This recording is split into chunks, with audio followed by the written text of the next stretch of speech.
Every once in a while, you run into a brick fucking wall. This guy, Diaz, the fucking, these people savages. Look at this shit. You gotta kill this motherfucker. That's it. It's fucking over. There's a new 155. Where's Conor McGregor now? Where's Conor McGregor now? This kid's Where's Conor McGregor, guys? This is hard. Where's Fucking skill. I'm telling you, cocksuckers. I've been waiting for this fucking fight. Where's Conor McGregor, guys? Where's Conor McGregor? Huh? Yeah. Where's Conor McGregor? Hmm?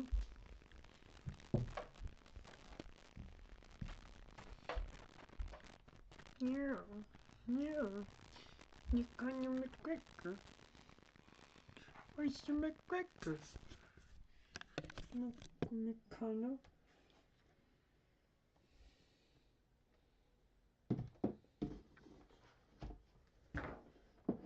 I wanna love you and treat you right. I wanna love you every day and every night. We'll be together with a roof right over our head. We'll share the same roof of our happiness. I wanna love you. I wanna love and treat you. Love and treat you right. Yeah, I wanna love you every day and every night. Be together with a roof right over our head. We'll share the same roof of our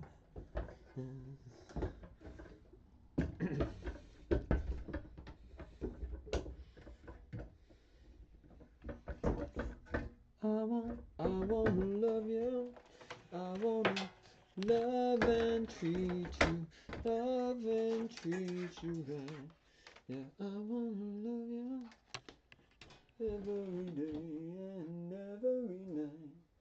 We'll be together with a roof right over our head.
Kill you. Hey, kill you. Yeah, I thought that would be funny just to have like. This is a good line. It is a good line. Well, then also so like this, so like, cause then you come into the kitchen or whatever, and then the theme would be I would just kind of maybe stop whatever I'm doing and just look scared, and then you walk in and go, I kill you, and then you just grab whatever you're doing, and then as soon as you leave, I just go back to normal like nothing happened, and then if people go, who's that? I go, what are you talking about? You know, just never. I don't know. That was or something like that. But I just thought that would be a funny theme rather than you know the standard of. What? What's the standard? Well, so what happened before was I just muted when you came down. Oh, right. You know what I mean? So then people think like, oh, something's happening.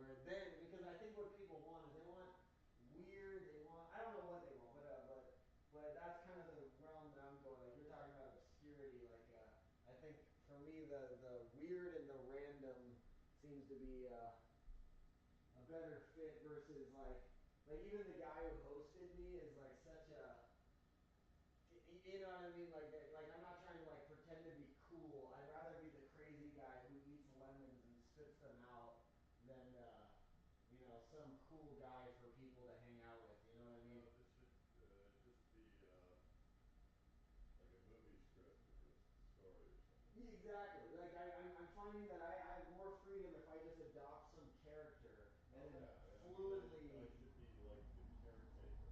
Yeah, exactly. Yeah, so you're just this. You know what I mean? So yeah, just come up with some kind of thing, because The then. caretaker Eugene himself. Because my thought on this too is now I'm essentially establishing a real time Truman Show, and I just don't think there's anyone else doing it on YouTube right now. So I just think like, okay, right at this moment, it seems to be like maybe there's a chance to etch my way, and maybe I can hit 20 subscribers or something. I hit 13 in the past couple of days, so it's like. Okay. Anyways, thank you. Next time. I like the kill you line. Next time. Next time.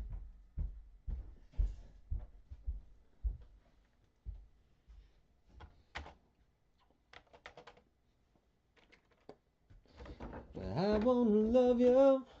I wanna love and treat you right. Yeah, I wanna love you every day and every night.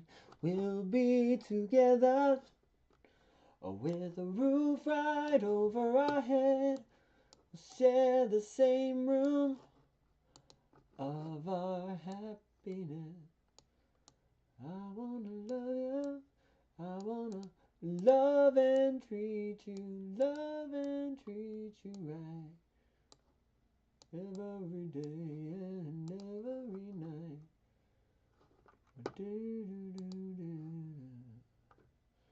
I do da ding da do ba da doom ba ding da ba no no bo do ba do do ba do ba do zing.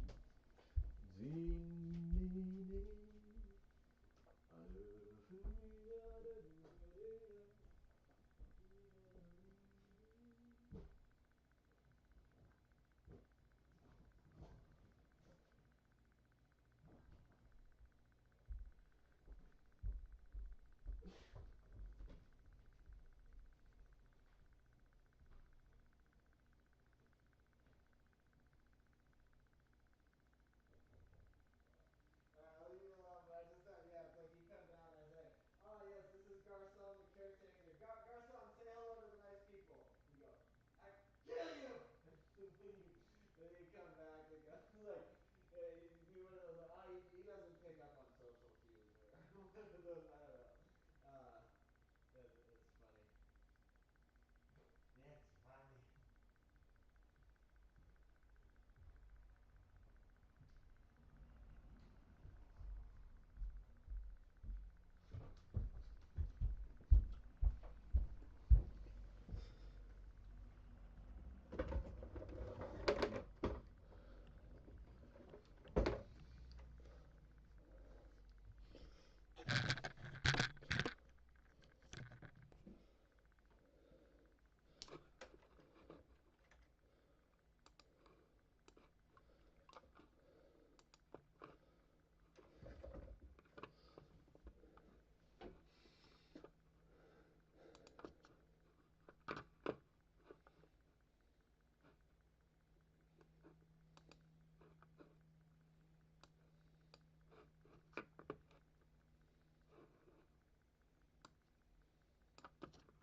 Cinnamon. Hello, darling.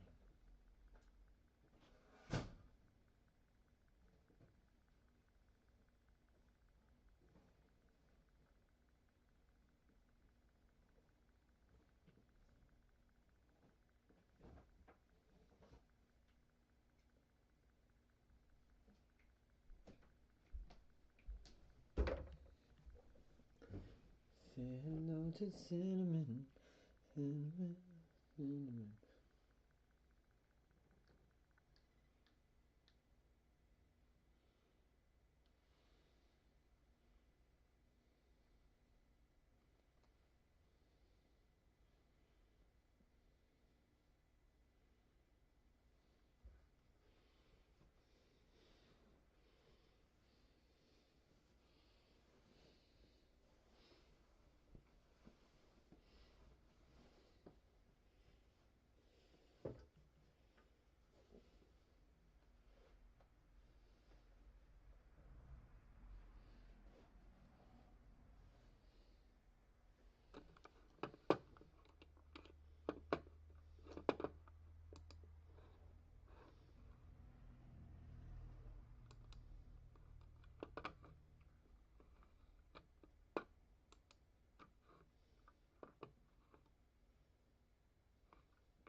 Hey.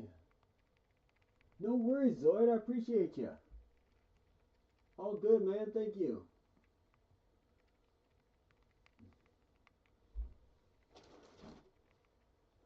You know what's so funny too is when you left earlier. Oh shit! Careful, water bottle. When you left earlier, you had said, "Oh, I have to leave the stream or something." I was like, "Oh, good man, thanks for letting me know." But then for a second, I was like, "Oh shit, did I do something that like irk them?" I was like, "What? Oh shit, what did I say?" You know.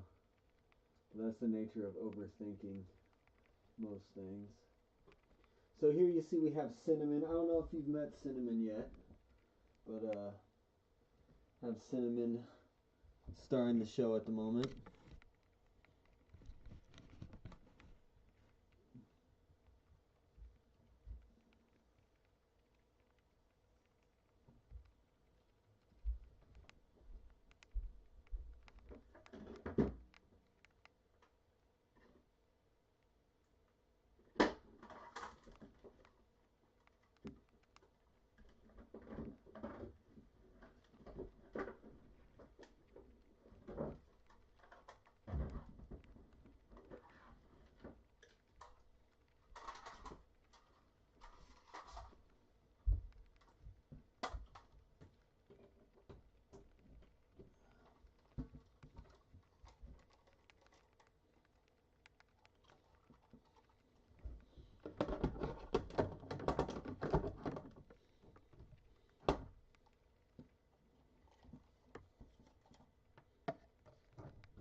All right.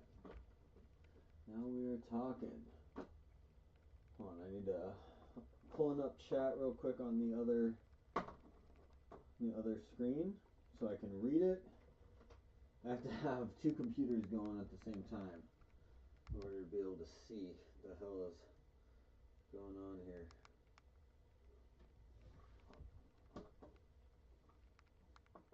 What do you think of the Pikachu photo from a thumbnail?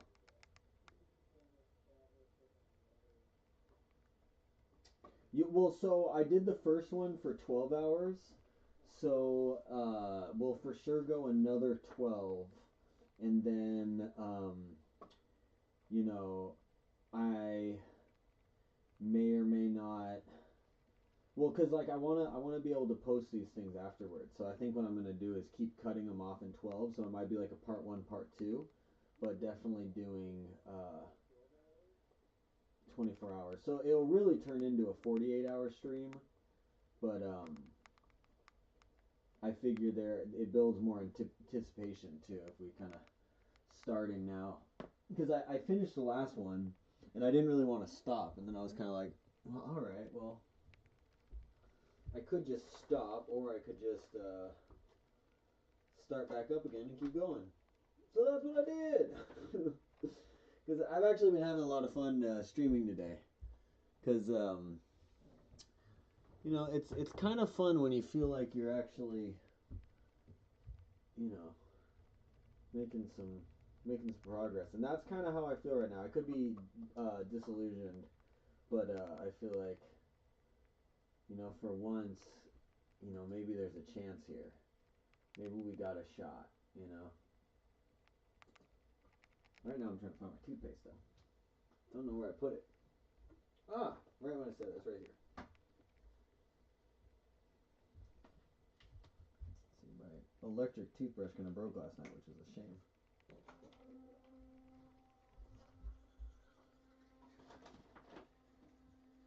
Yeah, still kind of feels broken. Oh, there it is.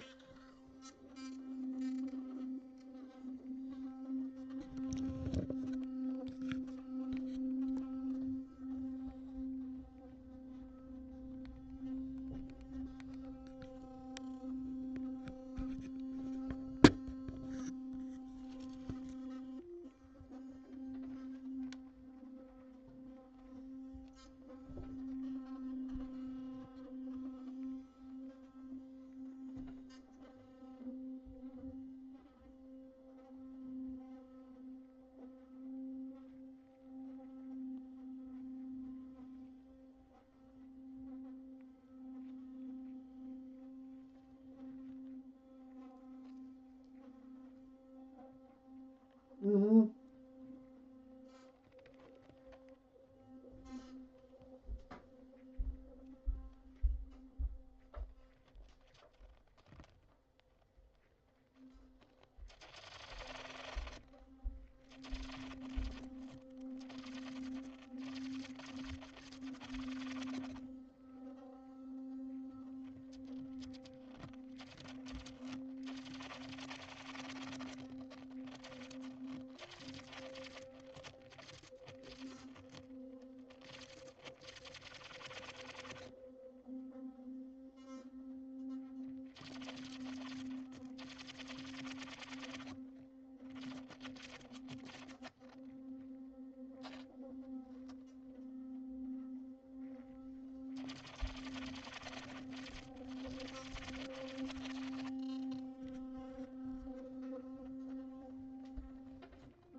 So you see how there's that black strip there? So what that is vinyl tape. That's that type of tape, like what's it called?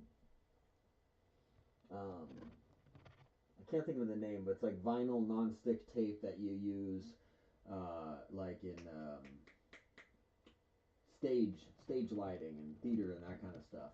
So I have that taping down like a towel, in there, so it's kind of like gives her a little thing.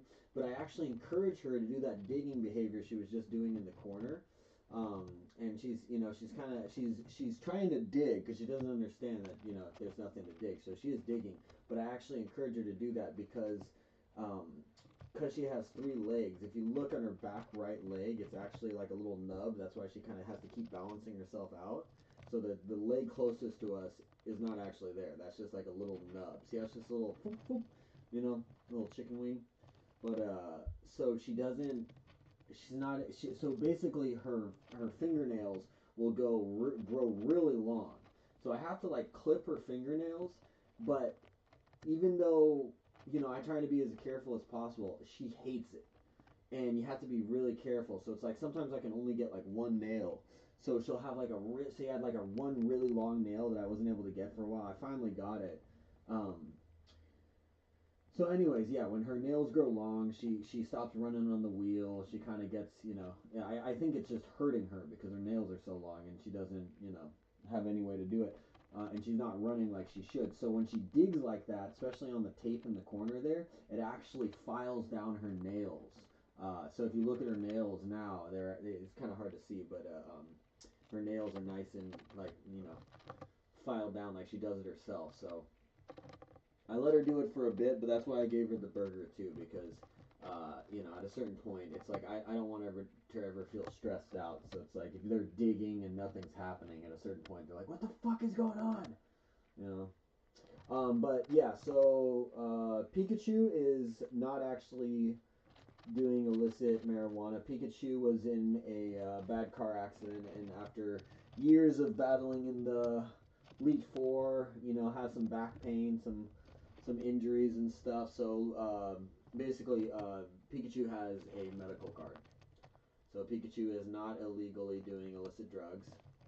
Although, you know, occasionally Pikachu will, you know, have a wild night when he's in Europe and, you know, do a little blow, but that's separate. You know, we don't judge him.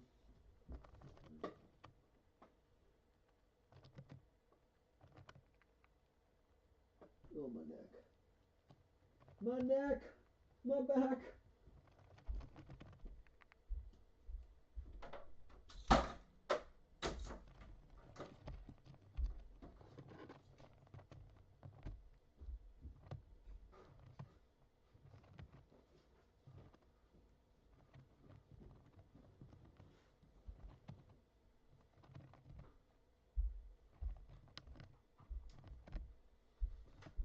I got keyboards on top of my keyboards. Oh shit.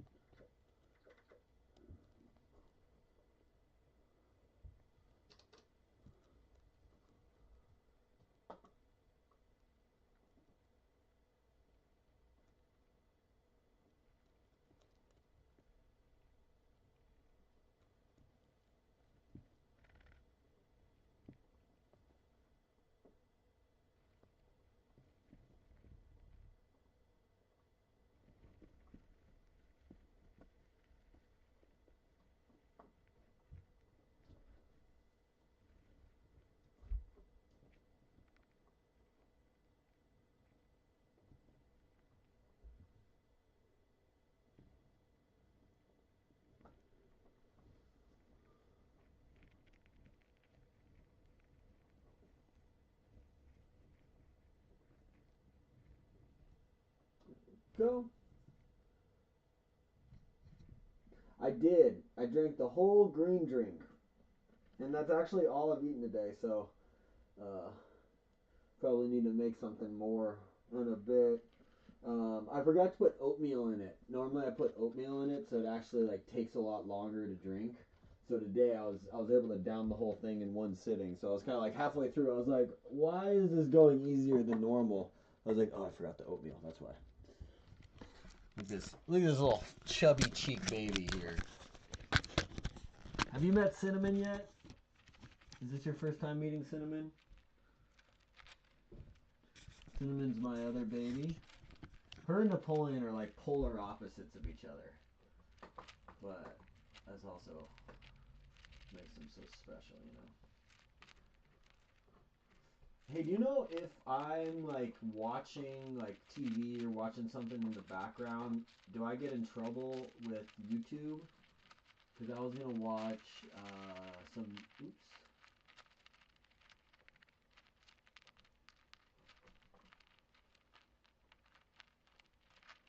I was gonna watch some UFC, but I don't know if that's gonna get me in trouble here.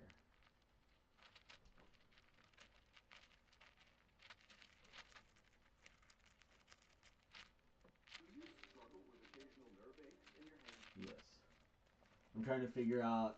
I'm trying to figure out how to stream my PS2. So I don't know if you know how to do that.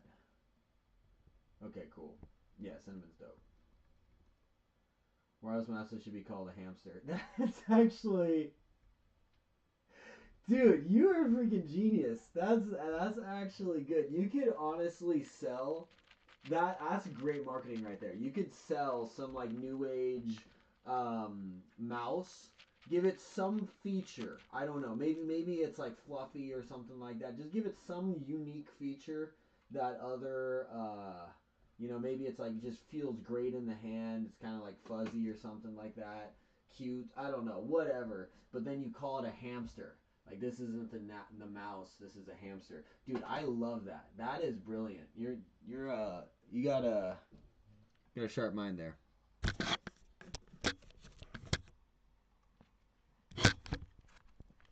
Cinnamon's gonna be digging around.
Are you serious? You can show UFC on YouTube. I won't get in trouble.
I have to confirm that because I know UFC is pretty crazy about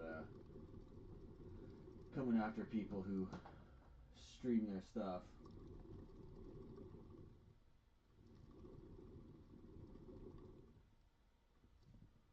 But if that's the case, I will definitely be streaming a lot of UFC. That is dope.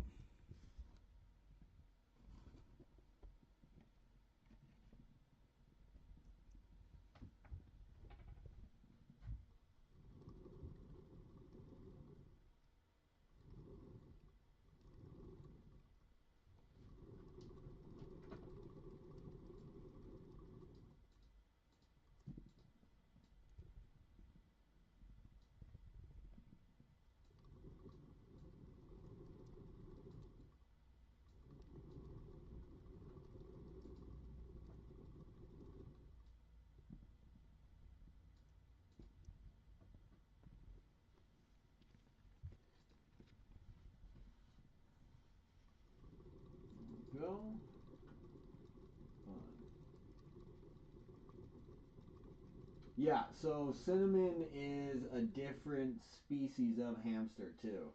So cinnamon is a little bit bigger, but also right now she has her cheeks completely stuffed. Because if you look, see that those corn kernels? I don't know what the deal is with those corn kernels, but these hamsters are obsessed with them. They are like literally like gold coins to them in like some video game. So what she likes to do is she stuffs them all in her cheeks like she's doing right now. She carries them around for a while. She gets kind of manic and she'll run around with them. And then she likes to stash them in a corner. So she'll stash them, and she hasn't stashed them in all four corners yet, but she'll stash them in three corners of this spot. She only really does it in here, which is kind of funny. So what I do is I spread the corn kernels out around this, and I kind of rearrange the the little dollhouse little toys here, and then that kind of gives her and then I just spread the kernels around. She just goes around and collects them, and then stashes them back in the corner, and she seems to like live for that shit. So. At first, I felt kind of bad, like moving her stash, but then I realized it's like no, it's really like she's playing fetch. She like loves it. Let's bring out Jiggles D Puff. Hyperfang my ass. Oh shit, that's powerful.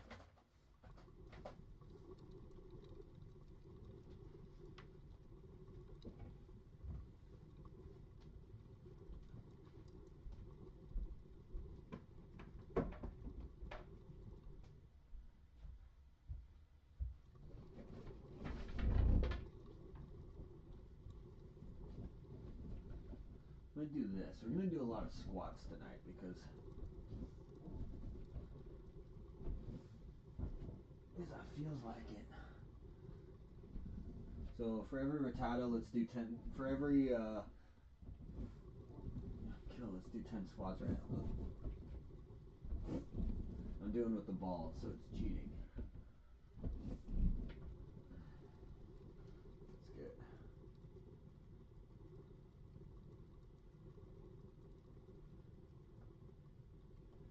This little like spot space between my bed and my desk is gonna become like home base for streaming. So I'm trying to figure out how to make this nice and comfortable. You know what I mean? Because I should really set up my streaming in a room where I have more room to move around, but I'm kind of limited in spots I can really set up and leave it. So this is kind of seems to be the spot. It's one thing like setting up and leaving it, but then also setting up and leaving it in a spot where I get Wi-Fi, because like I don't know if you were the for every kill or death do 10. Yeah, let's do it. One more Rattata. For every kill or death do 10. Let's do it. Okay. Okay, so we did 10 last time.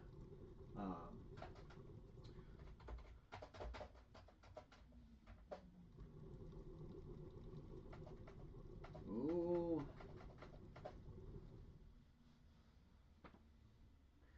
I'm doing these squats with the yoga ball. It gives you like a little something, to spot to hit, a little rebound, so it makes it easier. Um, but yeah, I'm gonna stick with those for now because that's what we're doing. But still, this movement is good because just standing here for too long is good. So okay, that's one. So let's do 10. 1, 2, 3, 4, 5, 6, 7, 8, 9, 10. Oh, see that's nice because I get just enough of a burn with my legs where it's like if you keep going, you're gonna start to hate yourself. But it's also like 5 would almost feel too easy. But if we do 5, we could probably go all night. 10 is gonna be pushing it.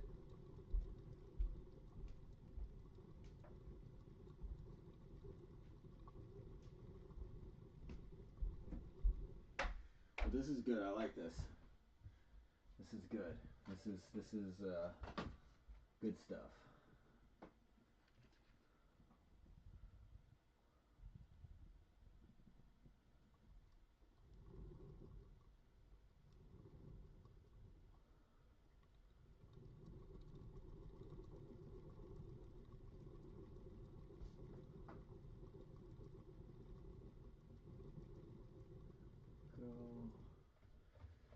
I'm using Windows 10. I'm using Dell. Can you tell?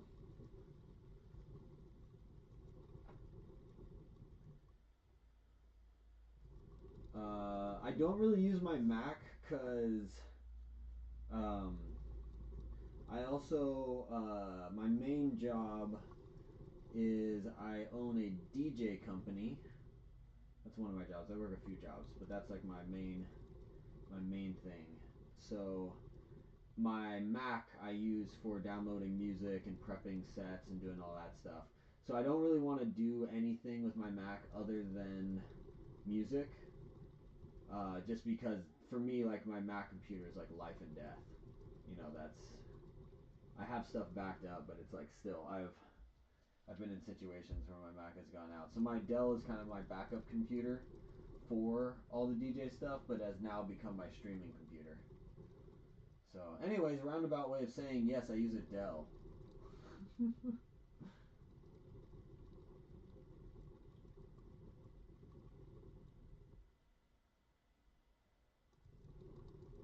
Do you think I should include that Cinnamon is the star of the show right now? That's probably more important than the whole Pokemon CRYSTALE. So let me do that.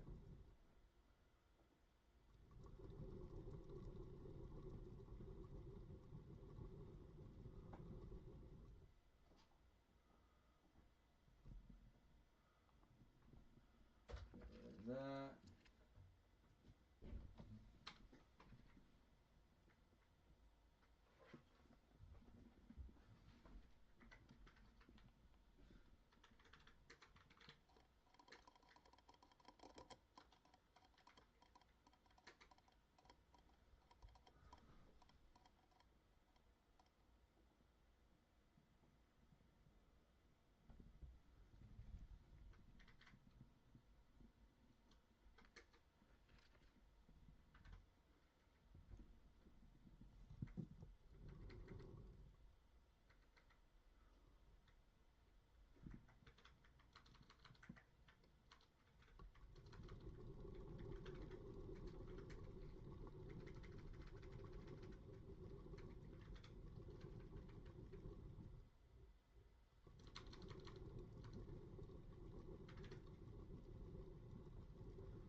Right. Yes. There we go.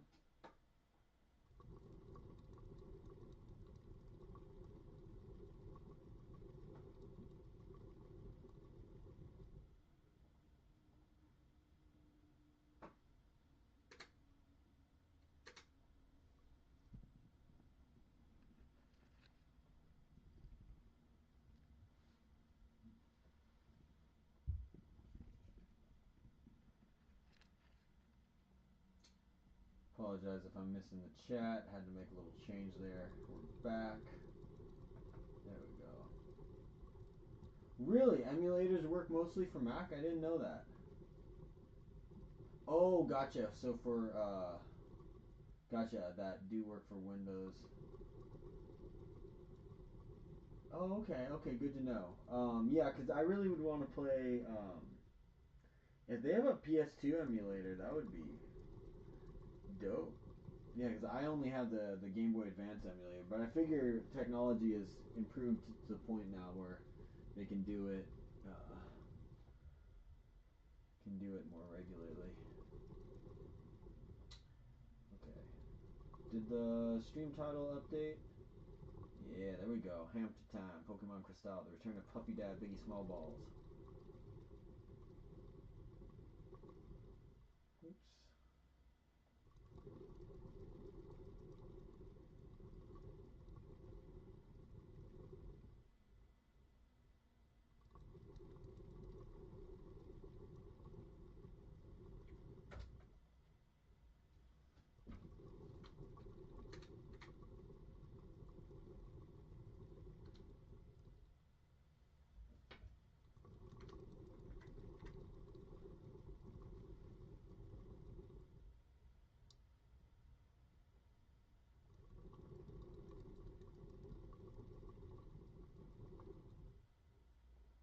I actually love that picture of Pikachu. Looks so happy.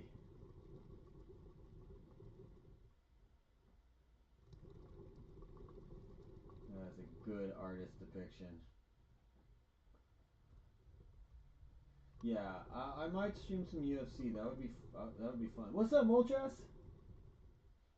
What's up? Good to see you back on Crystal and Cinnamon running around with face full of whatever she's. Yeah, I know. I had to put Cinnamon back in there, and she immediately stuffed her face with those kernels. Went right back to it. What's Morbin time? I feel like that's a term I should know.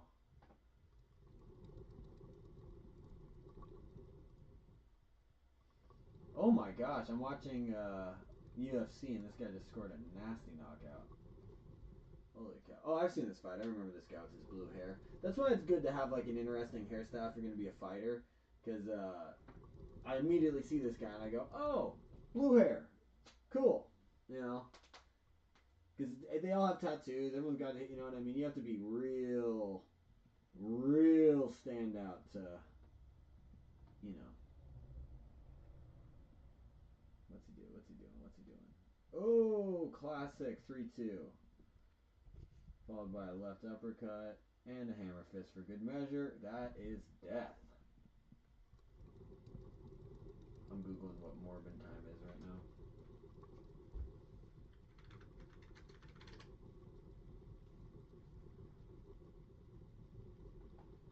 Oh, Morbin time is from, with Morbius?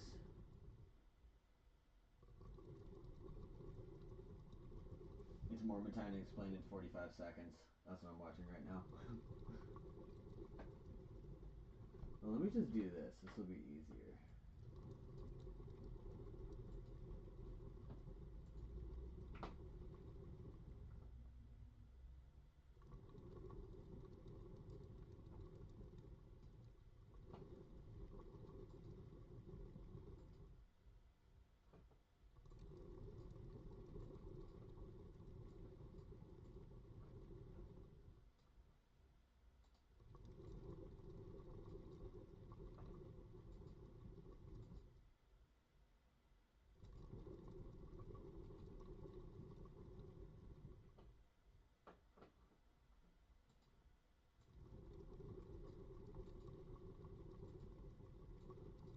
Why am I not able to...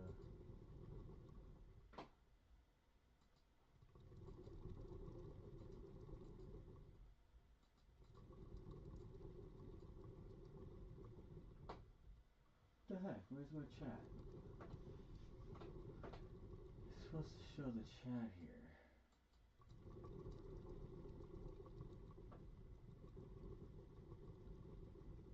Oh, well. Alright.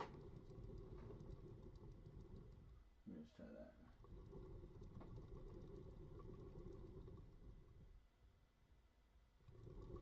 haven't stopped streaming. I only stopped streaming for like a minute or two when I hit 12 hours, my last stream. So then I just restarted. So I'm calling this one the 24-hour stream. I may just go another 12 hours, but I figured I would just do another 12, or I might go full 24 hours. But technically, I guess what I'm saying is once I hit 12 on this stream, that will be the 24-hour mark, because I haven't stopped since yesterday. There was a fake screenshot from the film that in the line caption, so everyone thought it was real. The whole joke is everyone's saying it for their favorite line of the movie, except when you go and watch the movie, it never once says it. That's funny. I like that. I love that. That's funny. Turn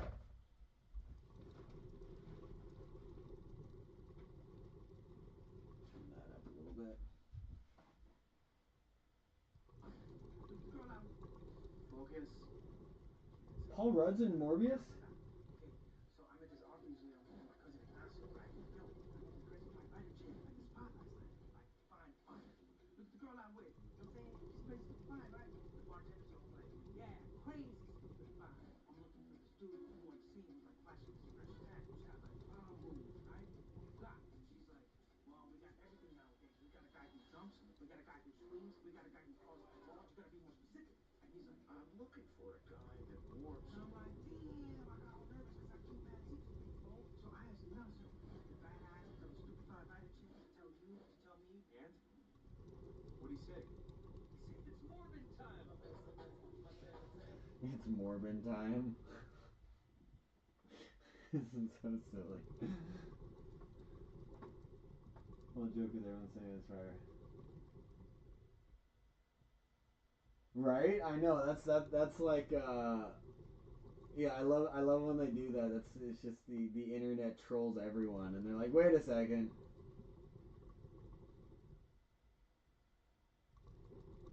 Does memes spawn so much online attention for the film that they actually put it back in theaters and it flopped a second time? That's hilarious."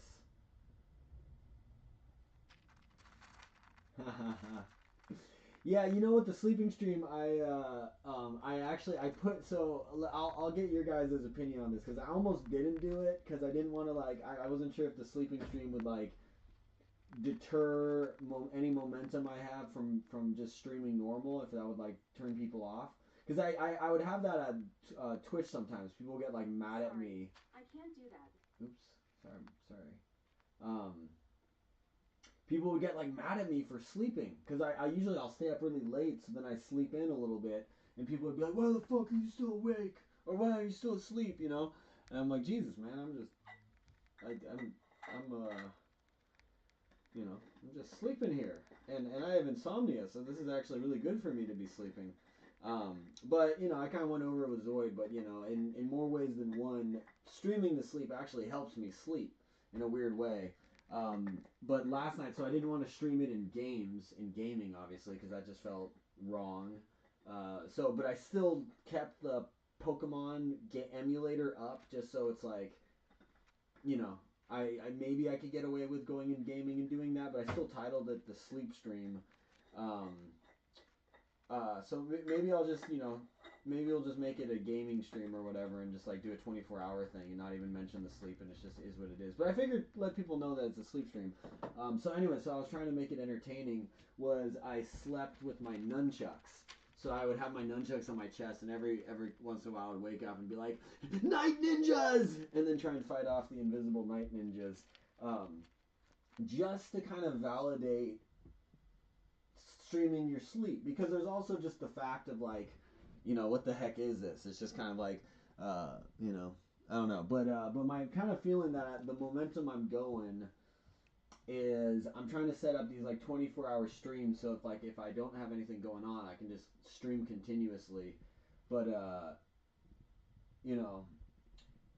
so I want to just figure out how to slot my day out into almost like chunks of the day and just stream those things out, come up with catchy titles, because for me that'll actually give me some structure to my days,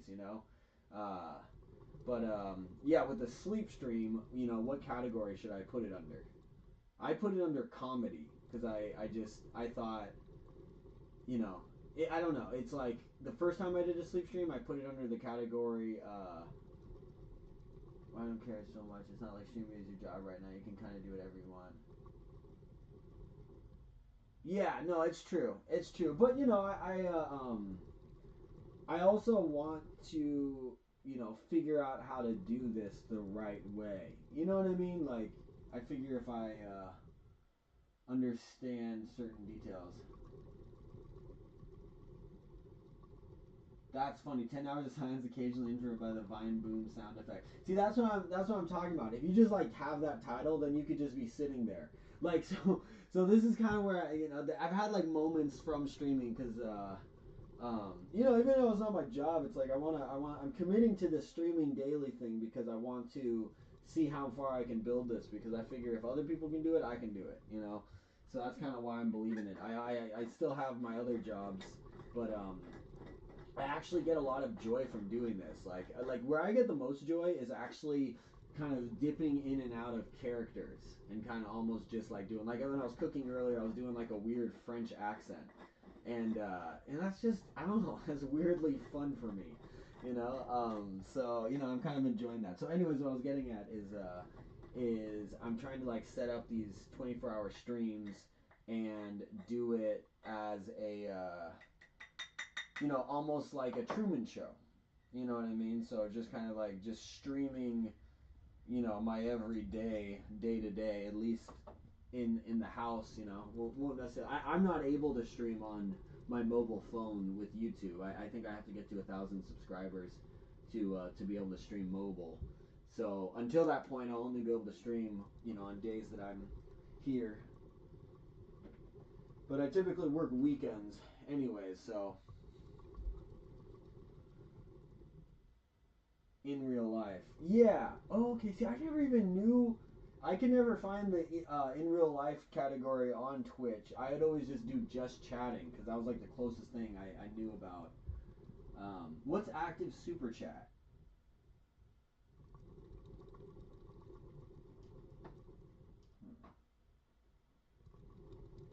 Yeah, I was trying to. Let me see if I can pop out chat on this one. I got two computers running. I've got my Dell here. Can I pop it out? Oh, Dell. Okay, pop out chat. All right, I just popped out the chat. But now, how can I make the chat?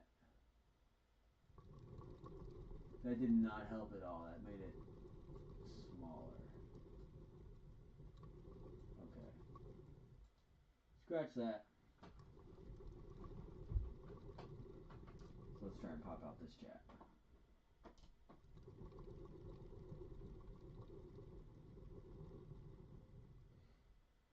Yeah, you know what? That's kind of what I'm into is the IRL streams.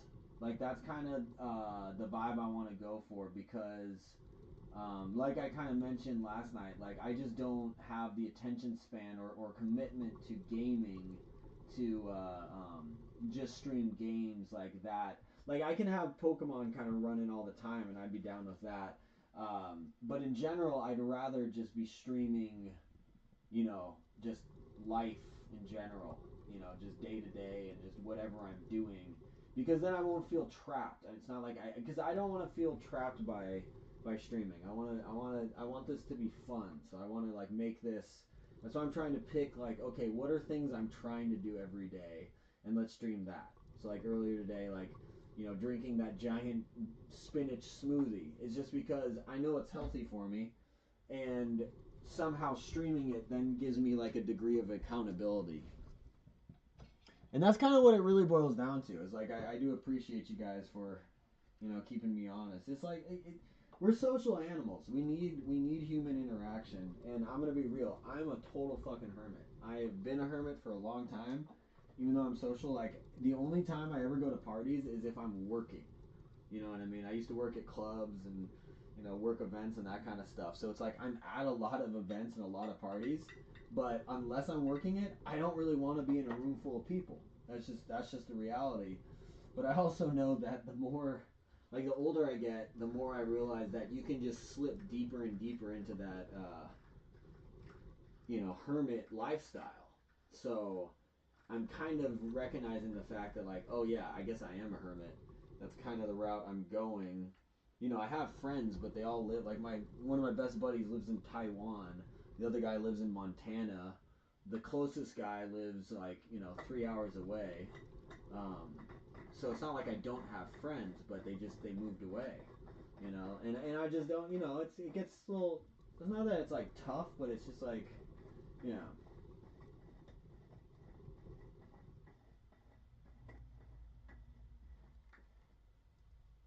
Wait, what's Mitch Shiny Moltres? Oh, Pitch Shiny, the hamster idea. Which hamster idea? You mean the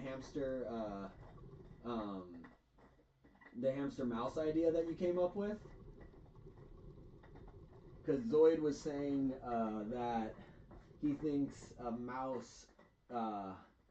This is to you, Moltres. He was saying that a wireless mouse should be called a hamster, which I just thought was absolutely brilliant because obviously, wireless mouse, tailless mouse is a hamster, and then I was just like, holy crap, you can totally market that, make it fuzzy, make it cute, do something, give it little eyes or something on either side, and just make it the new age mouse is a hamster.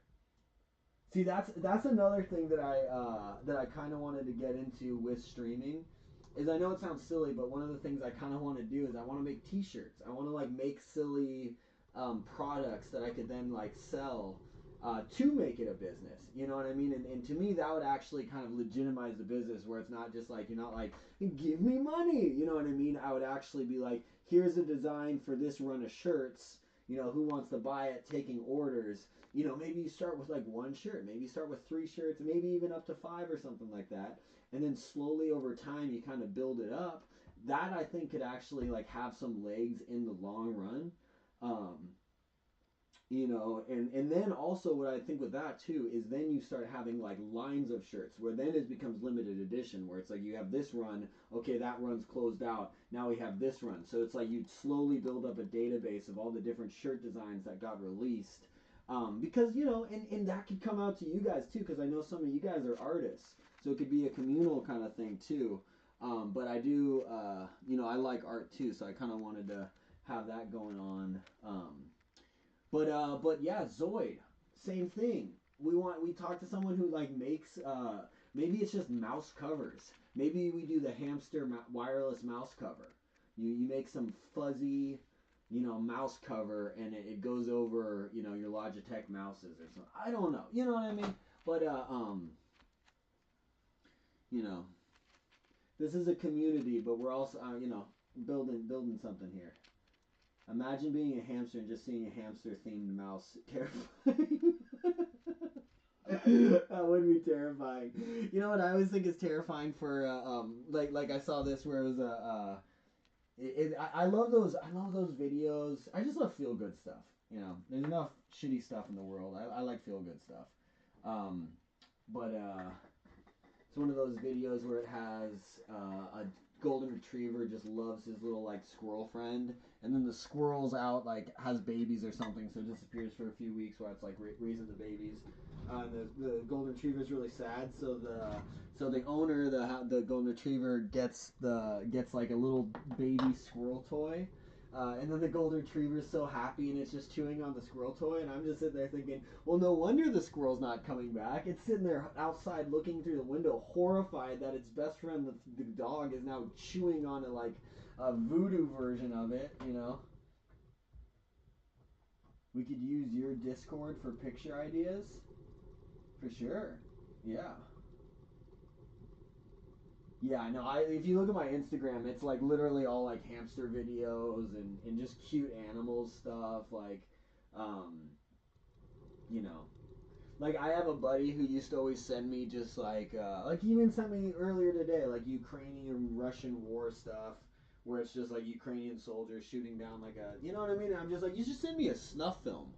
Like, you realize that this is just a murder scene, right? And like, yeah, I get it. War is war, but also it's like I don't need to put those images in my brain, you know. So yeah, I get that. People are into that. It's like, you know, I watch. Oh my God, freaking Cinnamon has stuffed her cheeks so much. But I don't know. I always kind of live by that saying that which has been seen can't be unseen. You know what I mean? So I try and be careful about what I put in my brain sauce, because it'll stay there for a while. You know, you have to have some like way to filter stuff out. Yeah, right. The squirrel's just like, I'm gonna dip. What the heck did I do with my? This is why I hate cleaning, because I clean and then I lose stuff.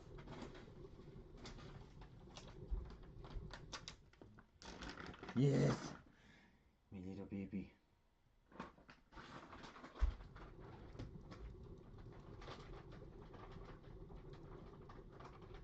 Yeah, you have to be so like that. That's what I realized. Like I've gone through phases where I tried to stay very up to date. Like during the for me, like I remember when the Syrian civil war was going on.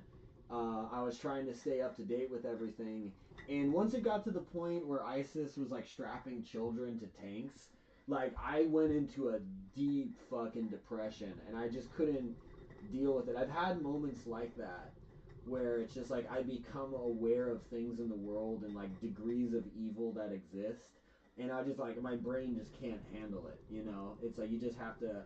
And I get it. The world is a fucking vicious, rough place, so it's important to like, you know, have the stomach fortitude to handle that kind of stuff for when it arises in your real life. You know, I'm only saying this because I'm so sheltered to not have to think about these things, because there's people in war-ridden countries. Like I get that too. So it's like this is complete.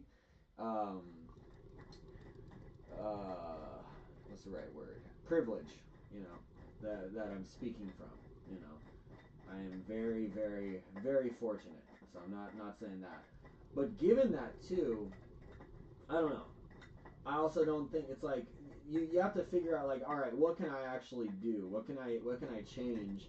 Can I do anything about this? If not, what the fuck am I doing? So it's like me sitting there watching like horrific images and videos and stuff like that. What am I actually doing? Am I really bettering myself in any way? Like maybe you're becoming aware of things, so that's powerful, but outside of that, I feel like the repercussion, you know, like there was what's that Nietzsche quote? It's like when you stare into the abyss stares back, or something something along those lines. But I always think about that in terms of like meditation and just like studying yourself. You kind of like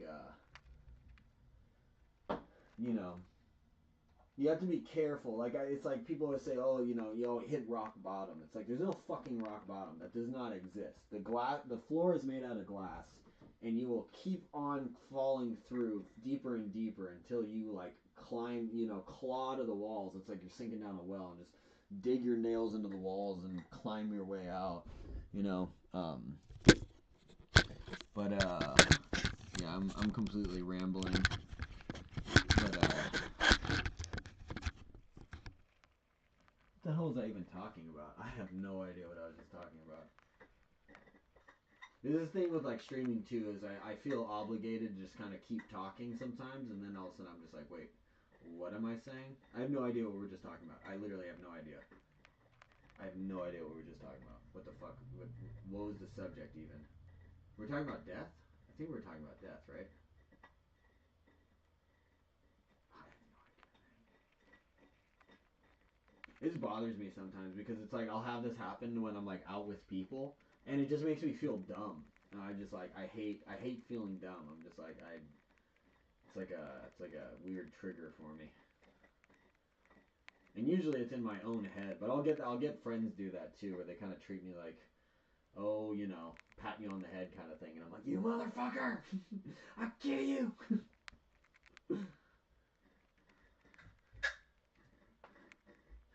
Anyways, appreciate you guys hanging out. Oh, stretch my hip out.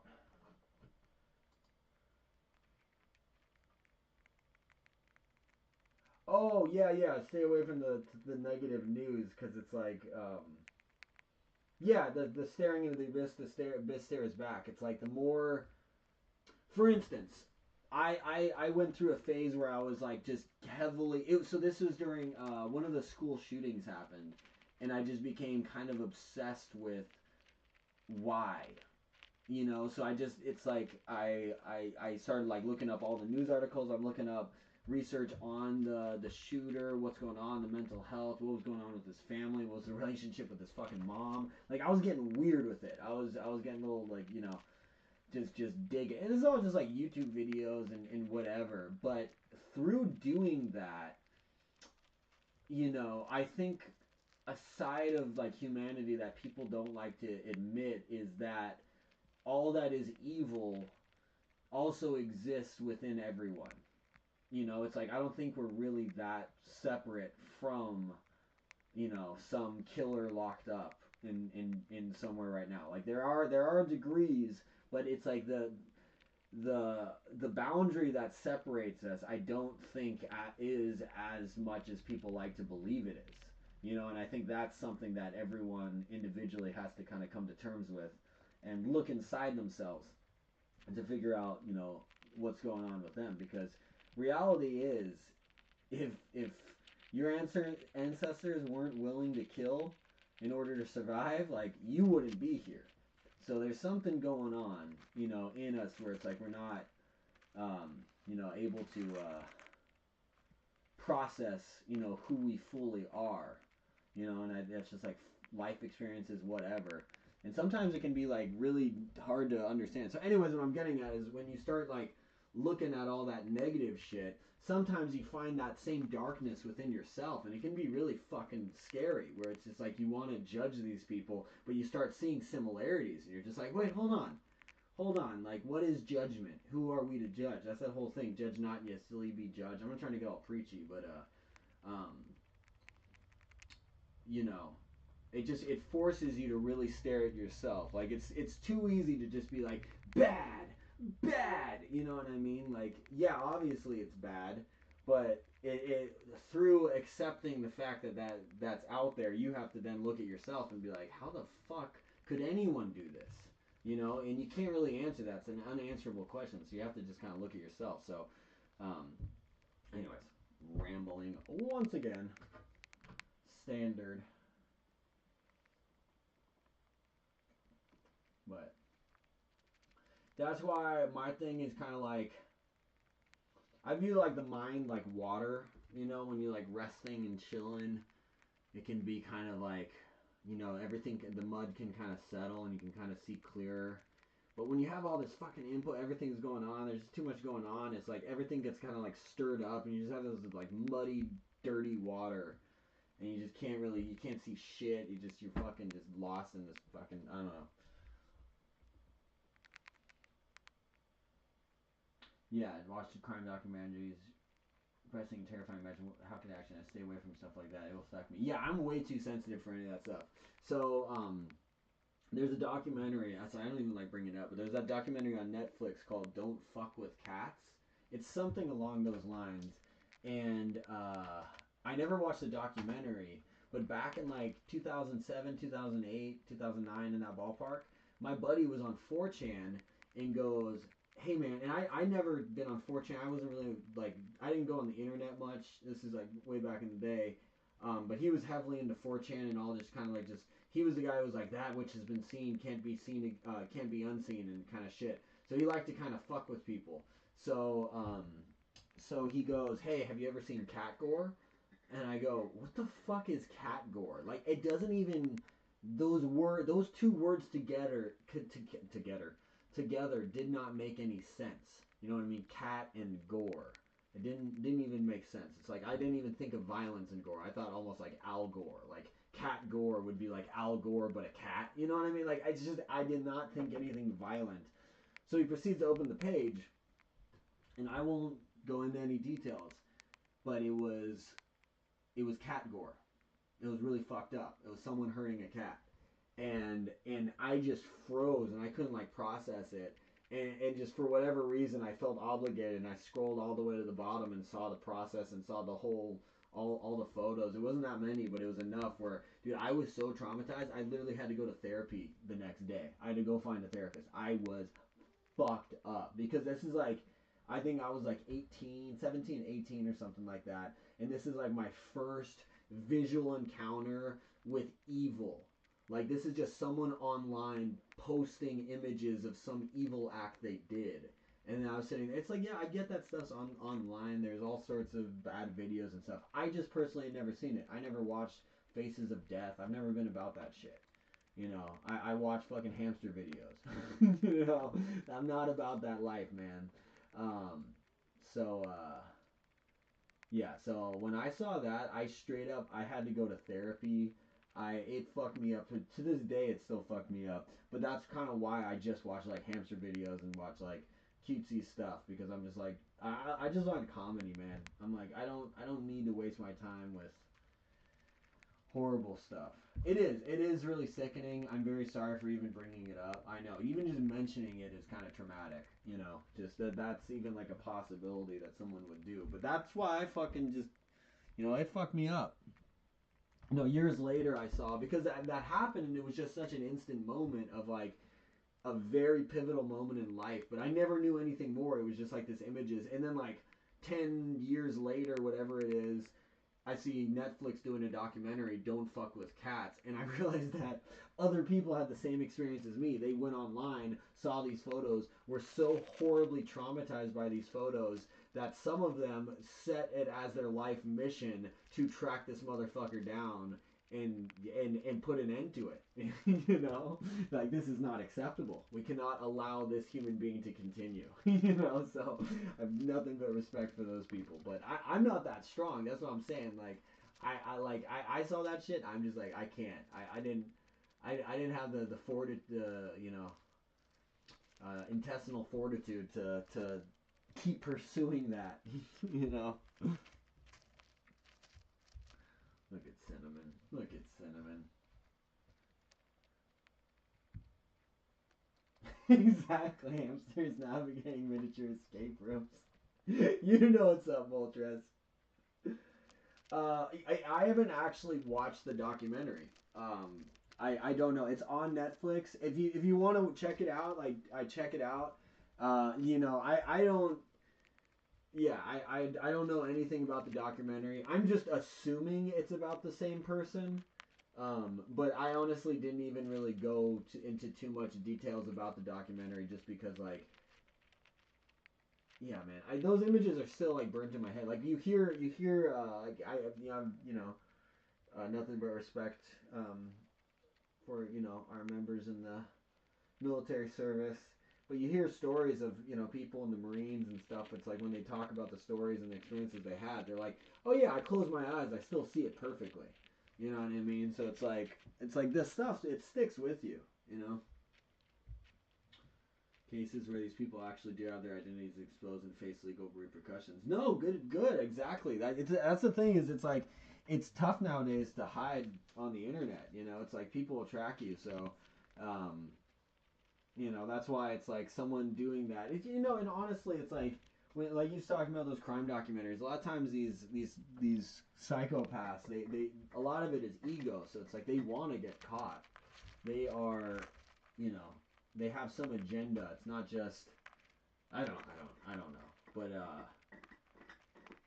you know, it's one thing to do that shit. It's another thing to just like post it on the internet and go nah, nah, nah, nah, nah. So it's like you're taking that extra step to then rub it in other people's faces. You deserve to get caught.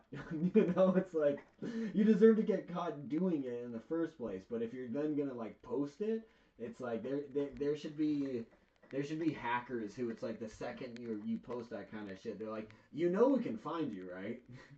You know. They found a guy based off his floor tiles? Holy shit.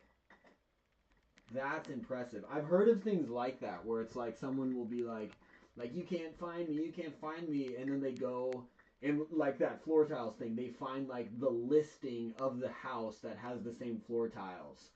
You know, so it's like, okay, we've confirmed, you know, that this, it's like, dude, people have a lot of time on their hands. Like I worry about that, even, you know, streaming. That's one of the things I worry, because I think I mentioned that to you, Moltres, with streaming on Twitch, is I've had a few times where people tried to figure out my location, and it's creepy, man. I don't like it. I don't like it. It's weird. So yeah, I'm not for it. I am not for that. You know, it's like I want to do stuff where I can stream outside, but even then I have to be kind of like cautious. Where it's like, shit, someone could just like, you know, locate this tree. You know, like people have a lot of time on their hands.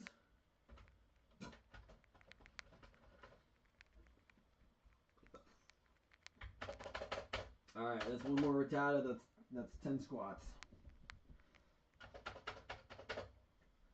1, 2, 3, 4, 5, 6, 7, 8, 9, 10.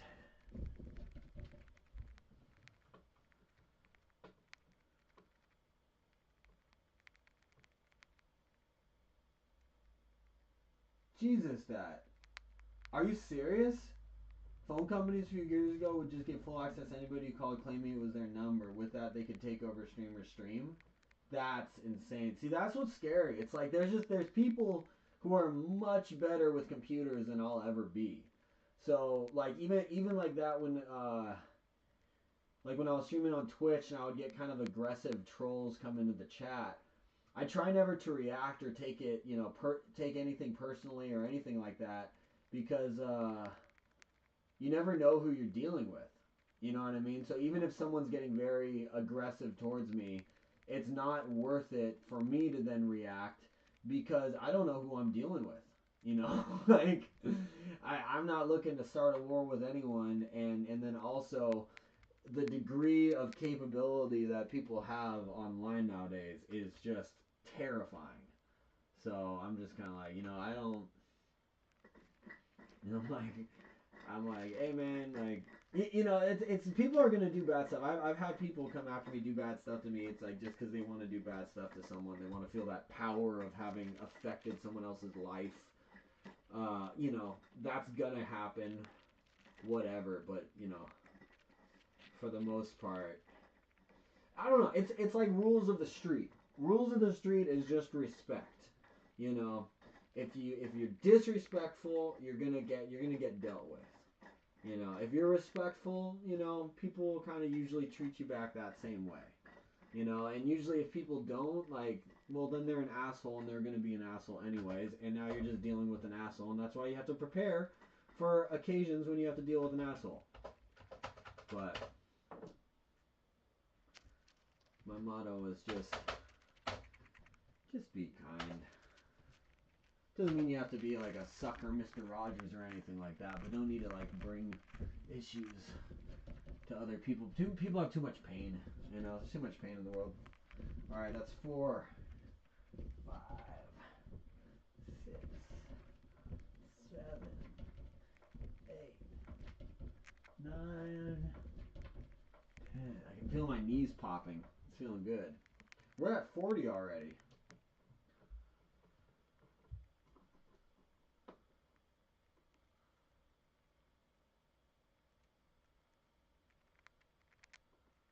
All the time. They do that, the phone number thing, then in their account and see more information like the birthday and where they last logged in.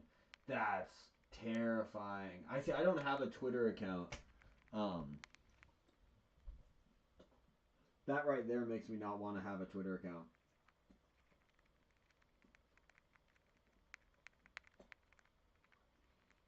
Yeah, I'm pretty sure I got scammed out of my personal info online. I'm still like waiting to see if any repercussions happen from it, you know? Oh, I'll be right back. I need to get some water. I'm talking too much.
Right, we're back.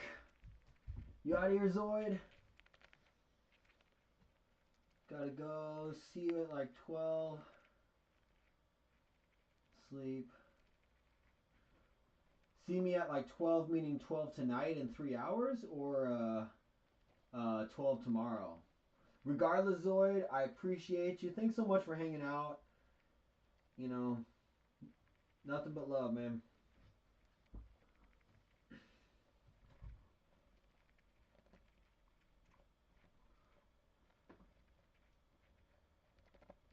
What do you mean the connecting rooms were not confirmed? Oops, Exactly, not confirmed. But they're super close, though. There's just a courtyard in between them. Well, actually, it's an alley, but nobody lives in it anymore, so that's cool.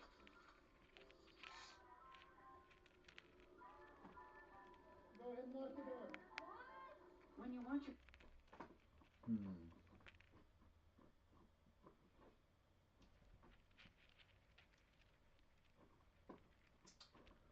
Alrighty. Okay. So trying to pull up something to play on the telly. Should get a DVD player. I could just play DVDs. That'd be nice. These don't really need it nowadays with streaming services, but I don't really have one. My hips are bugging me. Let's see what's on Hulu.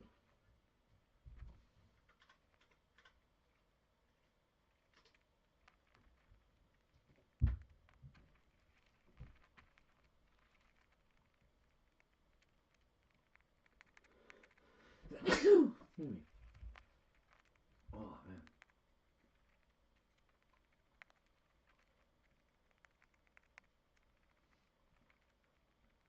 Oh man, I don't know if I told you. Well, obviously I didn't tell you because it just happened. But this morning I woke up like 6 a.m. My ex started texting me, just like all this negative stuff of just being like yada yada yada. I appreciate you. Just I don't know, just all this negative stuff about like, oh, I never cared about her and this is why we didn't work out, and I just it's just all this stuff, but trying to like rehash conversations, and it was like 6 a.m. and I just wasn't having it. So what I did is I was just deleting the text messages as they would come in. I just wasn't even reading them. It was just these long, aggressive text messages, dramatic text messages, and I was just deleting them, just every single one as they'd come in. And yeah, so I was just like, you know what? It was the same thing we were talking about, like sensitivity. I was just like, I don't even want any of this in my brain. You know, I don't want any of what you have to say going on in my head.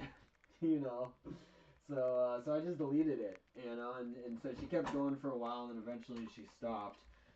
So I woke up this morning, and then or I woke up this afternoon, I guess, and then she had sent more text messages, and she's like, "Fine, well, fuck you then. This is why I never try and talk with you, cause blah blah blah, you know, and then fuck you and fuck your birthday and just all this shit." And I'm just like, well, I don't even know what to respond to now, you know. So I don't know if that was the appropriate way to handle that, but at the same time, it was it kind of allowed me to just very obliviously um, live through it, you know.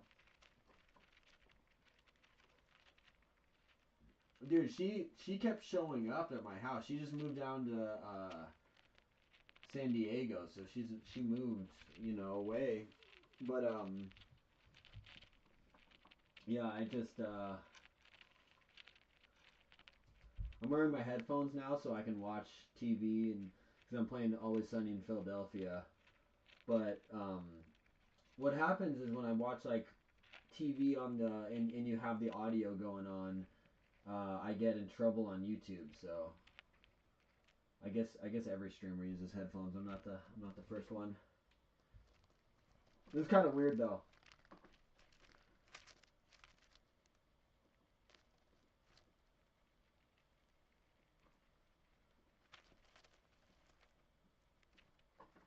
Yeah. I mean, I think she's still messaging me just because, well, okay, so I think a lot of things. I think,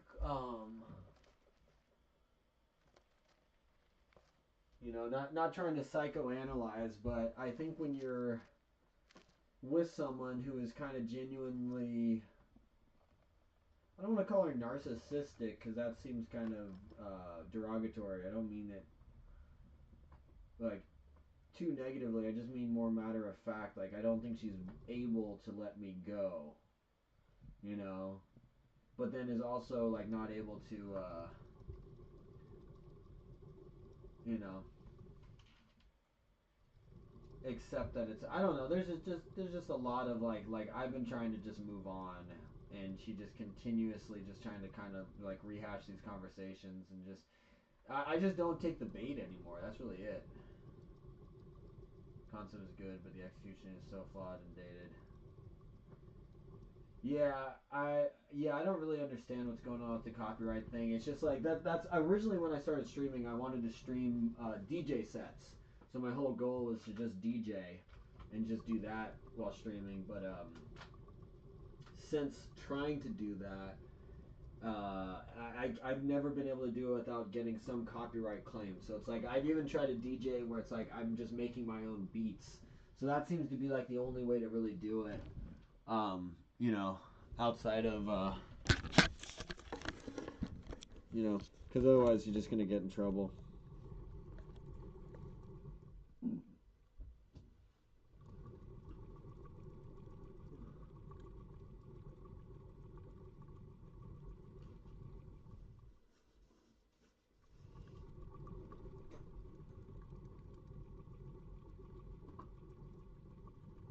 Yeah, yeah. I've always kind of had that with exes. Like, they never really kind of go away.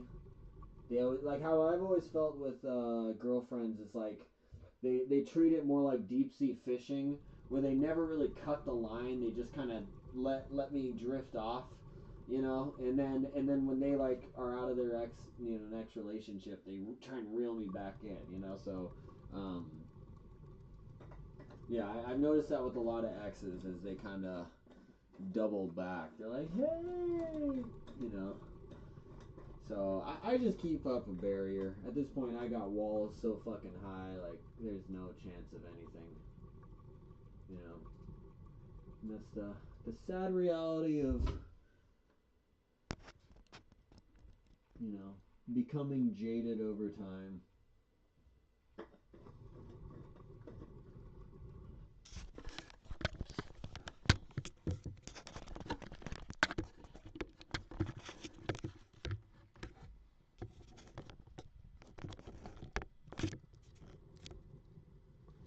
Watch this little savage. Watch this little savage. Expose the finger.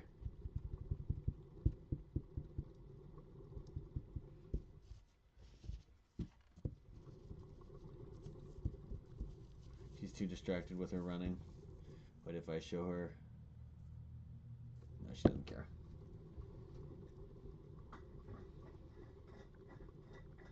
Oh yeah, right. Yeah, friends. Yeah, typically it's like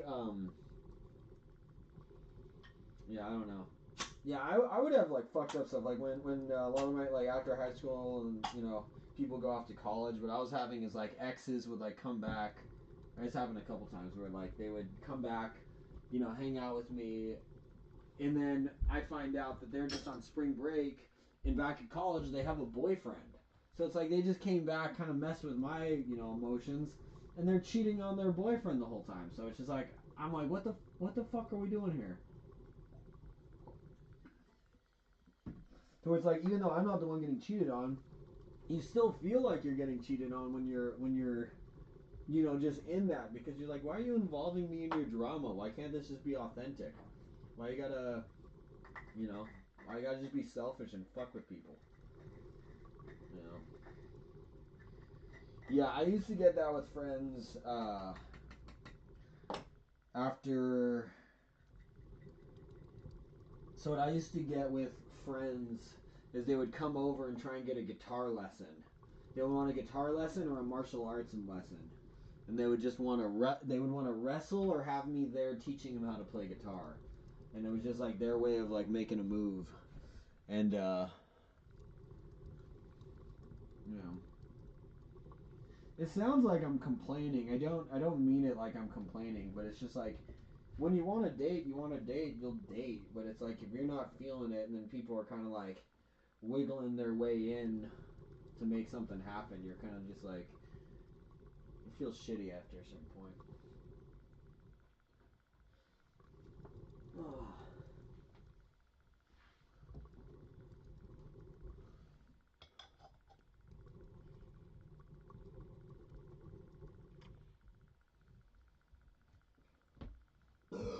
Oh, nice little burp there. Alright, let's get back to Pokemons. Okay, so I just caught Meryl in Pokemon. So we're gonna I'm taking so freaking long putting together this team. It's sad. So but also I'm actually enjoying I'm really enjoying this trade. It's like I can't thank you guys enough. I just well right now you Moltres. Um so thank you, but it's like I'm just like, you know what? I know it's a long shot. I know it's crazy, but those are the best things in life, you know, is when you actually make it happen. And right now, I kind of just believe in myself with the streaming thing. I'm like, even though it's like a pretty janky setup, this is what I'm feeling like with streaming right now. Is YouTube gaming is kind of building itself right now. Like we're talking about, Twitch is in like a weird state, and where I lack in a lot of areas, like having social media accounts, you know, knowing how to, like I've had 13 subscribers. I've been doing this since 2006. You know what I mean? I haven't like been going live or anything like that, but it's like, you know, I've been posting video, I've been doing stuff, and I was just like, I have no idea how to do it. It's like my dad even, you know, does YouTube videos and stuff. So me and him have been talking about collaborating. So for me, this is like an effort of learning how to do this, you know. And also I own a company, so this is also helping me learn how to market for my company too. So I'm trying to like, I deleted all my social media, and I'm just kind of doing social media for my company, and then I want to do you know, this as like me as a company, you know what I mean, is almost what the streaming thing becomes. um Anyways, I don't know where I was going with that. Oh, but what I'm realizing is that I think the edge that I have on other streamers is like you were talking about, like the commitment, like where I don't have an Ethernet cable, my internet's kind of funky, I don't have a great camera, I don't have a great mic and stuff. Everything is kind of building. We'll get these things in time, but I think what I have the edge on is the crazy drive to want to stream for 48 hours in a stretch. You know what I mean? I just don't think other people are doing that. So I think then I create my own little niche of, okay, we have this weird Truman Show thing going on now on YouTube where it's this guy just streaming 24/7. What the fuck's going on there? So I think in that sense I'm already like found something that I can kind of build off of. So I like that.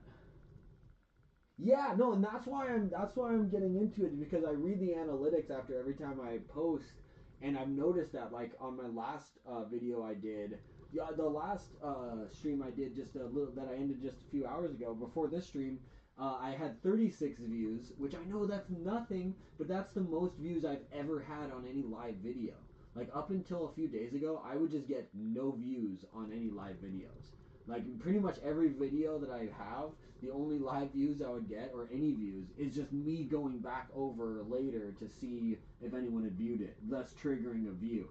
You know what I mean? So I just have to like realize, yeah, there's absolutely no one looking at this stuff. And then I wasn't even putting up anything worthwhile looking at. So it's kind of like I had to figure out, okay, well, what is content that I want to provide? Um,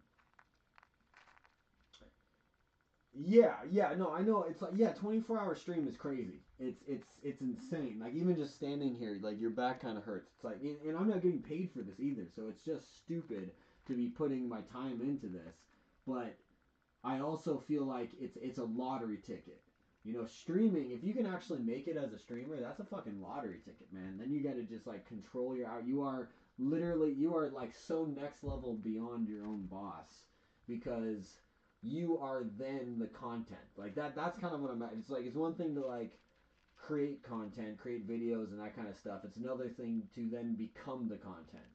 You know, so that's kind of what I'm after. Which is also why I'm doing the sleep streams and that stuff because it's like how the hell is streaming sleep? How is that a thing to do? But I don't know.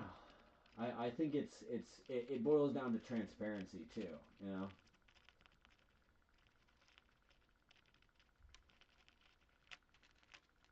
Yeah. A lot of time if nobody is looking at it, it's because nobody is finding it. It sounds obvious, but when you think about it, you can use it to your advantage. What do you mean by that? Some of the biggest content creators will see what other people are doing and see what popular searches on YouTube are and make videos for whatever people are searching. Yeah, that definitely uh, seems to be the case. So it's like, yeah, I try and look for um, yeah, trends is something that I'm not that great at. So I would like to get better at trends because I don't follow social media. I don't even listen to the radio. I don't follow the news and stuff. So I'm kind of in my own little bubble. So so in that sense, understanding trends would be extremely valuable. Uh, but kind of what I look for is trends, but also like what you had just said is I look for vacuums, like where is there something what is missing here? You know what I mean? And once I can label what's missing there, I then try and figure out a way to provide it. Because I figure if this is something that I'm looking for, maybe someone else would be looking for it too. So if I find something that's not there, I'm like, holy shit, I think we just found something. You know, if that makes any sense. Uh, Like for example, today we know a lot of people are searching Mario movie on YouTube. If you make a video discussing your thoughts on the uploaded within a few hours or days of the trailer, we should get views because we know people are searching for that kind of thing right now. Fucking dope, man. Thank you. No, that's awesome. I didn't even know Mario was making a movie, so uh that's a great freaking idea. I'm gonna write that down. Um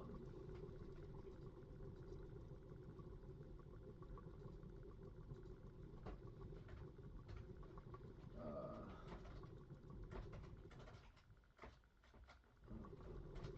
upload videos based on current trends.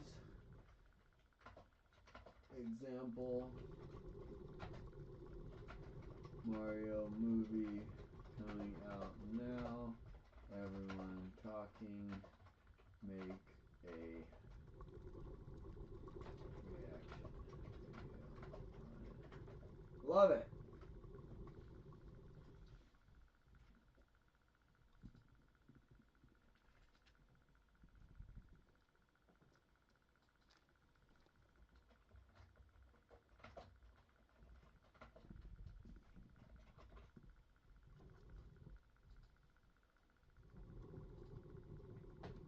There we go.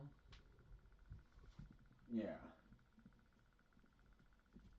Really? That's dope. Yeah, okay. I'll have to that'll have to be a thing. I guess it's about timing then. So I would have to upload a Mario movie uh video like today. So then it's about who can upload the video the fastest. So it becomes like every trend then is almost like the gold mine. Where it's a gold rush over there, there's gold. That's beautiful. See, this is what's exciting about too about like living this time that we're living in is like you can kind of just be overwhelmed at like social media, YouTube. But then if you flip your understanding of YouTube and trends, like Mario movie, all of a sudden a trend becomes the greatest thing ever. A trend is an opportunity, you know? That is a brilliant, simple formula. And that's what I'm looking for because it's like, I grew up, martial arts has always been near and dear to me. So there's a million, ways to throw a punch. There's a million different instructors that are going to tell you a bunch of different things, and they all probably are correct. That's the thing. They all probably are correct.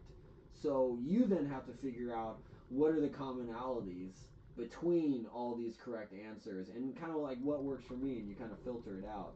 So like earlier when we were talking about like, oh yeah, I think you're thinking about the the stream like category too much and that kind of stuff. Just stream or whatever. It's like what I'm after is exactly what you just said. The formulas. I want the bullet points of these are formulas that are effective. Like if one is to start streaming, these are things to do. You know what I mean? Box A, box, try these things out. So the more I'm accumulating that, it's just like, okay. Because,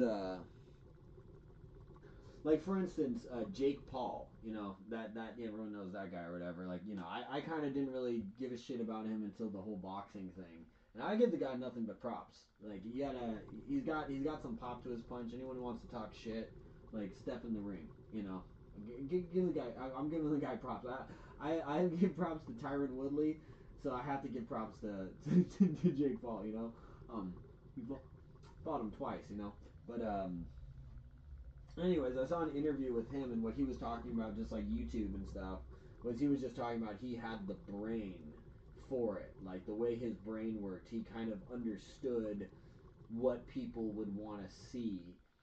And it was just a very interesting cut, but just hearing him talk about content creating, I was like, oh, okay, I get it. So, like, and it made me realize, like, yeah, it's like levels. It's like you could play chess, but then there's also like grandmasters of chess. There's just people who see the game different. So it's like I want to start studying guys like that, where it's like they see, the bigger picture of things. Like on the reaction stuff, a good creator example I think is I'm not a really big fan of him, to be honest, but that guy Ludwig, you got to give him props because that guy fucking grinds. He's got like multiple accounts. He's got like I tried like blocking one of his main account because I was like I'm sick of hearing this guy's voice. And then I was just getting the Mogul Mail account updates and stuff, and I'm just like, fuck, can't get away from this guy. He's everywhere, But you gotta give him props. Yeah, Jake Paul is training. That's the thing, is like Jake Paul is working hard. He's been training boxing for like 3 years now, with extremely high level trainers and training partners. So I don't give a shit who you are. If you do that, you're gonna get better at whatever it is you're doing. Doesn't matter if it's boxing. Doesn't matter. It's like learning how to fucking clean a kitchen. I don't know. You know what I mean? So he's getting better, and also you look at the guy. He's a stud. Like he's a guy's got some fucking thick ass legs. Like you can tell he's like an athlete. Like you always knew Logan Paul was an athlete. That guy's always been jacked. But like Jake Paul kind of grew into his body later on. You're like, oh shit, this guy actually looks kind of formidable. And now he's fighting Anderson Silva. Anyone who wants to talk shit about him is then talking shit about Anderson Silva, which I ain't gonna put up with. Anderson Silva is the fucking GOAT. So it's like anyone who agrees to fight Anderson, dude, I have like nothing but nothing but respect, man. Yeah, people who see the game different. That's exactly that's what I'm talking about. It's like you can sit there, everyone's doing the same. It's like you're talking about with like the Mario movie. It's like okay, so then you get people who are, because the music industry is the same thing. It's like a song comes out and everyone goes, oh shit, okay, this is what's working. So then you notice like all the songs for the next few weeks, month or two, kind of sound like that one sound. Like an example was like Bad Guy by Billie Eilish. I think like a lot of people were using like that bass. So there's certain things like that where everyone starts like stealing the sounds because it's kind of like what's trending. But then there's the people who see the trends, like Drake. Drake, I don't know if he's like aware of this, but I've seen people break down his songs because there'll be songs where, like a guy like that who's just continuously at the top of the charts. There's something going on there. It's like at a deep level, he sees the game, he sees the picture, and what someone was saying, and I thought this was brilliant, was Hotline Bling.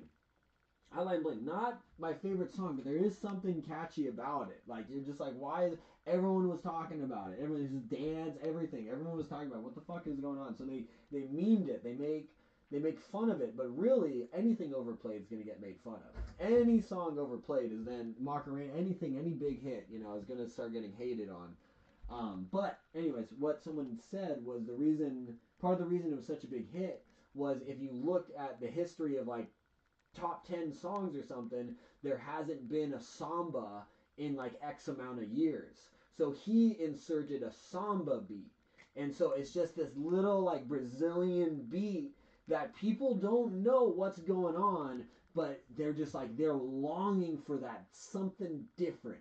It's just been the same 4/4 beats for a while or something. So all of a sudden, this guy's doing a little tiny Latin flair in that beat. You don't even know why. All of a sudden, everyone's like, why am I listening to this song? The guy's like, it's a fucking samba beat. No other song has been using the samba beat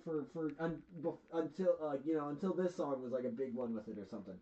So it's like when you understand music at that level where you're able to go, everyone's using funk, everyone's using this, people are going from Motown, people are stealing this beat, let me try this beat, then you have a hit. All of a sudden you have this fucking, and I'm making it sound easy, but it's like, that's like the theory of things. Yeah, Kanye West is a fucking probably way much better example. Yeah, Kanye West is, he's a prime example of exactly what I'm talking about here.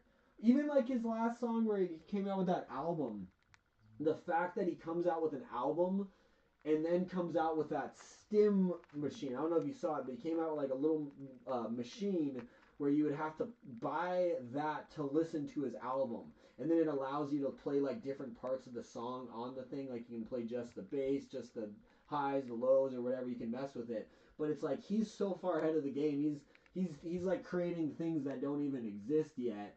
And it's like everyone, obviously people are gonna hate on it when it's happening, but that's like anything. Anything new is like, what the fuck is that? But then all of a sudden you go, oh, it's kind of cool. You know what I mean? It's like a great example of that, Crocs. I personally don't have Crocs. I'm a little biased because I grew up in the time that everyone hated on Crocs. You know, everyone's parents were wearing Crocs. People were wearing Crocs. It was just like you couldn't be wearing Crocs. You could not be seen in Crocs. But the thing is, everyone that wore Crocs, they're like, try them. Trust me. As soon as you try them, they're comfortable. Like you'll love them. You know. Now, flash forward, it's like I feel like it's all the kids who grew up with parents who had Crocs, who then like wore their parents' Crocs, then go, holy fuck, like I've grown up with these things, they're the most comfortable thing ever. So now everyone's got Crocs. You go in the mall, it's Crocs everywhere. Everyone's like, put them in sport mode and stuff. So it's like Crocs had such a resurgence. I think they were always big, obviously, but now it's like they're big, and that to me was always kind of cool because it's like you make this ugly little clog duck shoe into everyone's got to have one. Like, yeah.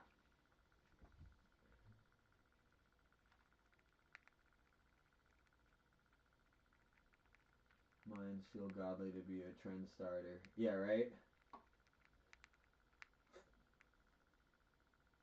Yeah, I think I am spitting right now. I'm probably spitting all over the place. Which of that? Oh yeah, exactly. Right. It is cool. Yeah, that stem thing. I never used one, but it's I was tempted to buy one just because it's such a cool idea on how to listen to music. To be able to just like pick out what parts you want is amazing. You know.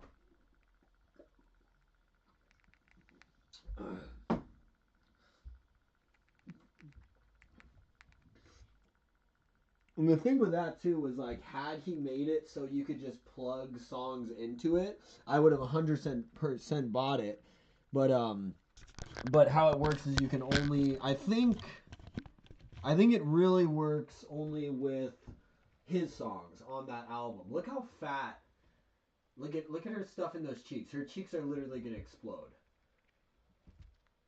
Like I don't think they can, obviously, but just look at that. You saw her last night. She is not that big. That is just the kernels. And look, she's sitting on a pile of gold like Smog. Actually, I thought that that's what you meant. As soon as I said that too, I realized I sounded like a dork. But but I also had to take in the factor of I actually was spitting, so I wasn't sure if you caught that. So I kind of just had to own it too. But I figured you were just talking about spit knowledge. But I was like, I actually am spitting too. I kind of like this because Dude, when I like most of the time, so I'm gonna be real. I don't. People don't text me. I don't really have a big family. I don't have much family. It's just kind of my aunt that I talk to and my dad. So that's important. But it's not like I have a lot of people. My friends don't really text me. I kind of have friends that I text. So you kind of keep in that kind of stuff. But basically, what I'm getting at is pretty much every day. And also, I don't have social media, so it's like I wake up. I never get any texts. I never get any calls. The only emails I ever get, anything, it's just work. Um, so I've kind of like gotten like used to that. And I think it's important to get used to that because the more you expect life to be like how it was when you're whatever, it's just like it's gonna be disappointment. But yeah. Anyway, so it's like I noticed that like normally how I've lived my life for a long time is it's just in silence. Like if I'm at home, I'm never speaking and there's no one here, so I just kind of have like podcasts going and stuff like that, and I'm just not saying a word. And you kind of get lost in your thoughts. So one thing that's kind of nice about the streaming is it gives me that feeling of connection and uh, you know, social bonds or whatever. Uh, I'm talking more than I have in a long ass time. Because even when I'm out with people, I don't really talk that much. So it's like this is the most I ever talk is just streaming. Streaming or when I have a girlfriend. When I have a girlfriend or if I have a friend who's kind of quiet, I will be just a motor mouth. But outside of that, I just, you know, I'm not used to speaking. Like it's like this is actually training my voice. So I'm having to like keep water nearby and stuff.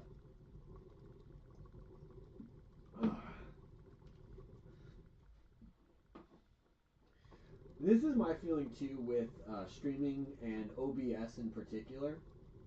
I feel like with learning how to use OBS, it is almost like it is a job skill. It is something that um, you should be able to put on a job application of like, yeah, man, I know how to stream on OBS. I know how to, because you're basically just like doing an online presentation, with OBS. So it's like I can pull up images, I can pull up videos, pull up my own video. So I figured, the more you stream, the more you're able to just, video presentation, which is essentially business, you know.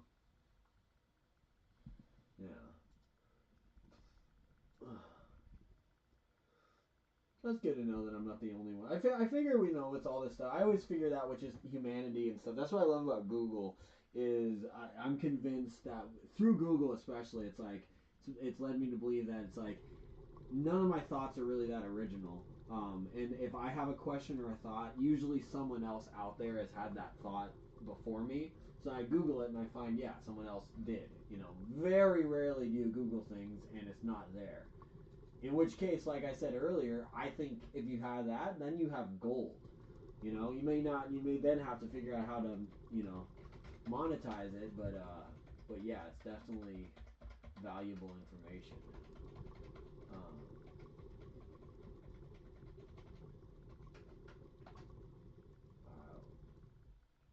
I know Waggers is better,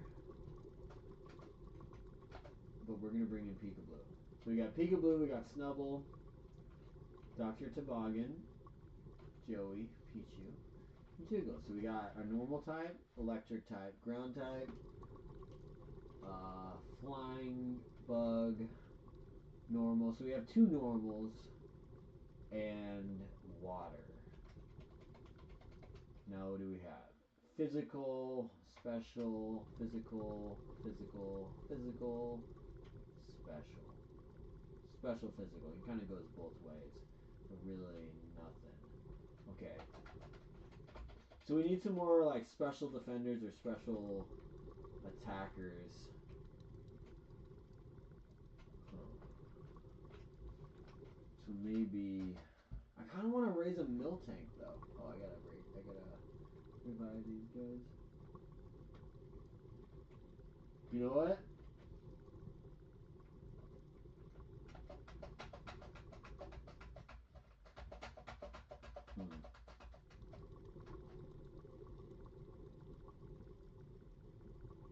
No, Twitter does seem. I mean, social media. It's valuable. You know. I want to. I want to get better with it. But it's like I just deleted my Instagram last night off my phone because I have an addictive personality. So it's like something like Instagram. I'll just scroll through. Like I never really got hooked on TikTok, but I didn't want it because it's like I didn't have a phone for a long time because it's just like it's addictive, you know. And I don't want that. You have to know yourself, you know. Whereas a lot of people are like, just don't use it that much. I'm like, yeah, that's easy for you to say. You're clearly not an addict, you know. It's like when you're an addict, you just that's not really how it works for you. You kind of just have to not have it available, you know. You just can't be around it. Um, I mean, everyone's different, but that's how it is for me at least. Uh, yeah, so I just tend to like just not do any social media because honestly, I just get overwhelmed the same way I get overwhelmed by like negative videos and that stuff. I get overwhelmed by just people, like people wanting to hang out with me, people wanting to text me, people wanting just like things from me, is a lot to take in sometimes, and I'm just like I can't deal. Like I get overwhelmed from text messages, dude. It's stupid, I know, but it's just like I overthink it. I'm just like, okay, what do I say? And then I just don't respond all day, and it becomes this thing rotting in the back of my mind where all you got to do is go, okay. Like a lot of times, all you'd have to do is send a thumbs up, and you'd be set. But I end up just overthinking how I'm gonna word the text, and then just never send the text, and then feel shitty for having never sent the text. It's just a vicious cycle of just, you know, you're doing this to yourself. You know what I mean?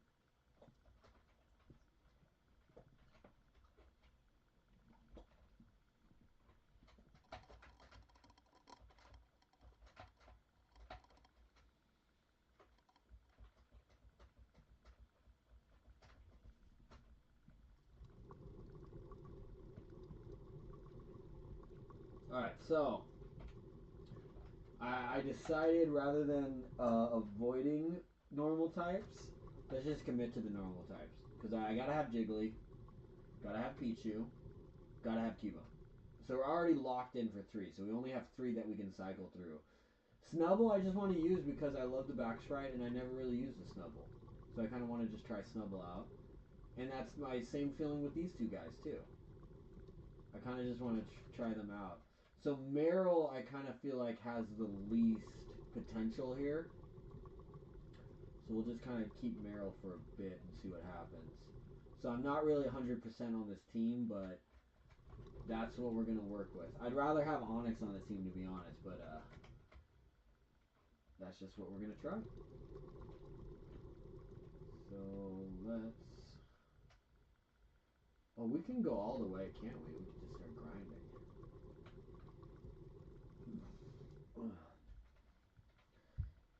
Yeah, if you can learn how, that's the thing, is it's like a tool. Anything's like a tool, like with like addiction and stuff. It's like it's only when it becomes unhealthy that you have to kind of like address it. So it's like if you're able to manage it, like fucking good for you.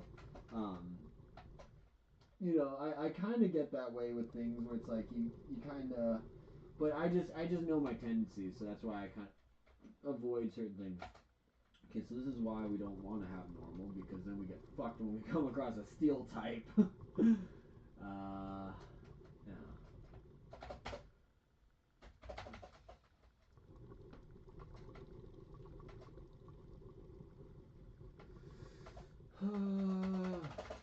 Yeah, I've never owned a Twitter. I just don't like that's kind of why I avoid Facebook. Is like people who try and debate stuff in this comments. I'm just like, no, thank you.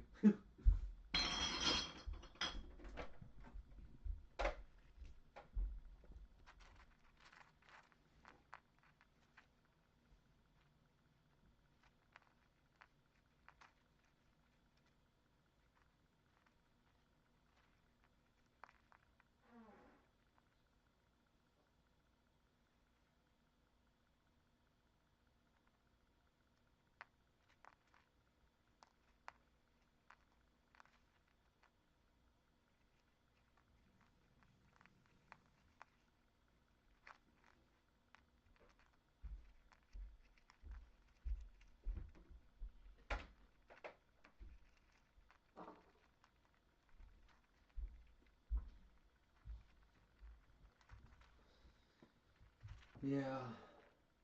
Yeah, I had a realization the other day. So on social media, on Facebook in particular, I deleted off all my info. So like, you don't have my birthday or any like my personal info, because once I started streaming, I was like, it's probably a bad idea to have that up there. So I took it all down. And then the other day I went up and I was looking at Facebook because I was going to take off my birthday, just because I realized that the only time I ever get anyone saying happy birthday to me is people I don't really know on Facebook. And it honestly kind of feels shitty because it's like people I literally like met maybe once or twice, being like happy birthday, bro, which is like cool, but it's also like people I know don't actually say it. Um, Nor do they even know it. So I took it down on my Facebook and I didn't realize that I had already done that. So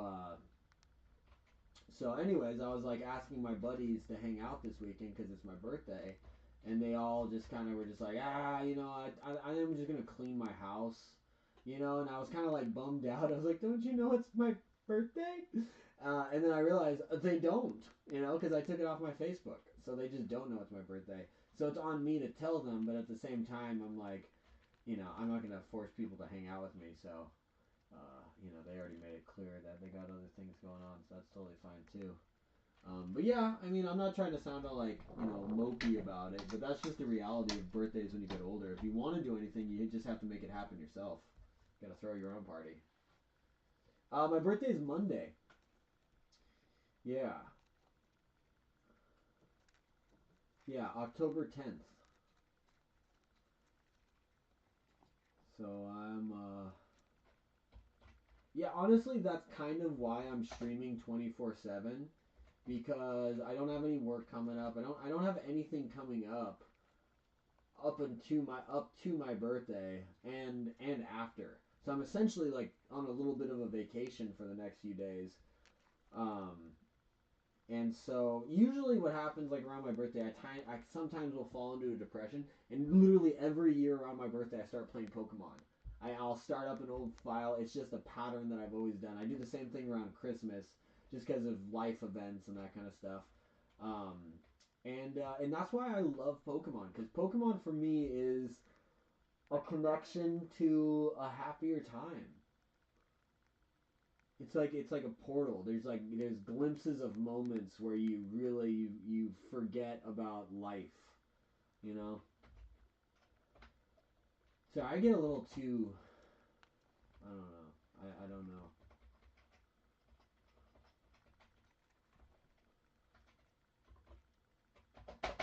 That's why I was kind of like using the emulator to speed up through this run and try and race through, which we could do, but at the same time, I'm kind of just taking my sweet time with it and not actually grinding out any of these guys anymore. Because what happens when I grind out is I don't want to use the poke. I'd rather it be difficult, So I'm trying to resist the urge to grind and just do shit like this. Like, all right, we have to now beat a level 17 Pikachu. Let's see if we can do it with freaking 6 of our guys.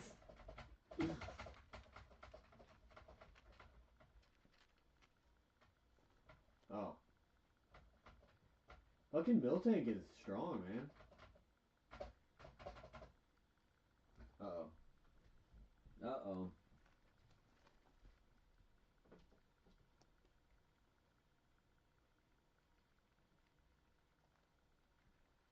Right? Yeah, Mario on NS on Nintendo, I think was the first game I ever played, like ever. Um, I think that might be the case. I think I was at my buddy's house. I remember playing Tekken as well. That was one of the first games. Um, I liked games at the arcade as well. There's this one arcade game that I have no idea what it's called. I can remember like moments of it and kind of describe what happened. Um, and I've been searching for this game for so long, and I just can't find it. I have no idea what it's called. Um, I actually bought 2 PlayStation 2 games yesterday when I was at the mall. But I gotta figure out how to stream PlayStation 2 on on my computer on YouTube. I guess I just get like a capture card, or there's something you can plug into the PlayStation 2 to be able to do it. But yeah, I'd kind of like to do that because yeah, I'd rather go for the nostalgia market with gaming than try and keep up with the latest games. Um, just because my thing with going back to addiction, that was kind of why I never played WoW or any game that was like after like PS3 and beyond, where people really were starting to get addicted to video games. I already knew that I could get addicted to a video game that was like far less quality. So I was like, I don't want to have like an immersive world that I could then disappear into, because I've had like bad addictions to Pokemon, not yeah, Pokemon games in particular. But I've had like times where I played games so much that when I close my eyes to go to sleep, I still see the game. You know, so it's like you've been like burned the game into your freaking retinas. You know, so I've been there. So that's why when my buddies were like, "Let's play Halo," I was like, "Nah, I'm good. I'm never gonna get an Xbox." Yeah, I love me some Pokemons. Yeah, that's why I kind of want to just take my sweet time here. Just enjoy the grind, enjoy every level, not feel the need to just blast our way through this game. I mean, the only reason to use the emulator, if I start using the emulator to speed it up, uh, I'm gonna then just start creating new files to play as, which is fine too. Like we had talked about doing like a Ditto team. I actually really want to try that. So maybe I'll try that with Crystal. Maybe I'll just have I can do this one where we take our time, and I can set up other save files and just have Team Ditto, and we make that like the title. So and then we can do whatever. Because I'm not gonna run a Ditto team and not do some sped up grinding. you know. Yeah, when I play it for like 3 to 5 hours and go to bed, I can play it in my head and see Mario spam me up air. Dude, that Smash Bros is the game for me. Like when I first streamed on Twitch, my name on Twitch was Jiggles D Puff, which is the Jigglypuff. Because on Smash, my favorite character is Jigglypuff. I play as Jigglypuff, and then I would play as Little Mac, but I like Jigglypuff more, even though I'm better with Little Mac.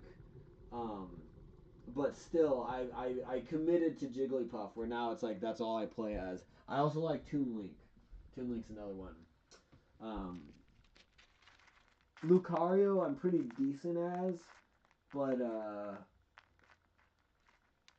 you have to have options depending on who you're going against. Because there's certain people, like if I play as Little Mac, is almost a death sentence. But then you just have to elevate your game as Little Mac so far that they can't get you. So there, I have been there. Like when Smash 4 first came out, when Smash came out for the 3DS, dude, I went so hard for that game. I downloaded it at like it was like available at 11:59 or 12:01 or whatever. It's like I downloaded it at 12:02. I had it. I was one of the first people to have that game, and I played so much with Little Mac that I got to the point where I remember when I first started, like I would go online and there would be like, there would be what's the term? Like a Reddit post or like a forum. There'd be like a forum complaining about me being a dick. You know what I mean? So I was like, yes, I've made it. So I really, really got into the competitive, and I remember I realized how, even though I was getting competitive, I also realized how shitty I was at the game because I stayed up one time till like 4 a.m. or 5 a.m. playing it, and then all the Japanese players kind of started to wake up. So I remember it was like all of a sudden I was playing against a Japanese player who played as Pikachu, and it was like it was night and day. I had been just dominating everyone up until that point, and then I go against this Pikachu, and it was like a lion playing with a mouse. He just destroyed me. There was no competition whatsoever. But at that moment, I realized like we were talking about earlier, like the levels of the game. I was like, even though I thought I was good, like playing at this, like this guy is so good that he didn't just make it look easy. He was just toying with me. He was doing the thing with Pikachu where the butt is wiggling in the air and stuff, and I'm just like, holy shit, man, this guy is too good. He would do the down smash where if I went slightly off the edge, he would jump off the edge, do the Pikachu's down B where he does Pika like the thunder, and then float back. So then with the thunder goes straight down along the side of the edge. So even if I grabbed the ledge, it would down smash me. So it's like no matter what, if I went off the side, I was dead. He would just down B, unless maybe you could time like a dodge in the air. Maybe there was like a method to get out, but I had 2 lives and that was it. You know, but I remember playing against that guy and I was just like, respect, brother. I'm gonna remember this ass whooping. You know, I'm gonna take this one with me. Sorry, I was rambling there. Oh, you like Jigglypuff too?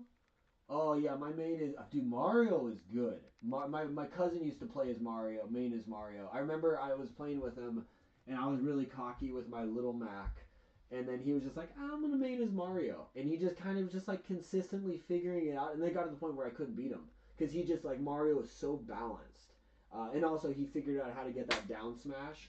Just whoosh, love that move.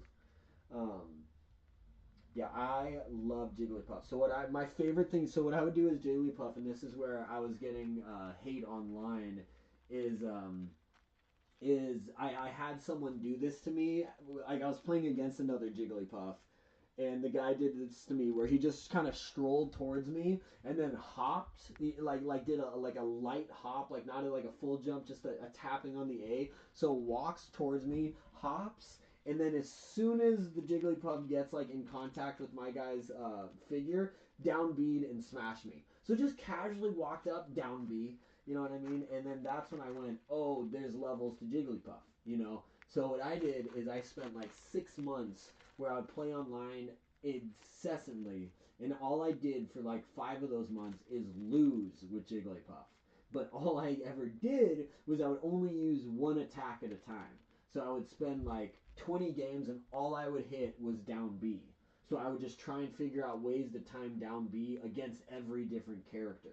And then I would only use the side B, you know, the punch, and how to time that, you know, like to be able to do it, wind up, and then get them right at the tip. So be able to get just the tip of the hitbox. You know, I got weird with Smash Bros, dude. I love Smash Bros. That's like my game. If I could stream that, I would just do that all the time. I've been rambling about Smash Bros this whole time, so you probably missed all that, but still. um, yeah. Yeah, I have like two different ways. So I can hang with a lot of, yeah, there's definitely levels. I'm also super rusty with Smash Bros, so I would get destroyed right now. But I've been at points where I can hang with like some pretty high level players. I was confident, but you would have to play it differently. So how I would beat high level players is I would have to take them out of their game. So if a guy's able to beat me in this area, like I just can't. He's always gonna get maybe I'll get 1 hit on him. He's gonna get 3 to 5 hits. So he's gonna win. You know what I mean? So I then can't fight him that way. So that's like, for instance, why I like Toon Link, because Toon Link, say I'm going against a really, really, really good player who has to be close in, I'll just go Toon Link and I won't play him. You know what I mean? I then stop playing Smash Bros the way you're supposed to play. You just keep away, throw my little boomerang, throw a little bomb, throw this, but all I'm doing at all costs is staying away from combat. So then after a certain point, he's going like, what the fuck is going on? All of a sudden, he's up to 100 points. I haven't taken a single hit, and I'm just spamming bombs. And then at a certain point, even the highest level players, they get frustrated, and they start making really stupid moves. They get aggressive. They start doing that. As soon as they get aggressive, that's when you come in with the melee. You start doing the smash A attacks. You come in heavy with the sword, and now they're not ready for it. They've been prepared. They've been playing strategizing for you as a distance guy. Now all of a sudden you're going aggressive. They're like, oh, what the fuck? And then you get the kill. And then rinse and repeat. You know what I mean? So anyway, so when I would go against high level guys, it's like rock, paper, scissors. It's like his rock to my rock. He's got a bigger rock. This guy's just better than me. He's just gonna smash me. You know what I mean? So then I gotta go paper. And paper is just like, I'm floating over here. We're not even fighting. He's just like doing this, and I'm just rolling away from him for like 45 seconds, just wasting the game to the word. Some guys, they just quit. They'll just walk off the edge of the thing. They're just, fuck, I don't want to play as this guy. But it's like, nah, bro, it's a game. Like, you gotta play the game, bro. you know, you know, you know. And it's like then that goes into like samurai bushido code and that kind of stuff. It's like, well, that's bullshit. We hate playing against people like you. It's like, okay, you know. Oh, I gotcha. Hold on, I gotta read those. When my opponent is a 30%, I will use pound, side B, and then forward air, rest mid air, satisfying to do and oddly easy. I know, I love those combos. One of my favorite with Jigglypuff is just not doing anything, like side being them up and damage, but just casually walking over and then doing the light hop down B is just so. When I get that, I'm just like, yes, it's better than anything. Usually out offensive, but if overwhelming doesn't work and I take it too much damage, I slow it down and choose which fights to take carefully. Yeah, I kind of treat Smash Bros, when I'm like really into it, I treat each engagement as a separate battle. So it's like when we engage, say I did 30 damage, 30%, he's only done 15. Okay, I won that engagement. And then it just becomes like stacking up engagements. But if I find myself just kind of blindly, just kind of chasing him, it's like then you're just kind of playing on adrenaline. Which is cool too. That's another way to play. Like I'll do that too, where one of my favorite things with Smash is I like won't breathe the entirety. Like usually that's when I play as Little Mac because he's so fast paced. But I'll take like a deep breath as it's going like 3, 2, 1, go or whatever. And then I just slowly exhale. So it's like a weird breath meditation, and I'm just like slowly exhaling and like holding my breath while I'm playing, and then you start to like zero in, and it's like you can kind of start seeing the game in slow mo, but you can only maintain that for as long as you can kind of maintain your focus, because sometimes the battle goes long and you're kind of then going you know what I mean, so it's not always like you gotta kind of figure out when to time your breath. You're not just like no breath. Sometimes you're like relaxing deep breath, and then when you go in to engage, you're like, you know what I mean? You just exhale slow, and just like for the next 30 seconds, it's like you're floating underwater. So anyways, yeah, I vibe with you on that. I love Smash Bros. Absolutely love it. Non-existent connection speed in the game is playing at 0.01%. Yeah, I don't think I've ever suicided in Smash. I have like a negative. I play kind of. I kind of break the rules in certain. So for Smash, like I don't like to quit. Never say never kind of attitude. Like it's not over till it's over. But I also carry that into chess. So I'll play like chess.com games and stuff, and I'll do stuff where I'll be down 15, and it's like the protocol is that you give up, you resign the game, you shake hands, and you move on, because then you're not wasting either of your time. So, but what I like to do is I just say, no, fuck you, I'm gonna keep playing. Like, why do I have to quit? So I like to just keep going, and sometimes you'll pull the victory out. That's why it's like never say never, man. I would get that. Have you ever played Pokemon Unite? That new game that's out. That's a common one where there's almost like phases of the game where you can kind of lose, or you can lose or win. So even if you're losing, you can kind of come back. But there's also the option where you can just resign. So what a lot of people will do, and I get so annoyed at this, is like as soon as the game isn't going their way, they try and give up, because they're just like, this one's a waste. Like let's just restart. We'll do it again. And I refuse every time. I get so annoyed when people try and quit. Because you can turn it around. You can win in the last second in Pokemon Unite.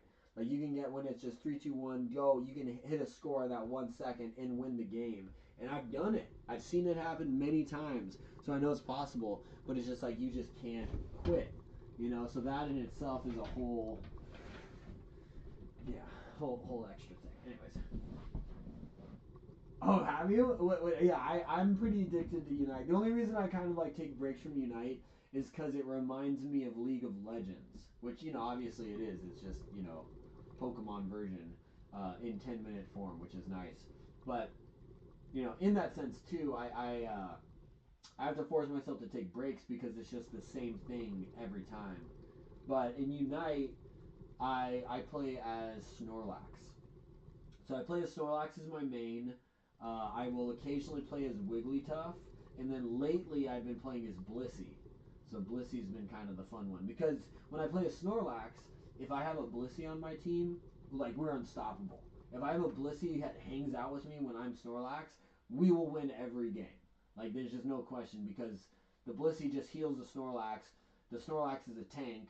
It's just like you're gonna win every exchange. It just happens. I mean, unless you're going against like a Tyranitar, and there's occasions where, you know, these other guys can gang up on you and stuff. So that's one thing. But yeah, I just found myself always wanting to play with a Blissey, and I'd be so happy when a Blissey was there.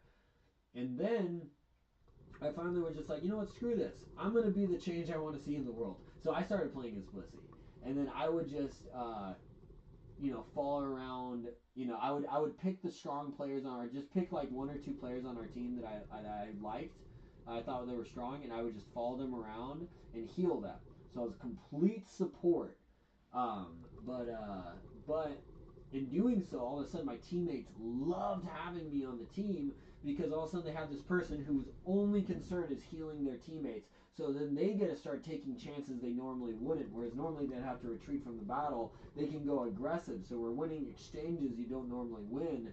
So when I was playing Blissey, we would always have it where it's like you're in the goal zone. All 5 of your guys are in the goal zone. They've all like, you know, they're all just recovering just like in their zone, and they can't even get out. And I'm just sitting in there in the middle, just healing everyone, running around in a circle, just healing while we do it. Yeah, no, exactly. You need more Blisseys. They're great. And it was funny too because when I was playing as Snorlax, it was whatever. I wasn't really getting invited to games because Snorlax, he's a defender, but I like to play Snorlax as pretty aggressive. I use Flail, not Flail. Is it Flail? I think Flail's his move, but I use the one where he like runs at you all Naruto style and then just mauls you.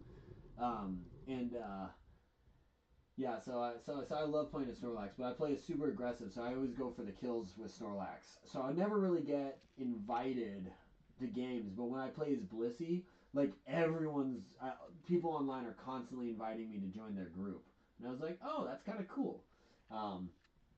So it just kind of encouraged me to keep playing that role because I've never, you know, been into like, you know, playing as a healer in games and stuff, but you know, with Blissey, it kind of made me realize, I'm like, dude, healers are where it's at. Yeah, I said, yeah, that's where Snorlax shines too, because he can be aggressive from the get-go. But, yeah, Venusaur was the first one I ever played. Yeah, sometimes you have to switch it up. I kind of like the same way with, like, Smash Bros. I like to force myself to hate a character. Like, I want to pick one character that I play so much that, like, I don't even like the character anymore. I don't even like enjoy playing it, but it's just like that. I have to play as that character because I have become one with that character. You know what I mean? Like this is the character that you play as. So, and I feel like you can make any character a viable option. And that's why I love fighting games. It's like if you just understand, because it's not just, it's like the Sun Tzu quote too. You know, understand your enemies. You know, so. It's like, it's not just knowing how your character plays, it's also knowing how the enemy characters play against your character, and then also what their strategies and stuff. So it's just the more you play the game, the better you get. Yeah. Good stuff.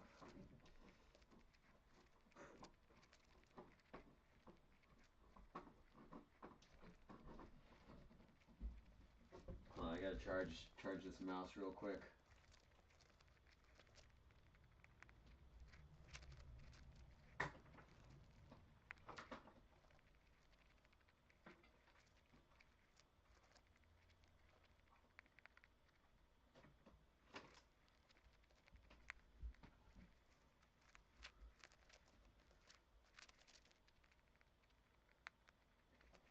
Hey, yeah, you should add me on Pokemon Unite one of these days. I think my name on there is Jiggles D Puff, but I have to double check. I haven't played in a couple weeks. Dude, Cinnamon is getting so fluffy right now. Look at this.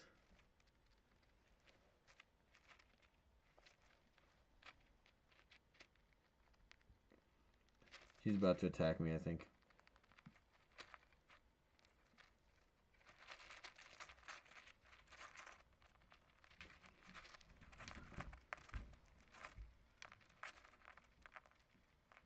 Yeah, Jiggles D Puff.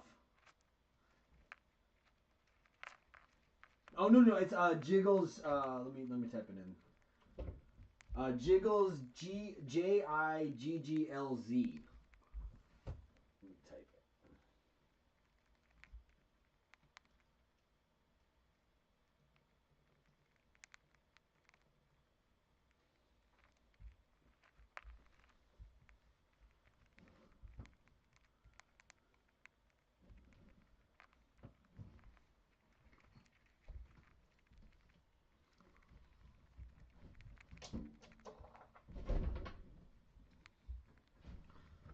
This cat real quick.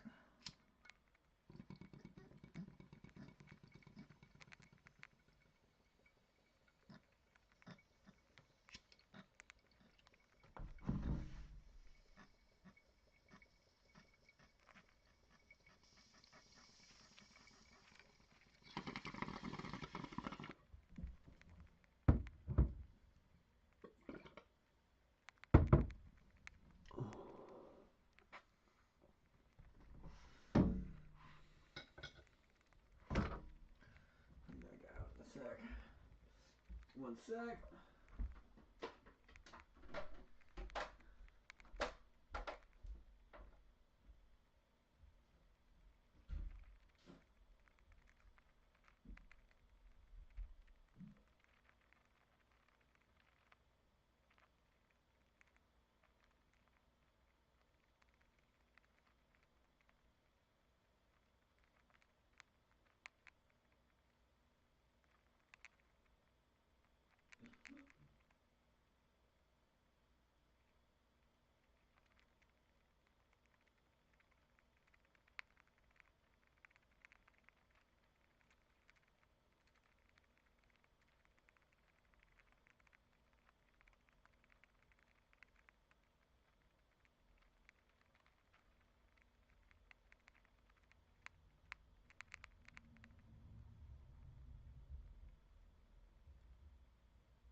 Oh.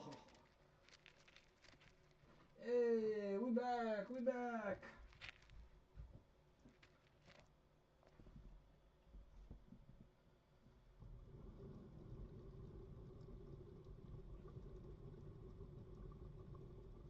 School to me, but you see, I can not believe that somebody. Hey. Ow, ow, ow. Look at this savage little baby. Look at this. Look at her. Look at her. Look at this. Look at this craziness. You ready to see the abuse I take on a daily basis? Okay, watch. It's my hand, Cinnamon. The same hand that loves and feeds you. Can you see the hand? I put the hand in here. Watch what happens to the finger. She's a savage. She's a savage. Look at this savagery. Ah.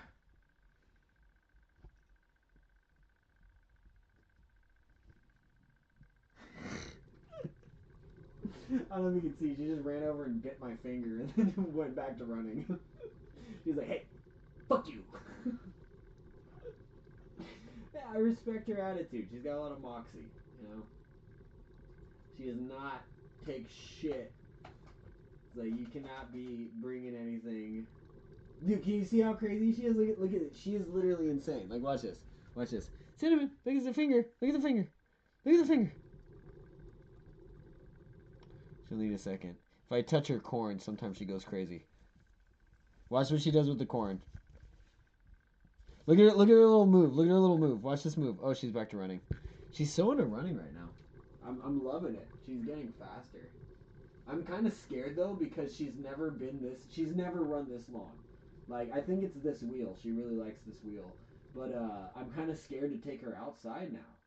Like, before I was confident that she wouldn't get away, but now she's kind of fast. She's definitely fast enough to get away.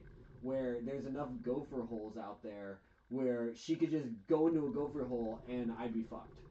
You know, so I think in that sense it's really not worth it. I have to just, like, if I'm gonna take her outside, it has to be a boxed-in area, but I can't just, like, let her walk around in my field while I'm standing next to her, because she could see a hole and then dart to it, and she could be quick enough that I wouldn't get it.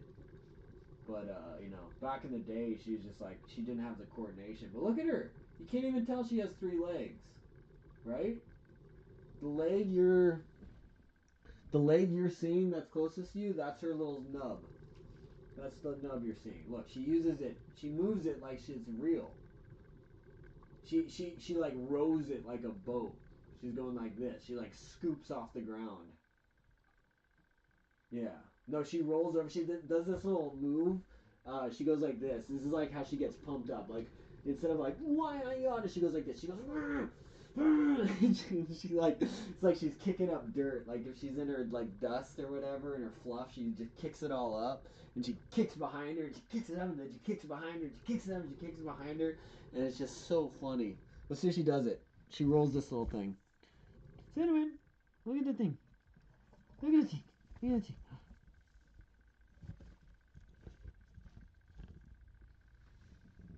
Come on. Do the thing with the stuff. Oh, no.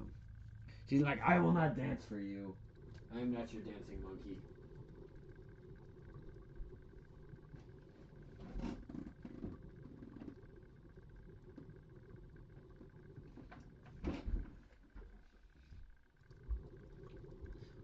Watch this. Looky what I got. Looky what I got. This is Napoleon, so I'm only going to let her have a tiny bit. It's gold. Look at this. It's gold. She doesn't like when I tease her, so I got to actually give it to her. Yes. Fuck yes. Oh my god, it's amazing. Okay, good. She only had a little bit. This is Napoleon, so I don't want to give her the whole thing. She'll just take the whole thing. Actually, she's so stuffed right now, I don't think she can. Let me see how much she can fit in her cheeks. If she clears that thing off, that'll be insane. She's so cute. She's so crazy, but so cute.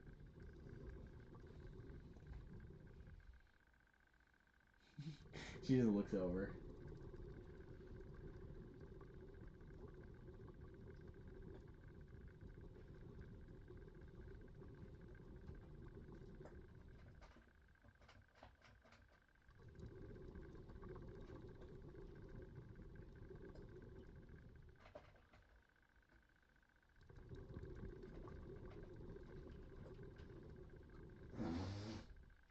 Oh, excuse me. I'm having like allergies right now.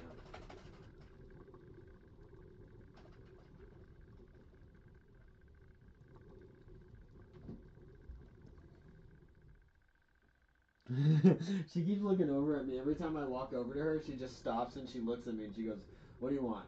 You want some of this? You want a piece of me, motherfucker?"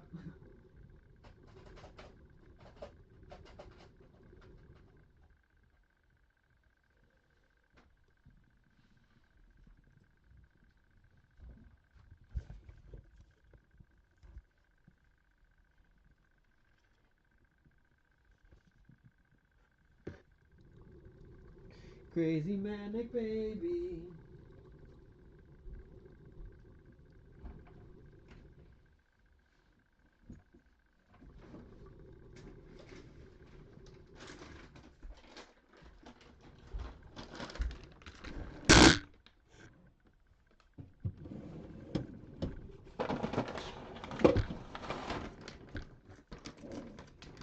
I want to see if she'll eat this stuff.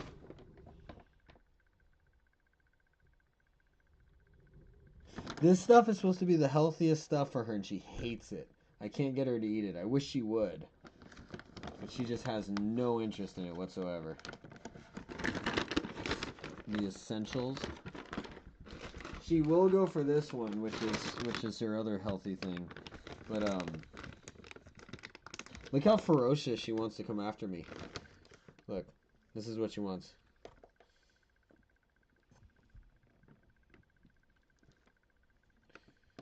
I think she wants out, but oh no, she wants out. Look, okay, I'll take her out.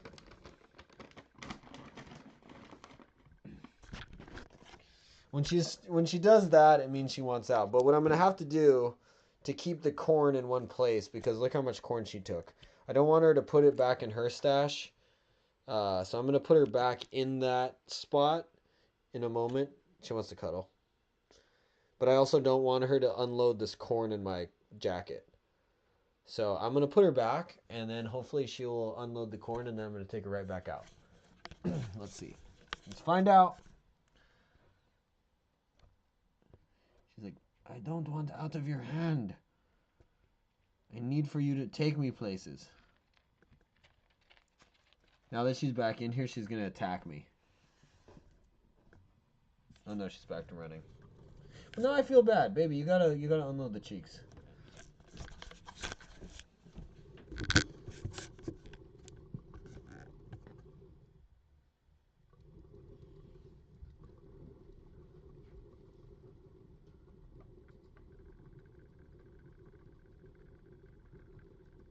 Yeah, Napoleon's sleeping right now.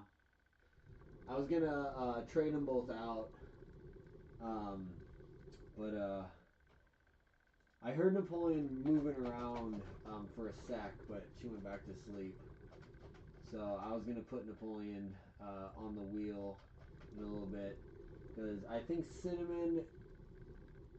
I think she's like down, like right there when she kind of climbed up on my hand. She was ready to go out, but I also think she's just so hyped up right now that you know, like if I put her in her cage, she's gonna want out of her cage, you know. But I'll put her back in a minute. She's liking the wheel right now.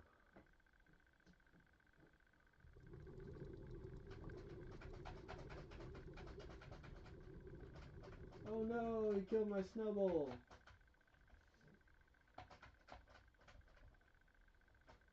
Pikachu versus Pikablue.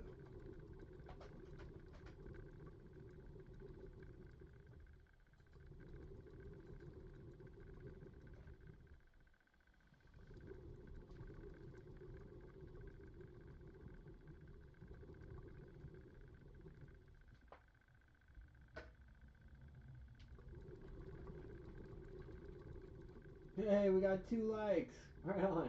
That's dope. Makes me happy.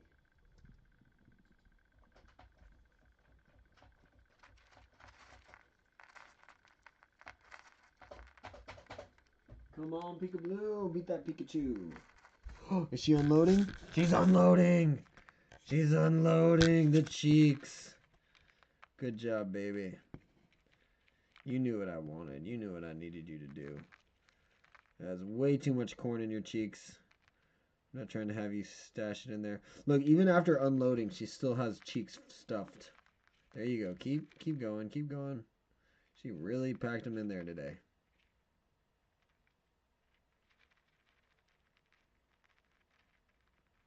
Oh, nope, she's stuffing her cheeks again.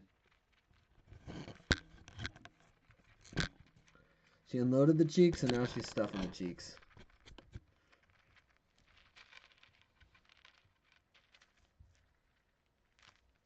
She just loves this corn. Ow, ow, back to biting. Ow, back to biting. She's like, don't touch my corn. Don't touch my corn. Get away from my corn. Get away from my corn. Okay, I will respect your corn. Yes, let me collect my corn. This corn makes me so happy. Finger? Is finger as good as corn? Finger. I touch your corn? I touched your corn. She's so funny. Look, she loves pets, but she hates my finger. She only likes my finger if I'm giving her pets. But then as soon as she realizes that it's my finger giving her pets, she's like, I kill you.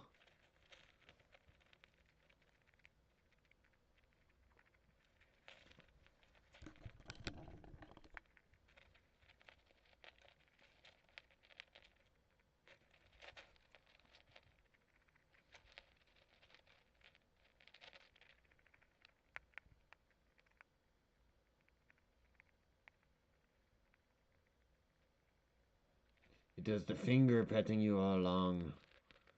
She's like, it's okay. You give good ear scratchies. So it's okay. It's okay.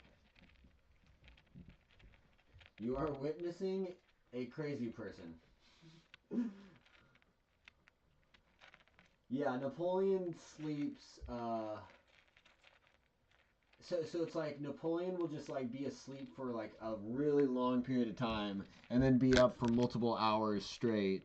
Whereas Cinnamon, I have to kind of catch her when she's awake, cause she'll be awake, but when she goes into her tube, she'll just be in there for like, hours, and just like she'll like be awake, but just kind of like grooming herself and chilling, So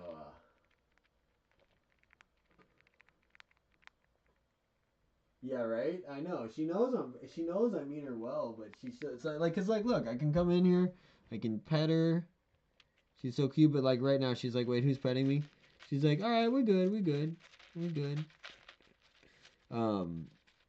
But her instincts, like, if I were to kind of like disturb her from eating right now and be like distract her with my finger, she would go on the attack. But because she's eating right now, I can just pet her.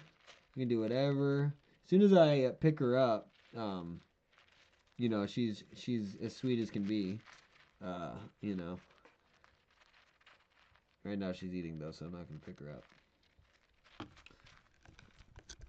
But as soon as she like stops eating, she goes into this like territorial mode, and that's when she does that little like where she rolled over and she does a little kicky dance, and she just goes in like, I will kill you! I'll kill you! How dare you be alive in my presence!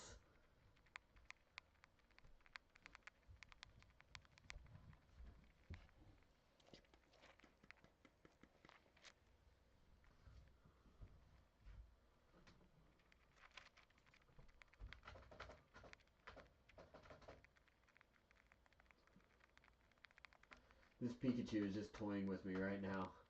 He can completely destroy me with Thundershock. So I'm gonna switch.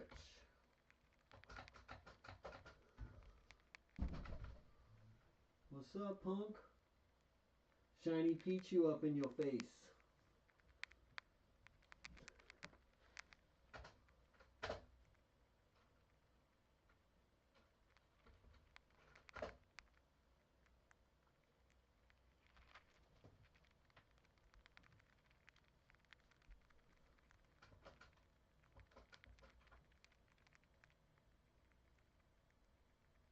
Oh, we were talking about Blossom yesterday? Look at this. I've had this since I was a little kid.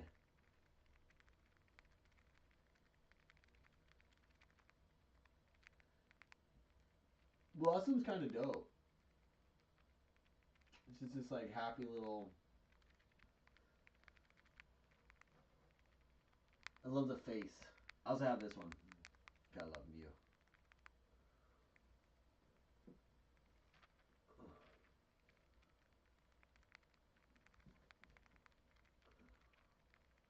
Oh, now they're not balancing up there.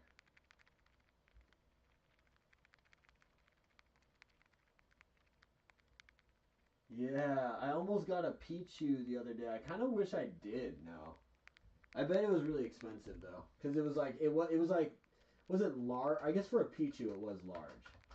Um, so I was just like, I know this thing's gonna be like $40 minimum, so I didn't even want to like bother asking because I had mentioned, right. I love this Mew. That Mew is like literally, you see, it's pretty aged. This is like if I had any kind of like doll growing up, this was it. You know, you see, it's nice and warm, and I kind of, you know, but I spent a lot of time with this guy. I just kind of, you know.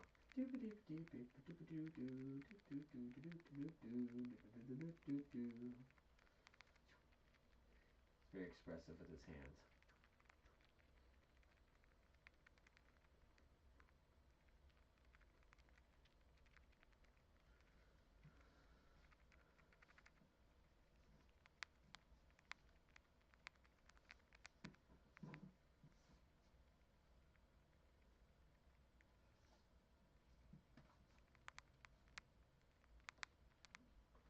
There we go. I had no time off to show off Pikachu. Right. Well, right, I gotta show my Pikachu. Bloody hell. Bloody hell. Got my Pikachu.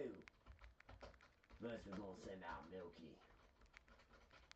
And when we take out Milky, we're gonna have a right old time.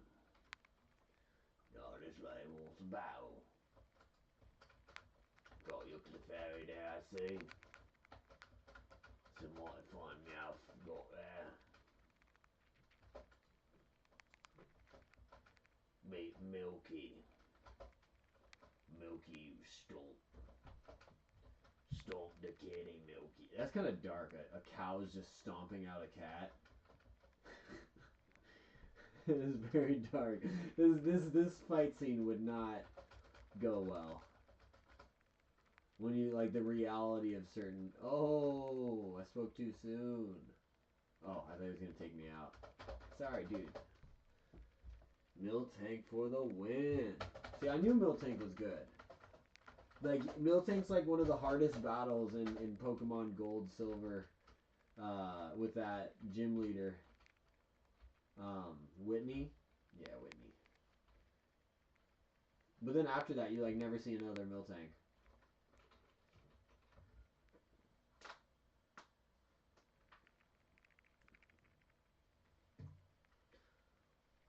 I just got back from Warvine. So how about a Pokemon battle? Oh, I'm doing all these British accents. And I'm enjoying it. So Eugene wants to battle.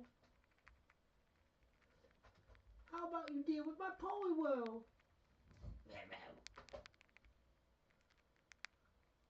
Oh my god, dude. Yeah, that Miltank is the worst. I almost didn't beat it the other day when I was battling. I had to like rethink my team. I love Poliwhirl. I just traded in my my Poliwag for Peekaboo or Meryl. I always call it Peekaboo just because I don't know if you remember that, but before Meryl was ever released, the legend was that there was a Peekaboo. So it was like the water type version of Pikachu, which turned out to be Meryl, but still, that's what people called it before Meryl was revealed.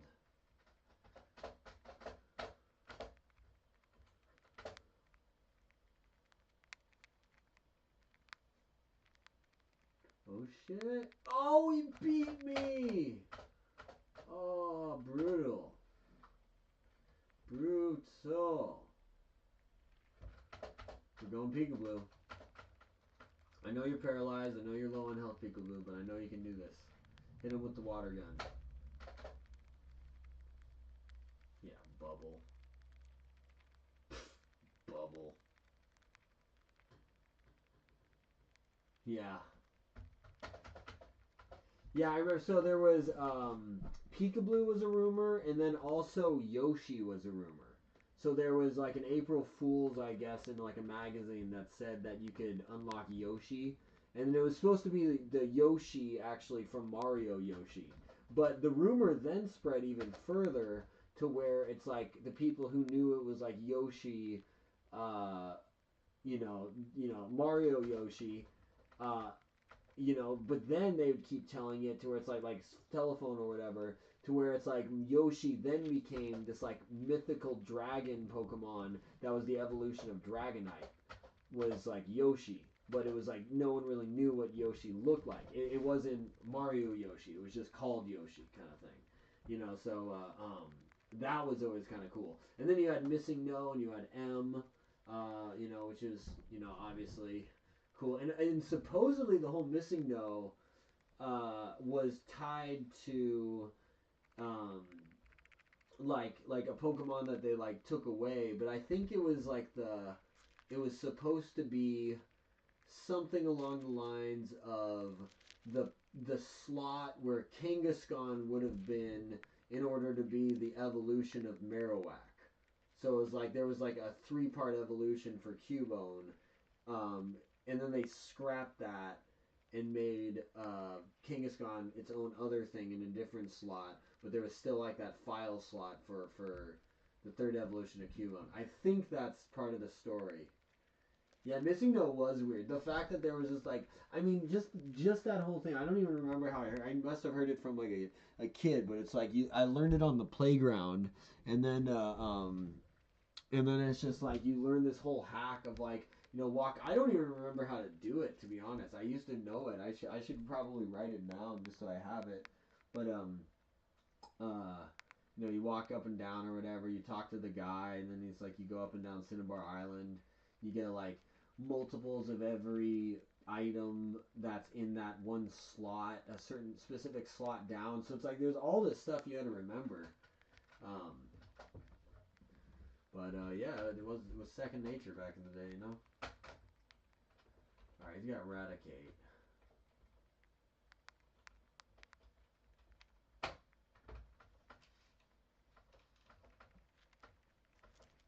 I ain't got time to deal with this Eradicate. It kind of looks like Cinnamon.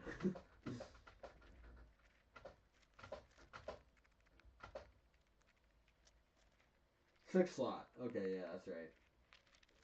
Yeah, and then there was like the other factors where it's like depending on how you did it, you could like find Missing No, or you could also find like level 260 Tauroses. And then there was ways where it's like you could catch. I don't know if it was like you could catch a Missing No and it would turn into something, or you just like depending on something you did, then like the Pokemon that you like surfed up and down and found would be different. Um, I don't remember. I just know that there was like a bunch of different factors to it. Nice Cubone. Dude, Cubone I think is the best back sprite in all of Crystal. Just because the back sprite could also be a front sprite. It's like one of the only ones I think that has that feature. Right? It does. It looks like an evil Cinnamon with a demon tail.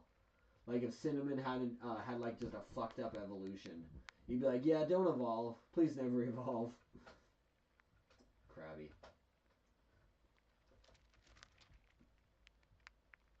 I went outside earlier and I've been having allergies ever since. It was a little wimp I am. What are you sending? I said Krabby? Smart move is Pichu. Since Pichu's our lowest level, we're gonna send out Pichu. HPL, the last Pokemon you battled. Oh, really? So you need to clone some Master Balls 3 years ago for it. Nice! Yeah, I haven't done that cheat since I was like a kid, so... I did it so many times that it was like hardwired into where I think I did it once, like in high school or something, but I don't think I've really done it since. I don't really mess with the old ones too because I haven't downloaded. I could just download them on emulator. I might do that. That might be kind of fun. Yeah, I should download Yellow. Yellow is pretty dope. Oh, did you just kill Pichu? That's fucked up. But yeah, I don't really mess with my old cartridges just because my old save files are just like gold. That's like my childhood, you know. Which honestly, at this point, they might even be corrupt. I don't know. I haven't played them in a while. But I just know I just never really deleted those save files. I gotta keep drinking water, man. I'm getting like scratchy throat just from talking.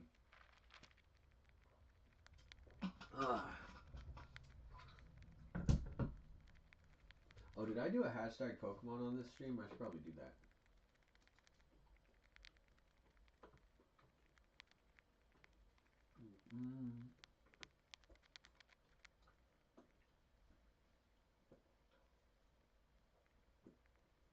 Man, freaking allergies.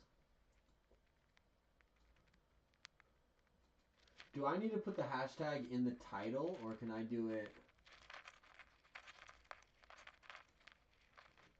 Yeah, that should be fine, right?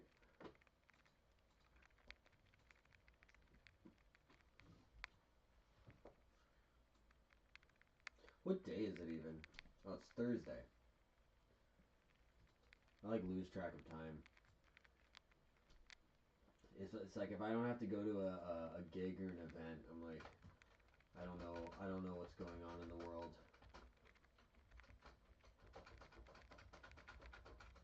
I end up be like eating once or twice a day even, so it's like I just stock up on food and like I've been eating like baked potatoes lately. That's been like my meal. Baked potato and some cashews. It's so simple. It's so filling.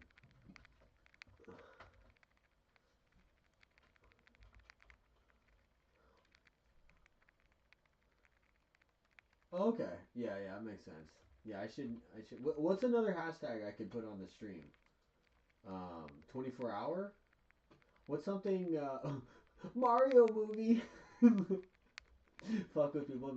Gotcha, bitch.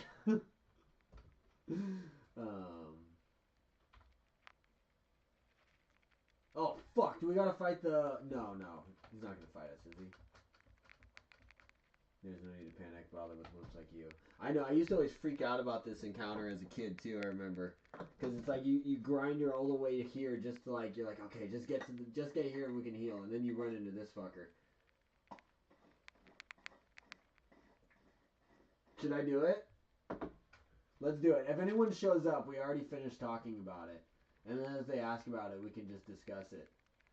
And I'll just say, oh yeah, I didn't know they were gonna make one. That is really cool. We'll give him the Norm Macdonald.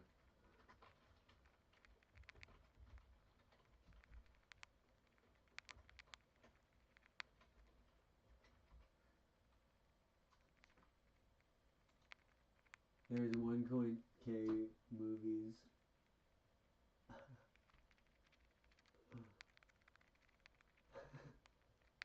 Oh, Pets is a good one.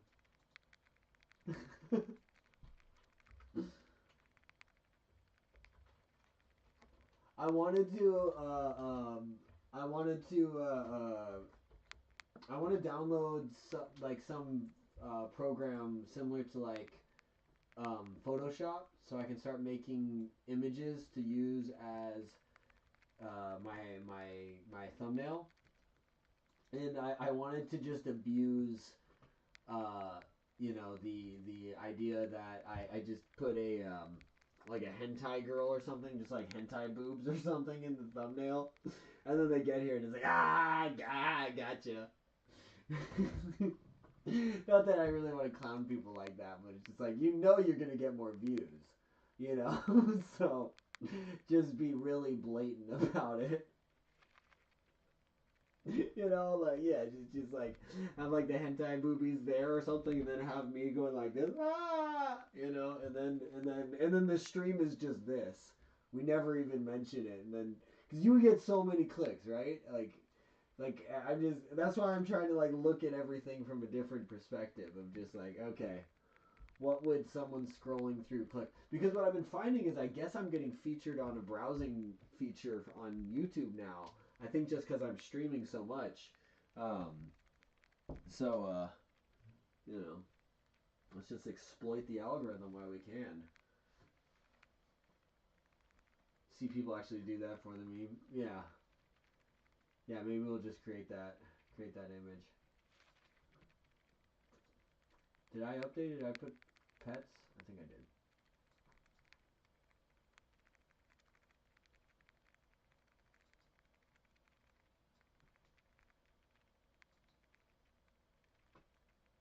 Okay, got pets there.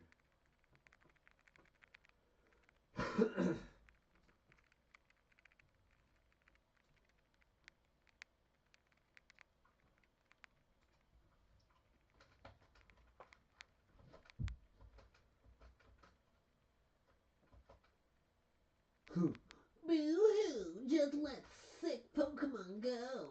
A Pokemon that can't battle is worthless. Why don't you go train at the White House? Who knows? It may make you a bit less weak. Get out of my way. Huh. That's how I think that guy sounds. I'm a big, tough, red-headed, ginger, badass motherfucker. I'm gonna go punch something.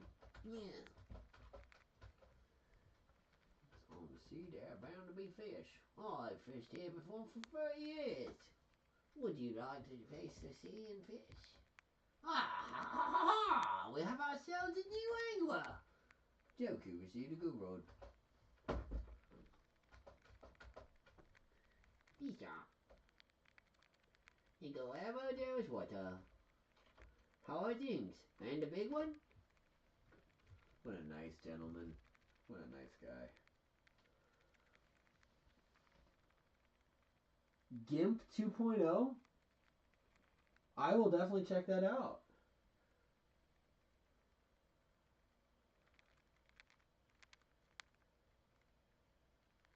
Right? No, I see that all the time. I see that with because I'm victim to it. You know what I mean?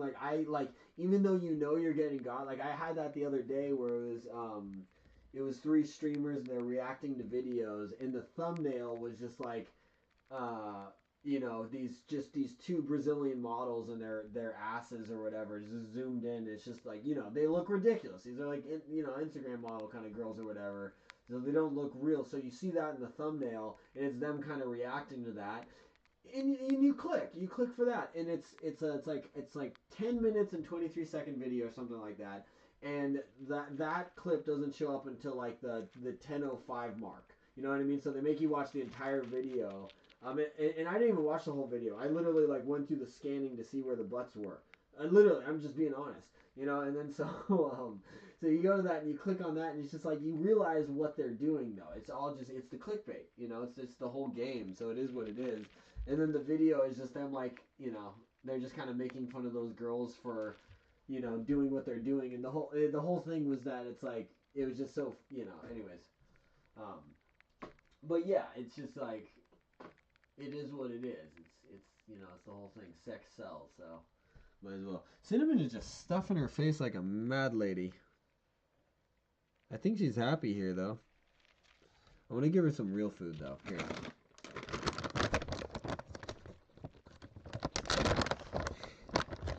This is something I used to like to do. Check this out. Cinnamon, you want to go to the candy shop? Come on into the candy shop. So I do this. I just open that up. See if she goes in there.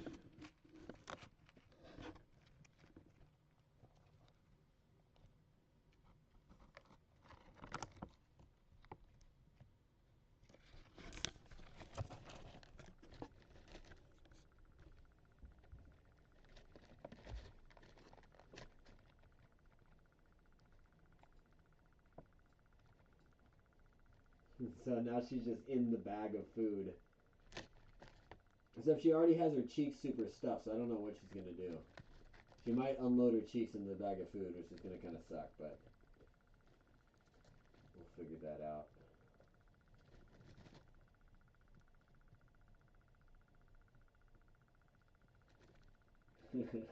Yeah, you know, I want to keep it real.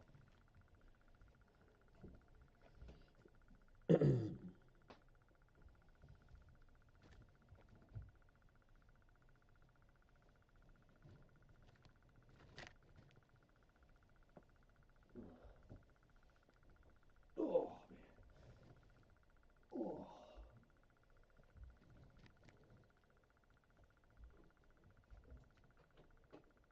I love doing this with Cinnamon. Look, she's literally on a mountain of food. She's just like, what is this?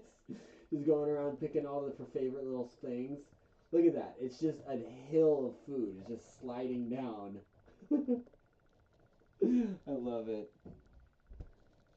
This is how I used to feed her because I didn't know what she would like to eat. Oh, she's back out. She saw my finger and she's like, who the fuck are you? She's probably going to unload her cheeks now. Nope, she's going back in.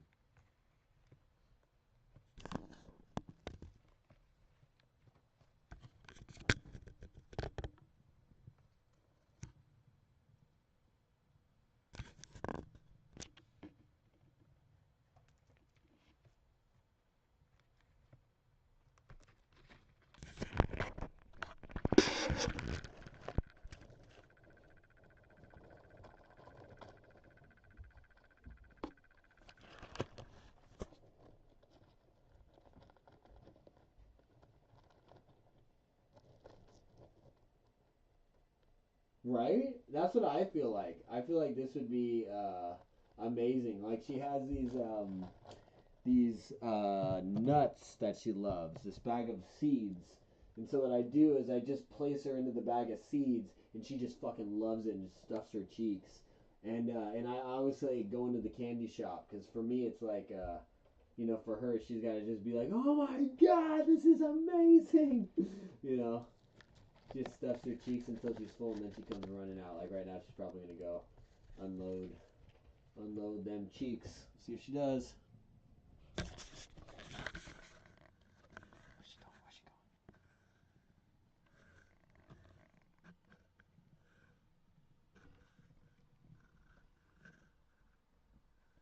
going? Nope.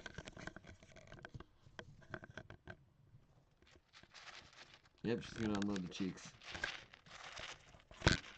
This is the unload the cheeks dance. See how she does the little kicking everything up? Then she's gonna start.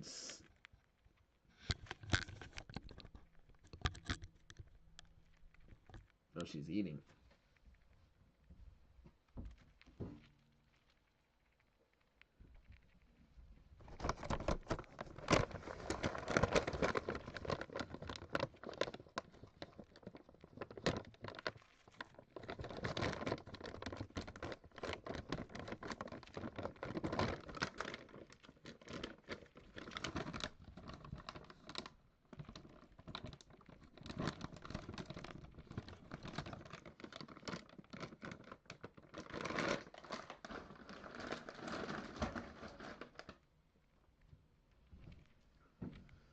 Whew. Right? I know. It's always nice. I always have to kind of like sometimes I'll leave the camera. She's never chewed on the cord, but I also don't want to tempt her and then have her just like ruin an $80 cord or $80 camera, like chewing through the cord. Oh, nice. Strength is in this place.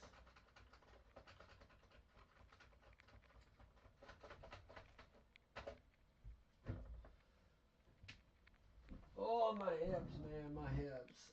Oh. Oh.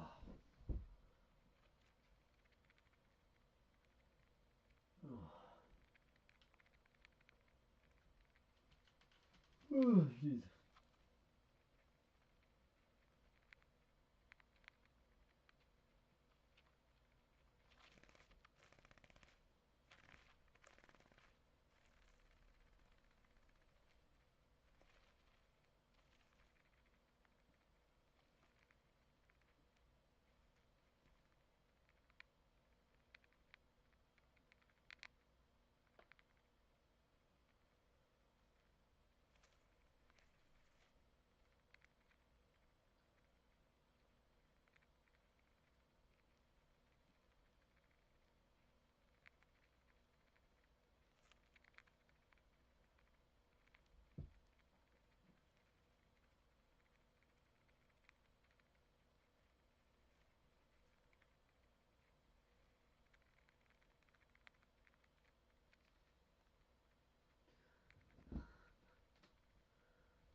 to run to the other room. I need to make some food real quick.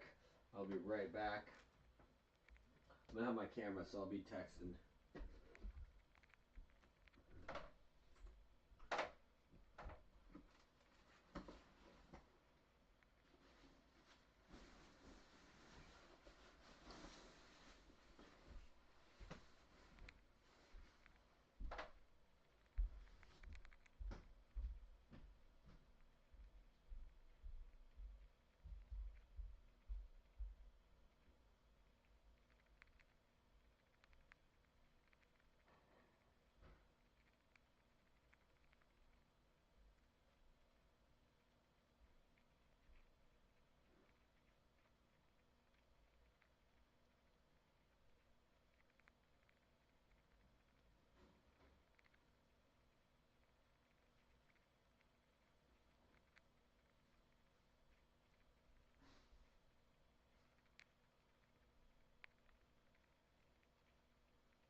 I'm texting. I'm back on camera.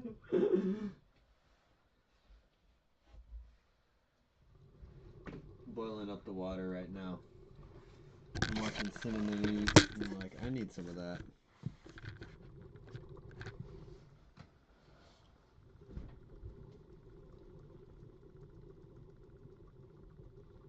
Yeah, I know, right? Yeah, I know. I've just been watching Cinnamon just stuff her face, and I'm like, I'm starving now. All I had to eat today was that smoothie.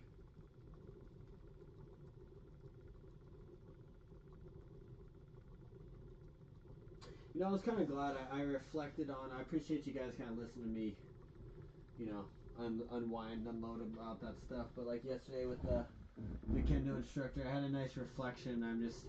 I'm so thankful that I went out of my way to go meet the guy, because it dispelled any vision I had of that, and kind of reminded me never to have some built up image of anybody, you know, because it's always just made up, you know.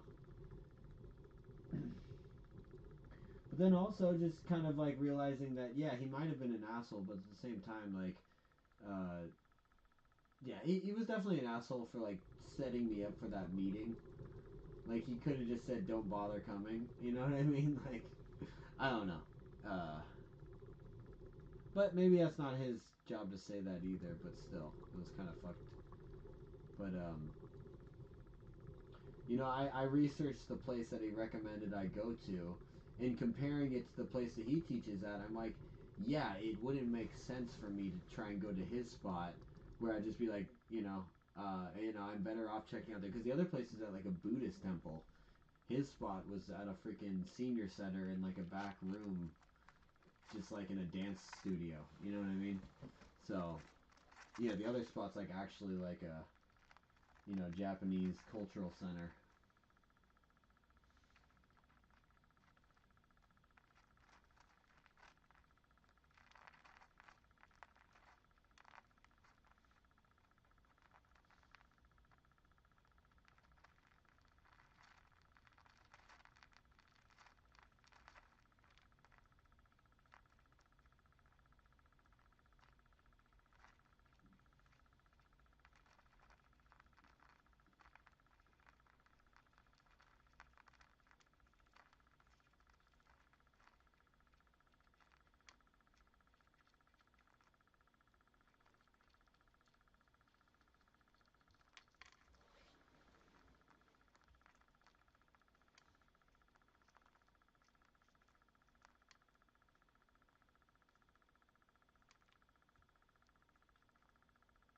Yeah, yeah, I was kind of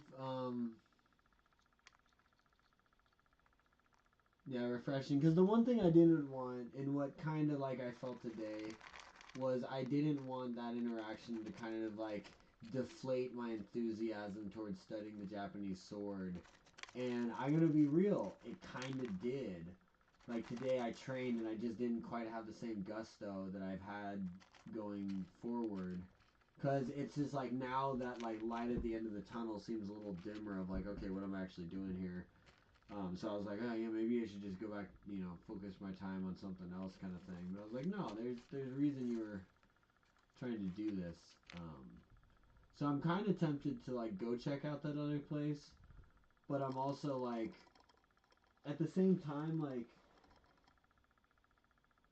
at the same time, I realized that like part of it was just like I, for whatever reason, wanted to study with that guy. I don't know why. It's just like I spent a lot of time, so it's like I built him up, and I realized it's not really like I want to study kendo. I want to study aido, or I want to study auto jutsu, but no one teaches it, so I can't find anywhere to study it.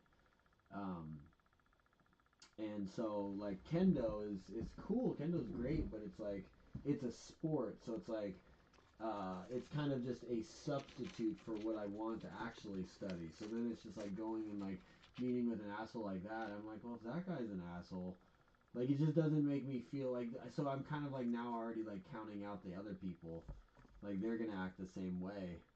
But I also just don't really want to like, waste another drive.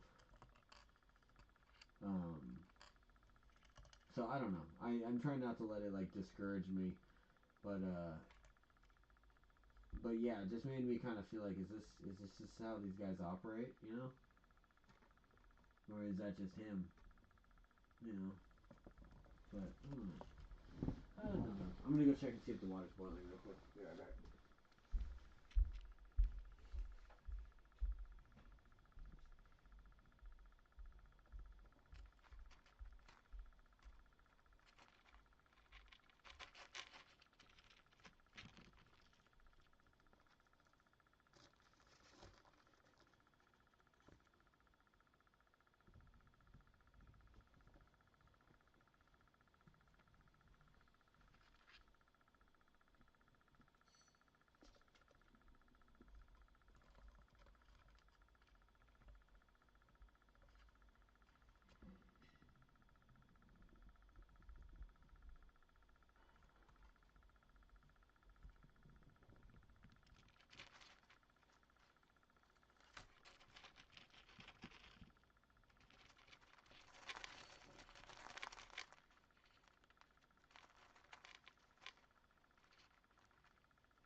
What's up?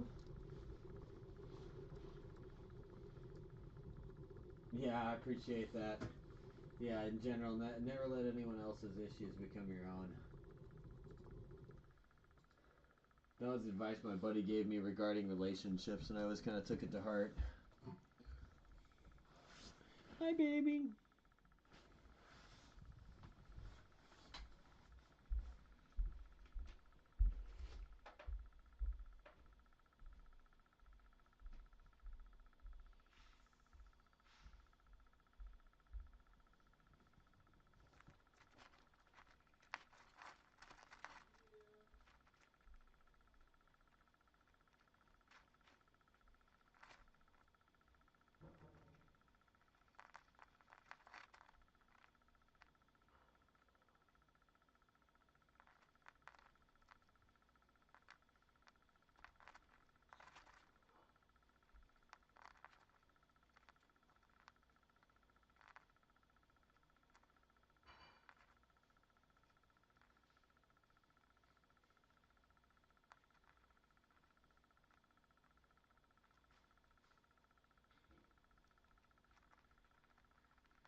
Behold, the giant plate of broccoli.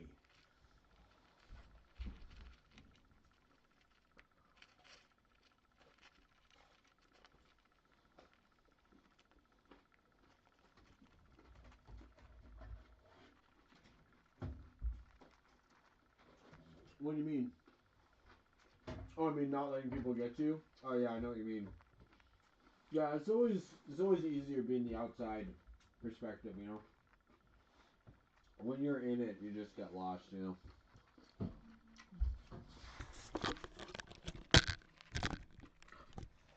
I wonder if she'll go for a little bit of broccoli.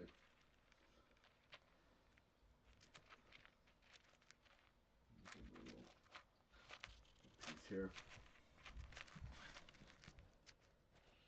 Ooh, she went right for it. Look at that. Ooh, she likes the broccoli. Nice.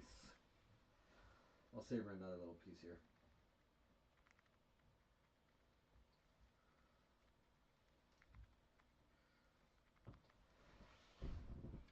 I can't give her too much because it's like a totally new thing in her diet. So I'll give her one more piece. Broccoli.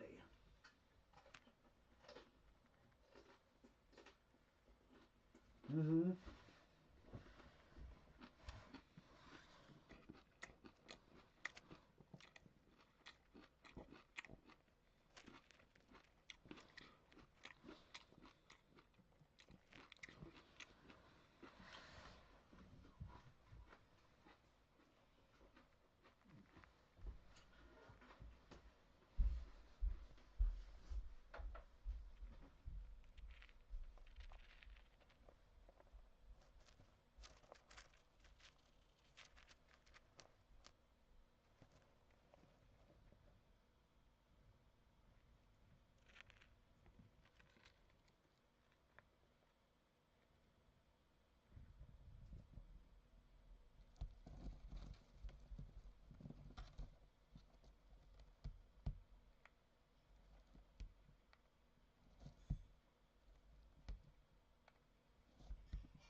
Now we're talking.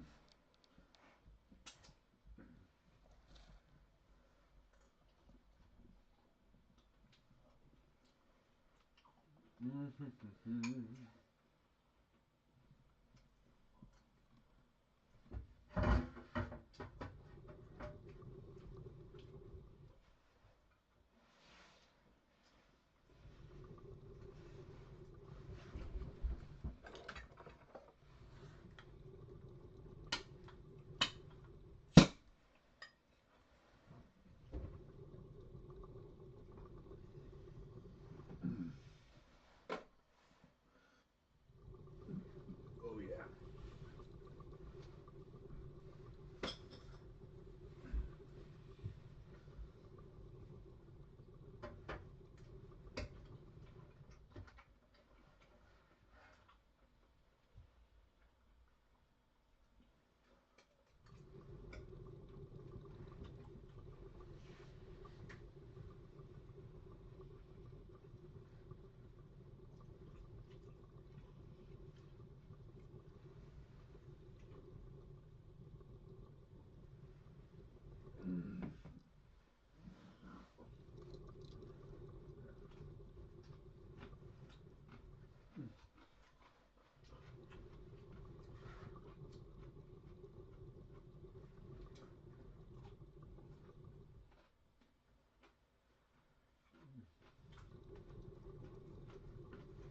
I know, probably.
And Sonic.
There you go. Good call. Yeah, I'm stuffing my face right now. I haven't had pasta in a minute. Um, I've been like, so I think I mentioned that yesterday. I'm kind of like, I'm not newly single, but like the ex thing just like dragged on for so long where it just shouldn't have, and where it's like now I'm actually just doing my own thing. And I have been for a minute, so don't get me wrong. It's not like this week or anything like that. Although she did just move, so it was like officially like she was kind of kept coming back to town to like get her shit and stuff. Um, but anyways, what I'm getting at is that when I'm not dating, holy crap, man! Like I make better decisions, you know.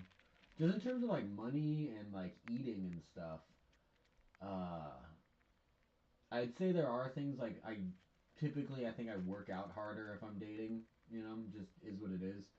But I've been saving like a ton of money just because like I'll just do this. I've had this pasta for like a month or two. Yeah, longer than that. You know, haven't really eaten it much. So had that, cooking up the broccoli that I needed to make.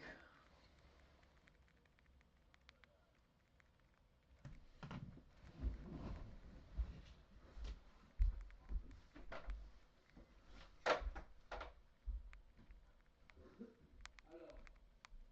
I made pesto pasta. This has red chili peppers in it.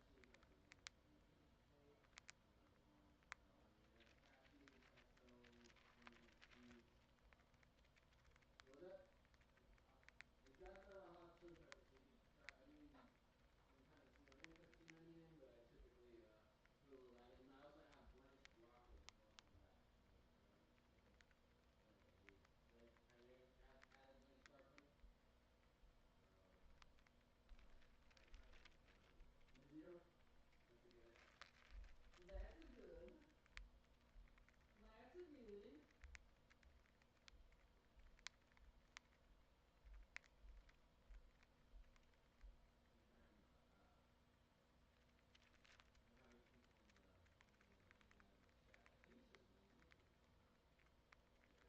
Yeah.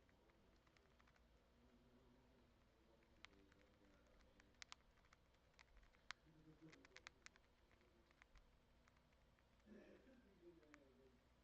I don't think I want to be in that band, but that's a funny name. The lonely days of the lonely days of aliens. That's even. I think that's better actually. But the lonely days is something nice about that.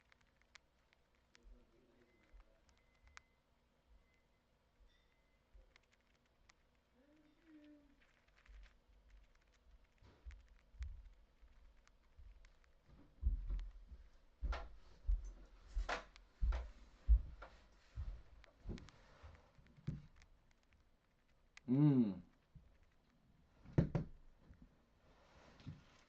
Yeah. This is good. What's your favorite type of sauce on pasta? I typically go for pesto. It's kind of like my go-to. But, you know, obviously red sauce, meat sauce is always good. Um, and, you know, Alfredo, but there's a myriad of other options. That's pretty much just stick with pesto though.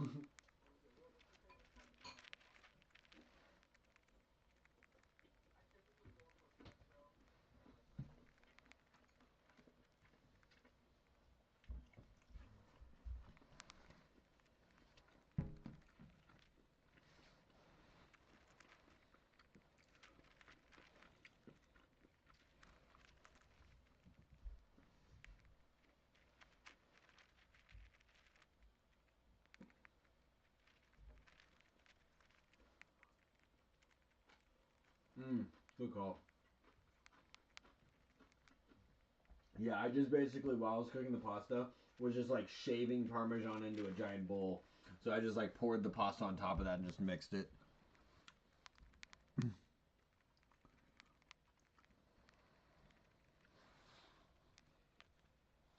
It's funny. It's like Cinnamon has just been doing. She's never this active when she's in her cage. Usually she's just kind of sleeping and she's kind of lethargic, which is typically a sign of depression in hamsters. Um, so the fact that she just kind of keeps this like little routine up where she just goes, she eats a little bit, she runs. Like I thought she just wasn't running because of her leg, but now it's clear that she's capable. So it's like, yeah, I don't know. No, she's been running more lately, which is cool. Uh, but I think she really loves this corn stuff. Like it's one of those things where, for me, from an outside perspective, it just seems insane. Just her little pattern that she's developed with this corn, but I think she's like legitimately just like fucking in heaven, just collecting this corn, you know. But also, who am I to judge? I don't know. Humans do. It's like we just discovered like humans, and you're watching them, and then they started playing a sport. Like they started playing baseball, and you're like, what the fuck are they doing? You know.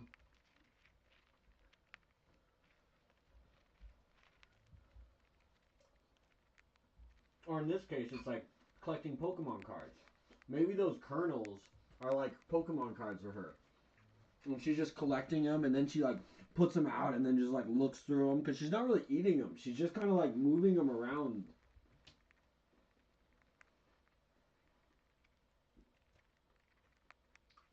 And just stuffing her cheeks beyond belief. She never does this with their cheeks. She never has stuffed cheeks. It's just since this corn thing.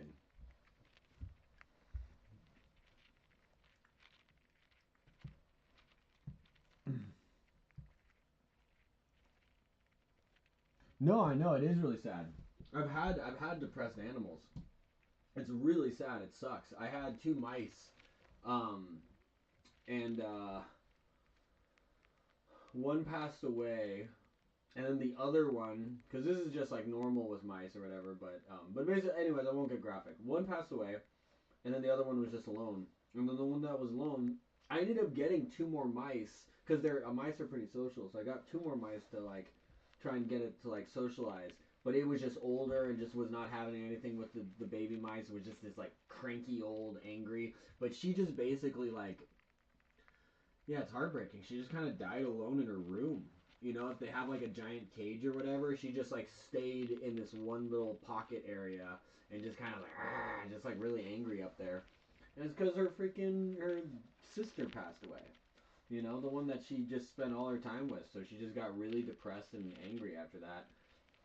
And you know, I tried introducing some other mice, and mice are really sweet. They're so smart. They're so sweet. They're like the sweetest of any these little rodents I've ever had. Just so like, just you can tell, just like heart of gold. You know what I mean? Just really sweet creatures. But man, they smell like piss. Like they're kind of gross. Like hamsters. This is why I kind of love hamsters. Hamsters actually don't smell. It depends on the breed, but like this type with like the golden fur, that longer fur, they never smell. And they're really clean. They're just constantly cleaning themselves, so they really don't smell at all. If anything, they like smell good. They're like, they don't smell whatsoever. It sounds weird to say a hamster smells good, but they just don't smell. Mice smell fucking awful. You know, people have like mice running around them. I'm like, oh, bro. Like, cause I've been there. I know how that is. I'm just running around on you like, gotta stash them all. Yeah, I know, right? I tried to get her company. I got her two little extra, you know, two more little sisters that kind of like look like the same kind of like, because one I called Dot, and she had a little white dot. She was a black little white dot, and then the other one was gray, and the gray one was the one that was sad afterwards. Um, and it's my fault too, because after the other one passed away, I should have gone out of my way to like spending more time with her to make sure that she was more stimulated and stuff. But it's like once they get to, it's like there's like a threshold. Once they like go too far into a pattern, you can kind of fuck them up. Like, dude, talk about the psychology of an animal. It really, when you spend a lot of time with the animals, I don't care what it is. If it's like a little bug or what. Like, you see their personalities, and you'll be amazed at the intelligence of certain animals. Like, I've had fish that are like as intelligent as some dogs. Like, more intelligent than a lot of dogs. That sounds fucking weird, but it's true. Like, beta fish are really smart, like surprisingly smart. And Plecostomus. of all things. I don't know if you know Plecostomus, the little sucker fish, the ones that go, and they're just like on the glass tanks, and they're sucking.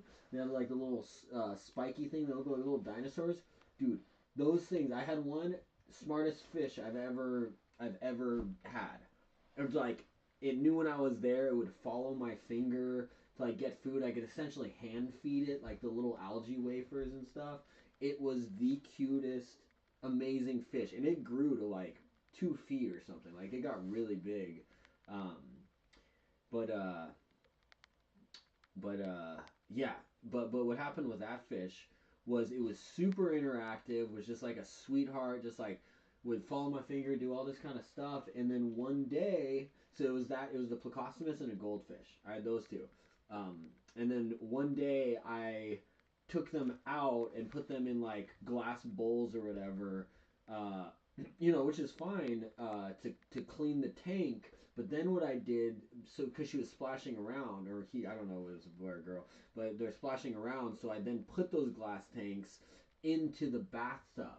And now this is where I fucked up, and I never considered this, but this is, I'm pretty sure what happened. So, because I cleaned their tanks plenty of times and it was always fine, but I never put their glass tank then, the tanks they were in, into a bathtub. It was just because I didn't want their water getting everywhere. So, put the tanks in the bathtub while I'm cleaning the tank. Not in there for long, maybe 30 minutes, 20 minutes, whatever it was it took me to clean the tank. I take them back out, but once I put them back in the tank, neither of them were really the same, but the goldfish was like kind of chilling, but the Plecostomus, I fucked up. It was like she just was shell shocked. She was just never the same. It was like she was just sitting there like in a straitjacket, just like twitching. You know what I mean? So I think what had happened was them being in the glass tank, then in the bathtub being just like this endless sheath of white. It was almost like I placed them into infinity. Like you see those those movies where they talk about going to heaven or God, and it's just it's just endless white, and they're like hello, they're running or whatever, and it's just nothing. So I almost feel like that's what I did to them, is I placed them in a sea of nothingness, because when I took her back out, she was just never the same, just completely different. And that's all I can think that happened, is just like putting them into the bathtub like psychologically traumatized her, just really fucked up, because she was just such a sweet, interactive fish. And then after that, she just never did anything. She just sat there, just for like the rest of her life. She just never really moved. Um, so yeah, you gotta be real careful with animals. Every little thing happens, because also it's like you got to think that you are the creator of their environment. You know what I mean? So it's like you don't realize the impact of little things you do could have, because we don't really understand, these animals. A lot of times, like, pet owners, they don't have the knowledge, to truly understand how this, the behavior of this animal. You're just kind of like, oh yeah, that's cute.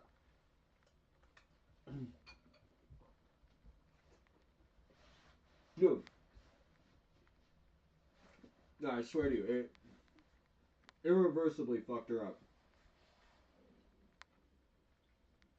No, I actually didn't. I have to look that up. But I've had enough fish. It's like, it's one of those things like, um,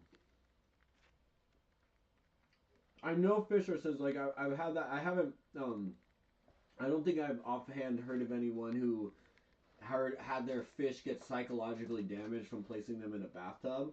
But also, I feel that I am reading into it probably more. I'm probably painting a picture. So I don't know if people really think about the psychology of their fish too often. So yeah, I haven't had that, but I have done a lot of research on fish and had other things kind of, just on in terms of like intelligence of fish and stimulation. Um, like you can traumatize fish. Like there are, there's just aspects of fish like one golden rule of fish, which is just kind of obvious, but people forget, is if the fish can fit the other fish in its mouth, it will. You know, they'll just eat the other fish. So it's like that's a big thing that happens with fish owners, is they'll get multiple fish in a tank. And they think, oh, this one, they're fine. It's like if it's even capable of eating it, it's just gonna eat it. So they'll be like, where'd the other fish go? It's like, yeah, you didn't even think that other one was capable of eating it? It ate it. But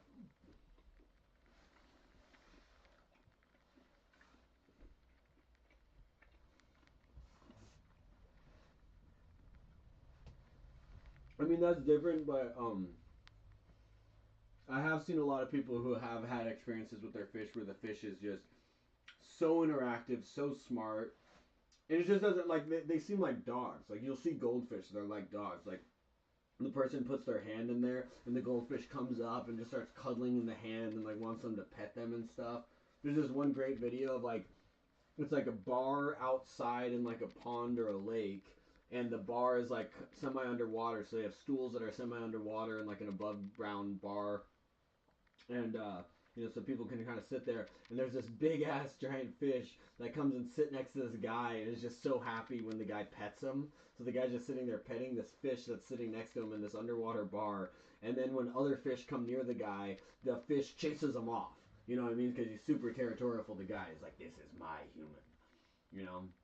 So it's like, yeah, people, I just don't think, it's like, that's number one, very rare. And then number two, not enough people are in situations where they could, develop or build a relationship with a fish. So I don't think you just, not as many people are fortunate enough to experience that, unfortunately. Fortunate, unfortunate. But, yeah. I like fish. I like all animals. It's not really like one animal. I would never get a tarantula. That's pretty much it. I don't think I would ever. I could see myself getting a snake. I don't want a snake. I could see getting a reptile. I don't want reptiles. But I for sure don't want a fucking tarantula. That's like the one thing. I used to have arachnophobia.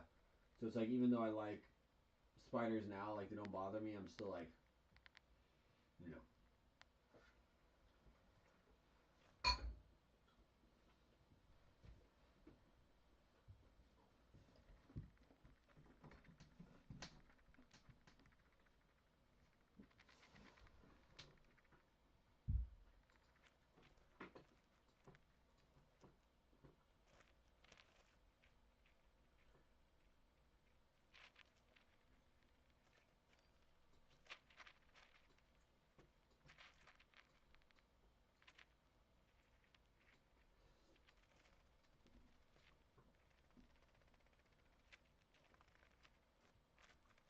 I know, right? It is kind of adorable. I had a I know. I would kind of appreciate that. Yeah, there was one fish I really wanted to get. It's called a Jack Dempsey. It's just this beautiful blue fish.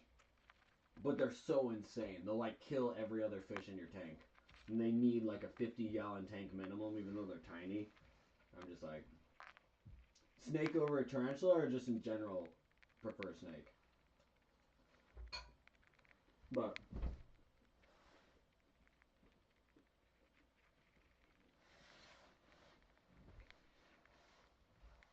the only type of spider I could have as a pet would be a jumping spider.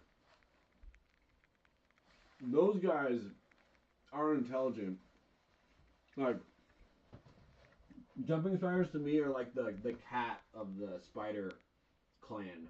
You know, they're very different than other spiders.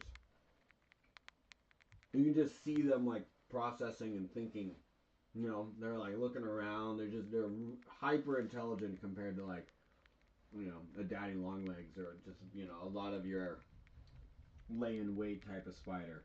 Like, jumping spiders are active hunters, so they process the world around them very different.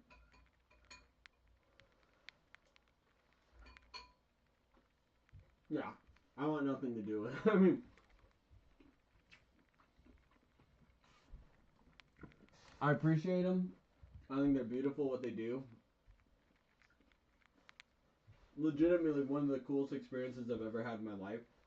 It sounds weird, but I was helping my dad out with some yard work when I was younger, and he was down in, like, this ditch, and I had to like pass them down tools. So I had to just stand in this one spot on the top of this ditch for like, you know, an hour and a half, 2 hours, something like that. Where we were just there for, you know, an afternoon basically.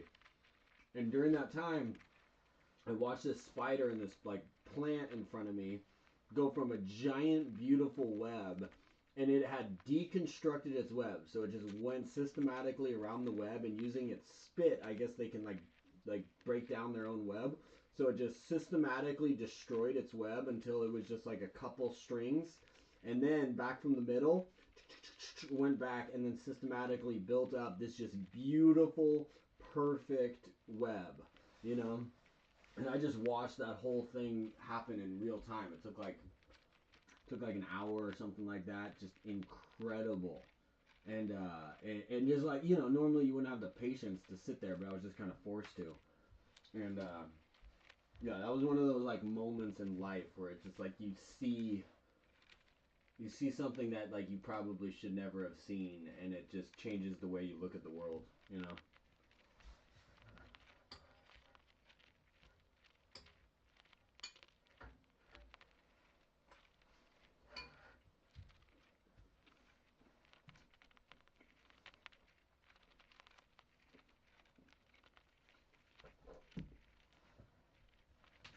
I'm gonna stash this because I'm actually full. I'm just eating because it's in front of me. I'll be right back.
Yeah, so I guess they break their own webs down. I think if they're just not happy with the web, like if it's kind of, you know, maybe parts of it are broken or something like that. Like that's the thing. I didn't realize how meticulous they were.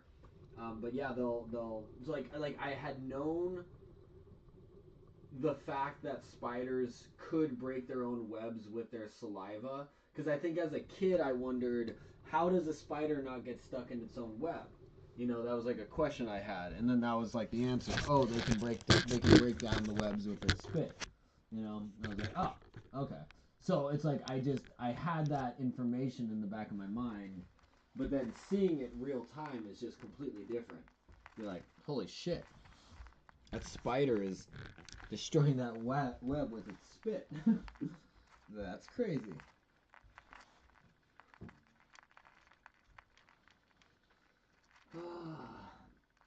I was gonna take Cinnamon out, but honestly, she's like fucking chilling right now. She's just. I'm not used to seeing her this active, so I'm enjoying it. Oh, she's emptying the pouch again. She's emptying your cheeks, but then filling them back up.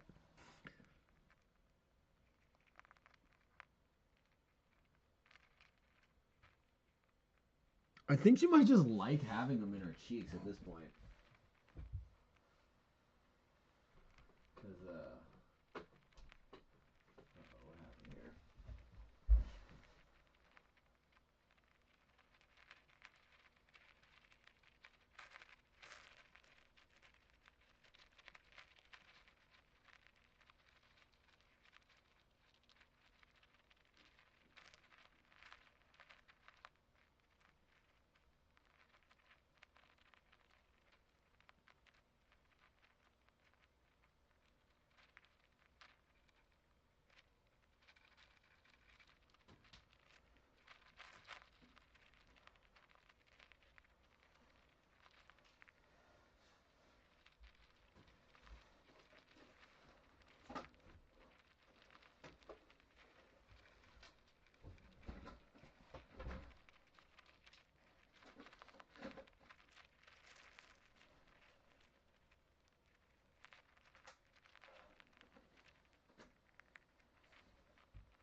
Hey, what's up, Les? How you doing? I know, I was actually just debating if I want to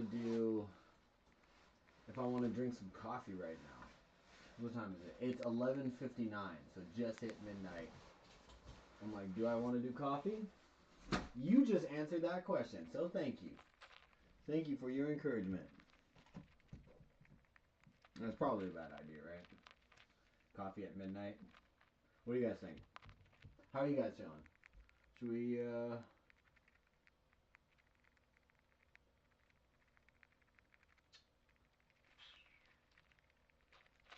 Yeah. This makes me so happy. Like this really does make me happy, and this is also why I kind of want to keep streaming the length of time that I have been just doing this, because then it's like we had Zoid in here earlier. It creates more of just like I feel like the stream becomes like a lounge or something for people to come just hang out, you know, and then people get to know each other in the chat. Like last night, people were just like interacting in the chat, kind of having their own thing. I thought that was really cool. I kind of was enjoying that. I was almost like jumping in on the stream. It was like, hey, what's going on? Oh shit, I missed that. Oh shit. Oh, So yeah. Anyways, appreciate you guys. So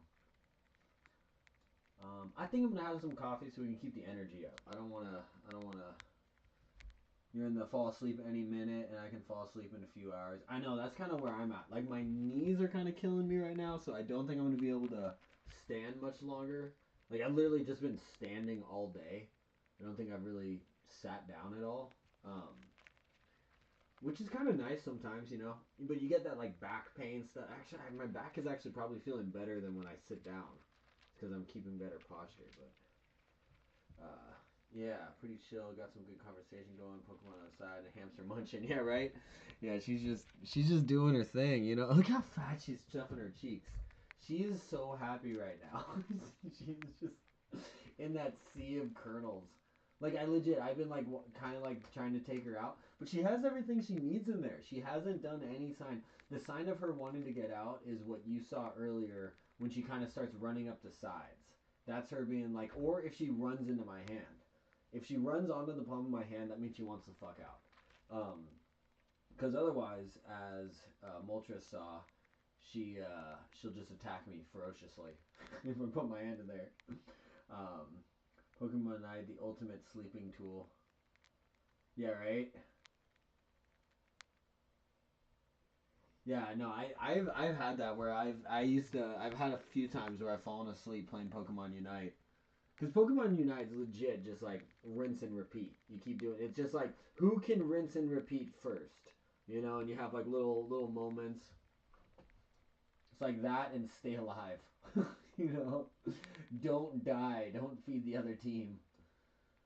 But do you play Pokemon Unite as well, Vlaz? Let me know if I'm pronouncing that wrong. Velaz. Here, I'll be right back. I'm gonna put that coffee on. Be back 1 sec. Talk amongst yourselves.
back. We back. Oh shit! All right. Oh, you guys talking?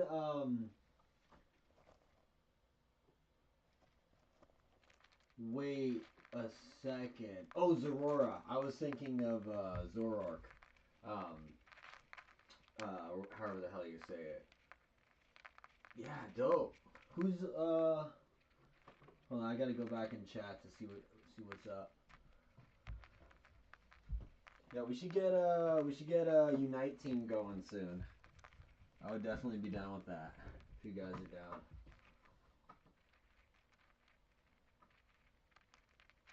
Glaceon is really good. I haven't played as Glaceon, but yeah. Thank you.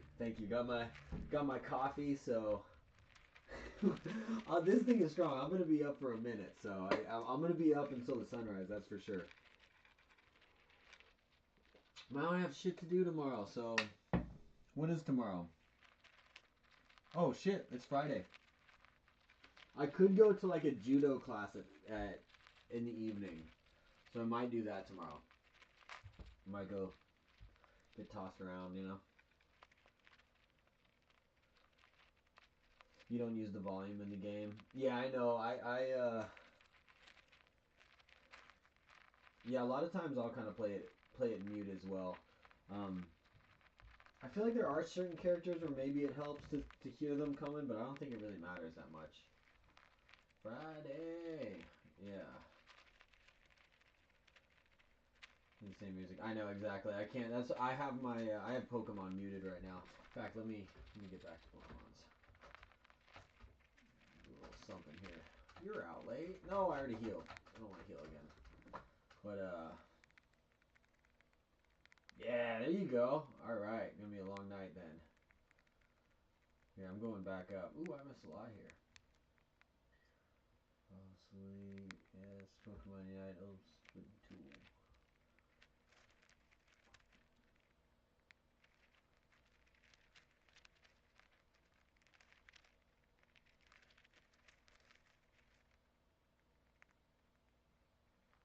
Nice. Okay, so Vlad, your main is Charizard. Is that what you're saying?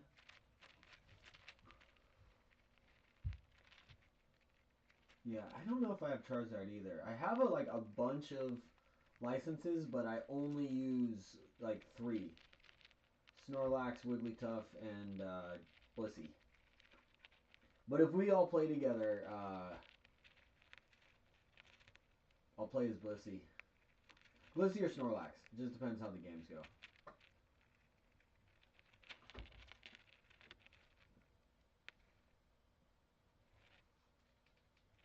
Oh. Yeah, I love just playing. So I do Blissey with Egg Bomb and God, I can't even remember what the other one is, but soft boiled. Egg Bomb and soft boiled. So when you have those two together, they combo to where you can then get 5 eggs. But if you just do soft boiled, you only get 2 eggs. Or if you just do, I don't know how many you get if you just do Egg Bomb, but when you have those two together, all of a sudden you just like it's just a better, you know, it just works better. But how I started playing Blissey is I would use Helping Hand. Helping Hand. I love Helping Hand because Helping Hand boosts the attack and just everything of everyone around, all your teammates around you. So everyone, you just like you do that and you just take out the other team every time. You know, dude, Slowbro is dope. I love Slowbro was one of my first characters when I first started the game, and so it always tells me that Slowbro I have 100% victory on because I've only played Slowbro a couple times, but every single time I play Slowbro I've won. So it's just like, I'm like, maybe I should main Slowbro. Shit.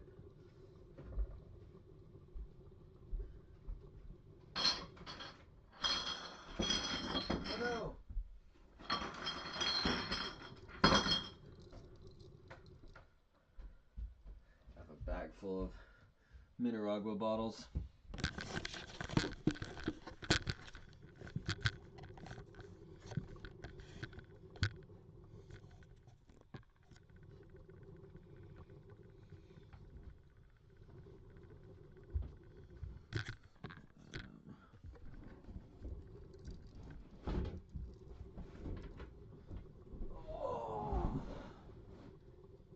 Slowbro is solid. I'll have to try out Slowbro. No, we don't want to heal anymore. Alright. So we are now made it all the way to Olivine. Is there anything? We already got the, ooh, what's this guy? Oh, this guy gives us strength, right? Pokemon sure look like lightweights. They don't have the power to move boulders aside. Here, use this and teach them strength. Joku received HM04. Joku put HM04 in the TM pocket. On the sea, the only thing you can count on is your own good self. I'm so proud of my body. That's my ball, by the way. Although that would be impressive if I just had this much flatulence. Whoa! Too much broccoli! Broccoli! I'm actually going to just use this to make fart sounds from now on. Oh! That's pretty good.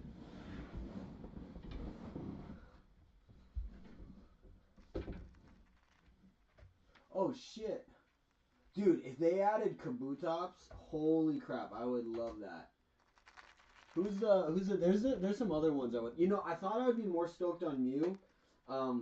Mew is like a souped up version of Venusaur, so Mew's actually really good every time I played against him, but I thought for sure I was gonna download Mew, but I don't know if I am.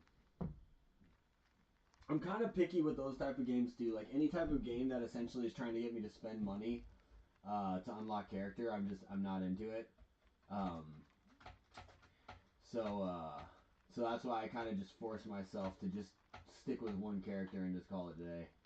'Cause I'm like, I'm not gonna do your little game of gotta catch them all. I know that's the name of it, but still.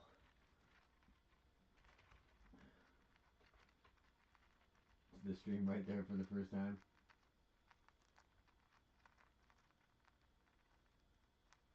Oh, during the part, yeah.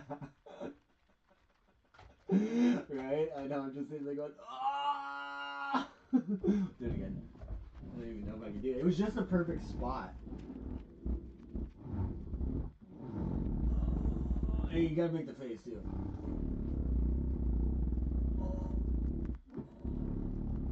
Oh, God, too much broccoli. Yeah, I do too. I'm like, I kind of took a break from the game. Like I said, I have to force myself to take breaks from like a lot of games because I'll just find myself just doing the same thing over and over again. I'm like, hold on, hold the phone here. I'm losing my mind. Oh. Oh. Dangerous at night, but in the pitch black of night, the sea is even more treacherous. Without the beacon of the lighthouse to guide it, no ship can sail. I gotta up the speed. I don't have to think. Read faster.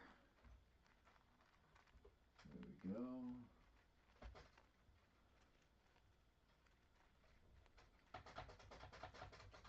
Save this bad boy. Where's the cinnamon? So this is why I guess Napoleon does it too. But Napoleon just like Cinnamon's running on that wheel pretty good today. But look at this. She's just doing the same thing over and over again. She just keeps going back to her collection of corn kernels. She like just arranges them. We're gonna call those Pokemon cards now. She goes to her Pokemon card collection.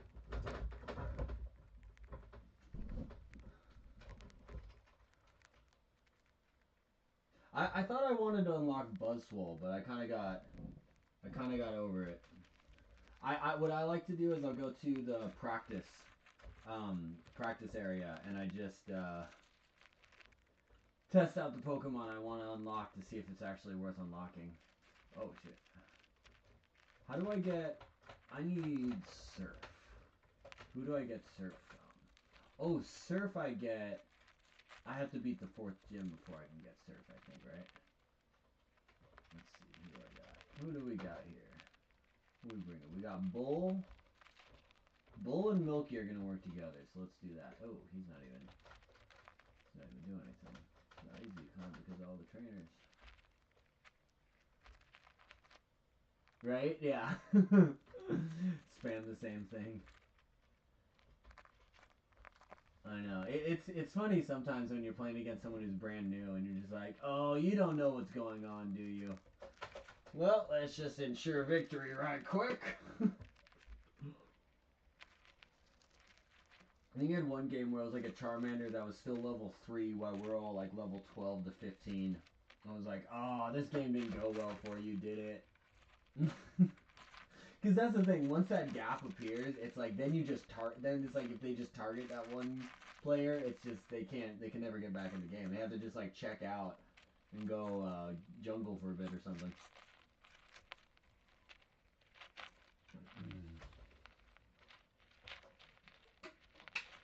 Ooh, this coffee is strong. I have like black coffee in the morning, and then like later in the evening, if I still feeling like I want coffee, I'll make like a tasty mocha. Oh fuck, I'm gonna get wrecked by this knockout right real quick, so let me...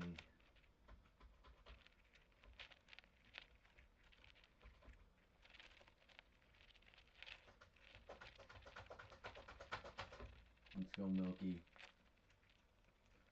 Let's go, Milky.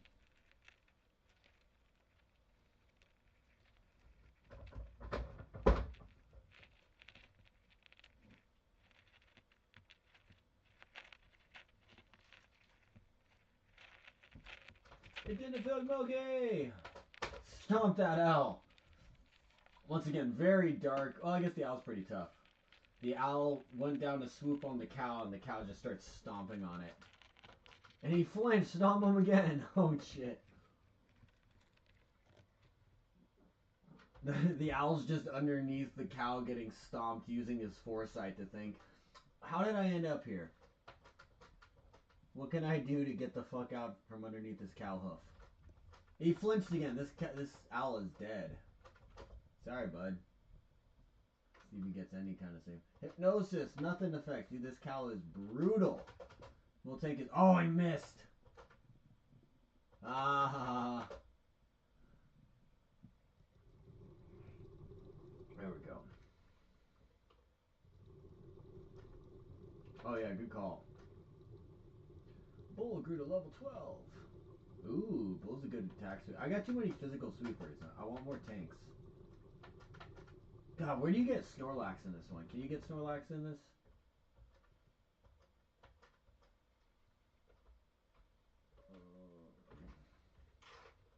Alright, let's save real quick.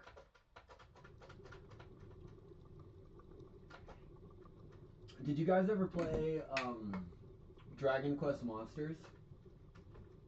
Kobe's Journey, or I can't remember the alternative. It's Kobe and someone else. Some girl.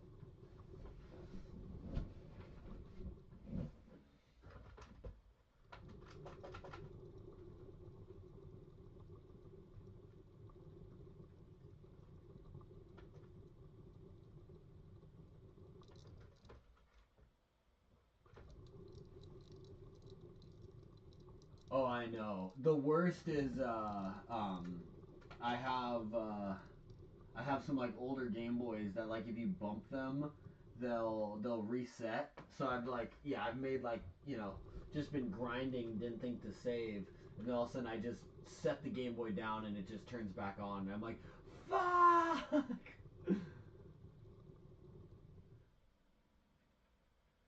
Oh yeah. I really want to play. Here, let me. So I'm gonna pull up some. Let me do this real quick.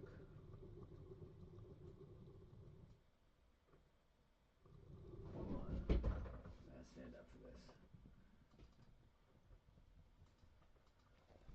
So one of the reasons, so I grew up loving Dragon Ball Z and all that kind of stuff. So Dragon Quest Monsters or Dragon Quest in general, I'm pretty sure is Akira Toriyama. So the artist, creator of Dragon Ball Z. So as a kid, just like seeing Dragon Quest characters and stuff, I didn't know why I loved it, but I loved it, you know. And it was because I also loved, Dragon Ball. So it was just kind of like this continuation. Um, you know, didn't even realize it's like, so it felt like kind of part of the same world. I think at a certain point I realized they were the same artist pretty quick, but still, it probably just made me like it even more.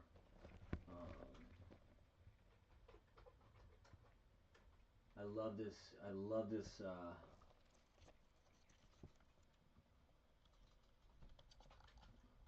I love this keyboard I have. It's super old, so the buttons are kind of wobbly, but it just feels nice.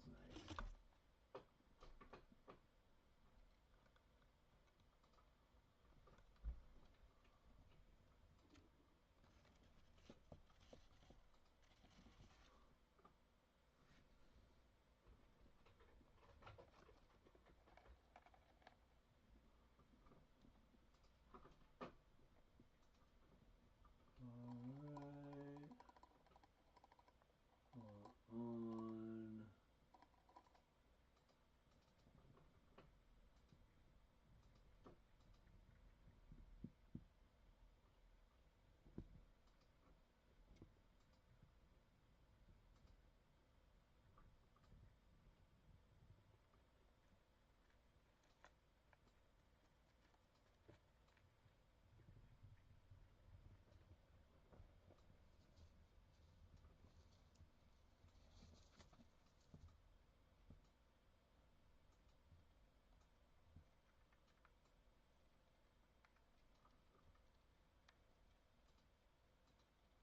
Alright, so this is Dragon Quest Monsters.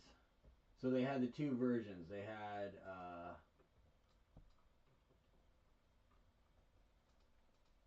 Kobe and Tara's Adventure. Kobe's Journey and Tara's Adventure.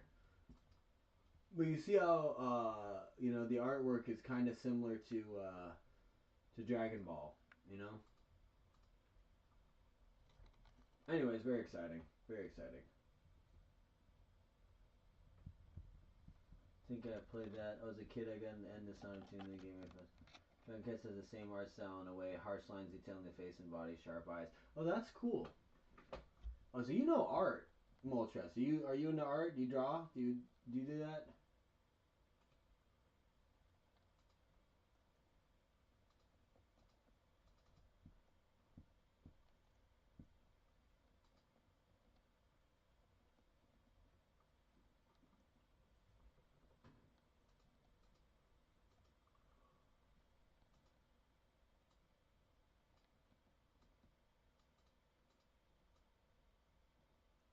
Instead of Snuggle, this is from now on. This is gonna be every Pokemon I play as.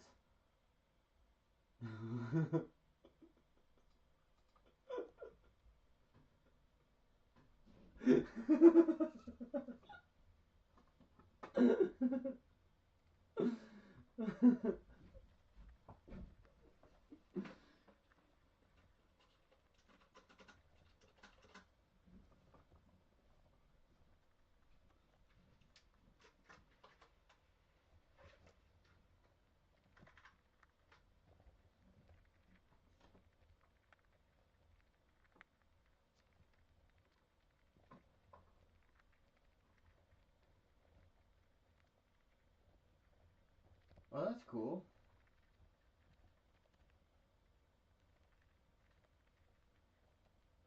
Did you like study in school or just like on your own time? Yeah, this is how we're gonna play this game now. So anytime we go to battle, I gotta summon Pai Mei. Well, I gotta figure out how to connect. I have so many different keyboards. Like I get this keyboard for my Mac, so I'm using this one.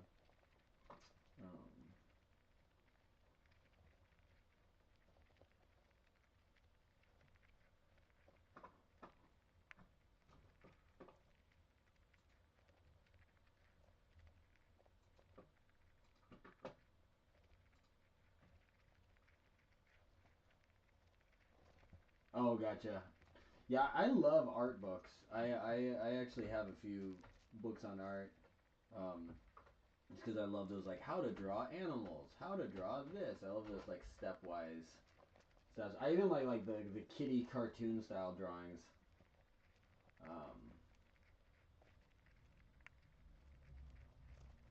I know there's certain things I wish I had taken in school.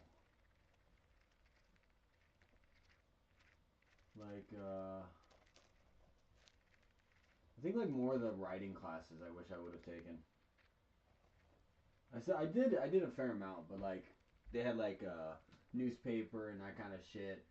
Um, or no, one that I wish I'd taken was book arts. It sounds weird, but it's like they literally just like learned how to like bind books and make books and stuff, build books. And at the time I was like, well, why are you doing that? And now I'm older and just have a bunch of loose paper. I'm like, I really wish I had learned that. This is actually a very valuable skill. Um, how do...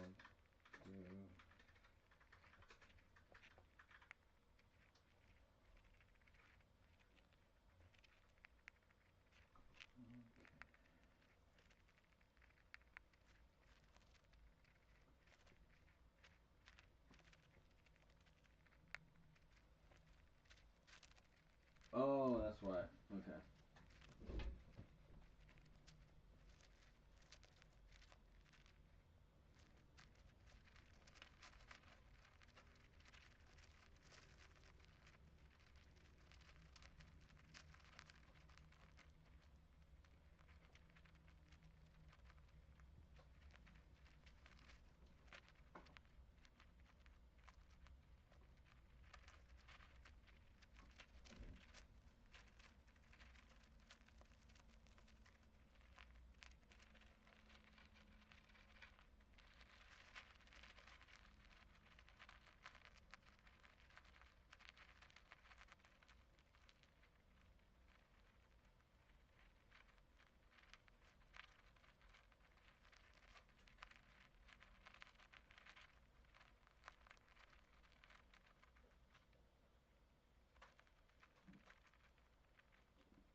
Yeah, right? Yeah, I know. I went to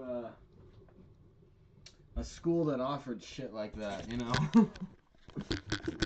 So it was definitely fortunate. It was one of the teachers was an older guy, and he was like a retired poet, and he was like a dad of one of the students, but he was also kind of like locally kind of famous for his poetry. I never really knew his poetry, but like I knew people knew him and respected him, you know. And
all right, now we're talking. Got the situation all settled in. Ooh, my computer's kind of getting hot. Guess that's to be expected, though.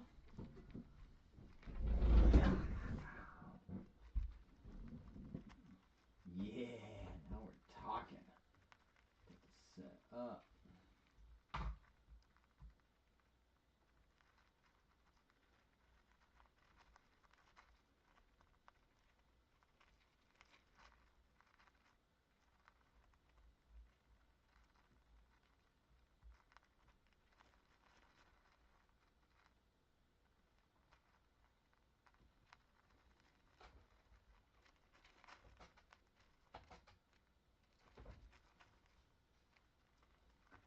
Pai Mei, no.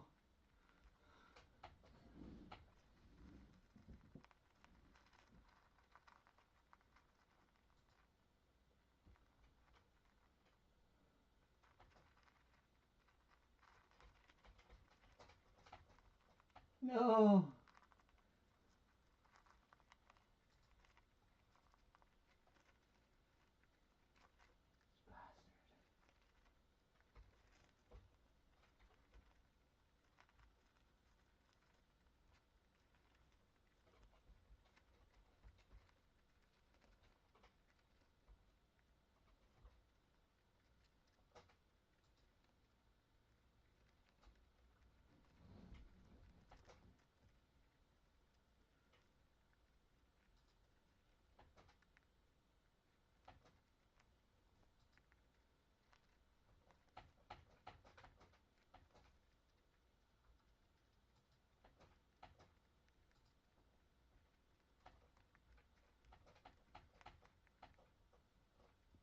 Coordinating the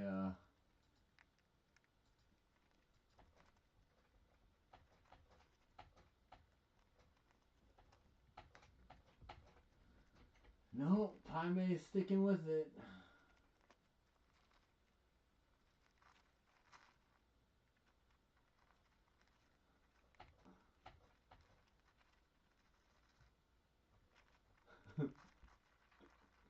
I feel like this is a much better way to play Pokemon now. I'm not gonna lie. I did this honestly by accident. It was just where the photo the image saved on OBS was just like right over the battle, and I was just like, wait a second, that looks awesome. Yeah, just imagine just summoning Pai Mei from Kill Bill, and he's just like beating the shit out of all the Pokemon.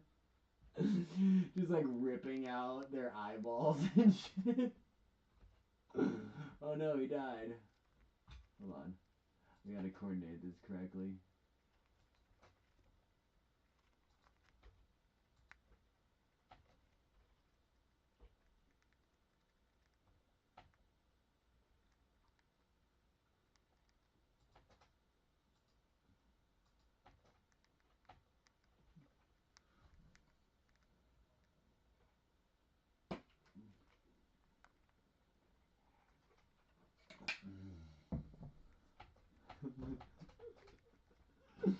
Let's this way, I can have an entire team. Like you just have an entire team. They're all Pai Mei. It's like Team Ditto. We'll all be just Pai Mei.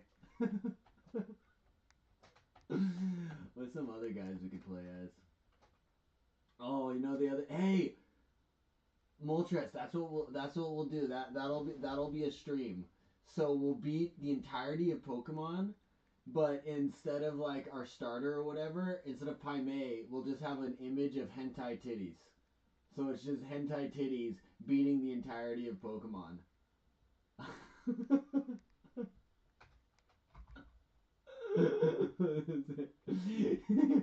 Yeah, it's like Pikachu faints, Pai Mei's just go punching him in the ground.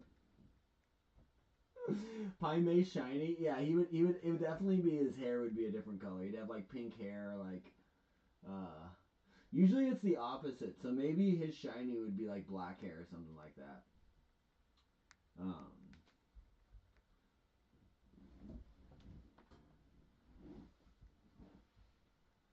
I think beating Pokemon with hentai titties is a good idea for a stream. I gotta find some hentai titties. Hold on.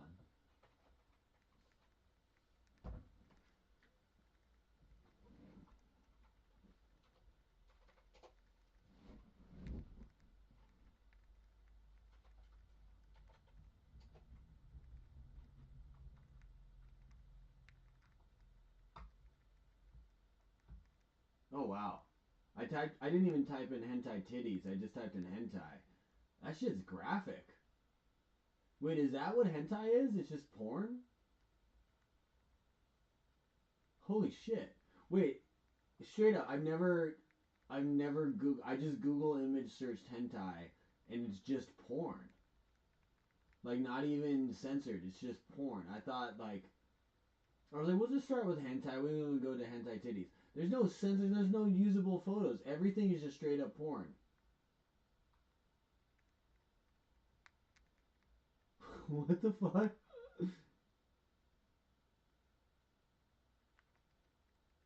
Wait, what the fuck? This is what hentai is? People always talk about hentai. This is what they were talking about?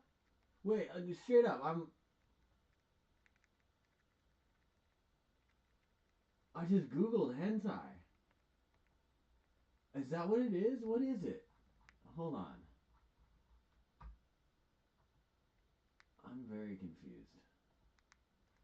I always thought hentai was just like adult and like just slightly more risque anime. I didn't realize it was just full on porno.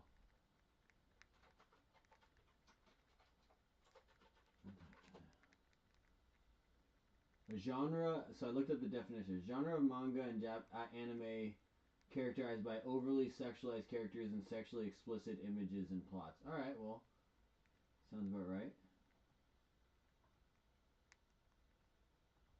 Okay.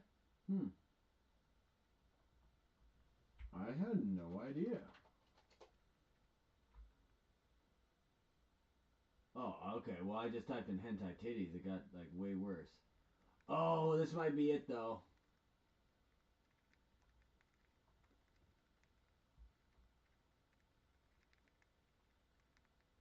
The fuck? It took me to a porn site. This is just porn. What the fuck? Oh, it's crazy. I'm literally just like scrolling through Google image searches to find like a photo of hentai titties that aren't explicit. They're all still frames from porn sites though. I can't even use any of these images.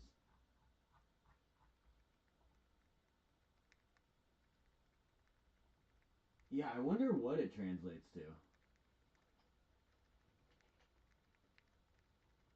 I'm just gonna type in hentai bikini because this is all very unusable.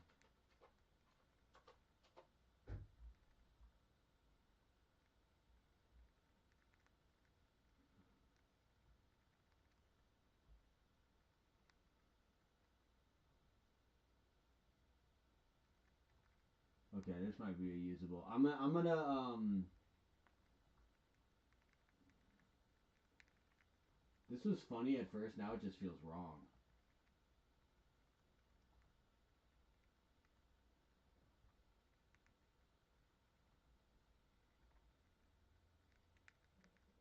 Right? I know, what a curveball.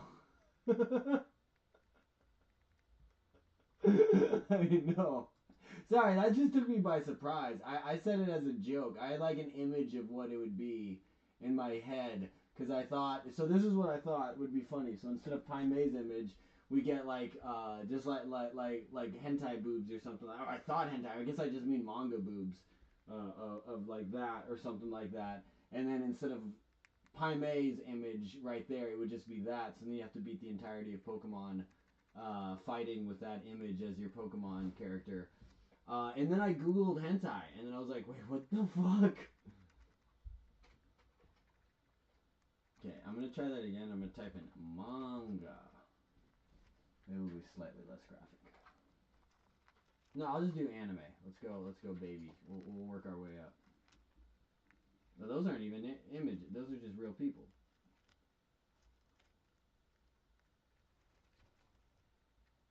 What? I don't know anything about anime or manga. I literally just know fucking Dragon Ball Z, and I showed you my Pokemon collection the other day, last night.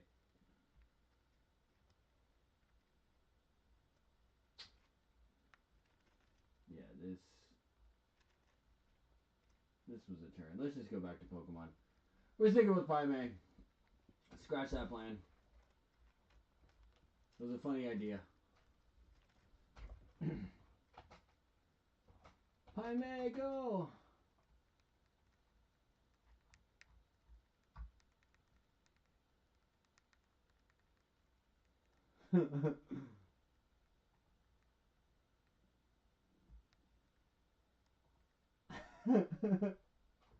I'm gonna do a poll.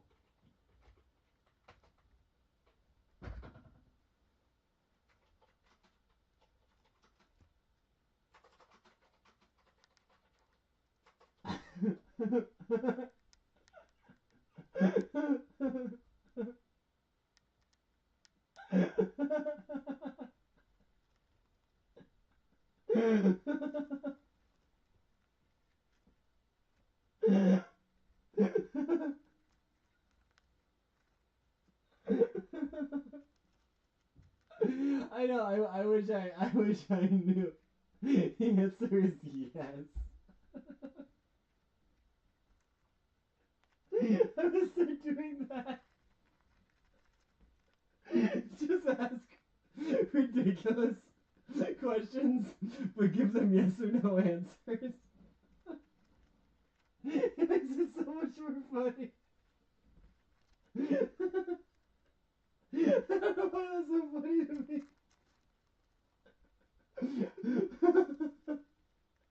It's just like yes or yes. Yes. Even better. Yeah, we'll give them some easy ones to build up everyone's confidence on the test. Oh my god. Oh, so thank you for playing along. Oh, that was too funny. Yeah, I wish, I legit wish, like, any anime shows I've watched, I actually really enjoy. You know, and I love art, so that's kind of why I'm, you know, kind of wish I was more into it. And I'm always kind of ashamed because I talk to people and they're like, "Oh, I love anime," or I have a Dragon Ball Z sweatshirt, and so people always kind of assume I'm more into it than I am, or just know more, and I'm like, I'm really into Dragon Ball Z and Pokemon, and that's about it. You know, but I'm really into those two. Oh, dude, I was just crying from laughing so hard right there. I don't even know what I was just laughing at. I literally forgot. Oh, it was the primary titties question. I just like that my question, my computer, like, it showed the poll, and then, like, within 10 seconds, it was like, yes.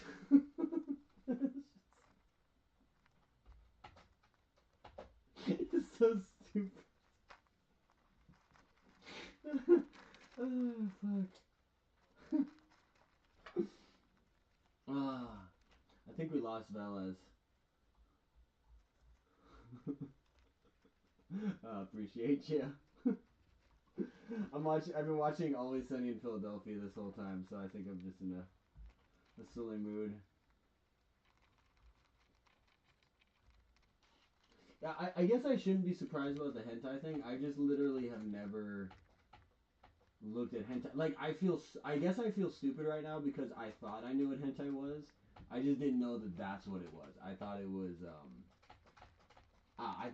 just slightly more explicit manga.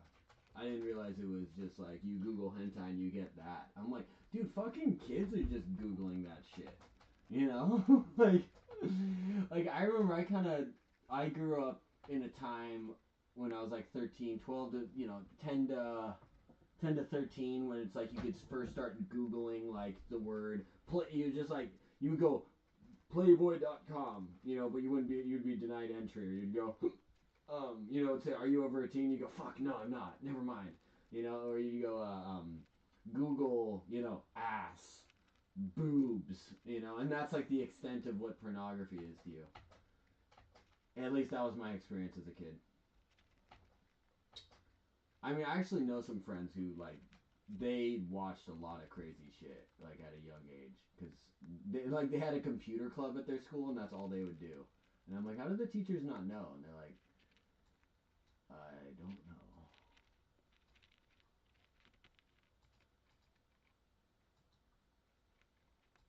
I guess why I'm thrown off by that, do you know the streamer Emiru? I don't really like watch her streams too much, but I kind of watch I watch a lot, like, clips and that kind of stuff, and on YouTube, and, just those, bigger streamers and stuff, but, I saw her and another streamer hanging out, and she's like, oh my god, I gotta hide my hentai collection. And so she was really embarrassed about hiding her hentai collection, and then her friend saw the hentai collection and was like, oh, and then she was like, yeah, you know what I mean? So it kind of like, I should have known by just that interaction that that's what it was. But I just literally thought it was, Anyways, I'm acting like I'm all shocked. I'm really not shocked.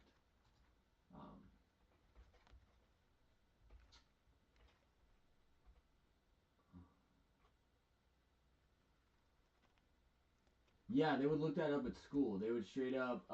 This is when they were like 10 to 12. They were like 5th, 6th grade. They had a computer club at school, and they would just look up porn. But they were like watching like actual porn.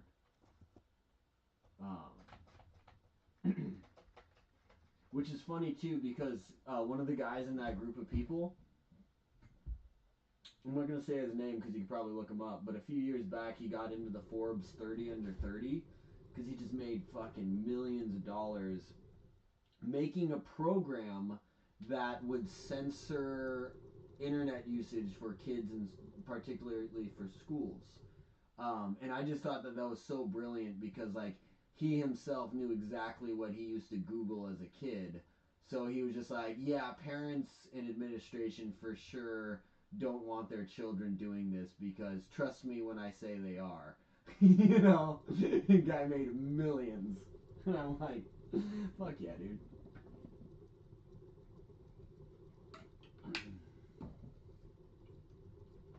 Moltres, I gotta thank you again. Thank you so much for hanging out. Appreciate you. Let's do a little bit more grinding here.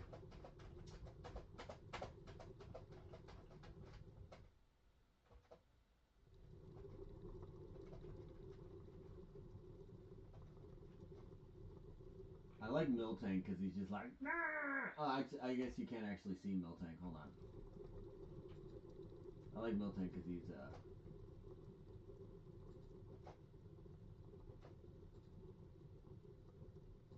just like, give me a hug, I'm a cow.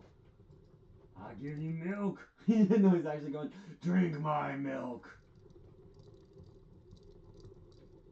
Yeah, right? Probably that is the solution. Yeah, for yeah, no, he's definitely smart. I mean that right there, yeah, that's like the definition of human intelligence. You know, just making progress for mankind. Yeah, man, appreciate you. Otherwise, I'd just be sitting here. See, that's why streaming starts to feel depressing. Like, if there's no one here, like if there's someone here, I can just fucking sit here and do this all day. You know, this is chilling. But if there's like no one watching, like you have 0 viewers, and I'm just kind of sitting here, I've got like my hamster behind me, I'm just playing Pokemon. Like at a certain point, you start to question your life choices. You know, I'm just being honest. You're like, oh, what the fuck am I doing? Not that there's anything wrong with hanging out with a hamster and playing Pokemon, but it's like, you know, all it takes is one person and you feel like you're doing the right thing.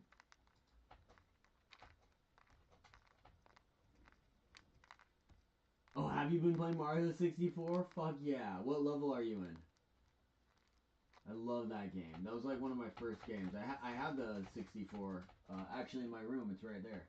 I don't have a way to stream it. Short of just like pointing the camera at the screen, which is a possibility, but just really shitty quality.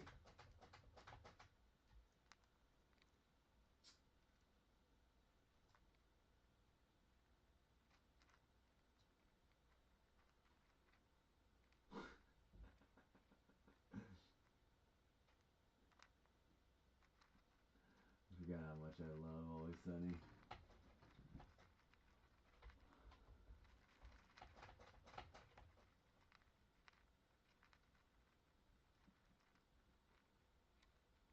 Nice.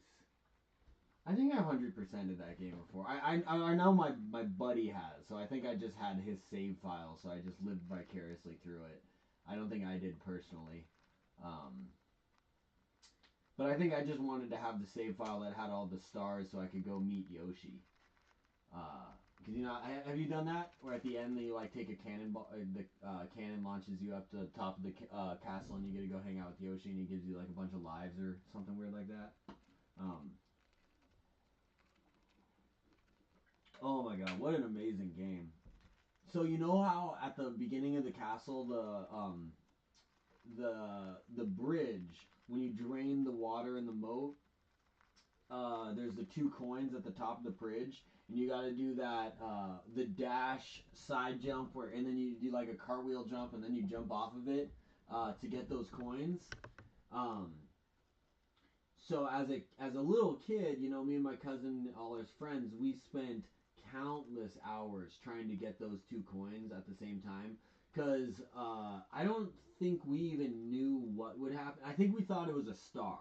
We thought it was a hidden star. If you got both of those, it would give you a star. In reality, it gives you a mushroom. It gives you a 1-up mushroom.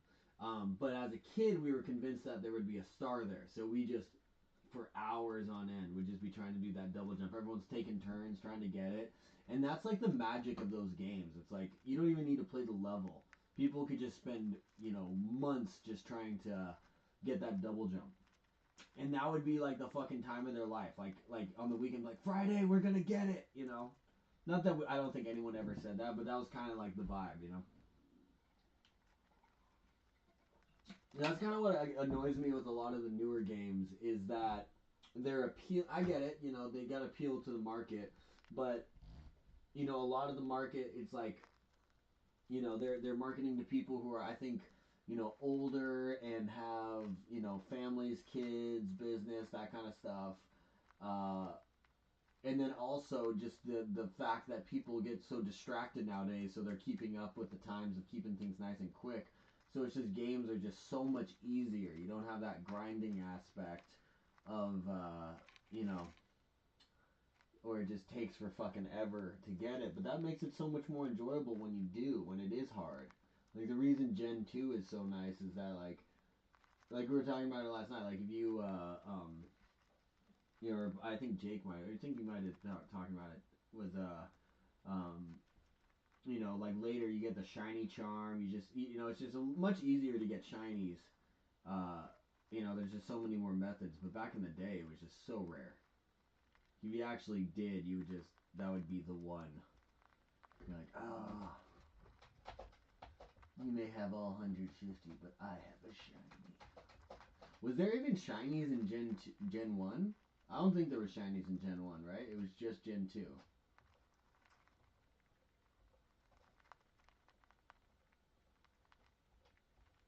I think that's the case.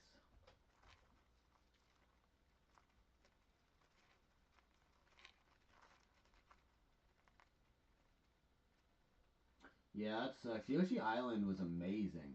I never owned any of the Yoshi Islands, but I used to play them at back when it was Funkoland, but GameStop. I used to play it. It was always on. I remember it being on display. Hey, do you ever play Monster Rancher? Monster Rancher 2 is like one of my all-time favorite games. Oh shit, there are Gen 1 shinies? I had no idea. What shinies did you get in Gen 1? Well, so are Gen 1 but like red and blue, not fire red obviously, right? That's crazy. I'm gonna look this up. Hold on. I hear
Alright, just change up my setup.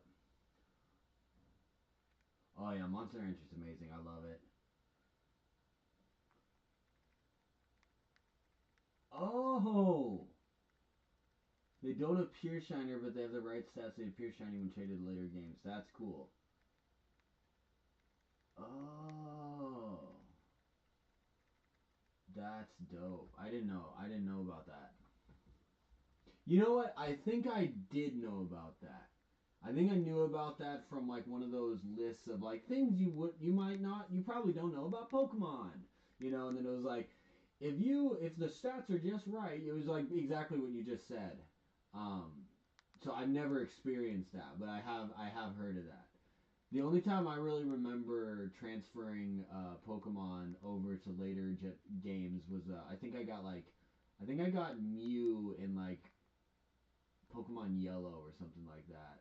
And then I continued to like transfer it to like later games and just kept transferring Mew into the later gens until that stopped being a thing by like sometime before Pokemon Black. I don't remember.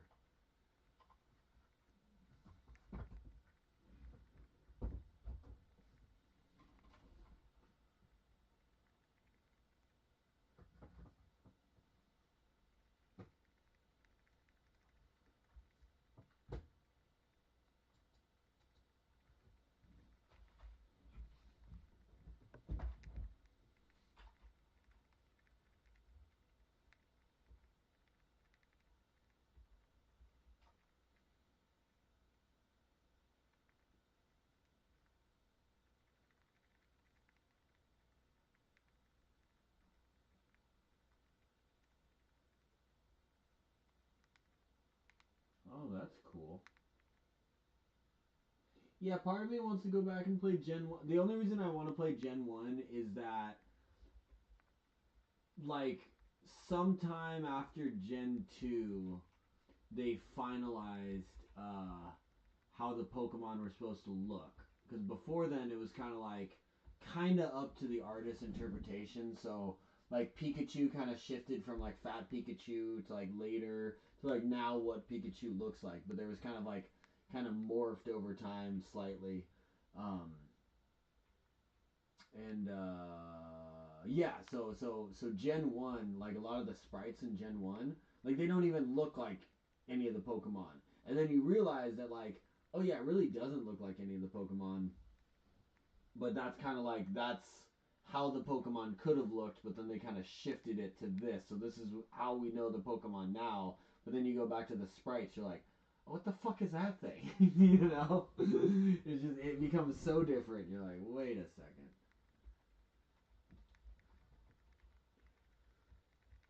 Oh yeah, let's go, Joey. Let's go.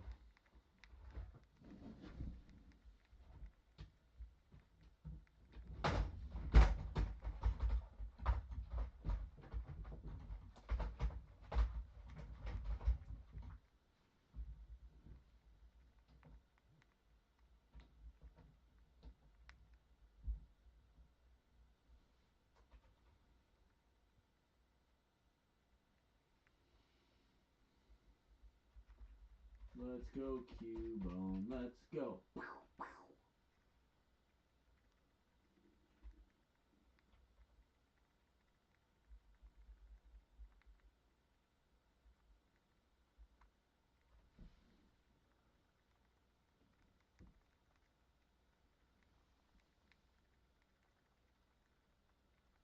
You know what? Yeah, I think you're right. I have to look that up.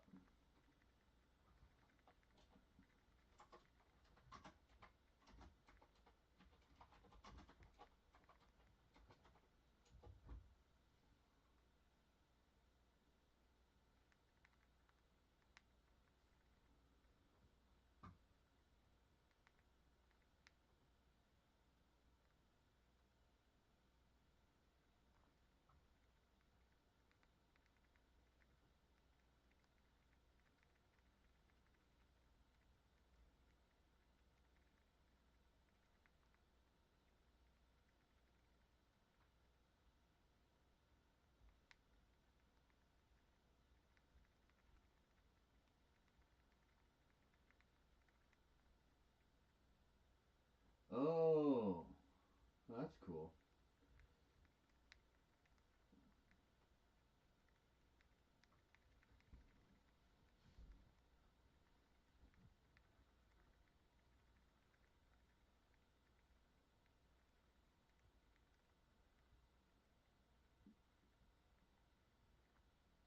I'm looking at all the different sprites for Pikachu. Pikachu is cute. There's a reason he's the. I always love that Clefairy was supposed to be the mascot for Pokemon. Pikachu's like, step aside, motherfucker. Step aside, motherfucker.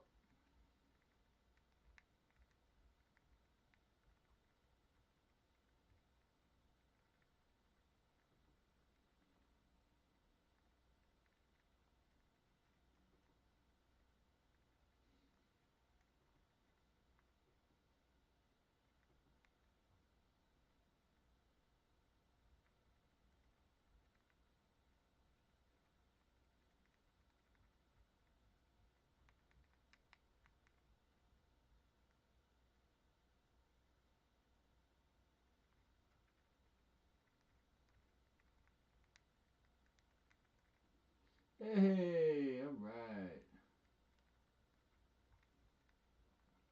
There's supposed to be Pokemon Pink? I had no idea. That's fucking dope. I like you. You got a lot of Pokemon knowledge.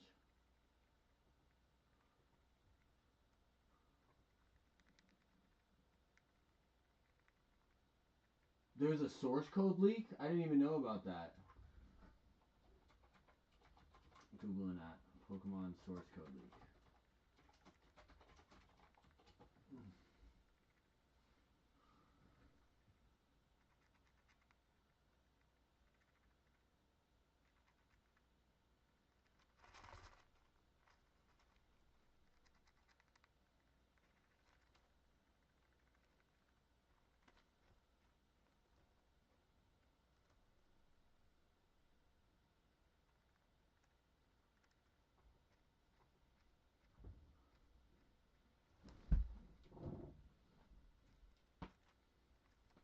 Oh, a few years ago. I read that as a few weeks ago. So I was like, wait, there's new? Yeah, I remember when this came out. I didn't know about Pokemon Pink. Was that how people knew that Clefairy was supposed to be the alternate?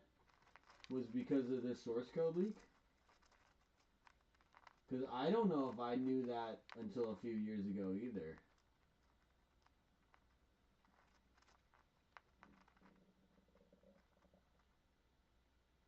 Space World 1970. Oh, I've heard about that. I've heard about that where it like you have a different starter and like yeah, it's like you have like a Lapras like starter for the water. Like there's not Lapras, but like you know that kind of sea monster kind of thing. Oh shit, yeah. So it's supposed to be Pokemon Yellow and Pokemon Clefairy, Pokemon Pink.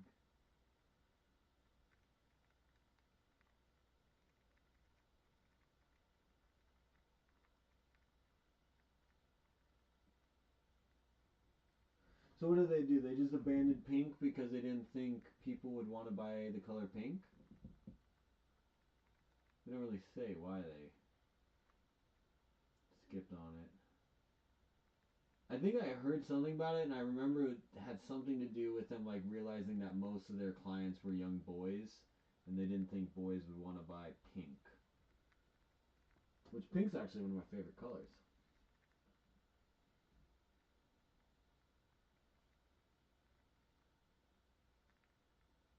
Okay. Yeah, because I knew Clefairy was supposed to be the mascot, because super early artwork for the manga had Clefairy as like the main. I think it was like the character Yellow or something has like a Clefairy Pokemon. I could be wrong. Maybe Yellow has the Pikachu. But I know one of them was supposed to have a Clefairy, and then I think they changed it. And it like looked different. It looked more like how you'd expect like an anime sidekick to look like. It was much more animated. That sounds stupid, but like just like wow.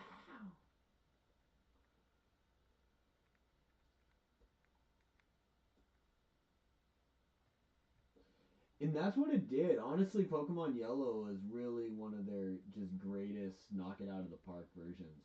Because it did. It, especially for kids, it just tied together the anime so much that you really, it was so immersive. You felt like you were in the anime.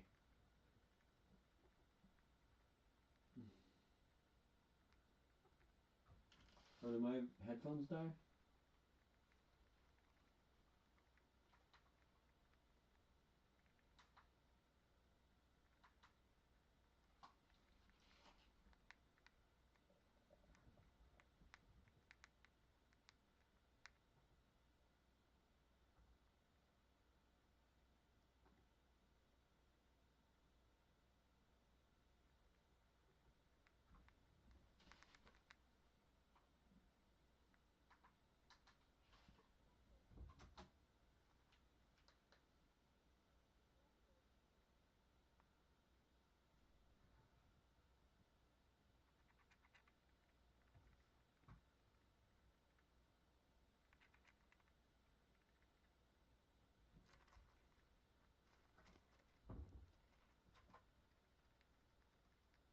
Oh my god, I hit the mute button. I didn't know. I was like, what the fuck is going on?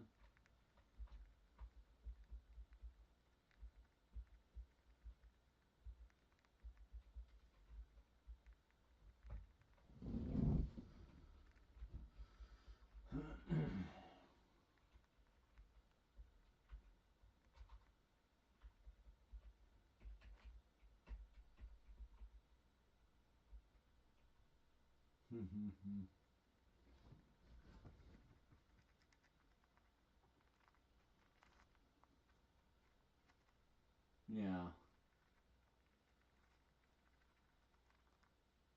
What was the last Pokemon game you played?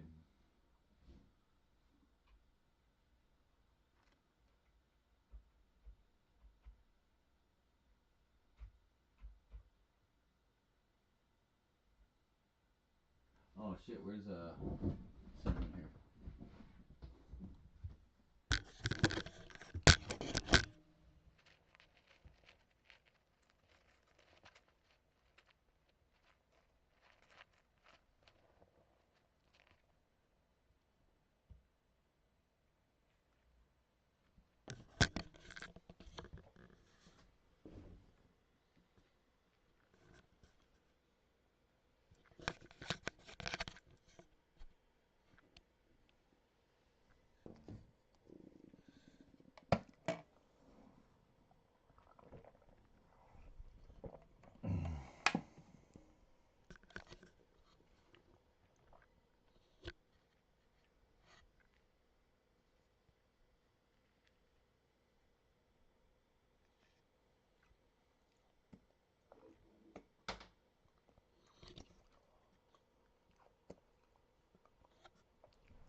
No, you don't.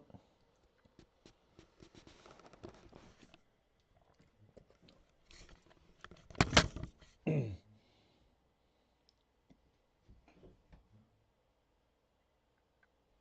gonna put Cinnamon back because she's not unloading her cheeks anymore, so I don't want her to feel "Say Cinnamon, hello." I just wanna switch it up for her, you know. Let me see if Napoleon's awake. Okay. Yeah, she immediately went down to her little tube, so she probably needs a little break. Let's see. We got Napoleon.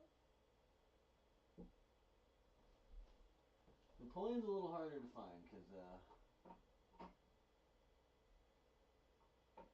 she's got a big old tank to hide in.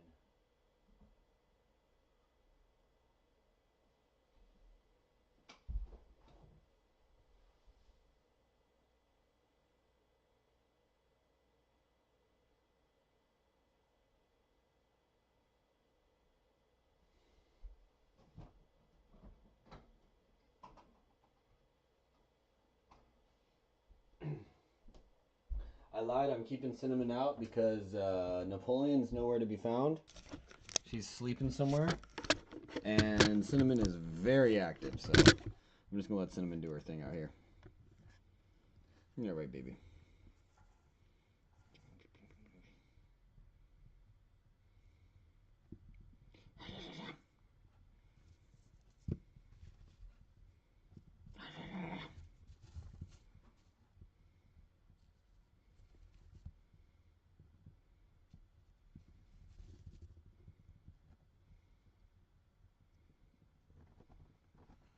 Look at her little dance.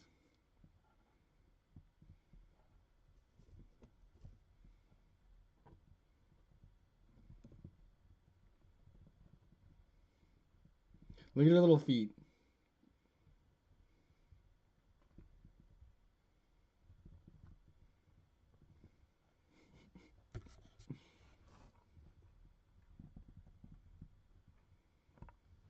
She's so funny.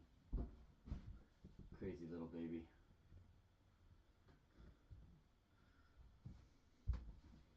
You're a crazy little baby. Look at you, so crazy. Why are you so crazy? Why do you like my fingertips so much? What have they done to offend you? Do they just taste like food? Do they smell like food? Ferocious. I'm ferocious. I'm like a tiny lion. I'm like a tiny lion beast. Now I'll go for your thumb. I'll rip each finger off. You're lucky to have those fingers. Her face is all puffed up. I know, she's got all that stuff. I know, I was trying to get her to unload her cheeks, but she just keeps stuffing them. Look at this. She's so hyped up right now. I'm a ferocious. It's because I'm so close to her stash and she's in territorial mode. Me growling at her probably isn't helping. I think I'm firing her up more. That last one, she actually could build up a little power. It's like, alright, let's actually not insult you. I don't think she likes me growling. She's like, you gonna growl now? What'd you say? What'd you say to me?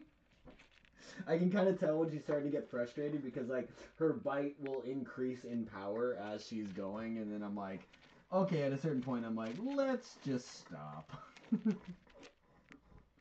It never actually hurts, like, she's in no way able to break the skin, but still, I'm not, like, trying to, like, fire her up like that, you know? Like, train her to, yes, bite me harder, yes, yes, do it, say it with your chest, do it like you mean it.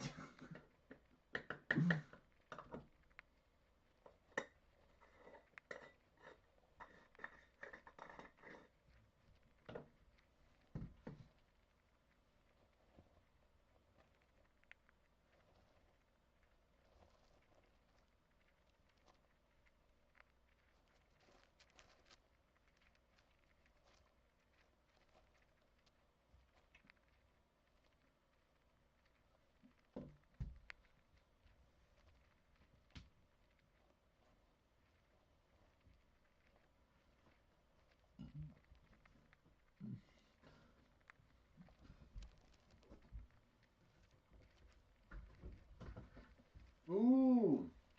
Have you not played Legends Arceus at all?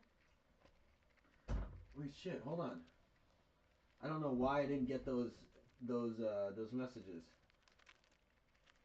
You probably felt Pokemon Yellow. Yeah, I gotta beat Shining Pearl too. I didn't beat Shining Pearl. I didn't beat. What's the order? I gotta remember the order of them. But yeah, a good number of the last ones I just. Yeah, because they had Brilliant Diamond and Shining Pearl. I'm pretty sure I had Shining Pearl as well. And then. What was it? They had Sun and Moon, Brilliant, Shining Pearl, Sword and Shield, Legends Arceus. Is Scarlet Violet? That's the next one. Wet Dry World. Which one's Wet Dry World? Is that kind of the creepy, kind of like underground spot where there's like water skippers and that kind of stuff? There's like the Nessie. Is that Wet Dry World? Nice. I haven't played Mario 64 in a minute. It's been a little while.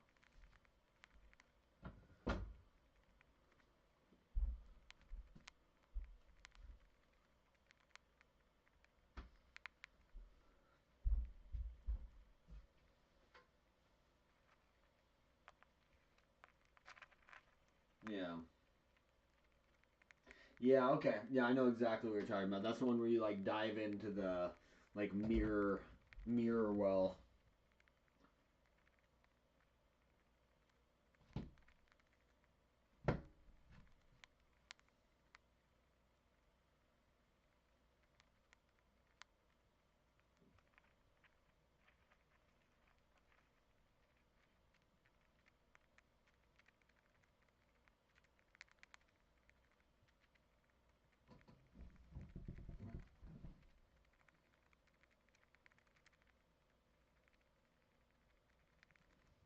I forgot that I put the hashtag Mario movie on my thing.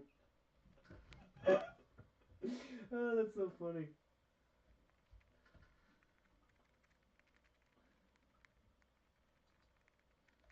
No shame.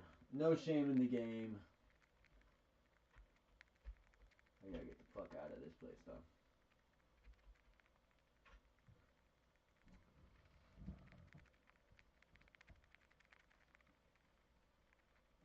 I've never heard that was designed after a human brain. I'd have to look into that.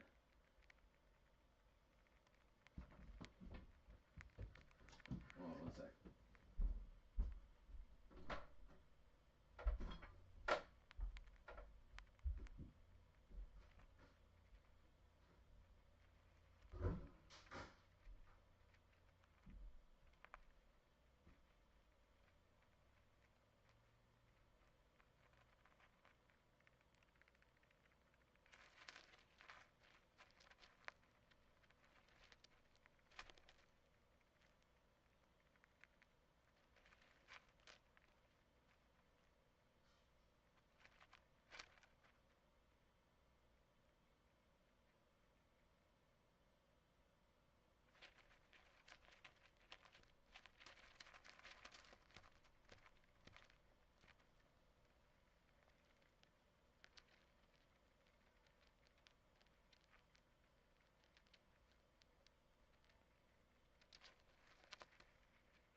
haven't seen too many of the creepypastas. I've heard of them. I know they're popular.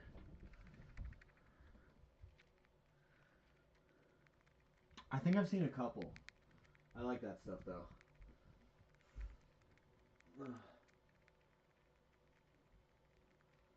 Ooh, it is cold at my house right now. It is freaking cold.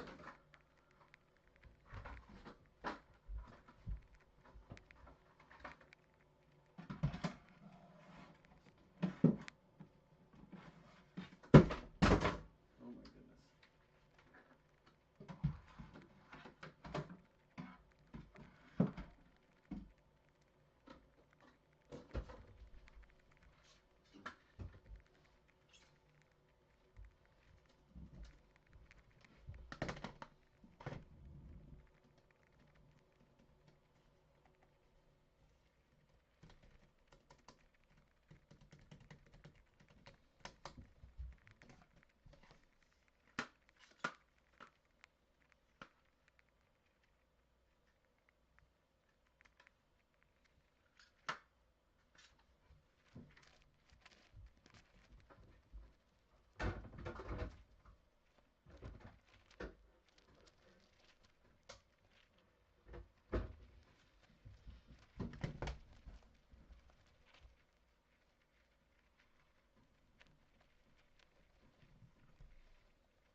Trying out my different keyboards right now.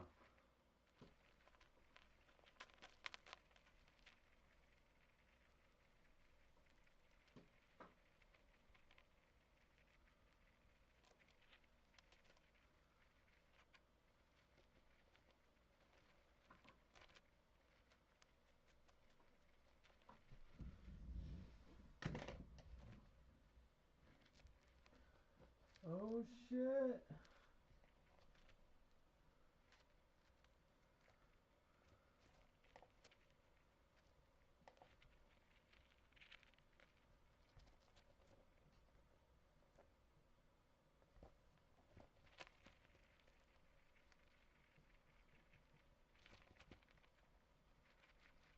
That's dope.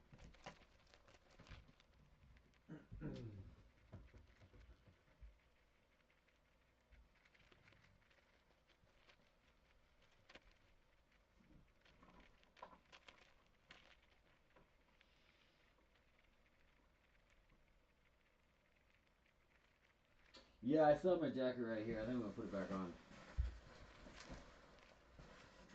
This is typically how I dress when I'm at my house. I dress like it. I'm in the snow. I'll have like 5 jackets.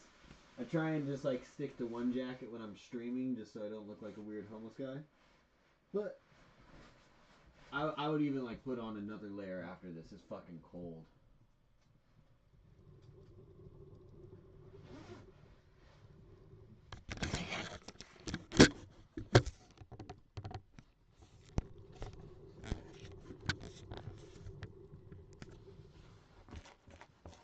Cinnamon, you're kind of crazy right now.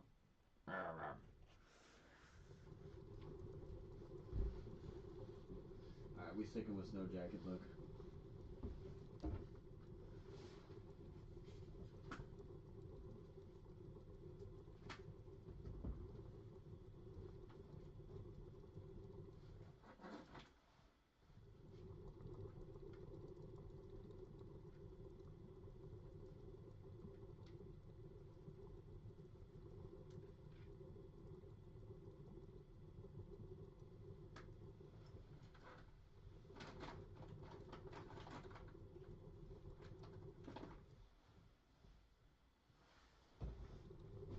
Oh, I know. I wish. I wish I had a heater. I don't know what it is about my house, but it's freaking freezing. And when I've used space heaters, they cost so much money. I don't know if I just have like some ancient space heaters or whatever, but I used a space heater for like a week, like $500. Not even kidding. It's crazy.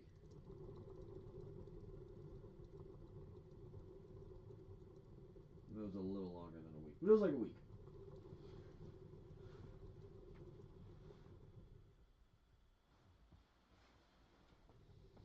Oh.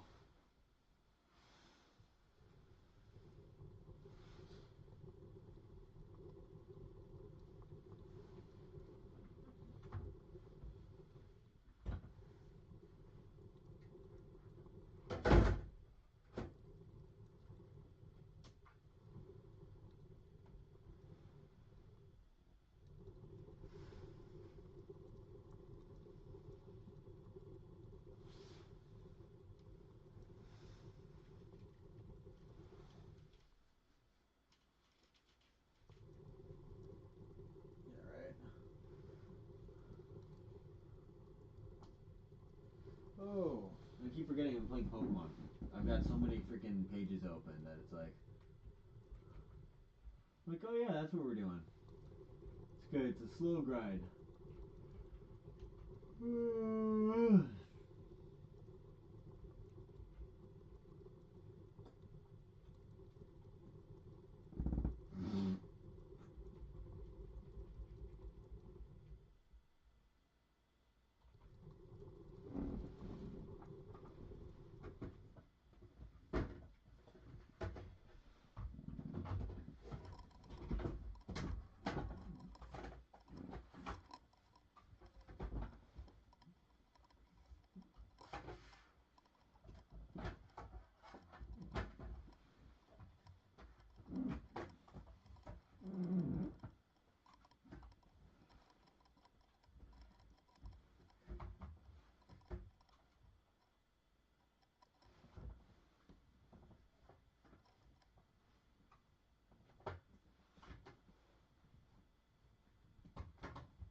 Did you ever play the new Pokemon games, Crown Tundra and those like extensions on the Sword and Shield?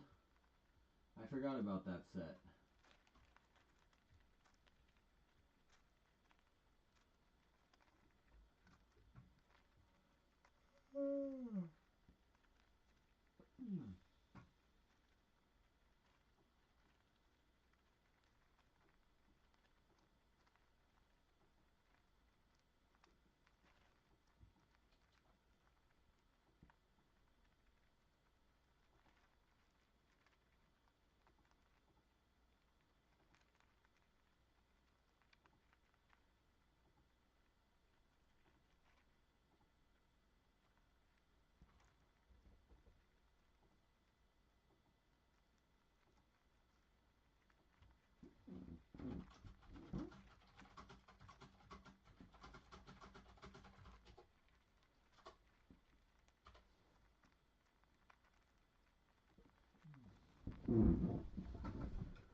Right. How was it? I never downloaded Crown Tundra or Isle of Armor. I like the concept though. I like how one was like all legendaries. I'm guessing that was the Crown Tundra. Oh man. Oh shit, it's already almost 2 a.m. What the hell? This is why I need to have like a schedule of places to be and stuff, because my concept of time just goes out the window.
That's cool. That's cool. I love the wild areas in those games. I'd probably get it just for that. Right? I know. I love that open world. I can't wait till the next one where they apparently like you get to run around with your friends and stuff, like online format. That'll just change everything.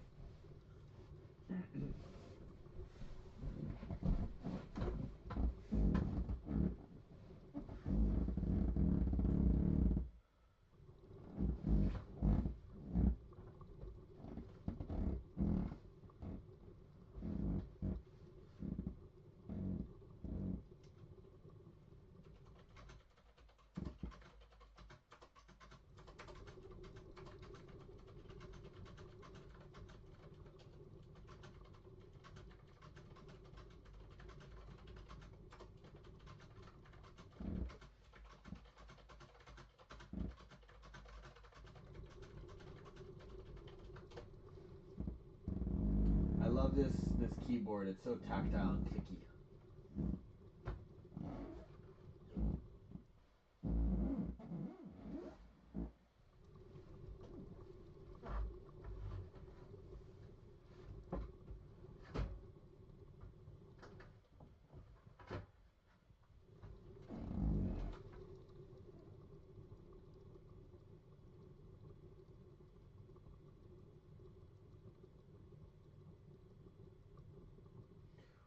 Wait, Sword and Shield, you can run around in the wild area with random people online? I don't know if I ever unlocked the online feature on it.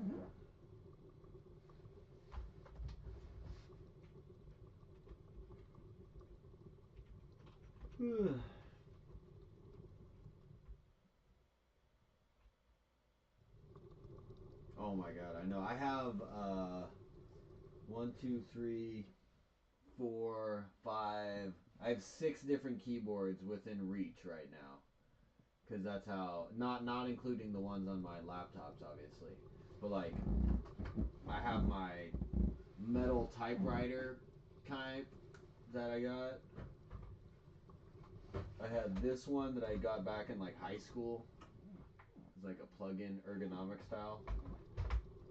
I got another one that's similar to this, but it's plastic, and I got it just like recently, and it's just because technology has caught up and they realized that this is a popular style, so they made this same kind of style, but for like a fraction of the price. So I had to get it because I was just like, let me see what they got, and I was like, oh shit, this is amazing.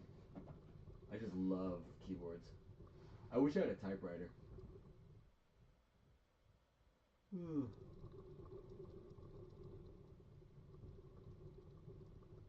Yeah, not allowing you to actually queue up with your friends is kind of like they missed the mark there. I don't know how I missed the whole random trainer thing. I would have been into that. I would have most likely just been like trolling people though.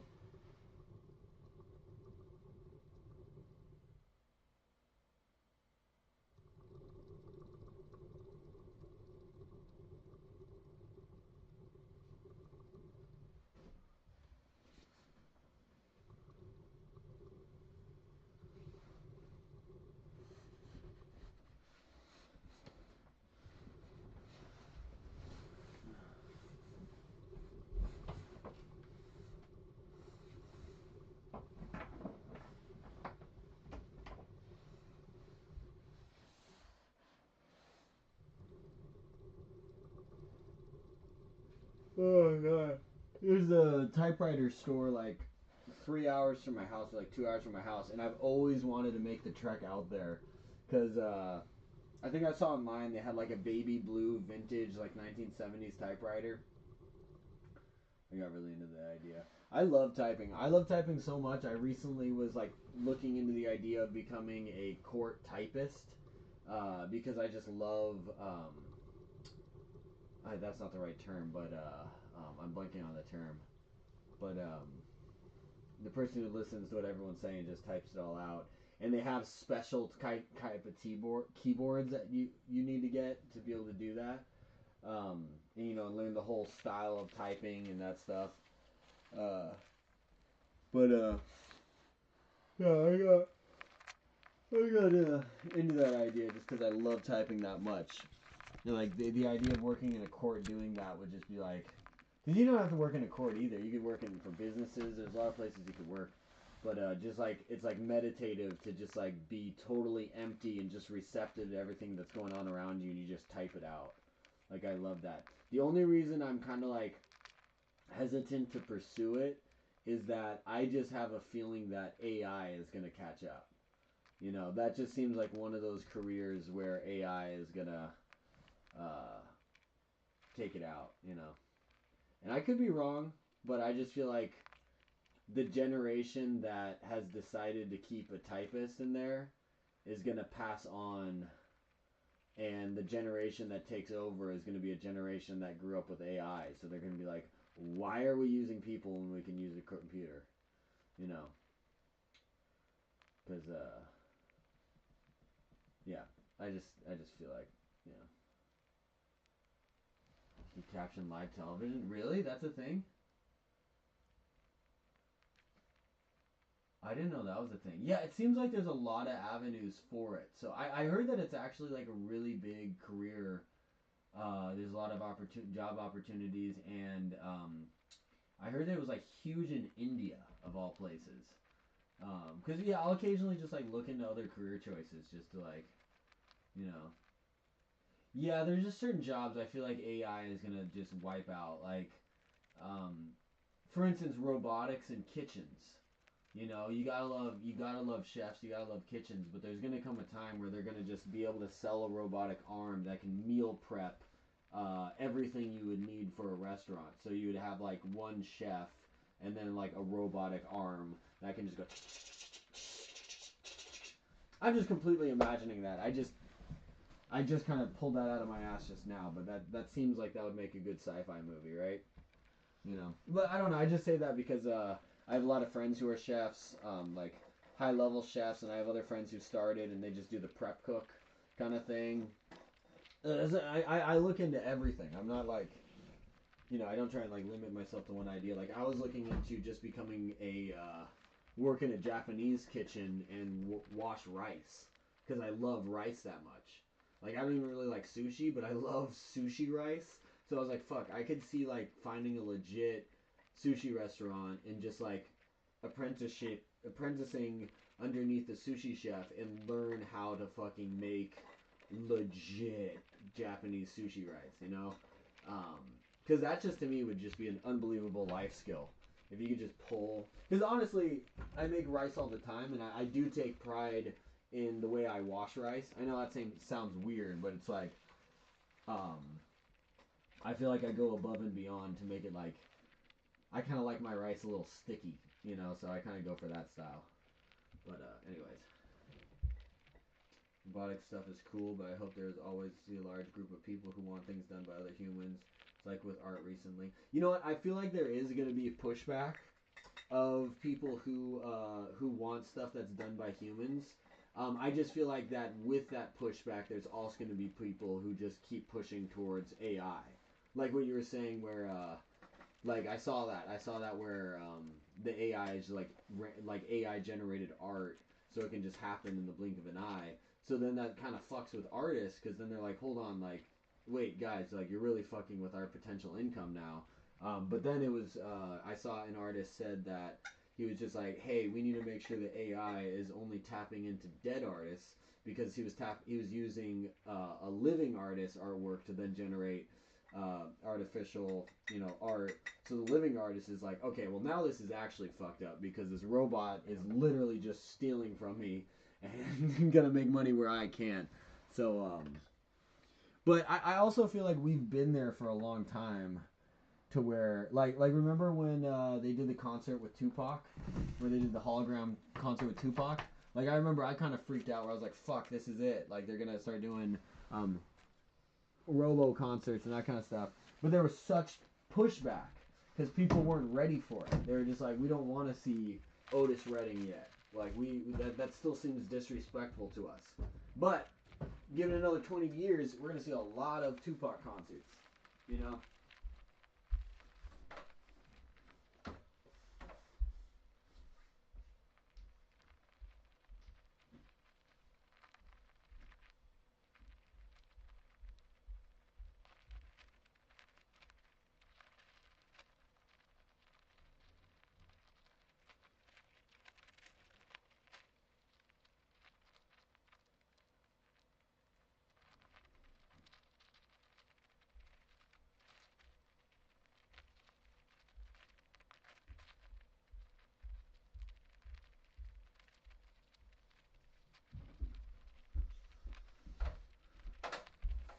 Clean out my bong.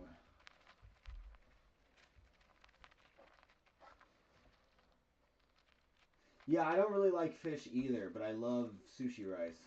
I love like white rice.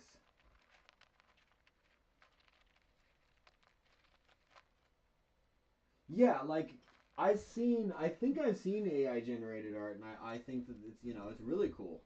But yeah, I can understand the soul aspect of art as well, because like, for instance, like with singing, soul is such a,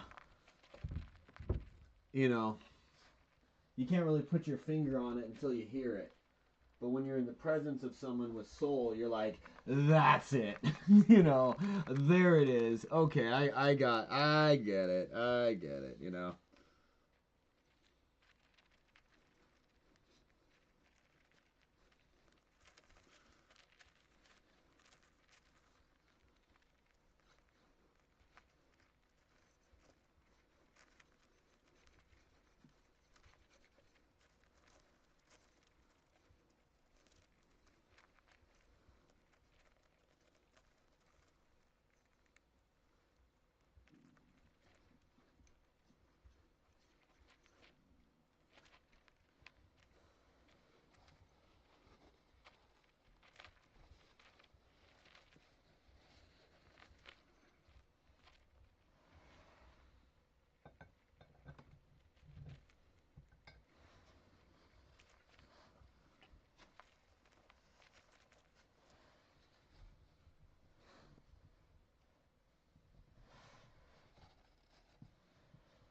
find piece where you can literally sell Arco is used to create its own piece.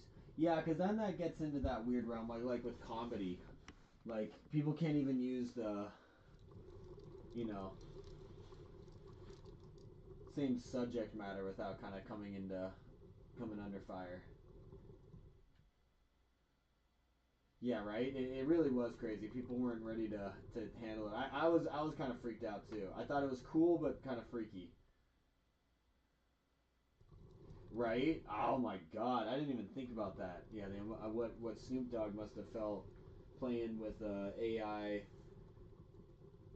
I feel like in some ways, I feel like as much as that would be kind of freaky, I feel like Snoop Dogg would probably have appreciated it because like I know like if I had an AI generated hologram of my buddy, I would have been just would give anything to see that, you know, be near that. So that alone you can imagine. But then also just to see that, you know, his buddy, you know, Tupac was to this day just the impact he still has. Like, not that he's not aware, but probably in that moment, I'm sure solidified it to a degree.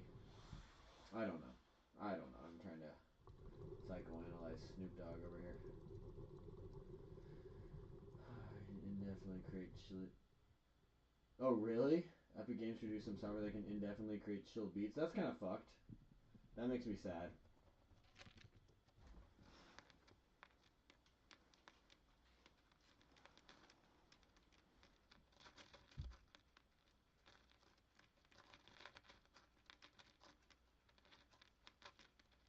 Oh, yeah. Oh, I know. Yeah, it would definitely be emotional. I don't know how I'd be able to perform like that. Yeah, Cinnamon finally is emptying her cheeks in a different corner. Holy crap, it's taken her all fucking day. As soon as she empties her cheeks completely, I'm going to put her in her main cage. Actually, I might just keep her with me for a bit.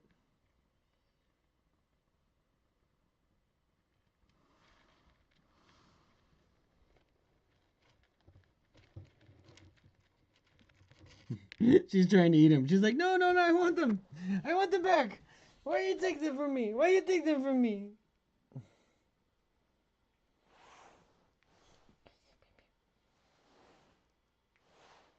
I don't want to put her back. She's so cute. Look at her. Look how cute she is.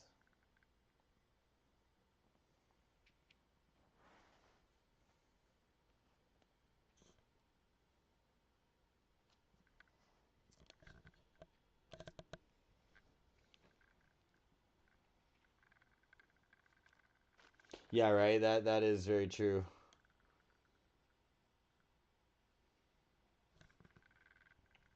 I'm sure he had to like check himself before going on stage, you know.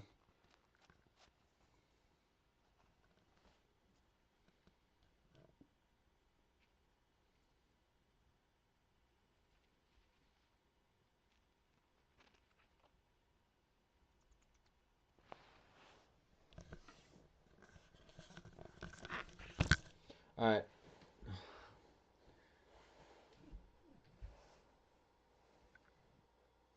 I don't want to put Cinnamon back.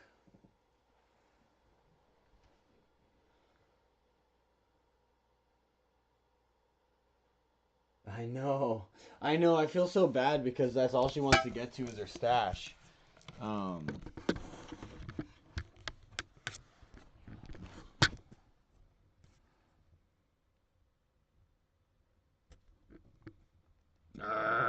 That's what you get for trying to mess with my stash.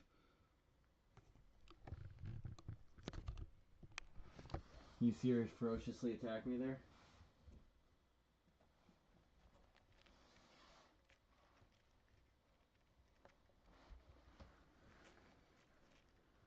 She immediately goes back to inhaling everything.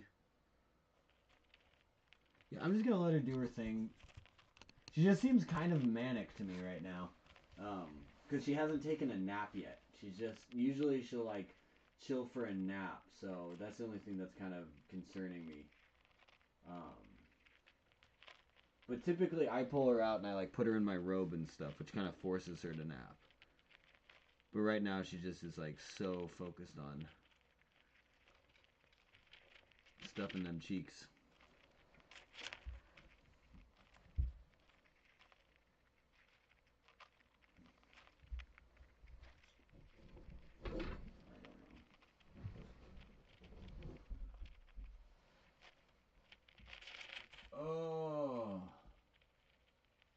At least a few hours, right? I mean, yeah, I mean, she can stay, like, she seems like she should be, like, going to sleep soon. So that's why I'm almost thinking, like, I want to make sure she's not, like, stressing out and being like, I want to sleep, you know? Like kids who stay up all night and then they just get fucking crazy, you know?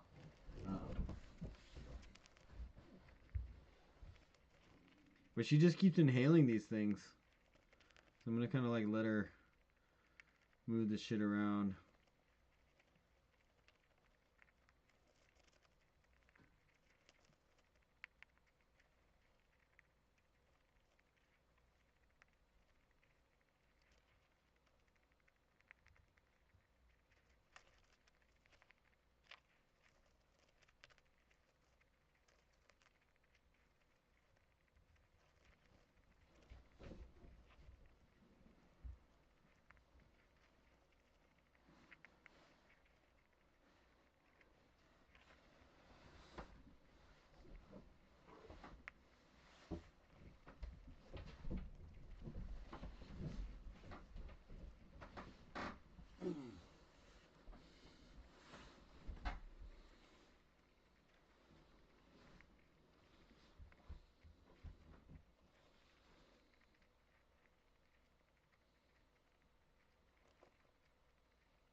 Yeah, I keep that's kind of what I've been waiting for to do the changeover, is Napoleon to wake up. I tried to wake her up. I don't know where she is though. Like, Napoleon can legit just disappear in her cage. She has a bigger cage with, like, a ton of fluff in it. So, like, unless I start, like, just tearing through her fluff, I'm not gonna find her. But if I tear through her fluff, it's essentially like, you know, I'm just ripping apart her apartment complex. So it's kind of stressful for them when I try and find them. So I try and wait till they're awake, and that's why, like, with Cinnamon, I know as soon as I put her back. That's why when I did put her back the last time, she was still kind of, like, super hyper. So that's why I took her back out, because you know, she'll go to her tube and then I won't see her till tomorrow. You know, so I'm kind of like, Cinnamon. But I already put her back and she didn't. She went to the tube and she went out of the tube and went right back to the wheel. So I was like, all right, she's still hyper. She might want to cuddle, but the only reason I'm not, like, putting her in my jacket right now is because with her cheeks being the way she is, I mean, it's fine. I just clean it up, but she's gonna, like, go into my shirt and then she's just gonna start unloading all the corn and then it gets everywhere. It drops all over the floor and then I just have to clean it up. So I'm kind of just, that's why I keep trying to time it when she empties her cheeks. But right now she just keeps stuffing herself. I feel like she's, like, stretching her capacity. Like, she has gotten significantly bigger. Like, think about how she was yesterday. I feel like she's, like, bigger today than she was yesterday, just because I think she's learning how to fit more of these kernels into her cheeks. You know, she looks like Dizzy Gillespie with her cheeks. You know.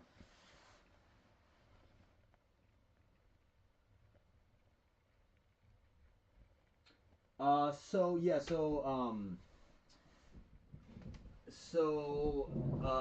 Napoleon's Napoleon has a they have different kinds of cages. Napoleon's is like a longer, you know, like a, show with my hands. Napoleon's is like a big old long, you know, rectangle kind of style cage, whereas Cinnamon's is like two square boxes stacked up on top of each other that are connected by a tube. Um, and uh, and Cinnamon has two different types of fluff in her cage. She has one which is the white fluff, which is what Napoleon has, and then on the top layer she has like a sandalwood kind of thing. And I'm gonna put the sandalwood into Napoleon's, but Napoleon's fluff is still pretty fresh. So until I change it out, I'm not gonna switch it out just yet.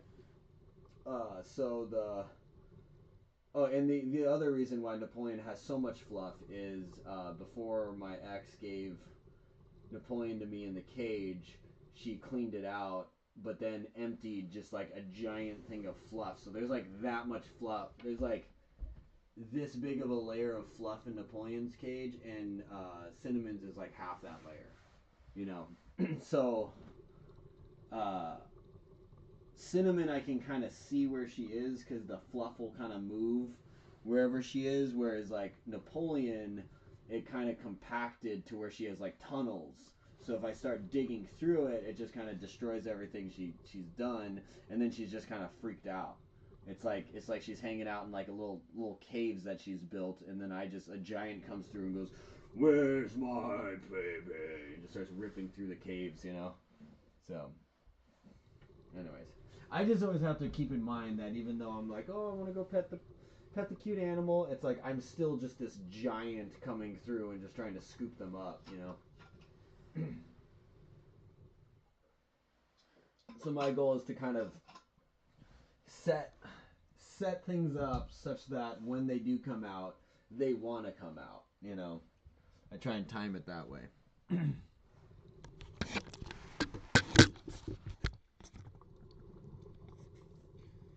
Cinnamon.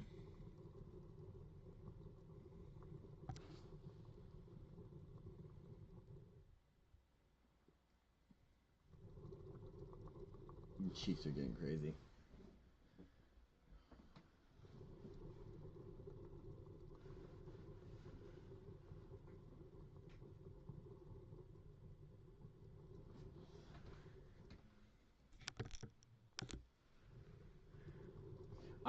I think Cinnamon's in heat right now too. I think that's a factor because this whole week, like the past 3 days or so, she's been like this. And the thing is, Cinnamon's still a baby, so she's kind of like just growing into her body. So prior to this, she had spent like a week or two not running on her wheel whatsoever and just pretty much sleeping the entire time. So I was kind of like, just like, what the fuck is going on with her? Is she okay? And I thought, I don't know if she was depressed or what, but I think she was going through like a growth spurt or something because she just kind of just was just sleeping all the time. And now for the past like 3 days, she's been like manically energetic. Like, see how she's zipping around like that? That's not very normal for her. But I also concluded like a couple days ago that I'm pretty sure she's in heat. So I think she just might still be in heat, and I think she might just be putting that energy towards these corn kernels now. You know?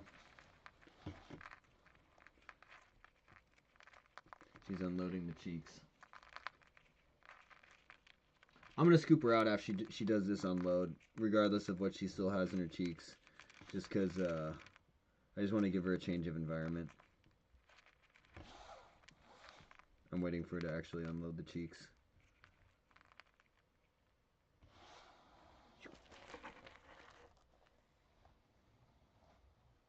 Yeah, she still has a bunch in her cheeks. You can see she got a little smaller.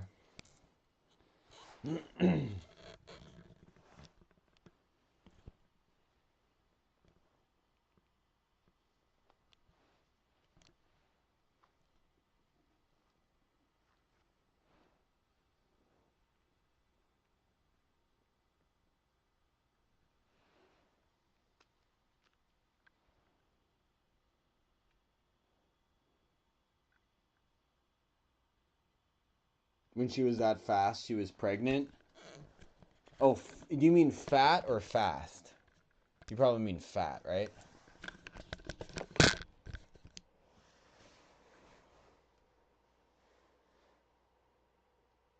The life of a living balloon. I know, right?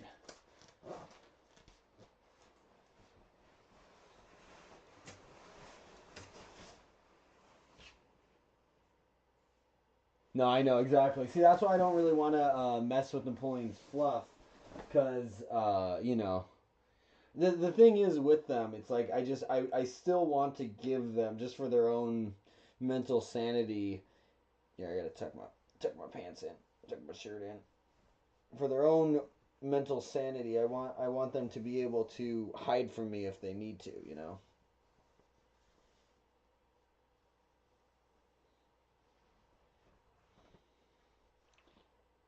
See, now I do these. Loop.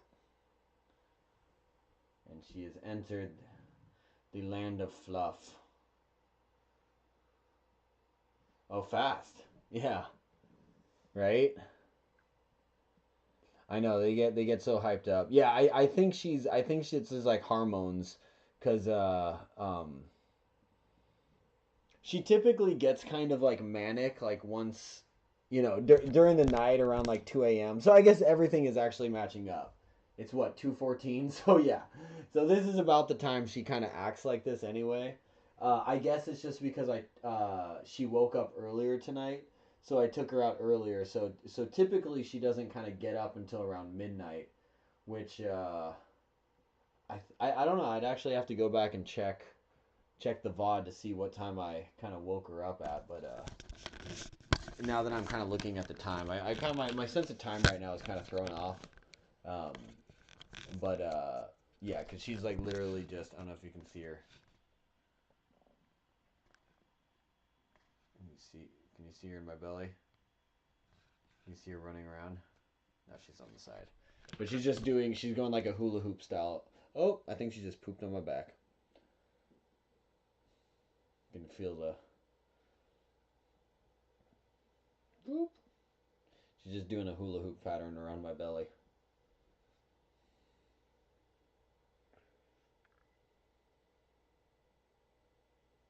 I'm gonna go wring out my shirt real quick. I can feel when she poops. I'm like, oh, that was poop.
I know, right? You see her swimming around.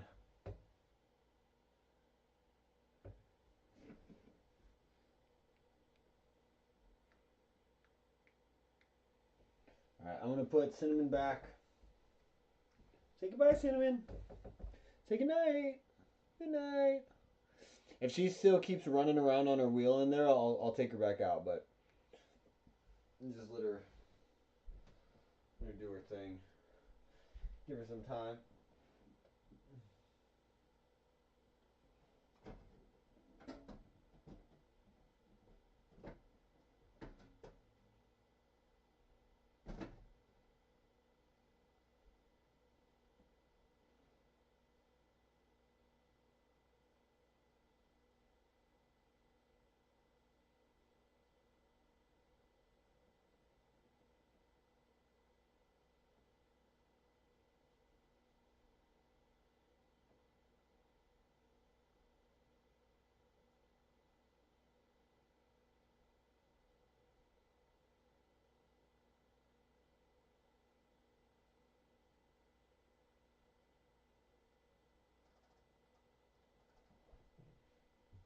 She's so cute. She's just like processing.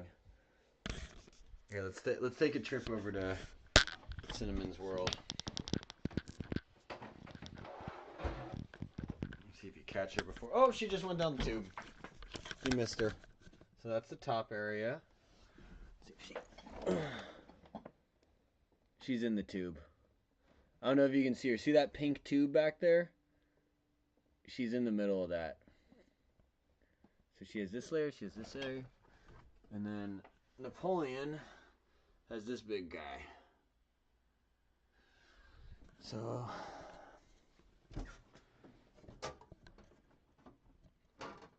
my thought at the time was that Napoleon is faster and kind of does more sprinting behavior. So I wanted to give Napoleon the longer cage that she could, you know, fully sprint in, you know. But now Cinnamon's got a full-on sprint too, so it's not like that really changes. But honestly, I think Cinnamon has the more, like, Napoleon has the nicer cage. It's just bigger. It's got more room. There's like just more, you know, room for stuff. It's just a bigger space. But Cinnamon has the more sought after, like, favorite cage of the two. Because I'll cycle in between the two sometimes, but I've since kind of just settled them into that's their cages because they get territorial and I don't want to have to keep changing them out and washing it completely. And it's like, so I don't know if it like stresses them out to smell another one in their cage, you know. But yeah. Anyways, yeah. Have a good rest. Did you see Napoleon or you saw wait, did you actually see Napoleon when I showed you the hold on. Napoleon might actually be up. I feel like I hear her. Did you see Napoleon?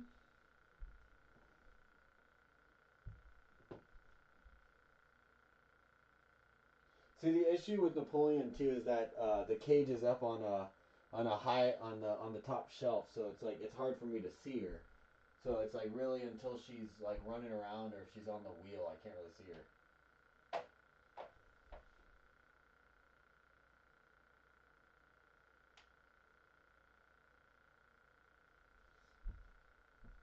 Yeah, I think Cinnamon needed a break, so I'm glad I took her out of there. She's chilling in her little tube.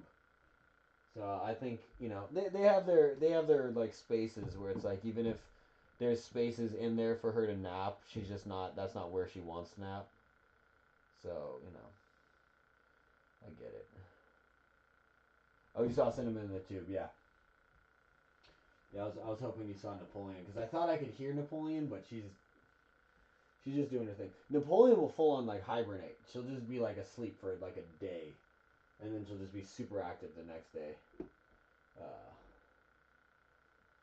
but Napoleon's like way more skittish than Cinnamon. Cinnamon, as you see, like if I try and like reach around in her cage, Cinnamon will come out and like fight me. Be like, what the fuck are you doing?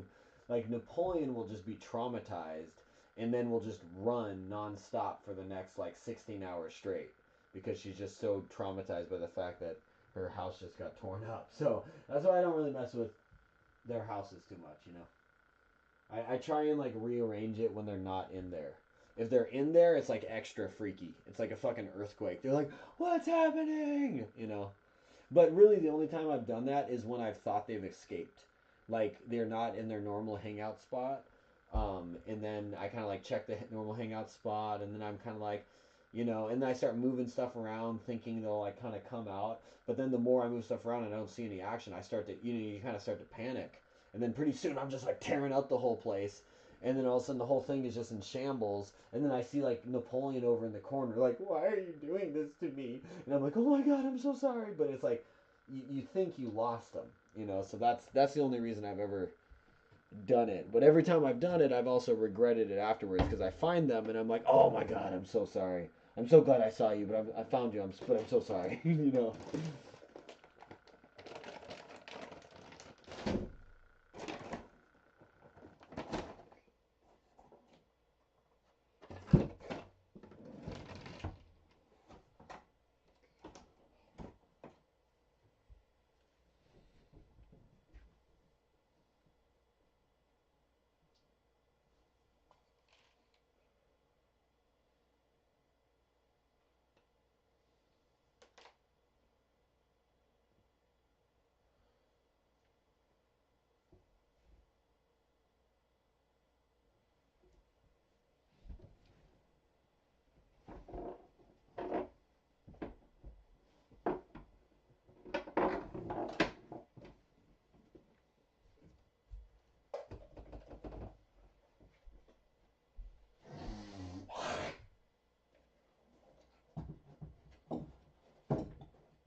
No, exactly. Like they're literally like little teenagers, so it's like I have to, respect their space. Even though it can be kind of tough sometimes, but like you have to check yourself and just be like, you know, I'll see them again. They'll be there tomorrow. You just have to, you know, because otherwise, like I said, you can just break them. They will just snap. Like I've had hamsters where they broke. They went just fucking crazy because I was just giving them too much attention, never letting them just relax. It was just they needed to just kind of like chill, be there, do their own thing. But then also it was like fucked up little mistakes. Like for one thing, like with hamsters, you can't overcrowd their cage, even though they like to crawl around on things. They it depends on the hamster, I guess. So everyone, you gotta kind of figure out their own vibe. But typically they kind of need some space to run around. So if you start putting in too many like play structures for them to move around on, they can kind of start to feel cramped and freaked out. Um, so with one of my older hamsters that I had years ago, I had decked out her cage, almost making it like a double. Oh, Cinnamon is still running on her wheel. Yeah, so she's just active right now. I'm gonna take Cinnamon out. She's running on her wheel. She's coming with me. Hey, baby.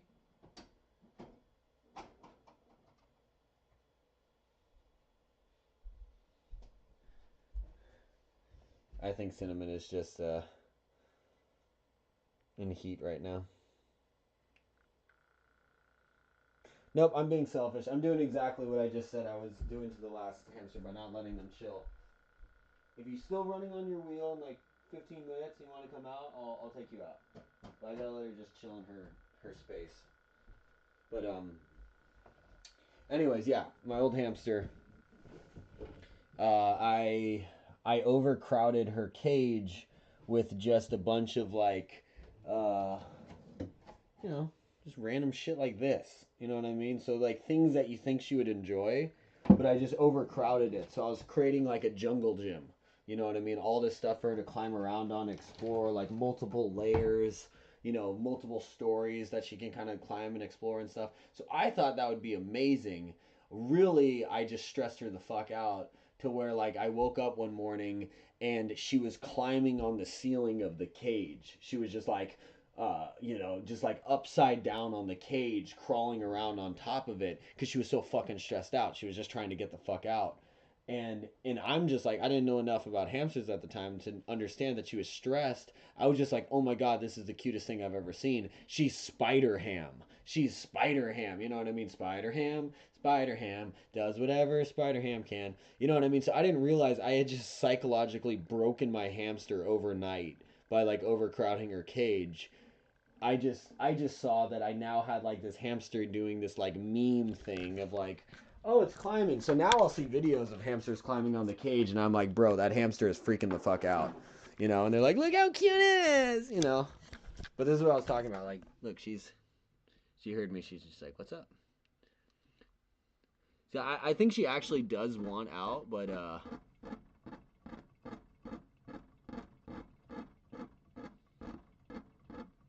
see, that's why I'm saying I think she's in heat. Because I was worried that she was just running that much because she was stressed out because she wanted to go back. But the fact that I took her out after running that much and she's still running, it means that there's something hormonally going on right now. She's just, she does not normally act like this. This is new behavior. I gotta fix her wheel though. It's scratching against the cage right now.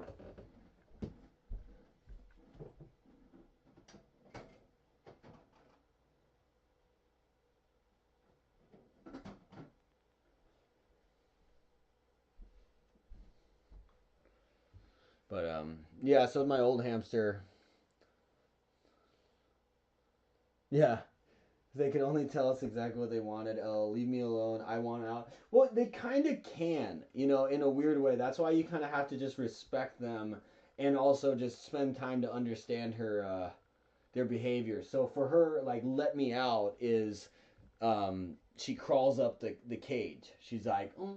You know what I mean? She starts reaching up and they look up. And that's like a universal sign. Like if you read about hamsters, that is a universal sign for hamsters that they want out, is they look up for you. So they start looking up to the sky. And it's like, because they want, like, where's that thing? Where's that person that pulls me out of here? So once they start looking up, that's usually a sign they want someone to pick them up and take them out of wherever they're at. And the leave me alone is usually they'll go hide somewhere and try and sleep. And then if you continue to bother them when they're sleeping, that's when they'll do that scream thing where they go, you know, they do that, or they go, you know what I mean? They kind of scratch at you and try and shove you away, like that one lady's hamster does, where it like punches you. So Cinnamon kind of does that, but Cinnamon has her own little thing where she kind of like she scoots with her front legs and then scoots with her back leg and scoots with her front legs and scoots with her back legs and does this weird little dance, and she like winds up and then she goes Rah! And then she ferociously attacks. So that's kind of Cinnamon's thing, but she's not really saying leave me alone. She's saying I'm gonna fucking kill you because you're in my space and I'm all hyped up, so get the fuck away from me. So it's kind of like Cinnamon is more like a Tasmanian devil in that sense, where she's like she just sees red, and then she's like, "You are near me, you're fucked," you know. And then she'll just snap out of it immediately. But it's like you can see when she's like that too. So that's why I said with Cinnamon, like the behavior she does where she attacks me regularly like that, it's probably not a good thing. You know, it's not something I would recommend supporting with your hamster. Cinnamon's different. She can kind of, it turns on and turns off. My fear initially was that she wouldn't be able to turn it off. You know, it was like I would train her to bite me and then I would take her out and she would just be biting me. But the second I take her out of the cage, she doesn't do it. And it's actually a common behavior, and what it's linked to is too small of an environment. So it just tells me that Cinnamon probably needs bigger environments. You know, that's just the reality of it. So I try and give her like multiple different environments and take her out and stuff. But the fact of the matter is, because I've been down this route with hamsters, is you really can't ever give them a big enough environment. So you kind of just have to never let them get sick of the environment they're in, if that makes any sense. Like a Wolverine can climb over an entire mountain in a night. So you'll never be able to keep a Wolverine on your property and have it feel like it has enough environment. Even though if you have like multiple acres, like it'll still need to roam further, even if you give it, you know, as much as you possibly can. So it's like same thing with the hamsters. I could probably give Cinnamon this entire room and just block off the room and have it set up so she has the entire room. She'll still at some point get fucking over it and just be scratching at the door trying to get the fuck out. Like that's just the nature of hamsters, is that they want to explore. They don't want to feel trapped. They want to get the fuck out. So so that's what I've learned from having hamsters over the years, is that's like a universal thing with them. Some are more chill. Like Napoleon is pretty chill in kind of like whatever space she's. I mean, I've seen her kind of go crazy. Like when my ex was taking care of Napoleon, I saw her kind of go crazy and want out sometimes, but might have been other factors. But Napoleon, for the most part, is pretty chill. Cinnamon definitely gets that, like, she's aware of her surroundings. She's aware of her boundaries, and she's constantly trying to push those boundaries. You know, she's always this like she'll locate, like for instance, like I said, like if I have her on my lap or something, and there's like one spot where when she goes that spot she could escape, I'll like return her back to another spot. So then she recognizes that this one spot, it's almost like a game. Like she knows there's something there. She doesn't know what's there, but she knows she wants to go over there because I don't want her there. So then that's the only spot she'll go.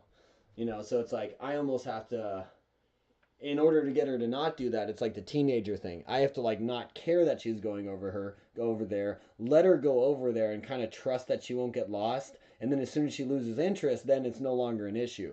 But as long as I like keep moving her from it, now she's fixated. You know, it's like the freaking little kernels.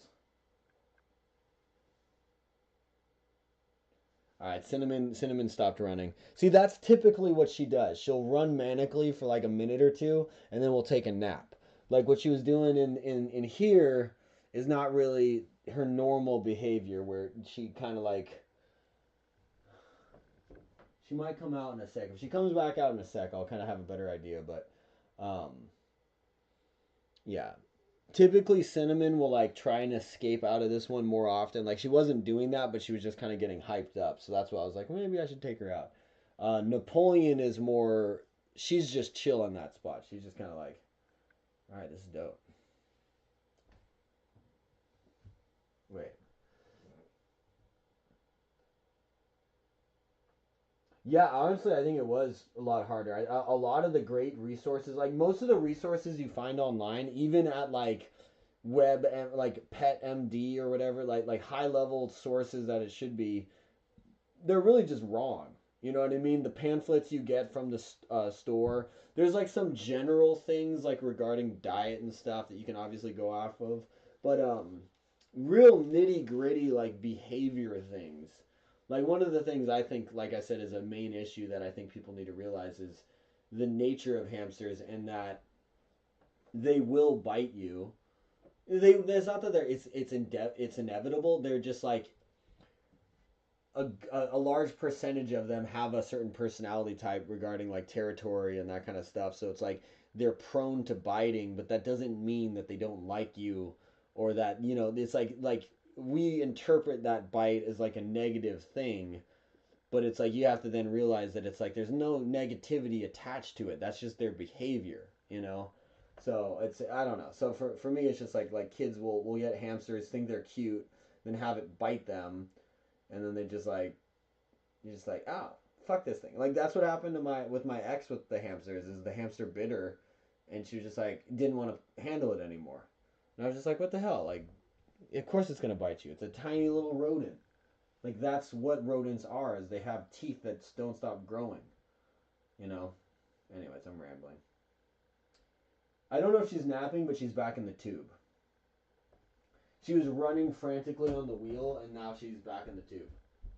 Let me see.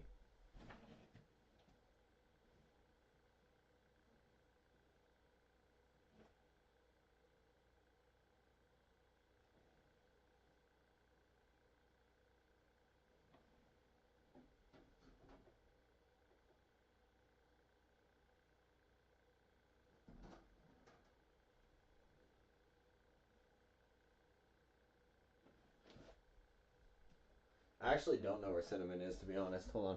Let me look.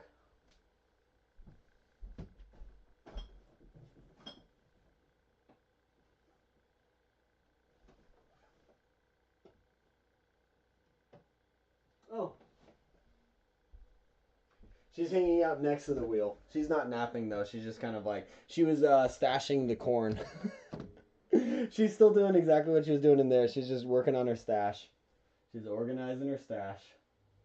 She has a massive stash in her main cage, though. It's kind of like part of me feels like I should throw it out because it's probably... I mean, they're like seeds and stuff, so I can't imagine they really go old, but she just... She likes to... Hamsters, yeah, I think they're neat critters because she likes to... Oh, now she's in the tube. She just stashed the food and now she went back into the tube. You know, it's just... I think it's just a different set of patterns in that cage. I don't think it's like anything different. Because in there, so far, she's done the exact same thing she did in here. She went running on her wheel. She got a little water. She went messed around with her stash. Now she's back in her tube, so that's kind of like a little hangout spot. And now she'll probably come out and go run on the wheel in a couple minutes. Anyways.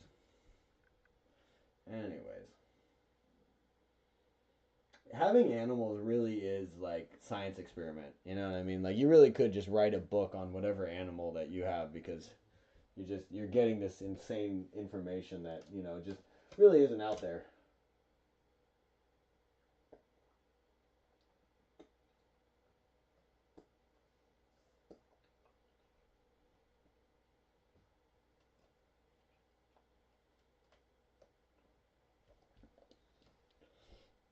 No, it's kind of weird, but I remember I found a mantis at my house, and I kind of kept it in little body, did the whole little thing, grabbed little leaves and stuff, sticks. You know, probably messed up, let the thing be, but you know, I kind of kept a wild mantis for a few days, and just kind of like observed it, and through observing it, um, my athletic development during that time progressed dramatically because, and it sounds absurd, but I was learning from the mantis. And I know it sounds like kung fu bullshit or something like that or whatever, but no, it's really true because I was able to study how this like apex predator moves in real time, just like right up on it, just study it, like repeating the process of it hunting, um, and getting to see it just kind of like do stuff. I can't remember what I was even feeding it.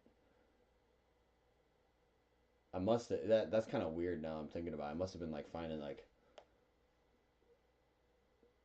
fucking flies and like random shit. Anyways, yeah, that's kind of weird. Anyways, but I would watch it, and what I realized is that the mantis actually isn't that fast. It's just timing is incredible. You know, it's just, and it also just goes.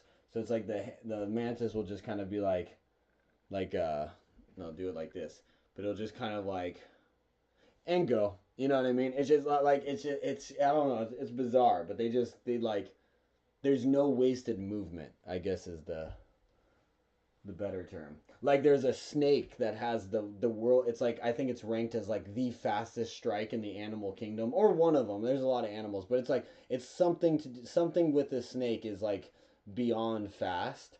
And what it is that like they found is what it is the snake is able to predict where the prey is going. So the reason it's fast is not necessarily the strike is that fast. It's that the snake has this insane ability to just know where the animal is gonna be. So it's like this weird sixth sense. So it's like they're looking at a mouse or something. So rather than striking at the mouse here, the snake goes like this, honk.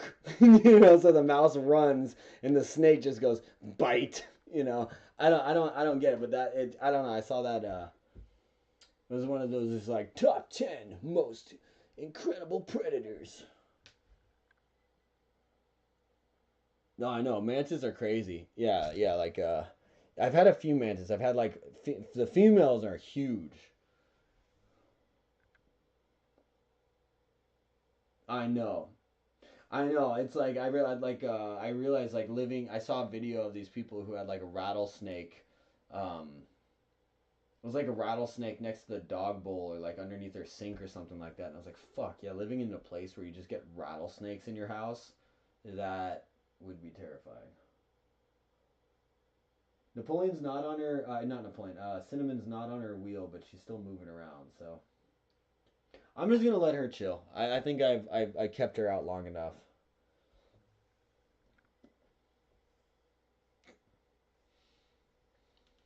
I might take her out to cuddle in a bit if she's looking like she wants to come out.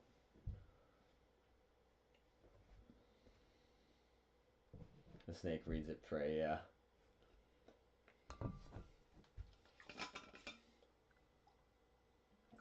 Oh man.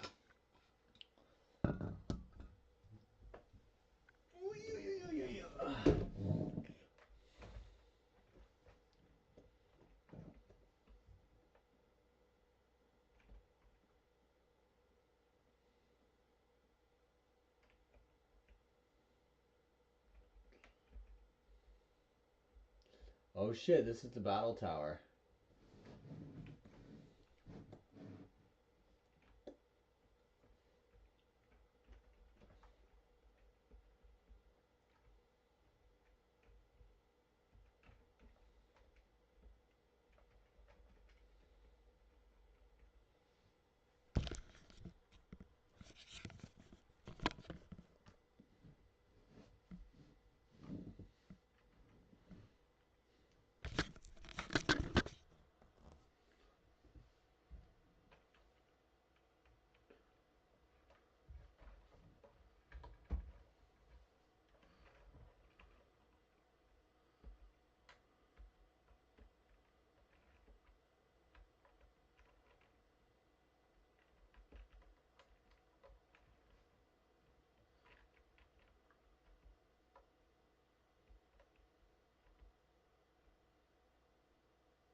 I think this is it, right? Well, the guy just said, "Are you going to the battle tower?"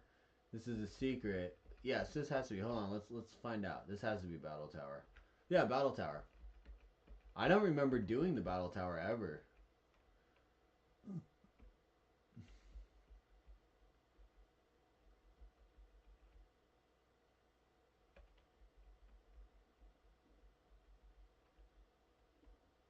I can only use 3. Well, that's cool. Then I'll use Cubone, Pichu, and Jigglypuff.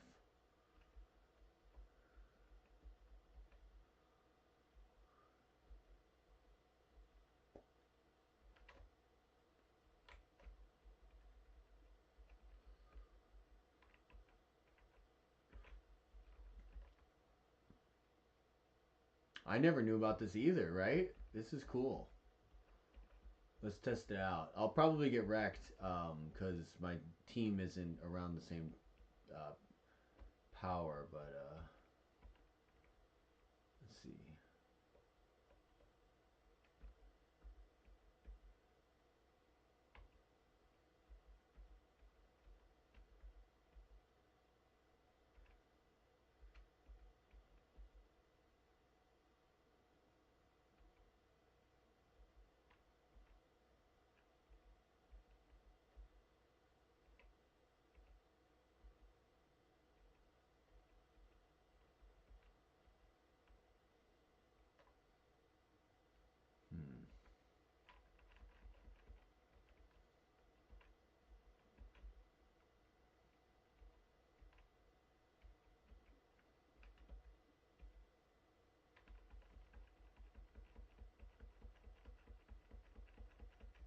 I should probably bring Wobbuffet. That would be a good call.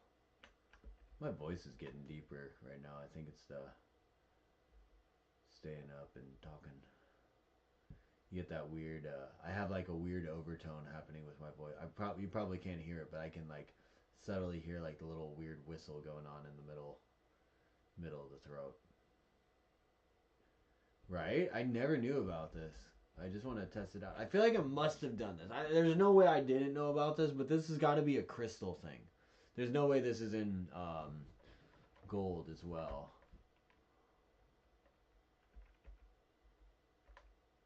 Oh, I can't do that. Okay, hold on. Yeah. Oh, so this is how you could have like some dope ass baby Pokemon teams. Because you can just challenge for level 10. So you just have the most insane, perfect IV level 10 Pokemon. That's kind of cool. And you just can never level them past level 10.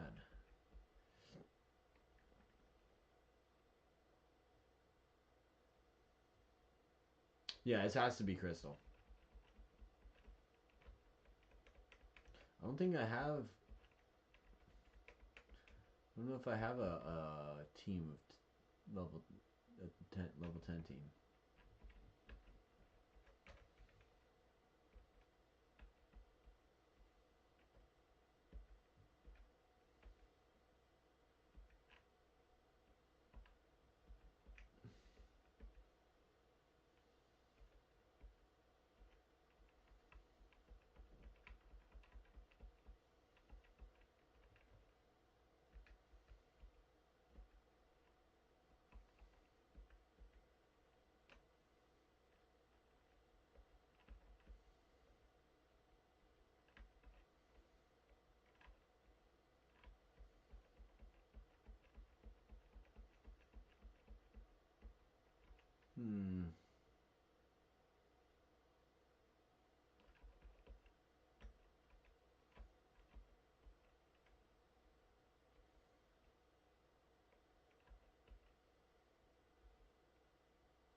Alright, we're just going to test this out. I'm not 100% on this team, but we're just going to test it out because I want to test out Battle Tower.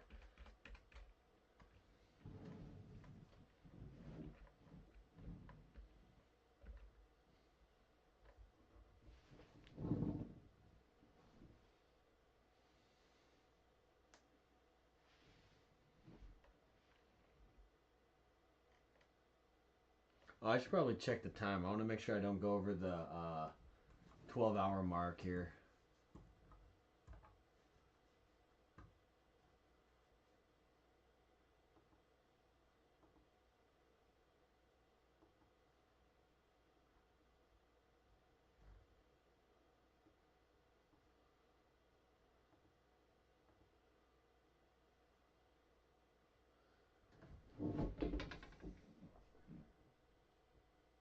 Okay, I have 4 hours till I hit the 12-hour mark. All good. Yeah, I'll be right back too, actually.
Look at this, brother. I see some of us are away from society. So my buddy Slim Reaper wanted to wrestle at the waterfall. They're pretty matched in strength, though, so I don't know if there's going to be a slam.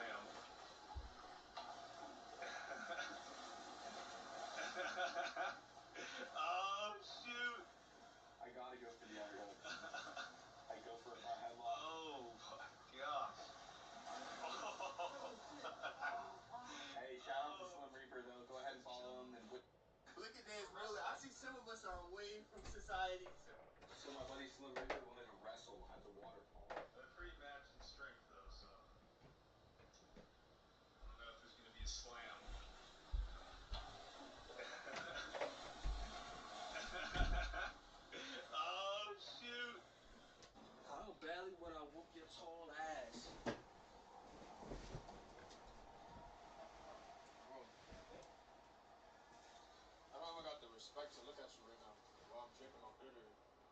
First of all, you're not doing shit with the tight attitudes. This shit restricting all your movement. Second of all, you have on a pink hoodie. I am not worried about you. Like, niggas will put a fist to your face in a heartbeat, bro. You got on pineapple dreads. She look like the top of SpongeBob crib. I'm not worried about you, gang. You got on a nose ring. You giving me feminine vibes. And I'm supposed to be scared that you gonna beat me up? What's up? What's up then? What's up? What's up? What you trying to do? Go around the corner? Let's go. We out. How badly would I whoop your tall ass? Bro. I don't even got the respect to look at you right now while I'm drinking my beer here. First. Oh! Collarbone kicking it. Oh! Collarbone kicking. He took out the red. Because he's still on the deck. And the Rolling thunder as he straight steps to the head. between. Oh my goodness. The most definitive shots of the fight. Oh!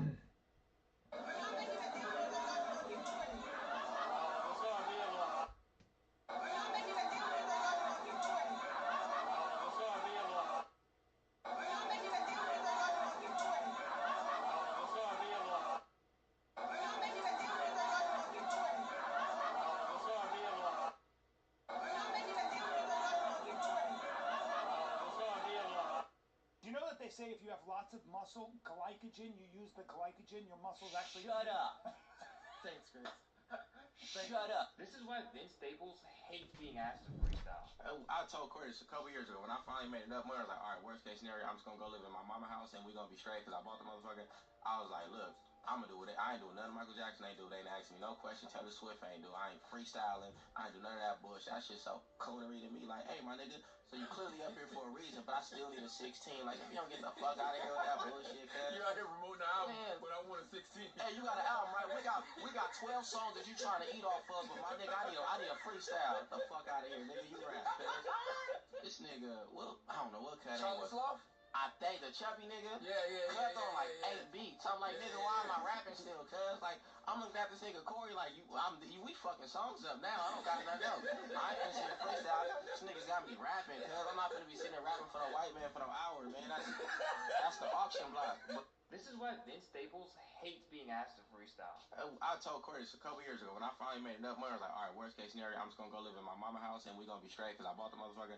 I was like, look, I'm gonna do it. I ain't doing nothing Michael Jackson ain't do. They ain't asking me no question. Taylor Swift ain't do. I ain't freestyling. I ain't do none of that bullshit. That shit so coonery to me. Like, hey, my nigga, so you clearly up here for a reason, but I still need a 16. Like, if you don't get the fuck out of here with that bullshit, cuz. You out here promoting the album, but I want a 16. Hey, you got an album, right? We got 12 songs that you trying to eat off of, but my nigga, I need a freestyle. Get the fuck out.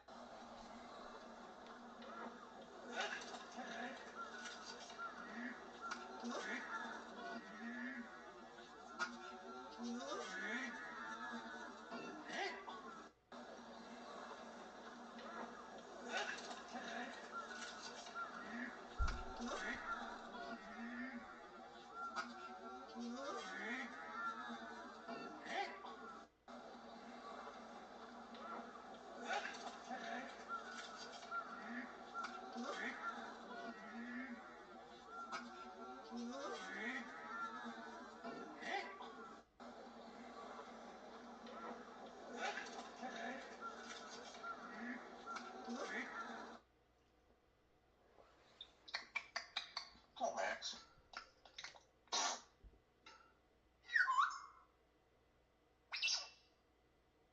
Alexa, have Boulevard. You already have my shopping list.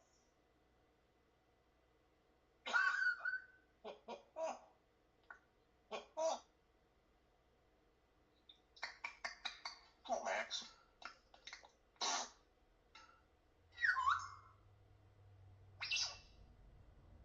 Alexa, have Boulevard. You already have my shopping list.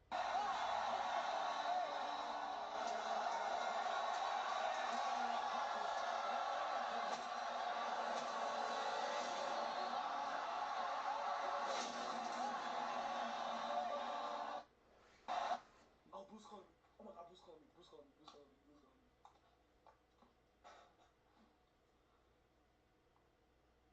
Yo, Are you streaming tonight? Huh? No, not tonight. What the fuck you got on your head? What you mean? What do you got on your head? It's a long story, bro. So when you do this right, you get the power to snap the hands. And they all feel. Yeah, it's cold as hell. Damn, what the fuck is that smell? What the fuck? Yo, bro. Chill, bro. It stinks. Oh God, it smells so bad. Chill, bro. Chill, bro. You tweaking. What? Nothing, bro. Yeah, it's cold as hell. Damn, what the fuck is that smell? What the fuck? Yo, bro. Chill, bro. It stinks. Oh God, it smells so bad. Chill, bro. Chill, bro. You tweaking. What? Nothing, bro. Yeah, it's cold as hell. I'm stealing dinner, so it's all right, guys. It's not about that. It's about the content.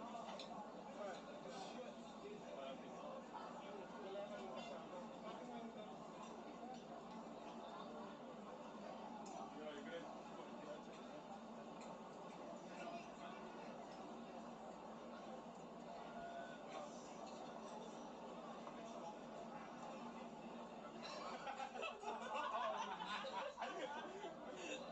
I'm stealing dinner, so it's all right, guys. It's not about that. It's about the content.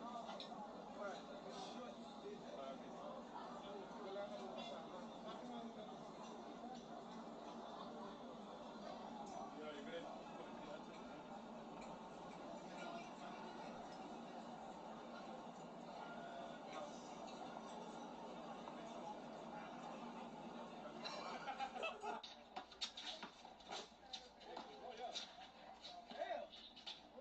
You gonna put him in the chokehold? You came underneath. Now grab the ball.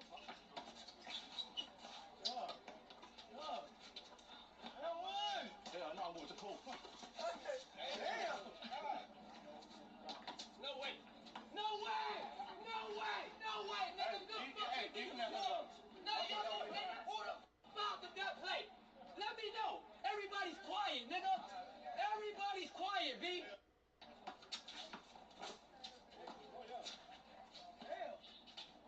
You gonna put him in the chokehold? You came underneath. Now grab the ball.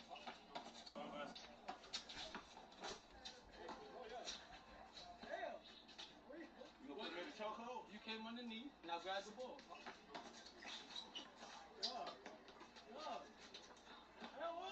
Yeah, I know I'm with the cold. Damn! No way! No way! No way! No way! Nigga, you can have that. No, who the fouled that play? Let me know. Everybody's quiet, nigga. Y'all don't ever disrespect me looking like a white Razor Ramon, you heard? Y'all don't ever disrespect me looking like It Clown without the makeup, you heard? Y'all don't ever disrespect me looking like a Mexican Sonic the Hedgehog, you heard? Y'all don't ever disrespect me looking like a little fat Jewish Nems, you heard? Don't ever disrespect me looking like Sadly Cooper, you heard? Don't ever disrespect me looking like Poison Ivy and the Penguin together, you heard? Hey, y'all don't ever disrespect me with a boot face, you heard? Have some decency, man. Put your shirt on. Y'all don't ever disrespect me looking like Kip's younger brother, you heard? Y'all don't ever disrespect me looking like Kaiser Soze, you heard? Oh shit. Oh, thank you. Thank you for reminding me. I didn't even realize I was on speaker with this. Well, hopefully it doesn't affect it, but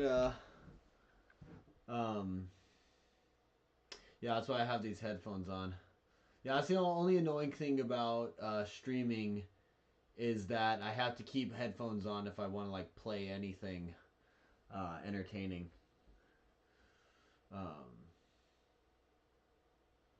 Good to know though. Thanks for reminding me. I was kind of spacing out there for a sec.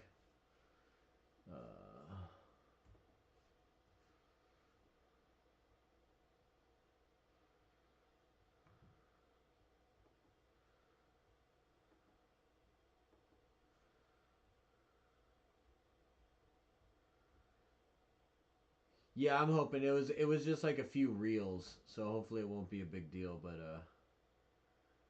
maybe we'll see. We shall find out.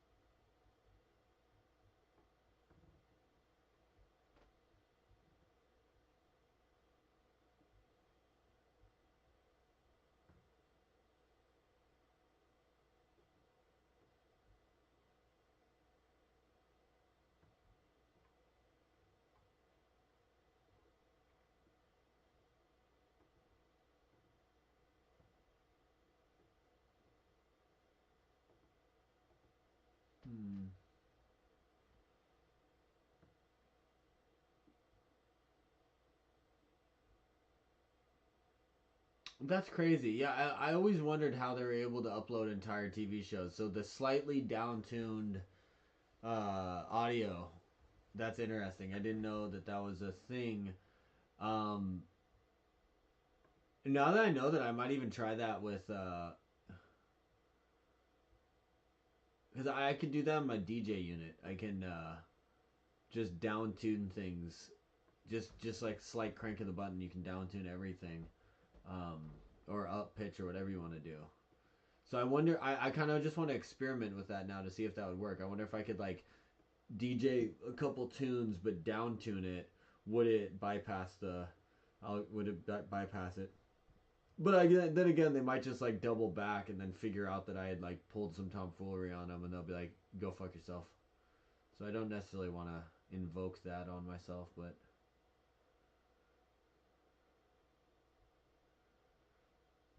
Oh, that's smart. Slow it down to 50%, then tell viewers to go up to 150. That's smart. That is smart.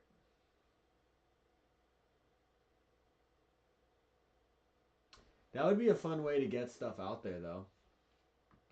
Because then you can kind of just put stuff out there. And at the end of the day, too, it's like, it's not like I'm monetized on any of this stuff. Holy shit.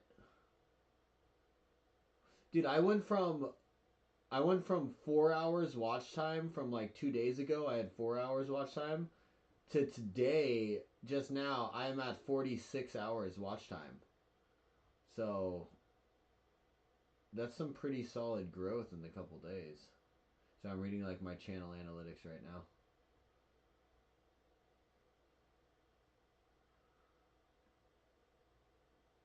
Oh.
Hmm.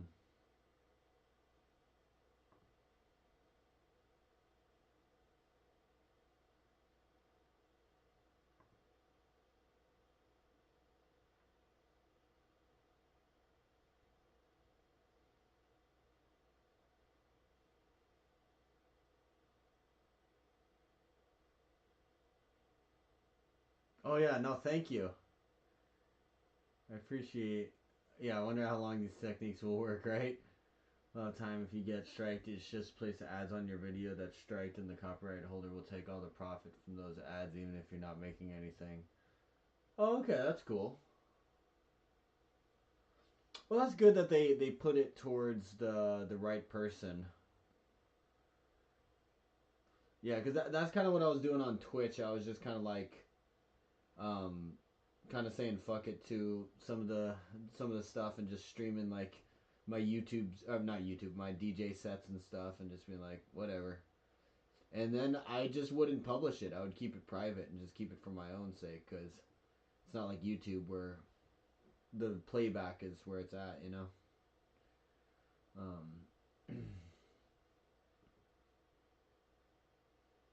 I should probably change my my camera. Let's do a different. Let's do this. Let's do this. Oh, I gotta go to this computer. Okay.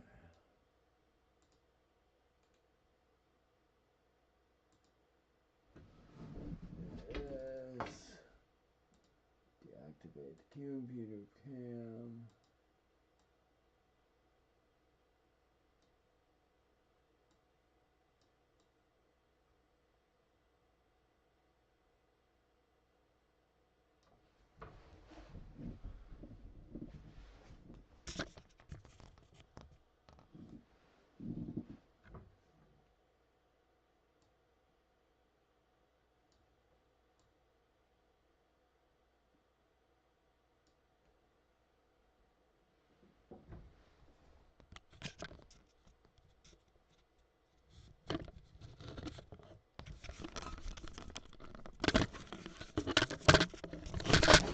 Oh.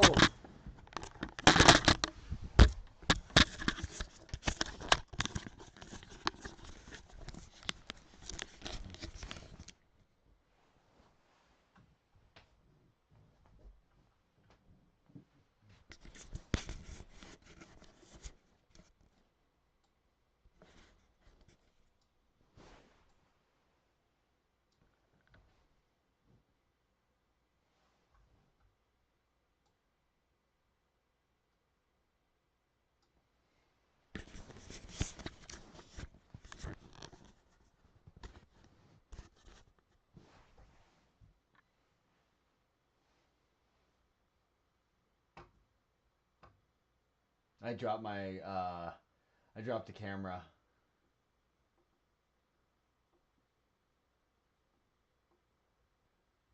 Trying to get my camera angles. This camera is kind of like it doesn't want to stay put. Kind of just wiggles around.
I know, right? Yeah, thankfully this Logitech kind of As soon as I said that, I could feel where it's wiggly.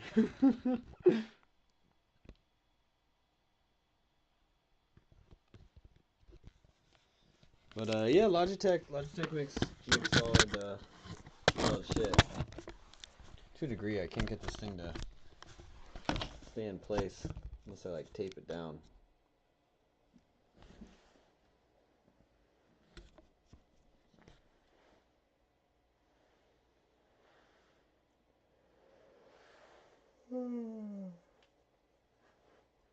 Big gun.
Sorry, I'm trying to get the camera right. It's proving a little tricky.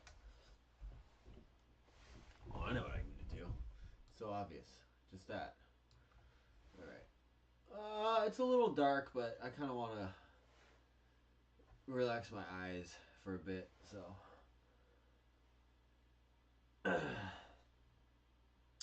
I'm not really getting tired. Like, I don't really feel like I'm ready to sleep, but, like, my knees are sore. And my eyes, like, you know, that's the only thing,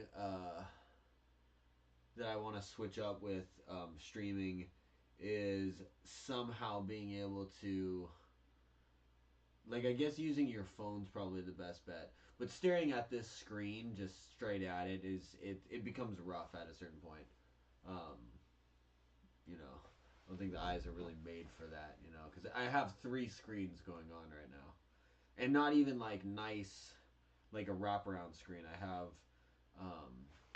here, I can show you. What am I talking about? I've got a monitor, you know. I've got the computer, which is what I'm streaming off of.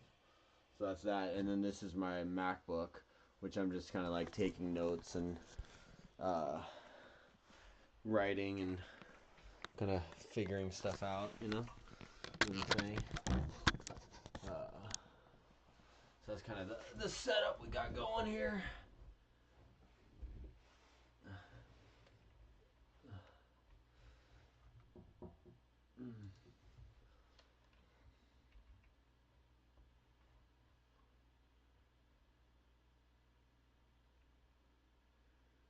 Try the nightlight build into Windows to get rid of blue light. I use that. I use that. I didn't know if that's what it was doing, was getting rid of blue light. I always wondered what the nightlight did. Yeah, the blue light, especially on my Dell. Like each screen's different. So like the main monitor is like it's still an older computer, but it's like a not so bad screen. My Mac has the best screen. And my Dell, the screen is so bad. After like 15 minutes, your eyes just feel like they're melting. You're like, this is probably not healthy, you know. But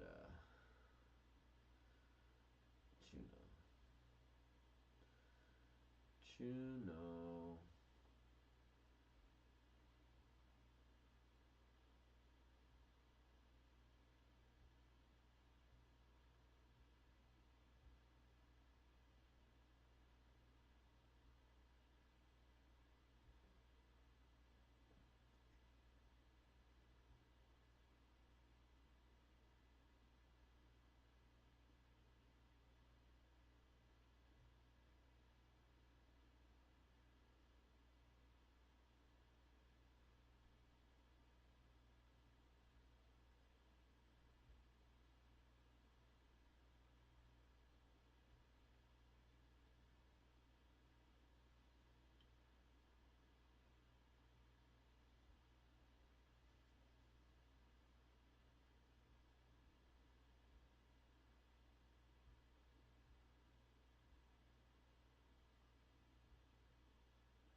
I think I use night mode. I didn't know the difference. What's nightlight?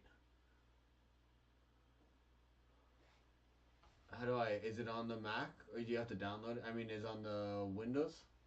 Here, let me see what I was using. I think night. No, it's nightlight. I'm using nightlight. Yeah, I use nightlight. Yeah, so I pretty much always have it set to nightlight, and I actually didn't even realize that. I set it to nightlight like months ago. So I always kind of have my thing set to nightlight. And even then, it's still not great on my eyes. But without it, holy shit, it's so bright. I have like an old. I bought a used. I bought a used Dell laptop for like $300. That's what I use for streaming. So it's fucking amazing for the price. But the one thing that's really shitty is the screen. Not just looking at it, but also the fact that the screen is super wobbly. Like when I got it used, the screen was just like go go go go go go go. You know what I mean? Like you move it around anywhere, it's just shaking all over the place. So that's why I kind of just use it as. That's kind of why I got into like the longer streams, because it's like I don't really want to be moving my computer around anyway. So I kind of just like put it in place and then turn it on and let it go.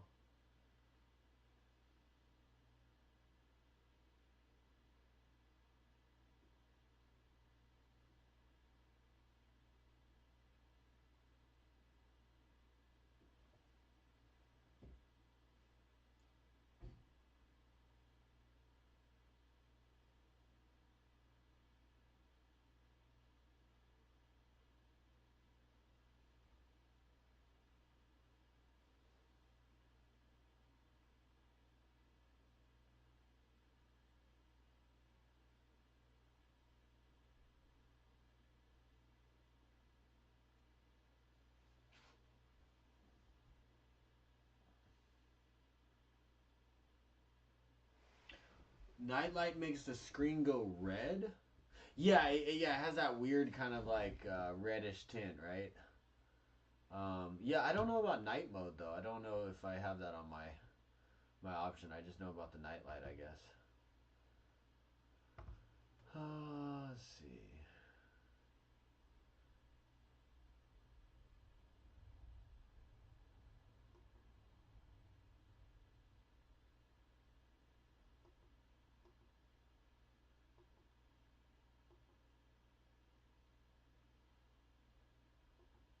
Okay. All right. Let's at least try one of these battles. I've been stalling on this thing this whole time.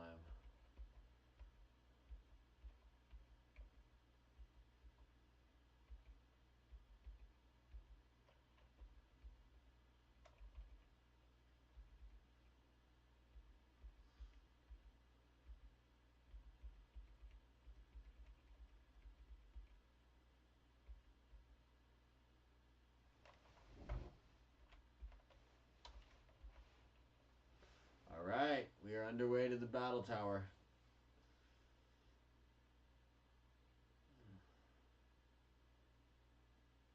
Night mode, that makes sense. That you're absolutely right. Yeah, I use night mode as well because I like I don't like I have my YouTube in night mode right now.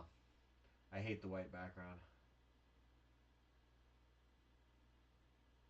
Yeah, I can't stare at that bright white screen. Please step this way. You know, I think I have done the battle tower before. I think I did it in a later version though. Let's get rolling. Oh, this is dope. I love battle tower. This would be fun. I could see you could really like get into trying to put together the right team for the battle tower. This is actually great. Bugcatcher Tajiri. I could be wrong, but I think Bugcatcher Tajiri might be based off. Some of these battle tower characters are. I'm gonna look it up.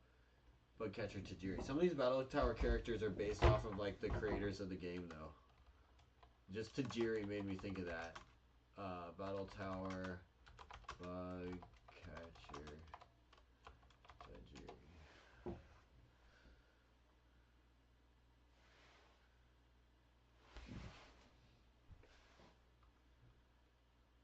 It is. It is. I was totally right. I know my Pokemon lore. So, Satoshi Tajiri is the creator of Pokemon. He collected bugs as a kid. So, Bugcatcher Tajiri is the creator of Pokemon. It's the creator of Pokemon in the game. So, this was their little way of sneaking him in there.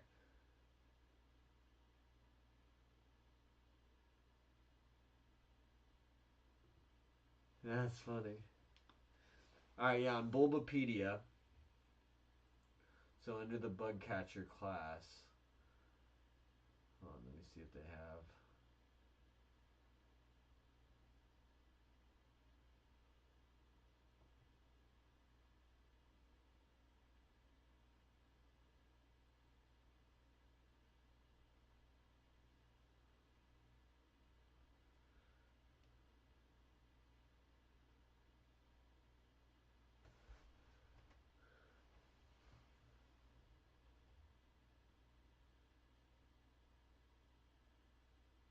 Okay, so a bugcatcher in the Johto Battle Tower is named Tajiri.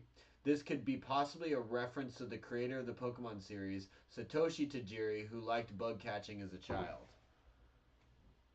Well, there he is. I've never battled this guy.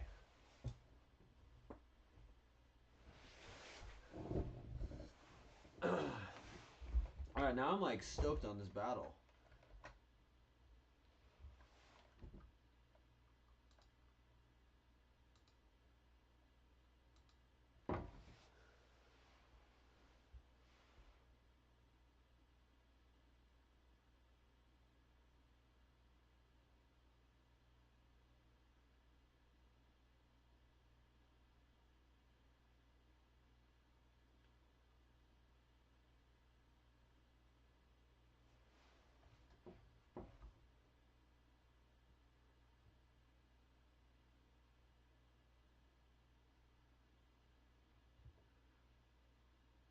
Sorry, we will find out what bugs he has in just a moment.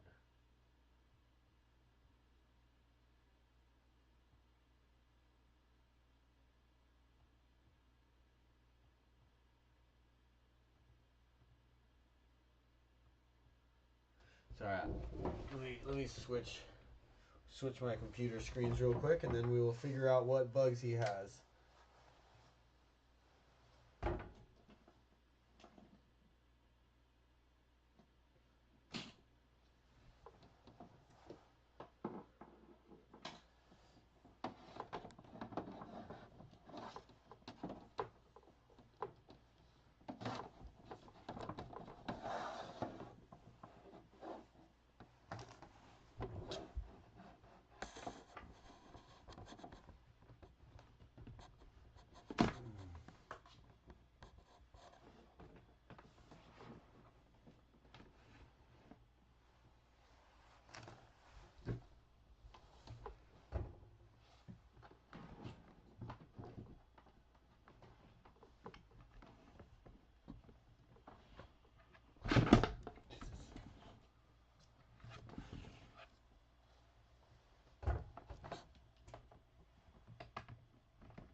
Whew, alright.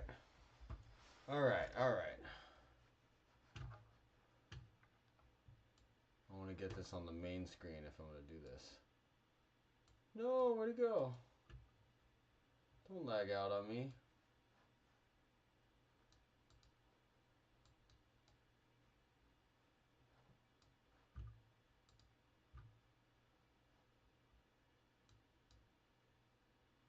Well, hey, do that.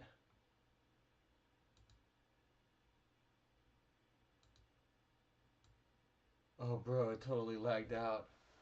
Hold on.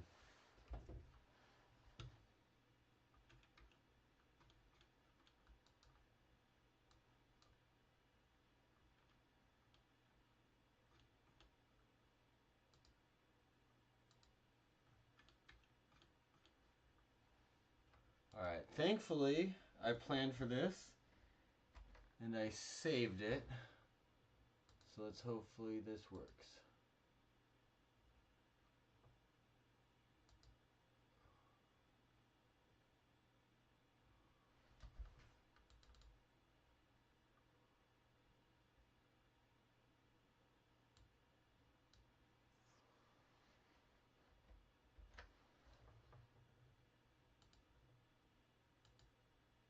Aha, there we go. Alright, they can't. I did save. I did the save state because I had a sense of something was going to go on. Literally, as soon as I did this. Okay. Okay, now we're cooking again. That was scary. I was like, oh, you gotta be shitting me. My computer's kind of sensitive if I'm moving around. One of the cables is like really funky. Okay.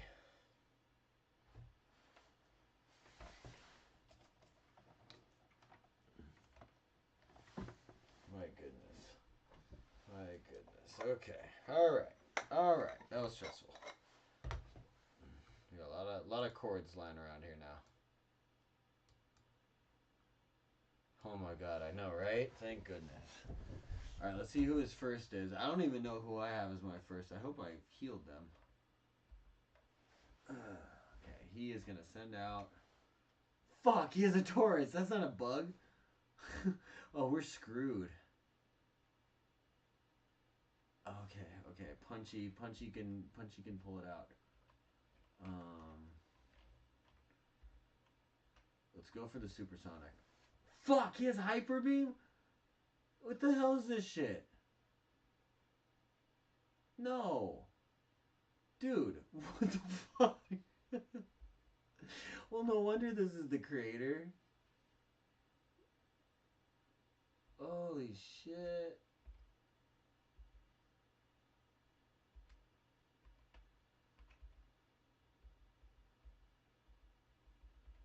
No, disable it, fuck. Oh no. Oh no. Oh no. Waggers, please. This is the ugliest bug I've ever seen. Please go to sleep. Please go to sleep. Oh, it doesn't even affect him. Dude, Tajiri is not playing around at all. Just go to sleep, dude. He has Thunderbolt? What the fuck was that shit? What the fuck? I want to see what he... Hold on, before I, like, reload it. I just want to see what he says to mock me. That was, like, the worst ass whooping I've ever received in any Pokemon game ever. Seriously. Leave it to the creator.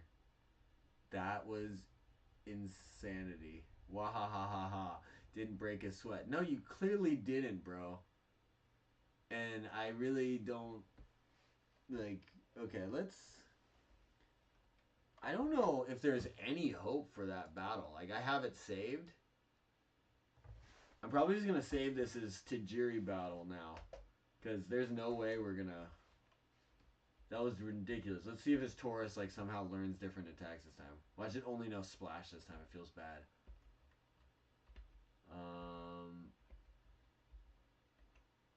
I don't think we have a chance because he's going to hit us with Hyper Beam every time. Right?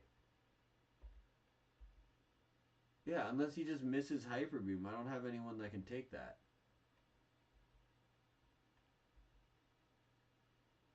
Dude, I know. This is crazy. Alright, I'm going to just try this strat. Let's go for Sing. No, his Taurus is unstoppable. It has Earthquake, too. It has Thunderbolt, Earthquake, Hyper Beam. Thank God Jigglypuff. See, this is why I love Jigglypuff. Fucking tank right here. Oh, we don't even have Double Slap yet. We just have Pound. Why is he so fast? This is horrible. Yeah, this is like... This guy might be like worse than freaking Professor Oak. This is crazy. This is really cool though. I've heard about this battle, but I've never had this battle. I just wish I was able to get to see what his second and third Pokemon were. Yeah, Jigs is awesome. That's why I love Jigglypuff. Alright, well, I kind of want to try this a few times. Let's just see. I don't think we're going to beat Taurus, but let's just see if we can come up with something. I don't know if there's any way that... Alright, we're going to do this. We're going to do this. We're going to do this because we know Jigs can take it.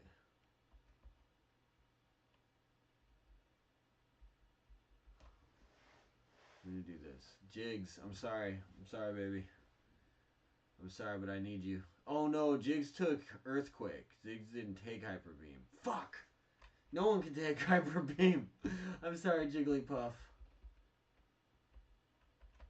Hypnosis. Come on, baby. Come on.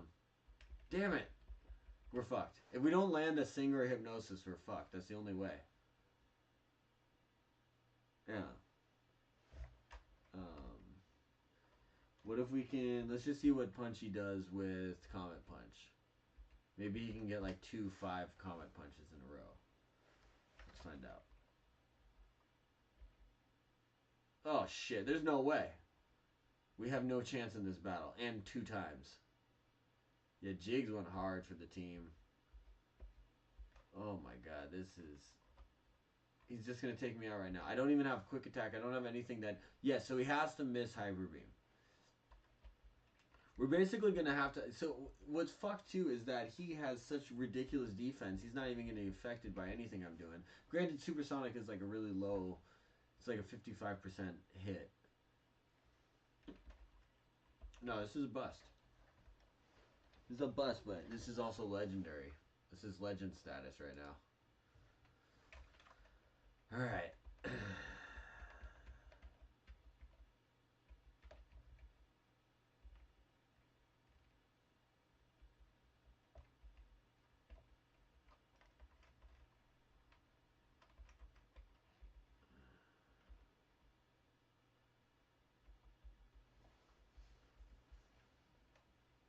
Let's try Waggers. See if this changes anything. Nope. He's just gonna Hyper Beam first trot. No matter what, whoever is up first is dead.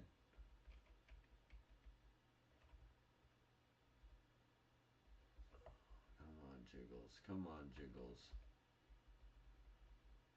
Fuck. Alright, Jiggles can take his Earthquake. So Jiggles is our only shot. We have like potential for one hit. Oh my god, Jiggles, you're the best. Level 17 as well. No, I think this is the only one. I think this is the only Tajiri battle. I just looked it up on Bulbapedia, so they were saying that this is like his existence in the games. And like I said, I had heard about this. I just never actually... And this was our first battle, so it's crazy. Oh, we put him to sleep. Alright, Jiggles, just pound the fuck out of this guy. Oh, he wakes up right away, too. Alright, I'm going to do this one more time, and then, I can't see Jigglypuff get killed this many times in a row. It's painful.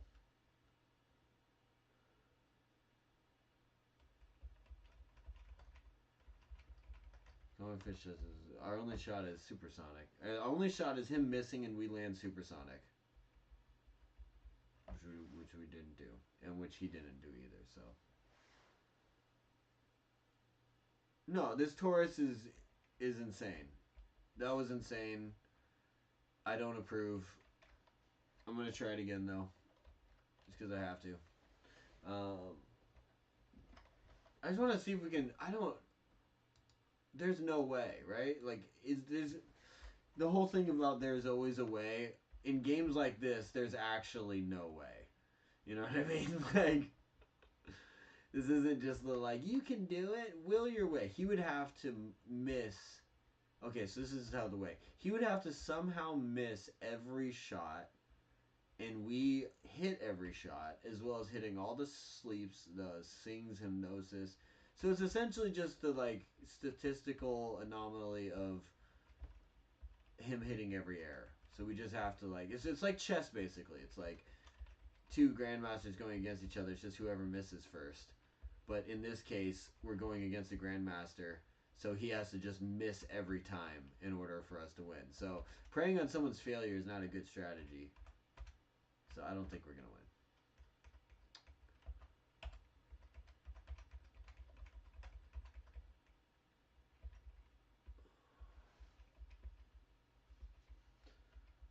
Sorry, Waggers. This is nuts.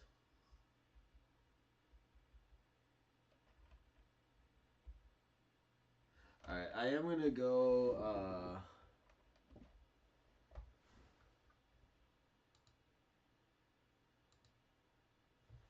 I'm going to save this again, though, and I'm just going to save this as Tajiri battle. Just because, like, I feel like this is actually kind of rare to do this battle, so I'm going to just save it for later reference of maybe we'll want to take some time to try and beat him.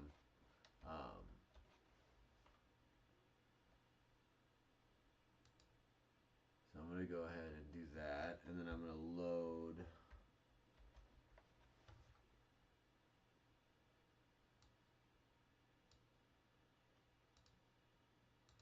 Oh, never mind. We have to battle him again no matter what. Alright. Alright, so this will be the last battle. Yeah, right? Fake it till you make it, hope he misses. Let's come out aggressive. Oh, let's just come after the Comet Punch. Fuck strategy. He misses! See, that's what we need. We needed... this is John Cena style. We need what is it? Ungodly aggression or something like that. I can't remember what he said to Kurt Angle.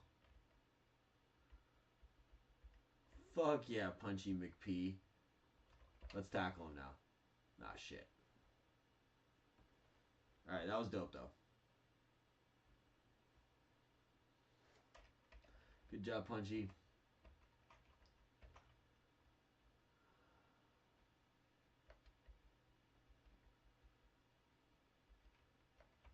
We need hypnosis. We need hypnosis. Come on, hypnosis. Let's go. We got it! Oh, shit. Okay, so this is like... This is our moment. This is our moment. I think Tajiri knew that we were sick of him. He was like, don't leave me! What if Tajiri was actually the Pokemon company? I'm getting weird. I'm about to smoke, so I'm already like feeling it. So hear me out. The Pokemon company took Tajiri and then put him in the video game. So he's actually just trapped in the battle tower in some weird video game world like that Ryan Reynolds movie. He is stuck there, and the only time he ever gets to come out is to battle anyone who's still playing Pokemon Crystal. So this is like his only shot.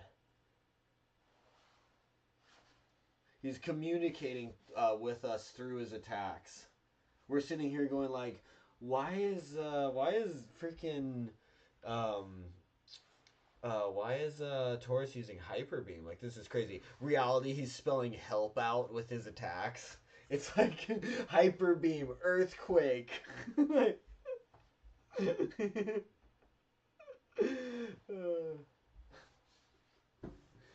silly. I have a vivid imagination. I like to live in my imagination. It's fun. It's fun there.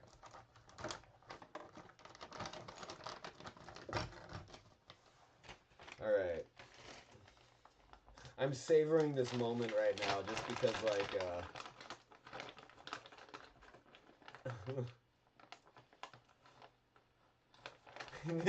right? No, it would be someone's trying to steal his money, or like he was like gonna shut things down because he didn't like where they were taking it. He was like, I'm gonna expose you, and they're like, the hell you are, and then all of a sudden he's just like, gets shrunken down and gets into the little 4-bit size. He's in the game. I like the idea that he's stuck in Pokemon Crystal too, so it's like it's not like he can transfer to other later versions. It's like it has to be someone going back to just like, you know what, I wanna grind through those old games. I think we got a movie here. We gotta go rescue Tajiri. Dude, I bet you this would be like a huge in China. I actually really want to watch some Chinese movies. I was watching like summaries of like some recent Chinese, like,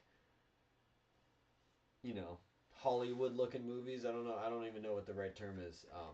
But just really well done, and just the most incredible epic stories that I've never heard from these, like, you know, legends of you know, different cultures that I've just never really been exposed to. You know, so I think it's kind of cool. Let me not point the camera at my crotch. Hold on. There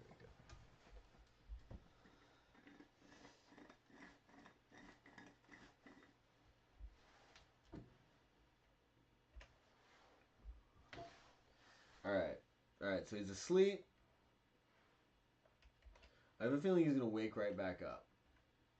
So we don't want to double slap him because I'm pretty sure double slap rate. So the old school Pokemon games. So you know how in like Pokemon in the anime is totally different than the games. They'll do like combo attacks where like that's how Ash wins a lot of those battles. Like I think his Snorlax did one battle where I think Snorlax hyper beamed the ground, so it's like it looked like Snorlax missed the attack, but really he hyper beamed the ground to make him go really high, and then he body slammed. So the body slam was just like incredible. But I feel like these older, like Gen 1, Gen 2, or maybe just Gen 2, I don't know. I kind of remember that they had like the hidden mechanics where, like obviously, okay, use Rain Dance, you know, it's given that it's gonna like I feel like there's like those mechanics where it's like if you use Water Gun and then you use like Icy Wind or something like that, the Pokemon's more likely to get frozen. Because it's like, if you think about it, they're wet and then they get frozen, they freeze. Like, I think those mechanics existed, and you just had to, like, intuitively make it happen. Like, it wasn't spelled out for you. I could be wrong, though. I could be wrong. Yeah, some of those Chinese movies are dope. Are you talking about, like, kung fu movies? For Chinese fighting movies? Or just like, because they have some like they have a lot where it's like demons, you know, hellspawn demons, like it's just these epic, you know, Lord of the Rings style, you know, battles where they're fighting like hellspawn, you know.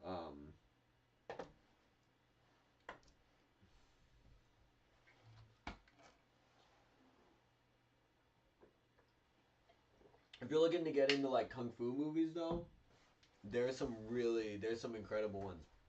One of my favorites. So obviously, yeah.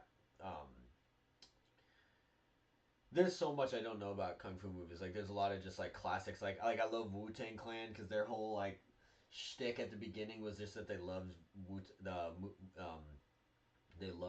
kung fu movies. But yeah, Bruce Lee. I love Bruce Lee. I actually have like a good amount of the Bruce Lee movies. Jackie Chan, obviously. Jackie Chan got a start in old school Bruce Lee movies. He was like a Bruce Lee extra, like a stunt double guy. And then like he was one of the guys that Bruce Lee would like. He would be like a henchman that Bruce Lee would like hit with a stick, you know. Um, but I'm blanking on his name off the top of my head.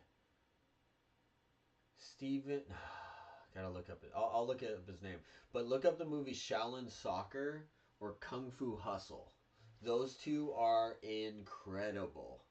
I love them. Shaolin Soccer is like they build they put together a soccer team with like old Shaolin monks who had all kind of retired and spread out, and they put it together. So it's like they don't know how to play soccer, so they use the power of kung fu to play soccer. You know what I mean? Like it's ridiculous, but it's amazing. So it's like they kind of like unlock their kung fu powers and, you know, bring it into soccer. Like one of the guys can like control his belly and stuff. So it's like he catches the ball on his belly. He's just like. God! And then like shoots it from his belly. It's ridiculous. There's like this one fat guy who can just like leap through the air and go flying, and just it's a fun movie. But Kung Fu Hustle is even I love that. That's like a masterpiece. But it's like each guy they like, then there's like Kung Fu Masters where they have like superpowers almost. Like there's a married couple where they kind of have super speed. Um, and then like the main villain guy like kind of turns into a frog almost, like he has frog style kung fu, but he like literally turns into a frog, like not literally but just kind of morphs into like this man frog state. It's kind of gross, but it's a cool scene. And then like the main guy does like the Buddha palm from heaven, just like and it's like this giant fist. Anyways, it's cool. The soccer one is Shaolin Soccer. It is dope. It's great. And what I love about it at the end is like the message is like everyone could benefit from kung fu, or you know, or just martial arts. And then so it's like at the beginning of the movie, they're like walking down the street and they just show all these like little things like, you know, these person can't parallel park their car. You know, another person's like having trouble moving something. This lady like slips on a banana peel and falls. You know, so they have all these little moments that happen where it's kind of like little disaster moments, just little things you don't even notice. And then at the end of the movie, like I know I'm kind of giving it away, but like the last scene, or like one of the last scenes, they kind of reiterate. They have all those people in those exact same moments, but now they all know kung fu because kung fu is just so popular. So it's like the lady's walking and she slips on the street and she goes, ah, but then she just does like a back handspring and then just like kind of keeps going, you know, and then like and then they show like another person who's like having some trouble, and then it's like kind of keeps going, and then they show the person who is having trouble parallel parking their car because there's not enough room. They just get out of their car and they go, Gah! And they just like double palm the car and it goes slides right into place. It's so funny. Yeah. Oh, it is ridiculous. Yeah, that guy is amazing. He's an amazing kung fu guy, but he's also like a comedian. So that's why I love his movies. Shaolin Soccer, I would say, is the sillier of the two. They're both really silly, but I would say Shaolin Soccer is the more like feel good of the two. The other one is just like later, so it's like I don't think it gets darker, but it's just kind of, yeah, I don't know. But Shaolin Soccer got like bought out by Disney. So yeah, it's definitely more of like a family friendly version. Yeah, they use the power of kung fu to play soccer. It's amazing, dude. Highly recommend it. Alright, we're gonna use water gun and hope we don't wake this Taurus up. Wish me luck.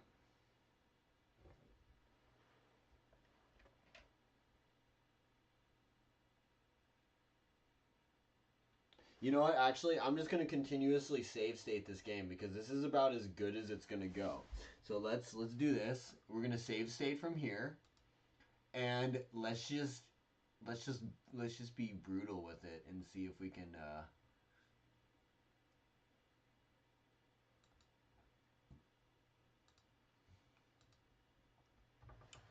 See how far we can make our way through this.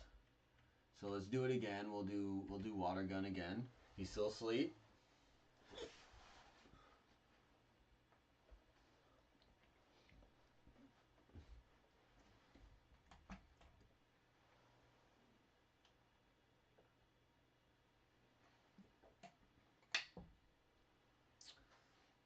All right. Well, let's save one more time. Okay, so he should be waking up now. So the best luck we could have is one more room of sleep, but I feel like he's going to wake up this turn. So let's go for... I feel like water gun's still our best bet, but let's just try double slap and see what happens. Ah, see, he woke up. Fuck. Okay. Let's reset because this is about as bad as it can go. So let's see if we can just reset until he doesn't wake up.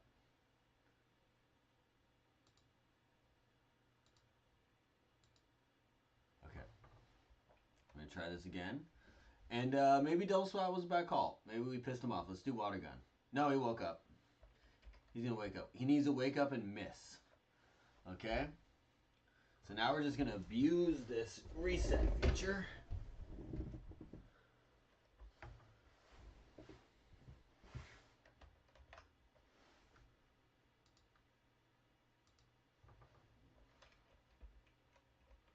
Let's just abuse this. Let's do double slap again. Okay, he needs to miss. He needs to miss. Yeah, now this is just science. Let's just see what, if anything, we can do to beat this guy. I just want to see who his next Pokemon is. That's really all I'm trying to do. It is an insane fight. Double slap. He has to miss. He has to miss. There's going to be a lot of this. He has to miss that one. Water gun again. Yeah. There might not be any. It might be like a freaking 5% chance of him freaking missing this.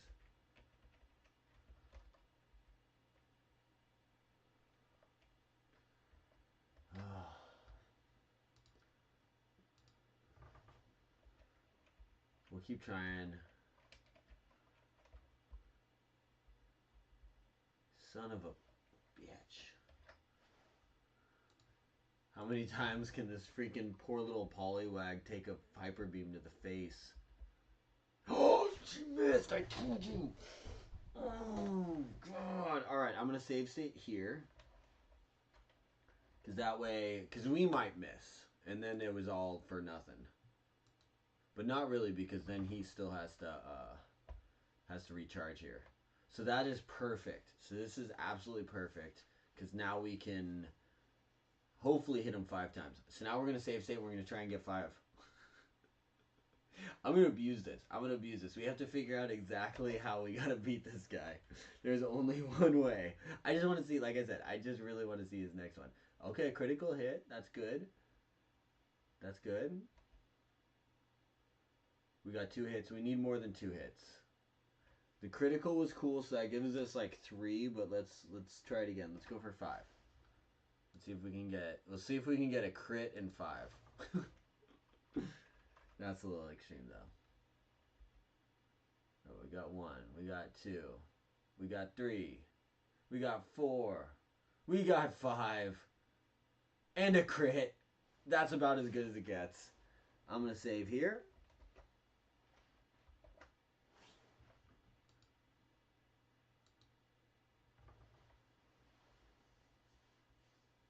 Dude, if we win this, it will be incredible. I know this is getting incredible. I just wanna see the next one. I'm finding hope now. Where there's a will, there's a way. Okay, so we just saved. So we gotta just abuse the save state again. Man, I'm getting nervous now. I think double slap's our only chance. We gotta just keep getting 5s. Fuck. Okay, well, he's got Thunderbolt. I don't think he's gonna miss with Thunderbolt, though. Thunderbolt is such a high percentage. I think he banded Hyper Beam because of that. But Hyper Beam is a high percentage, too. There has to be a chance of him to miss, though. So let's count. That was 2 resets. How many resets till he misses Thunderbolt? This is 3. I have my light off, so it's hard to do this. No, it's 4.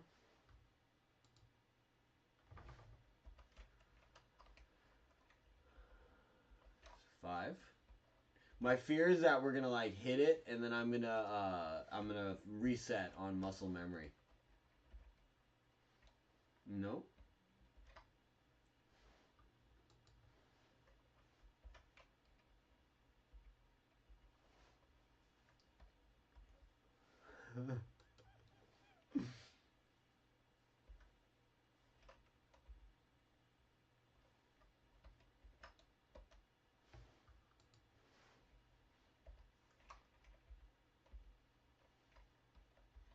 Alright. I lost count at 11.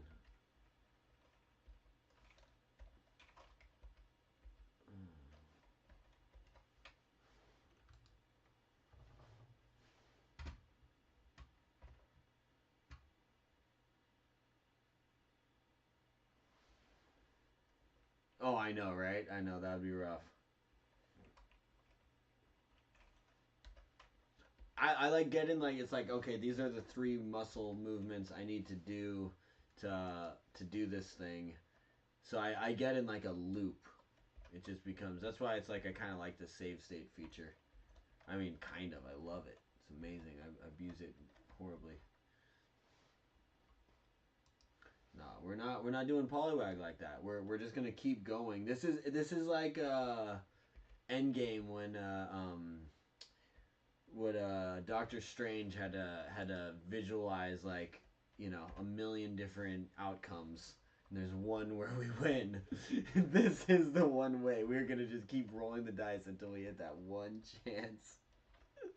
And then we're just gonna continuously save. So it's like we have to continuously create that path. It's like, nope, there's only one option from this path. This Thunderbolt's gonna be brutal. I don't know if we're gonna dodge it, just because he's missed so many before that. For him to continue to miss is just insane. But it's not impossible, I don't think. It very well might be, though. There's like, at a certain point, there might be like game mechanics that I'm not even really aware of.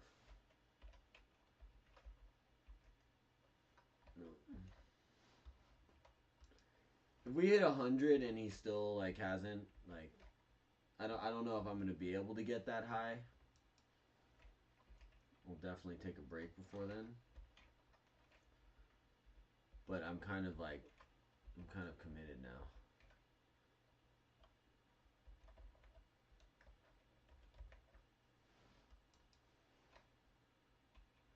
But so far we've had the best luck we could possibly have.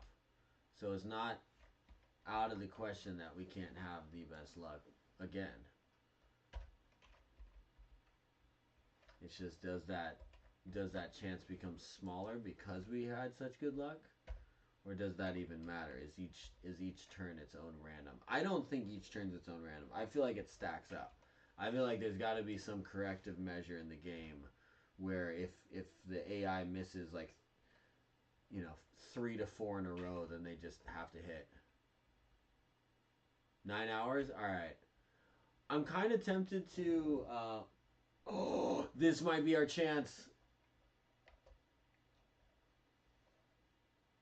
This might be a chance. He's got 1.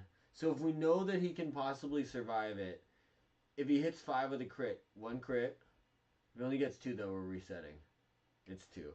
Okay, so he can possibly survive. But will he survive?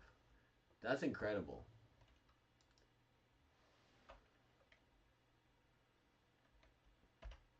Yeah, I might restart the stream shortly and then just like continue live, just because I just don't want to accidentally like pass over the 12 and then have it like just, I don't know, not count towards something or whatever. If I'm going to spend like an entire day streaming, I want it to count towards whatever I'm building, Alright, so he survived that last one. Let's see if he survives this one. Maybe he just survives every time. Oh, I guess he does. Alright, so he's going to survive this hit. So that's good. 3, 4. If he hits 5...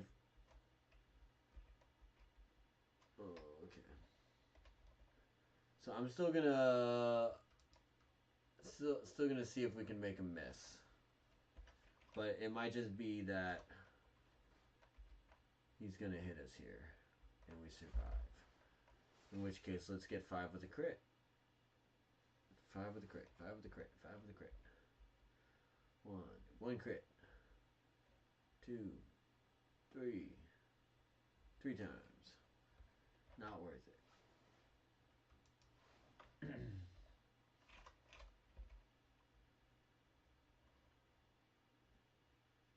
Right? Oh shit. Oh well, now he gets a crit. Alright.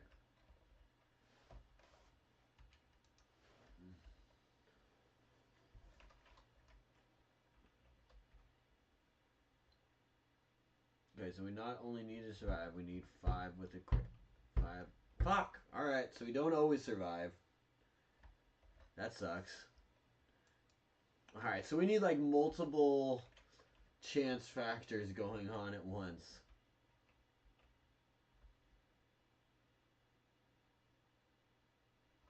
Fuck me. Alright, well now he's not surviving any of this. How is this determined?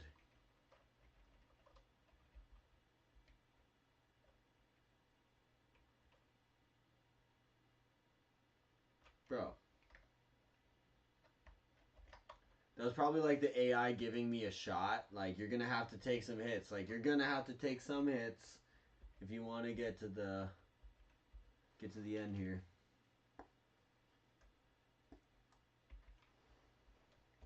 Now I'm confused because I feel like we're cycling down like a ribbon of possibilities. Bro.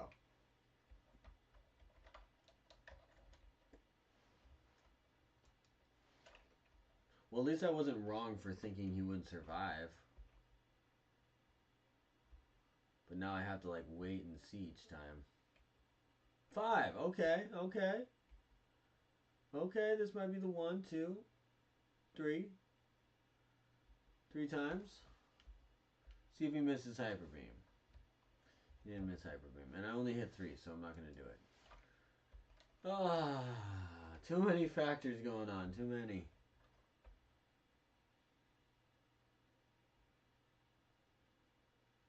One might be the answer. I have no idea what other Pokemon he has. We've only seen... Fuck, Wagger's missed. This isn't the one then. We need him to hit us with with Hyper Beam after, because then he's gonna take a turn to relax. I'm sure it's online. Let me check. Hold on.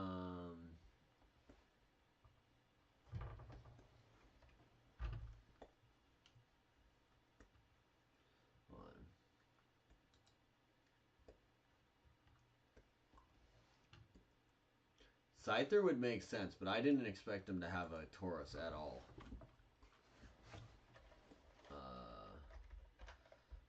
Google.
Let me know if you see it, because I'm actually not finding the info online.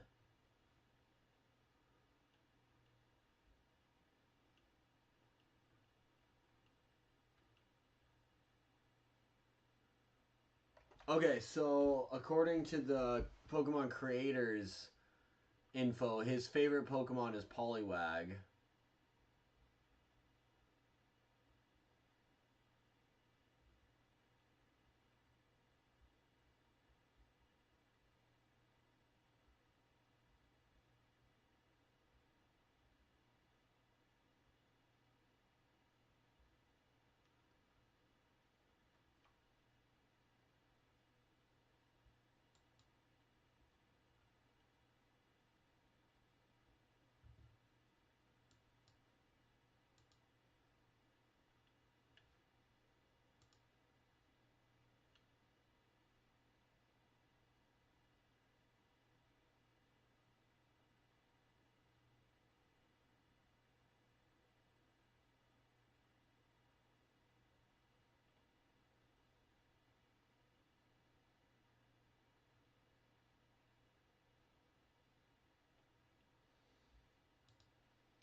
Yeah, I'm not finding anything about his team.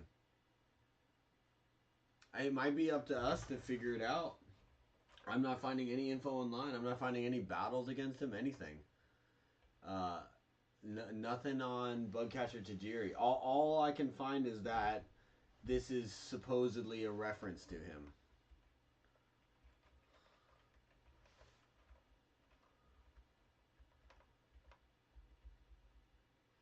This makes me want to try even harder, you know? Alright, we have a 3. What we missed.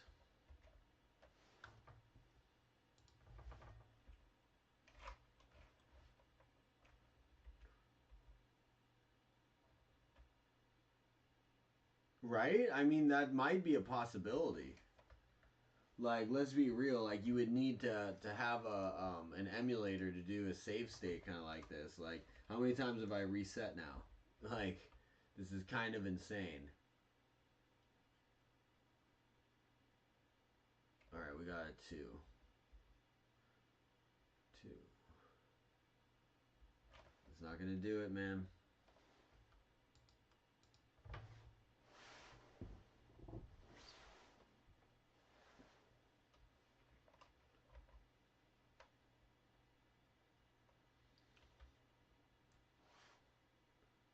Five, okay. 1, 2, 3. Not gonna do it. Let's try it though. Let's try it. Alright, no. I'm gonna reload, but I'm just gonna like kind of continue down the battle for a sec just to see what happens. Oh fuck, it's just Jigglypuff. Yeah, we're fucked. We have to just spam. We have to abuse Poliwag because he's literally our only chance.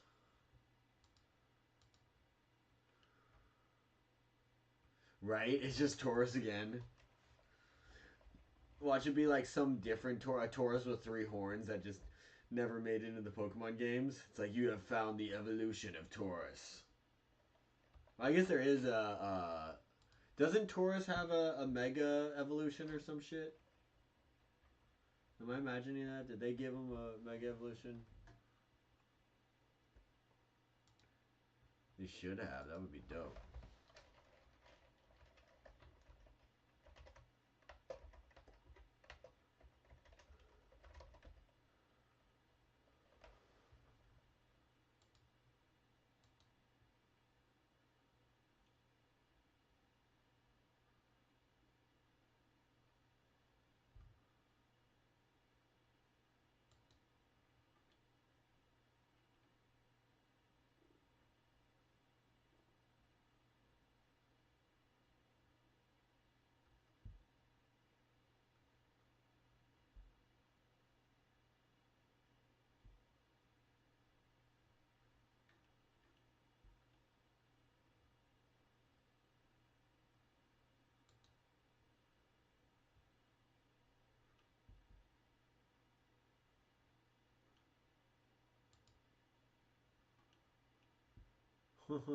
Sorry, I got distracted. There's like a bunch of fan art regarding evolution of Taurus.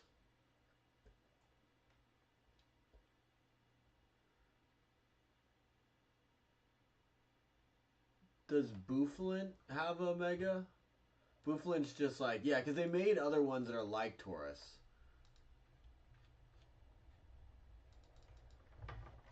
I wish they would give Taurus a Mega, but I kind of like it when they just decide that certain Pokemon are perfect the way they are. You know, I kind of appreciate that. Alright, well this one was a bust.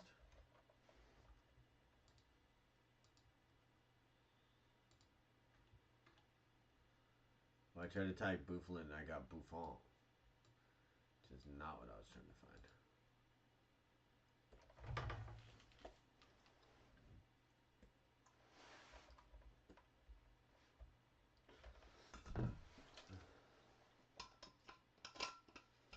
Four.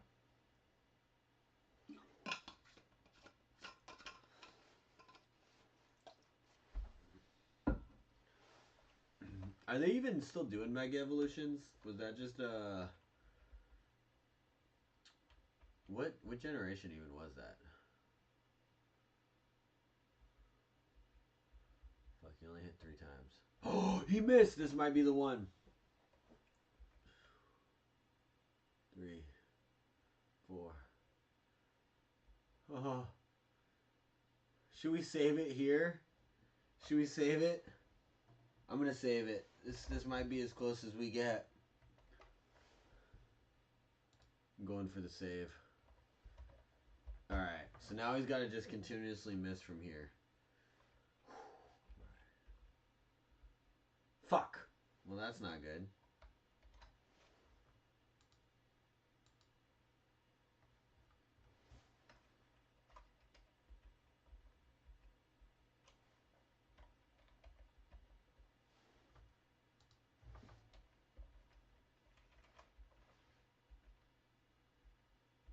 Alright, here we go.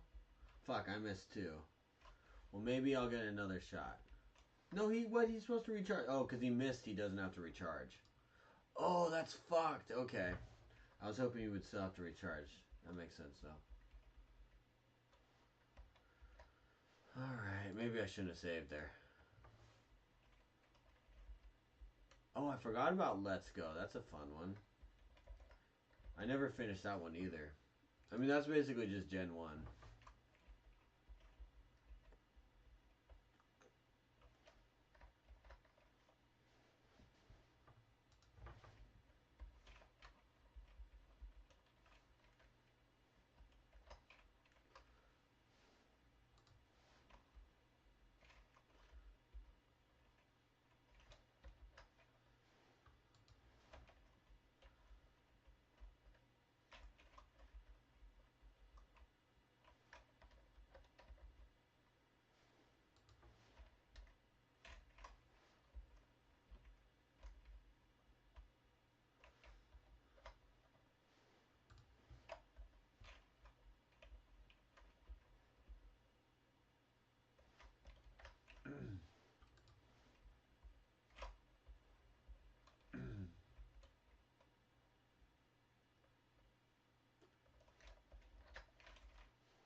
You cheap ass Taurus.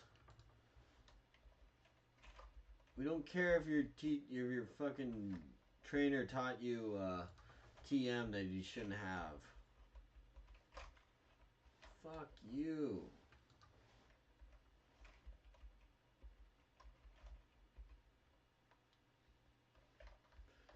Actually, go fuck yourself, Taurus. I'm sick of your bullshit. He's not gonna miss it, is he? No!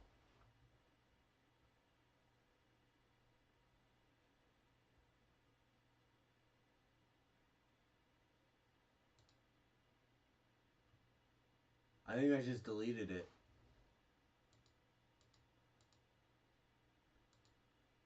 Thankfully, I saved it twice. Because I did the Tajiri one. But yeah, I'm pretty sure I just deleted it. That's what happens when you get into that mode of just... How do I find my trash? Is there a trash on Windows? Is that even a thing? Trash bin?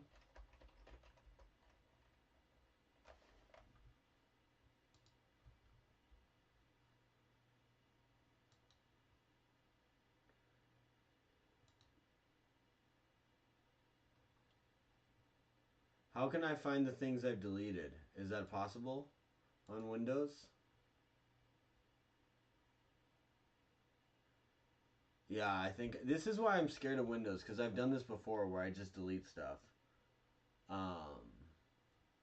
Like I said, I also saved the battle as battle against Tajiri. What's Control Z do?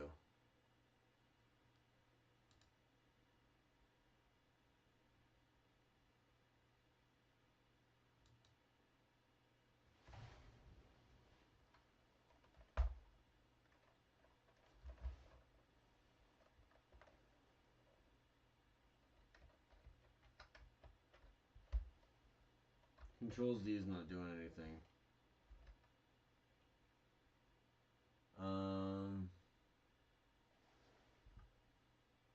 Yeah, no, I deleted it. It's fucked. So, oh well, just won't be able to beat it. We'll have to just go back to the beginning. But I don't really care. I'm not gonna do that.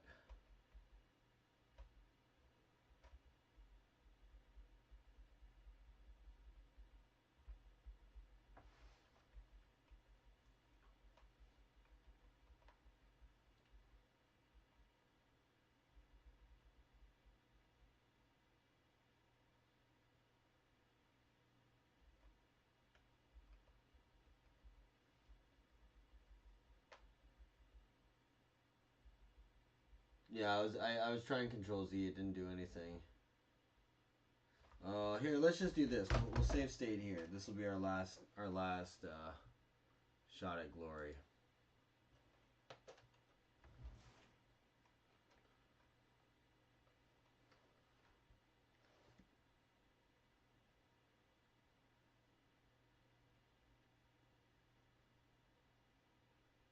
You might have it. This might be our shot here.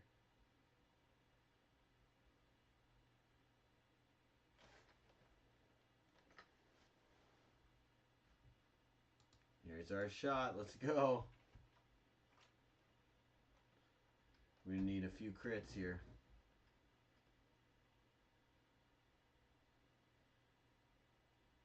I bet I can't use an item. That would be dope.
Oh my god, he knows Blizzard.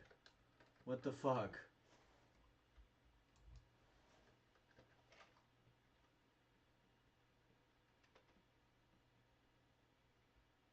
He knows fucking Blizzard. This little asshole. He knows Blizzard, he knows Thunderbolt, he knows Earthquake, he knows Hyper Beam. He's just a dick. Oh.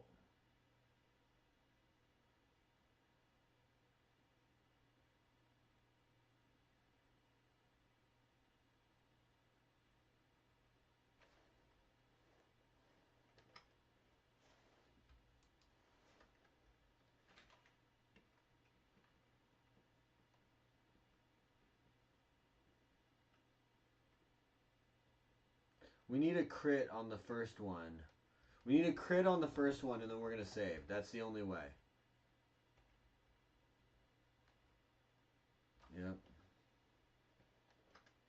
Alright. Crit on the first and then we save. Let's play it.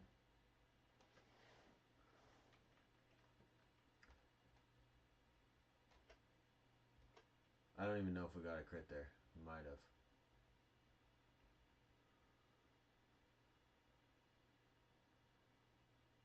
Nope. Not going to work. We need a crit. We need him to miss. But we're down to like just 2 more hurdles, you know? We just need crit. We need him to stay asleep. Well, 3 hurdles. Crit, stay asleep, and miss. And then we will make it to the next one. Oh! Oh, dude, there's hope because had we had a critical, we would have just gotten it. So there is hope. There is hope. There is a way. There is a way. Oh my god, that was the closest we've come. Alright. No crit. If we can get 2 crits, it's game. If we can get a crit here. Nope, not the one. There's hope though.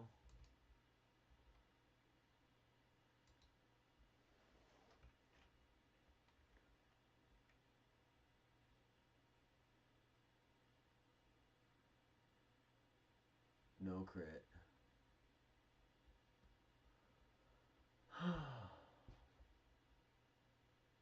No crit. Thunderbolt.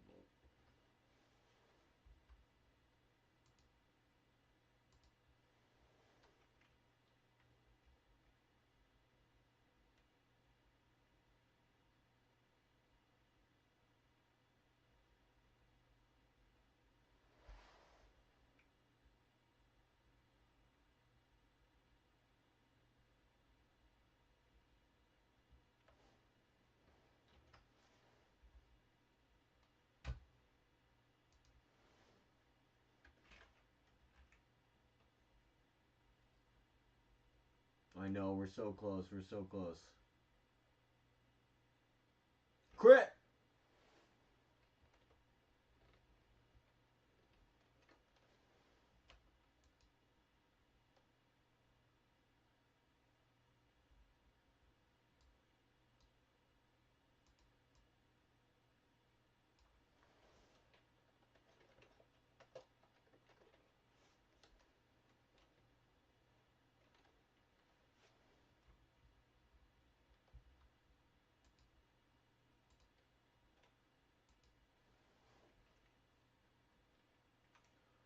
Moment of truth, don't wake up. Do not wake up. He's a fast asleep.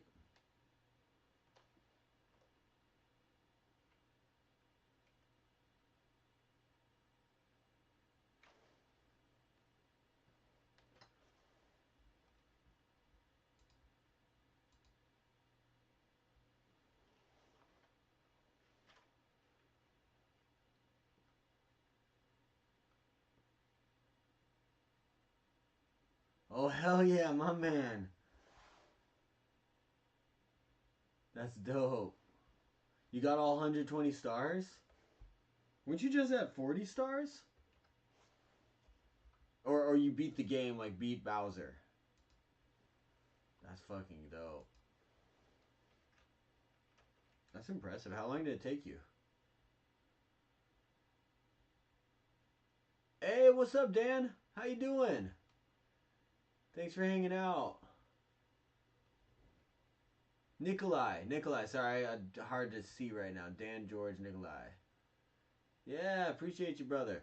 So what's going on right now, I'll clue you in. So, we're Pokemon Crystal, we're in the Battle Tower, and who we're going against right now is Bugcatcher Tajiri, and Tajiri is actually, it's this Bugcatcher character is based after the creator of Pokemon, who was really into bugs, which is how he came up with the whole Pokemon franchise.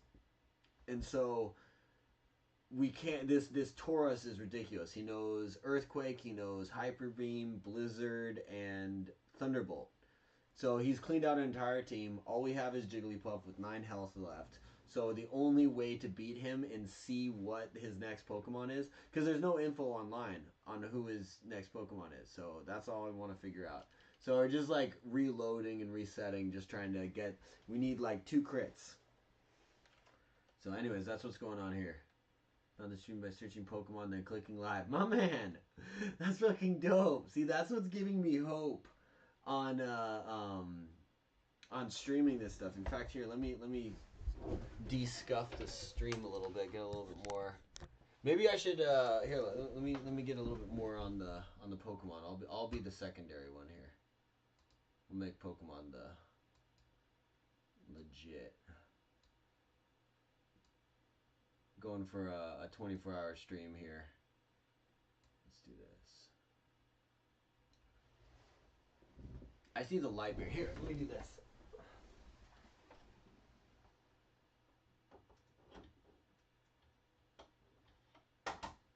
Party lights.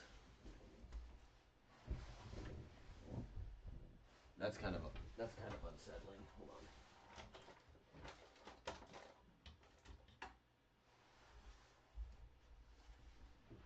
There we go. Now we got party lights. Feels more official. This still looks like shit.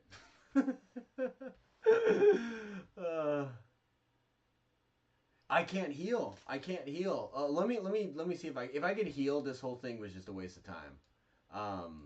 But I'm pretty sure we can't heal here.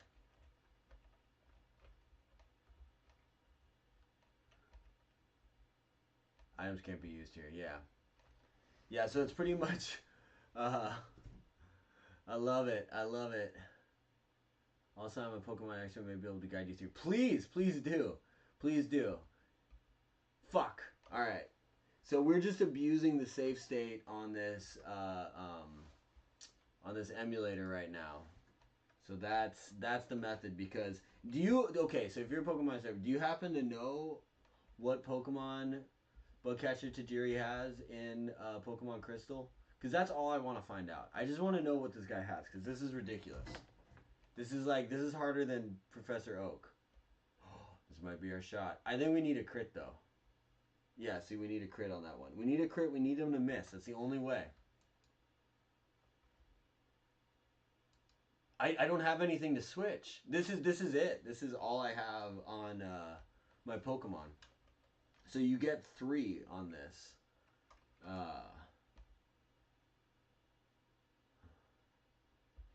Yeah, I have no shot. It's just pound and get a crit. That's really the only shot here. He's got a mean Taurus, exactly. Fuck. We need him to miss. Unless he misses, there's no shot. No shot. Okay.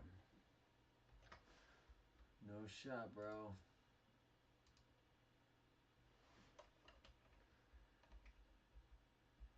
We might be the only ones online who figure out what he has. In which case, we'll have to post it. Just be like, alright, so all we know is that he's got a Taurus and this other thing. Beyond that, have fun. Dude, he is brutal. To be fair, I appreciate that they did the maker of the creator of Pokemon right. Oh, we got our crit. We got our crit. So that's what we need. Okay, so I'm going to save. I'm going to save because now he just has to miss. Dude, we're so close. We are so close. I'm going to save it again just to be safe.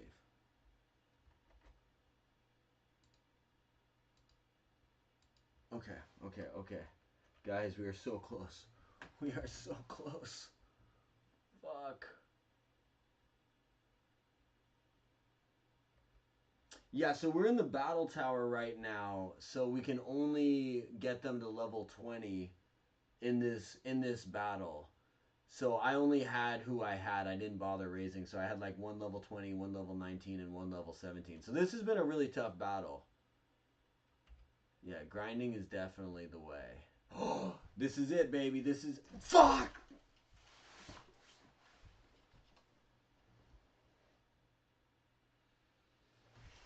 Oh, bro. Bro.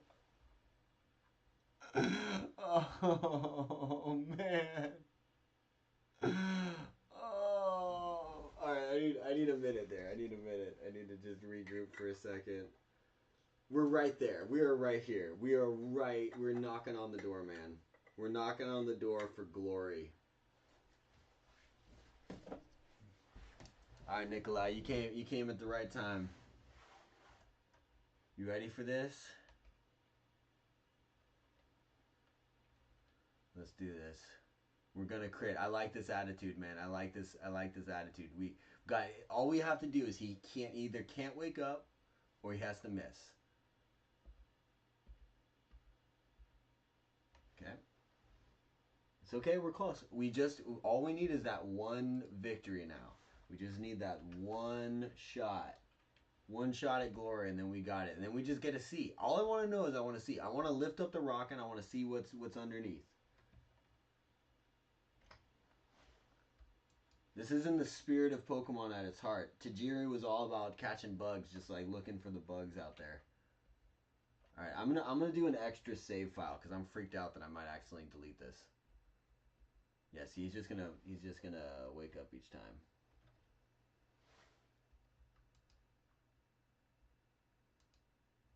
Okay.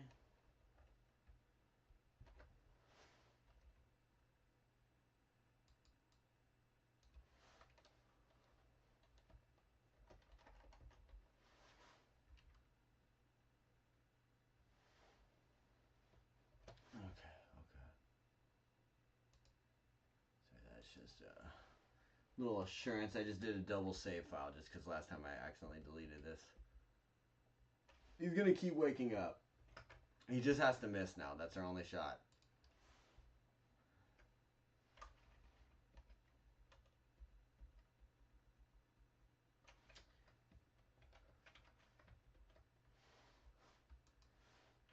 Alright, appreciate you guys hanging in there. I'm determined now.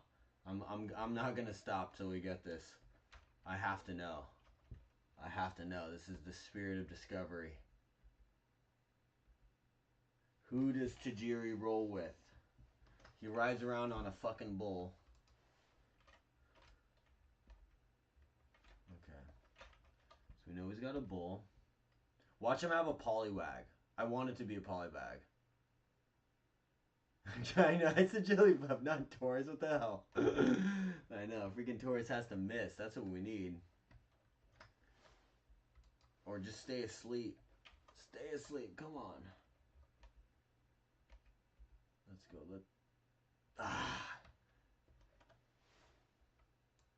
Okay, well at least he's switching up his moves, so it shows us that there's some randomness going on. If he was just doing the exact same attack every single time, I'd be a little bit more worried. Because then it's kind of like we're just trapped in a loop. But there's still some variability going on here. Okay. We're grinding. This is grind. This is a different kind of grind. This is a grind where the end in sight is we have to create that alternate universe where we win. You know? Let's see. Even if we defeat the Taurus, we're going to get shredded by a second. Yeah, immediately. It's immediately. It's just like, it's like climb. Oh, we got to miss. We got to miss. Okay, I'm going to save right here. I'm going to save right here. We are climbing to the gates of heaven so we can peek inside and only get our mind shattered by the sight of God. Okay, that was way too much for a Pokemon game. But I'm getting a little carried away. We've been at this for too long. Fuck! No, we need a freaking crit too. Oh, I didn't save either. Alright, hold on. Let's try that again. Oh, we're so close. He needs a, now we need a crit. Okay, now we need a crit. Or maybe we don't. Maybe we could get lucky with a strong hit. I feel like he's at 1 health right here. How is he still alive? We need a crit. We're just gonna keep doing this till we get that crit. Nikolai, I'm counting on you.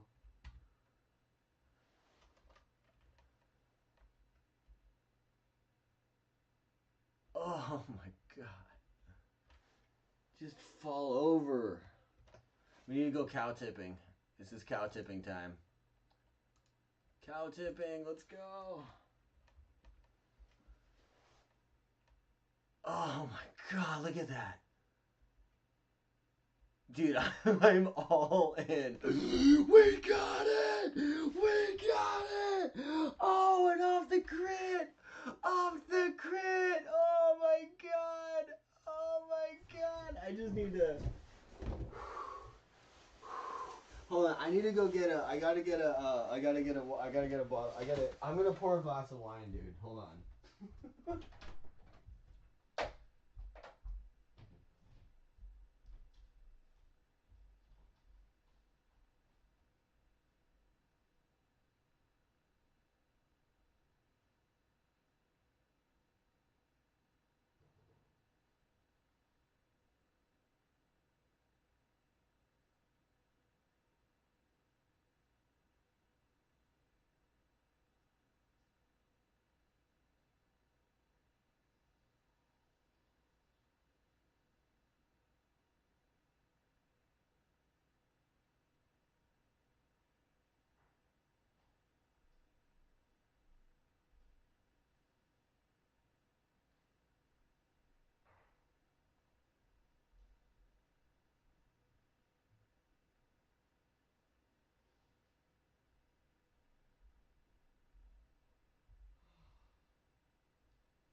guys, the feeling of relief I have right now, I can't describe. Moltres, you know, Nikolai, I appreciate you. You brought that good luck. Oh my God! Cheers, gentlemen. Holy crap! See, dude, where there's a will, there's a way. Moltres, let's just recap this real quick. Did you think that there was any chance that we would beat that Taurus? Like, did there seem like there would be any shot at beating that freaking Taurus? I don't think there was. I'm going to say it one more time because I can't believe it. I'm in disbelief. I don't even want to click it yet just because I'm just like... right? Cheers, brother. Well, straight up, like, until I find someone else with the info on who his next Pokemon is, like, I think we might have just discovered some internet lore. Like, AFK for a while. All good. Dude, it really was. Like, do you know how many save states did we go through? At least 100. At least. I'll have to count through. Take care. Well, before you go, Nikolai, let's just bear witness. Oh my God, that felt so... Dude, I haven't had that much sense of relief of seeing the little sprite fall down like that in so long. Oh my God. Holy shit. I didn't think we were gonna do it, man. I'm just proud of us. Heracross. That makes sense. That makes a lot of sense. He's got Heracross and he's got...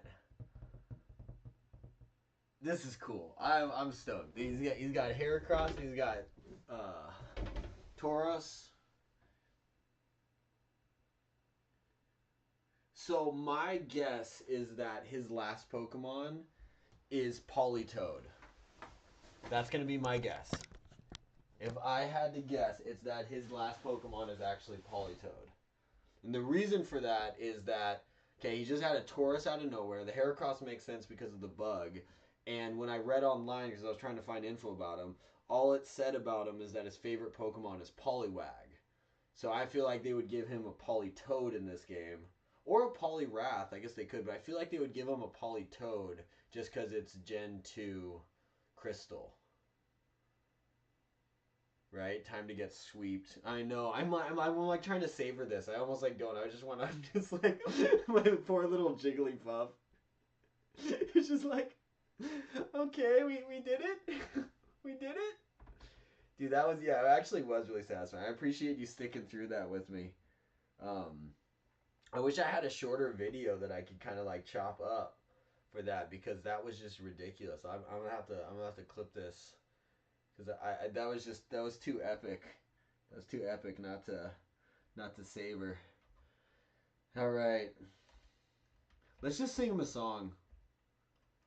Let's just see if we can lull him to sleep with a sweet lullaby. Nope. Mega Horn. He goes for the strongest attack in the game. That's cool. I mean, it's like, I guess he could have used Explosion, but... Holy fuck. Wow, did break a sweat. Sing then pound, I know, I wish. Did break a sweat. Oh, man. Oh, man. Yeah, the Heracross been trapped for 20 years and is ready to avenge his pal. Yeah, he came in hot. There was no talking there. He just went right in for the kill. Holy shit. That was really fun. That was really fun. But now I know... Oh, my God. Right? Yeah, we should do that. Yeah, maybe we'll make some clips of that because that was enjoyable. Yeah, include returning with some wine. Cheers. I had to, man. I literally haven't cracked that wine open. I've had that for like weeks. And I kind of kept thinking about it, and I was like, just, waiting for the right moment. I didn't realize that would be the right moment, KOing a fucking Taurus. But the second we saw that guy that said Bugcatcher and Tajiri, I was like, wait, I know this name, you know? It was just in some, one of those videos on just like Pokemon lore, you know? Just like, the creator of Pokemon is actually in the game, you know? Dude, I really, dude, I'm right there with you, Moltres. I'm on, I don't know what route I'm on, but I'm at the place where you find, the battle tower. So, Nikolai, I'll show you where I'm at. So this might just be in Pokemon Crystal, but this is battle tower. Some green-haired lady. That was really cool. Now I want to like make a team for battle tower. I can see how freaking Pokemon Crystal is now going to be endless. Tell me in chat, I might give you some good tips for the Pokemon. Okay, appreciate you. Yeah, I'm honestly, I'm just working with what Pokemon I have right now, because I'm not too far into this game. So I kind of just have to like roll with the guys. And then also, I kind of just like the Pokemon that I like to use. Like, for instance, Jigglypuff obviously was level, what, 17? Not my strongest. But, you know, as me and Moltres were discussing, definite fan favorite. Right? Yeah, I know. The Tajiri, I was just like, wait a second. Yeah, you don't see too many Japanese names in this game too often. Feeling with somebody on the dev team, but the creator, that's the coolest. Yeah, it really was. No, I like in the battle tower is so random. And that was our first battle, you know? We're on Route 40? Oh, okay. Alright, good to know. Well, now I kind of want to, like... Now I'm kind of obsessed. I'm like, wait, hold on. We could totally beat them. But we need a team of level 20s. I think we might have to have the level 20 guys in order to face him. I don't think we have the team right now, but maybe we do. Jigglypuff definitely pulled in clutch, but I think we'll have to use some TMs to really get it. I use the Pokemon I like to use, not me running around with 6 Charizards as a kid. Yeah, right. Well, no, that's how the game was for me back in the day. It was always this. That's why I started playing it like this, because when I was younger, it was just like Gen 1, every time I would play it, however many times I'd reset, it was always like Dragonite, Charizard, Snorlax, Kabutops, who else? I guess Mewtwo. I kind of at some point was just like, okay, no more legendaries. But it was like, yeah, you know, Articuno, all the legendaries and stuff. But at some point I was like, okay, no more legendaries. But still, it's just like, you'd always just use the strongest ones. Yeah. Yeah, no, I like your attitude. I like your style. Let's bring out Miltank. Someone with a fine-ass taste. Right here. Milky. Let's bring Milky in. Okay. Punchy McPunch took some hits, but... Nah. These guys are now GOATs. All 3 of these guys are now honorary. Like, Waggers came in clutch. He was there. He led the battle, so you gotta give him credit, you know. Pokemon I like, so all legendaries. I know, I'm the same way. I play more strategic, but I want to use weak dumb Pokemon I like it, then I will. Yeah, I typically play as just like the weakest Pokemon because you just end up in like, it just, I don't know. I get, because, you know, obviously, like, the way you end up playing is, like, you'll have some guy who's kind of capable of sweeping their entire team. So it's like, you'll kind of keep that because you don't really want to go back and have to heal and stuff. But sometimes it's fun to just, like, eliminate that and then just go out with a freaking Rattata and try and wreck shit. You know? Like, we could probably beat the Pokemon Tower with a Rattata. We really could. Rattata's pretty good. I'll probably do it with a Snubbull. We have our own Taurus we could use.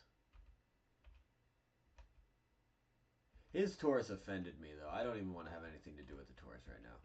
I'm a little bitter with that guy. Pinsir would be good. Maybe. We'll talk about then you're good to go. Yeah, exactly. We're going to clear some ROM few years ago, and I was going through the game with Ditto as my starter. It wasn't easy, and he hadn't even reached the first gym. I know, right? See, that's the thing. It's like there's certain, like with the starters, like I never realized it because like as a kid I never used the. Now I love Bulbasaur, like I actually love Grass type, but as growing up I never used any of the Grass type starters until, what's his name? I guess Trico. So that's only like Gen 3. But still, you know, I like would reset the games regularly. So even like on resets, I would just kind of be bouncing back and forth between fire and water, for the starters. You know, even like Pokemon Yellow where you get Venusaur or Bulbasaur, I would just usually bench him. Yeah, right? I know, that does sound kind of cool. The Ditto. I do want to try a Ditto, but Ditto's tough. Ditto, you gotta commit. Oh!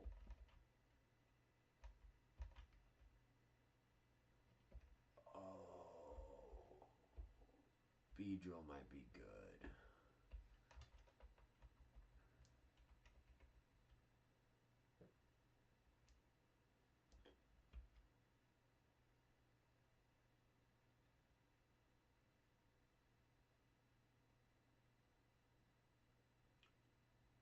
That does sound like a solid. I like the Fire Punch in there. That's dope. I don't know if we can have what of those moves are. I know Fire Punch and Body Slam for sure, but I don't know if Zen Headbutt or Stealth Rock are in this. Right? Miltank with Fire Punch does sound scary. Should we do that? Flaming Punch Miltank? Well, I'll have to go back to Goldenrod to get that, so we'll save that for later. You know what I actually like is Ice Punch. I think is my favorite. I always like the Ice Punch because Ice you get the bonus. Well, you always have it against the dragon, so that's always nice to have in your back pocket when you go against that. But then also like Bird type and what are some other ones that Ice is good against? I guess most like the most prevalent like fire is the best like starting out throughout the game because everything's like bug and grass or poison, you know. Yeah, I want to see Fire Punch. That just sounds like a right Miltank with a Fire Punch. That's just like a good anime. Yeah, I like Ice Punch was always my favorite of the group. Well, Thunder Punch was my favorite visually just because it was so cool, but I think just effectiveness wise, I kind of liked Ice Punch. It seemed to be like the most all around. Let's see what's in here. Oh, this is where we got strength. We've already been here. Oh, right. I didn't even notice. Just sounds cool. Oh, this is oh, we can go catch some new fish. I do like some water type. We already have some water type though. We don't need it anymore.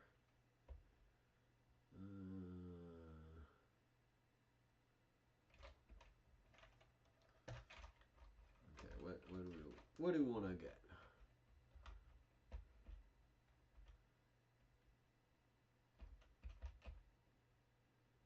Man, yeah, Moltres. That shows those the hashtags are working because I just did that hashtag Pokemon on your suggestion and yeah, clearly it's doing something. So I appreciate that, dude. That battle tower was awesome. I need to like regroup for a second after that last one because that was a lot to take in. I'm not willing to jump into that level of commitment for a battle just yet. You know what? Let's do this. Let's go release let's go release the legendary dogs. Let's go release them, and at least we have a chance of running into them. Cause then we can search up, and then that popped up. Okay. Yeah, I think I don't know if Zen Headbutt's in Gen 2, but I'm sure there's other. I'll definitely Stealth Rock. That is a good. That is a nice. Nice little combo. Yeah, because Zen Headbutt helps you take out any of the ghost types. Body Slam, you get Stab. And Fire Punch seems like it could be interchangeable. So it's just kind of like, what do you want to take out? But everything is just a physical sweeper style / support character with Stealth Rock. But yeah, that is a good thing. I don't know. It's either 2 or 3. I'm not sure. I want to say 3, just based on the animation, because it's like I can remember. It's like you set it up. I want to say that's in Gen 3. Once you have like Aeron and those guys. Because I remember I didn't use any support moves. Like now I'm all about support moves. They're like my favorite. But when I was a kid, I was just all about like exactly what that freaking Taurus did. That's why I hate that Taurus. That was how I played as a kid. It was just like Hyper Beam, Blizzard. Like everything is like 5 PowerPoint moves. You know. My name's Usain. I'm on the trail of a Pokemon named Suicune. And you are? Joku, glad to meet you. I hear rumors that Suicune is in this burned tower, so I came to look. Well, where exactly could it be? Right, oh boy. I'm a Kujak's gym leader. Has to study what said to be the legendary Pokemon Suicune, Entei, and Raikou. So he's soon as here, so I decided to investigate the tower with him. I've been talking a lot, so I feel like doing the weird British accents. Is that what they are? The beasts? I love the lore with them. How they like, some say they were just dogs. Some say that they were, Flareon, what was it? Flareon, Vaporeon, and Jolteon. And then they got caught in the fire and then resurrected by Ho-Oh to become the legendary dogs.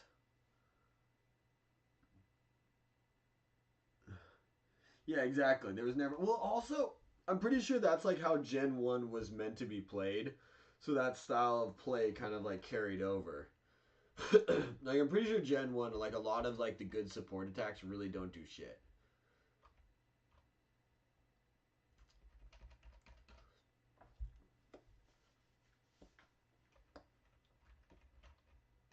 Let's go. Poison. Poison. Yeah, I like to believe that. I've seen like animations where it kind of makes it that, and then I've seen animations where it just makes it like actual dogs, like they're kind of like Dobermans or something like that, and caught in a fire. Which I'd almost rather think of it like the evolutions, just because I don't want to think about dogs in a fire. Not that I want to think about Pokemon in a fire either, but you know, dogs is different. Fuck, he killed Beyonce. He killed Queen Bee. All right, let's go, Napoleon. Now's your chance. I'll show you. That's not a bite. This is a bite.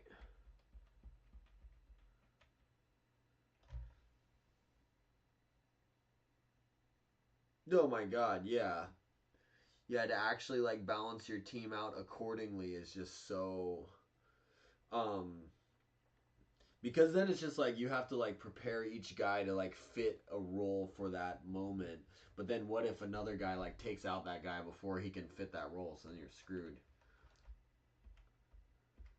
That's why I always love having like guys like Ghost type are so just cheap, because it's like they automatically get just such an insane boost, where it's like then if it's like luck of the draw, the other guy has like normal type attacks, it's like ha, you're screwed. Sorry. Or I guess like if you know the other guy might use normal or fighting types, you're just like, let's just toss a couple ghosts in here, and we just tip the tide.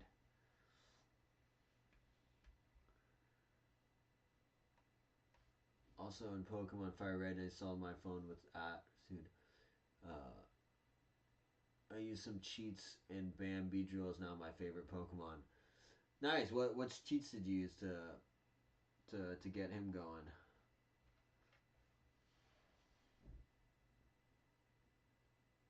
Oh, infinite. Oh, so you just went. Did you just raise him to like level 100? Oh, nice, nice. Okay, that's dope. Is this in Gen 1? Was this like Oh, you said Fire Red. Oh, okay. Oh, I didn't know about that. That cheat in Fire Red. That's cool. Yeah, Infinite Fire Master Balls was like the best as a kid. Oh, we got the trainer battle. I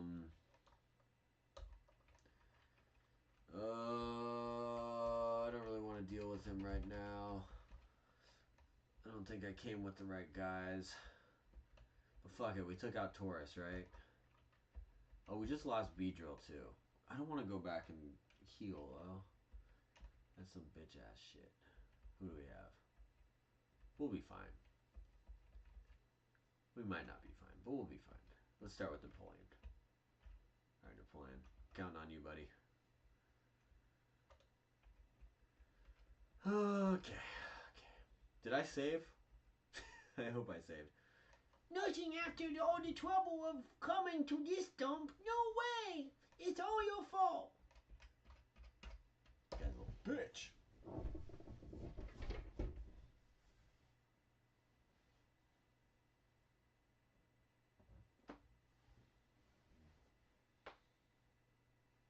That's dope. Wiping Giovanni's team with a Beedrill is impressive. Like, no joke. Because Giovanni, like, what? He's got like Rhyhorn, Rhydon. Like, all those guys would take out a Beedrill pretty easy. But level 79 Beedrill is pretty dope. So what's Beedrill? He's mainly speed and attack, right? I don't think he has much else going on, right? Is that his mostly his thing? Alright. Let's see what this guy's rocking. His name's Bitch Bo. I couldn't call him Bitch Boy, so he's Bitch Bo. Ah, fuck. He's using a Haunter. God damn it. I had to start with my Rattata. I don't have Pursuit yet. God damn it. What did I say? I just set myself up for that, too. I literally just, like, talked about that. Dude, I'm fucked. The only one I have that can even hit him is Waggers.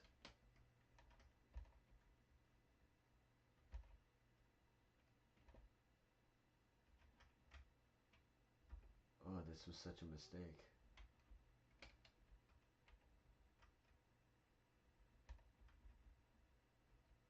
I can't even set up Waggers.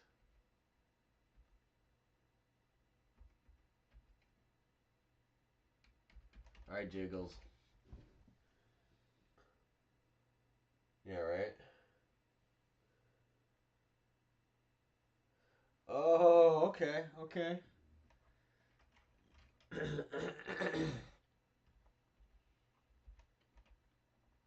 That's okay with me.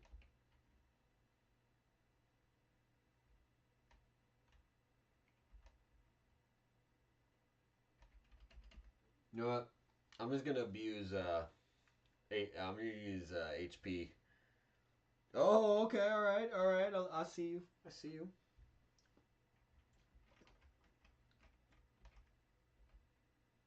I like it. I like your moxie. I like the attitude. Coming into the water gun.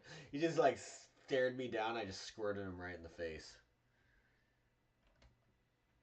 I don't think this Haunter really knows how to fight.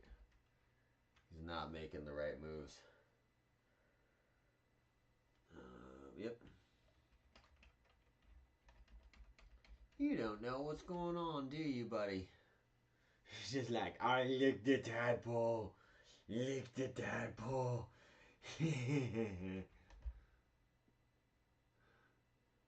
Waggers then Hypno?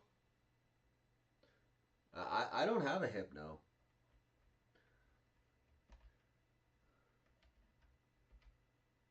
Magnemite. Yes. Okay, I did not pick the right team.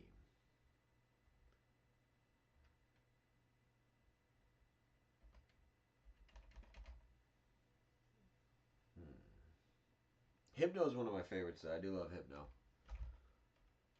I used to love Drowsy as a kid. I just like Tapers, like, actually. It's an animal. Alright, Hyperfang. Let's hope it does something. We're fucked. We're actually fucked in this battle. I did not think this guy would... Okay. Let's go Napoleon.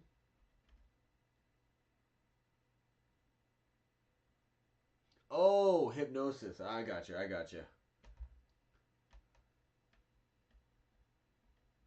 No, good call. Good call. Okay.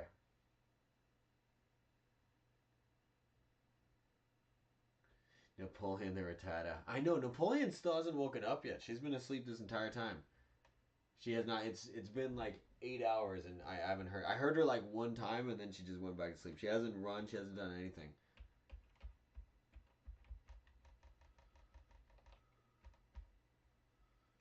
I gotta go Milky.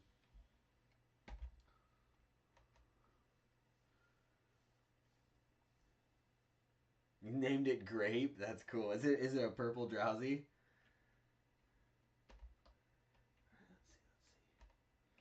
Yeah, I wish I could use Hypnosis with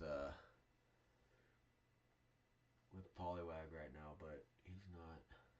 This guy's just gonna Thundershock and kill. Sonic Boom! Oh, that's a strong attack in this generation. Alright, thankfully Milky is so freaking tanky. God dang it, this guy's tough. Ah, crap. What do you think? I feel like we should almost swap her out because she's confused now.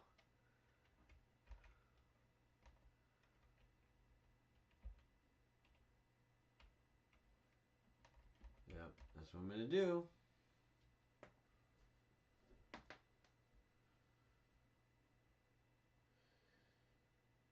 I didn't get that. Is that what you're playing right now, Legends Arceus? Is it Arceus or Arceus? I never figured that out. I feel like it's Arceus, right?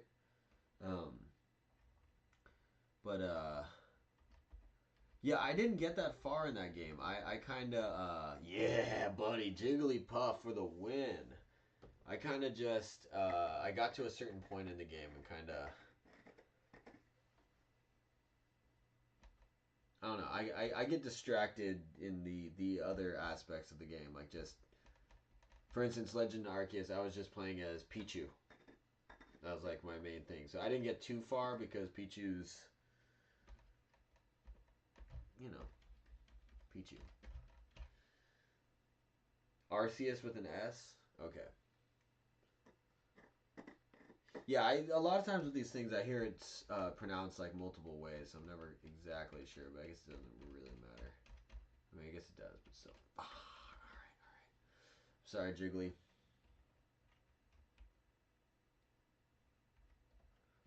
Go back to Milky.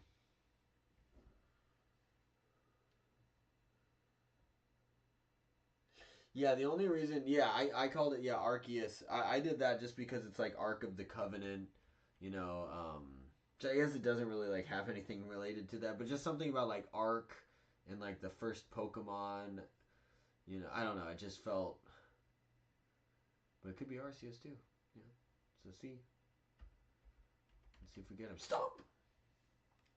Yeah, yes, let's go Milky. I'm going to try not to heal, but I might need to heal in this battle. We'll find out. Oh, shit. Okay, okay. He's got a Zubat. I feel like Miltank's the one to stick with for Zubat.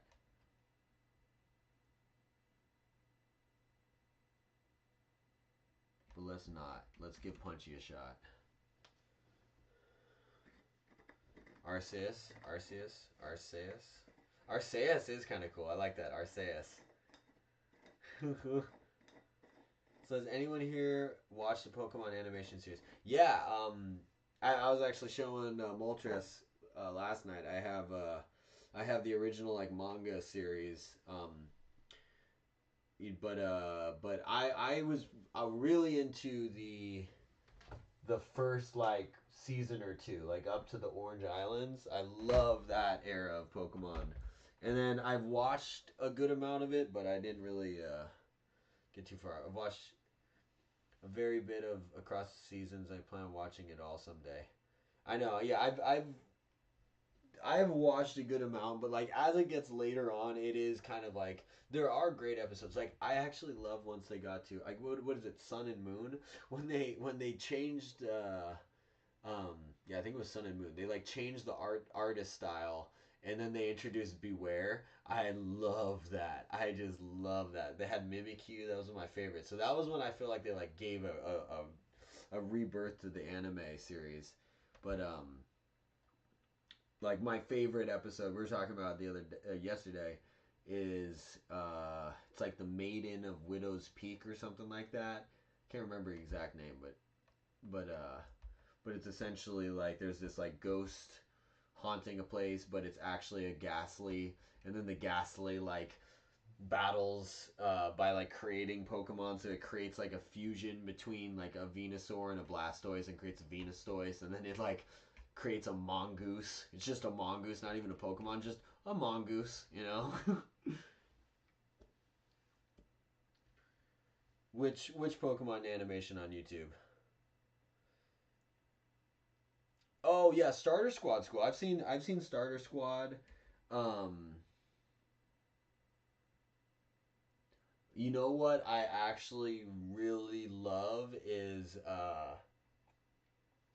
I'm trying to remember the name of it, but it's basically like they overdub over uh the Pokemon. Like it's just Pokemon, but they talk over it, and it's so funny. Of course, Ash is just a complete moron, but it's amazing.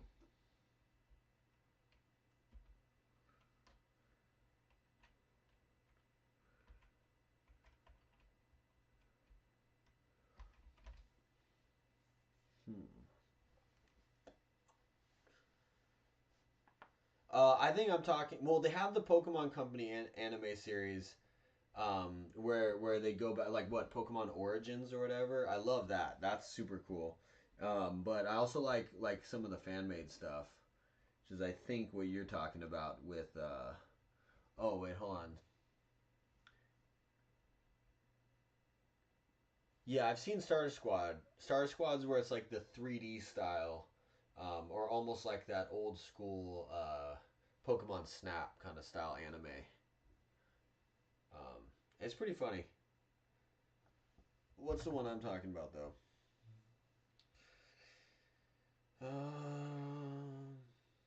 I think it's just Pokemon dubbed. Let me look it up.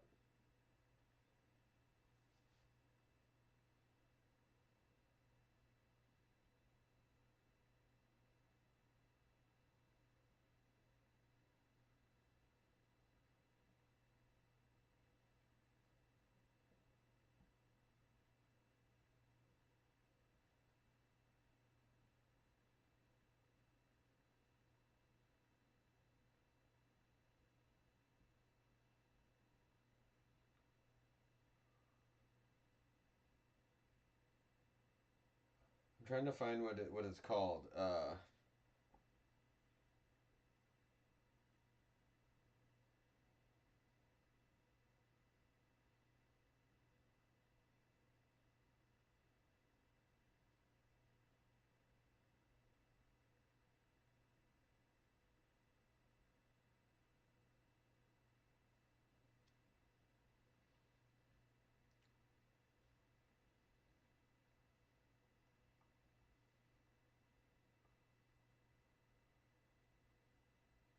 Pokemon Bridged. That's what I'm thinking about. It's called Pokemon Bridged. Not before I go down. Save the damsel in distress, Ash! Yeah, I'm gonna save the mammal in a dress. Save the orphans, Ash! I actually shouldn't play that because the copyright thing.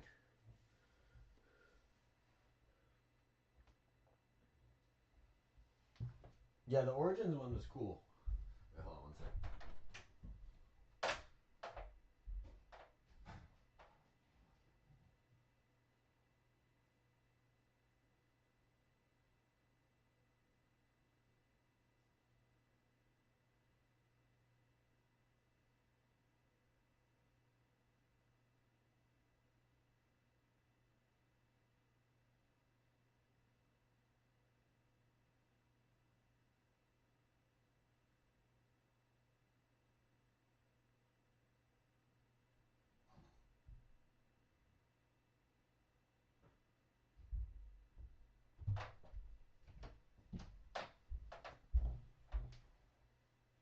Oh, it's so funny. Yeah, you probably have. That series is hilarious. It's called Pokemon Bridged, and those are pretty much the voices of Ash, Brock, and Misty. And they pretty much just keep yelling at each other the entire time. And it's basically they just make Ash a deranged lunatic imbecile. Uh, uh, Brock they make just a disturbed pervert, and Misty is actually kind of the sane one of the group, but they just treat her horribly. Um, she also actually isn't insane. She's actually, I say, take that back. They make her the sane one, but they also make her like literally homicidal. Like, I don't know. It's funny. It's funny. I liked it. All right, let's see if we can take out this crocodile with our Milky here. Oh, Milky is, man, Miltank is great.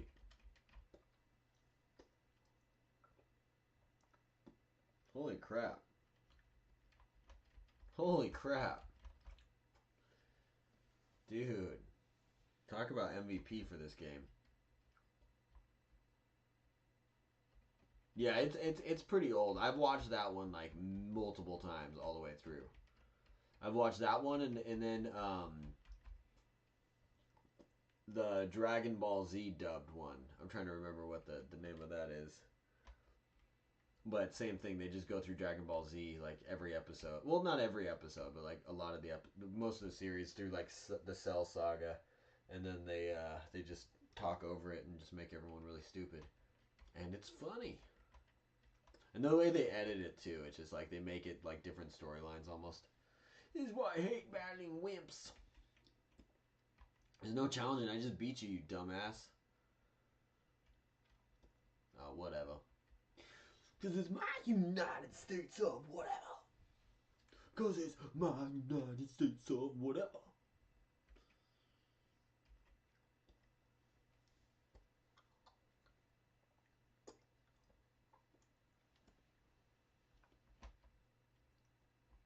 What are you doing falling in a hole? Some genius you are. Serves you right. What an asshole.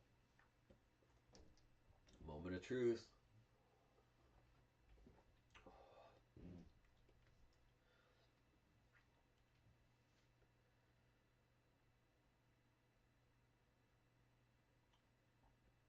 Wait, recommend after I finish the stream reacting to animation versus Pokemon?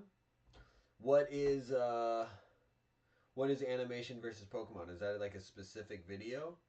Or is that are you talking about the starter squad animation? Or is it actually like an anime called versus Pokemon? In which case I'll definitely check it out. I love most things Pokemon. Moment of truth. And Suicune. Raikou. Entei. I think Raikou is my favorite.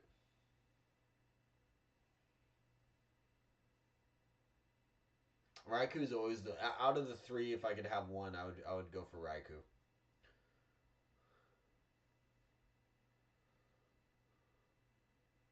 It's a YouTube video by Alan Becker. Yeah, I'm down. I'll check it out. What's the rule with doing like reaction videos on YouTube? Because obviously it's a thing that people do, but I'm still just so confused because I get copyright strikes all the time or claims. Because I don't get strikes, but I get the copyright claims. So yeah, there. I know there's like some way to do it. I've even had people try to describe it to me for DJing. You have Raikou and Suicune shiny. Oh, I'm jealous. I want both of those guys. I have to brush my teeth in a few. Okay.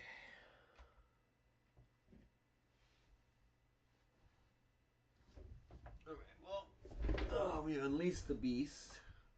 Unleash the beast. Yeah, I know it's a thing. Like, the reaction videos is, like, everyone's... But it's one of those things, I know everyone's doing it, but still, you know. That way of thinking. It's like that's all fun and dandy until they figure out some algorithm to just like swoop everyone up that's doing it, you know. Oh shit, I didn't bring anyone to heal. Okay, yeah, so you just give credit. That's what it seems like people do is like I see people use like they'll do like a history video and they'll just basically be using everyone else's content, but then they'll put like the URL at the bottom of the thing. But that is always kind of like a messed up thing. Like I've had that personally before too, where it's like there's like videos of me, but on other people's pages. Like on my page, I'll get like maybe 60 to 90 views max, whereas like they get like thousands of views because they know how to use social media. So I guess it's like the benefit of them. They have a bigger platform, so it's a bigger stage. But still, it's I guess my point is that it's like there's like video and posts that like the video is of me, and I want to find the post, but I don't know how because it's like I didn't save the link or whatever. Or, I don't know. It's always kind of like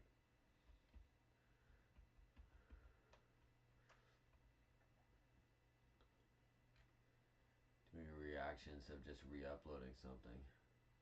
Huh? Yeah, that's interesting too. Yeah, I guess I really have no idea how any of it works.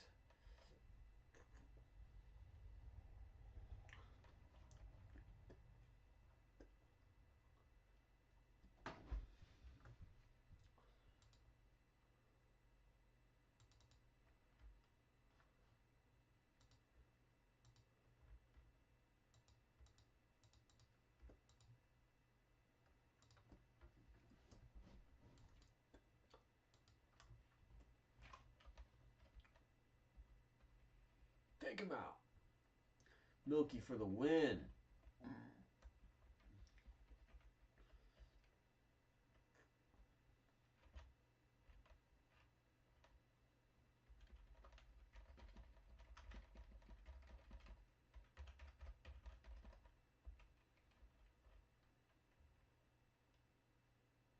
Oh my god, that'd be amazing.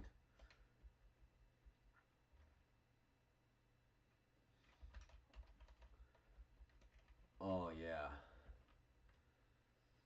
I'm trying to think of who the best shinies were in this gen. I almost want to say like Espeon was one of the best shinies because she just turned green.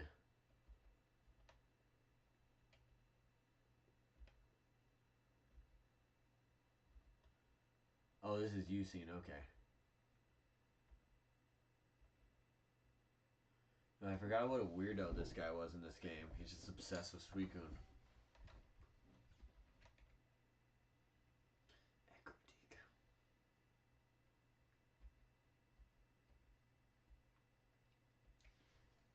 Let's meet again. He just follows me the rest of the story.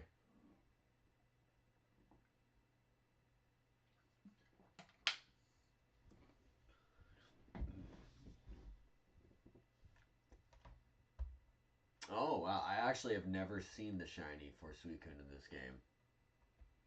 I'll have to check it out. Oh, that is really cool. I wonder, you know what? That's probably where they got the new is it a Alolan or whatever, but the new variant for Typhlosion with the purple flames. I bet that's where they got it. A lot of times all this stuff is just like callbacks to the old stuff. They're like, does anyone notice it? Does anyone remember? Hey, they remember. And you gotta enjoy some like, hey, thank you so much, Nikolai. Hey, I will be. I'll be streaming tomorrow. I might take a little break during the day. I'm sure I gotta go do something. I might go to a martial arts class or something in the evening tomorrow.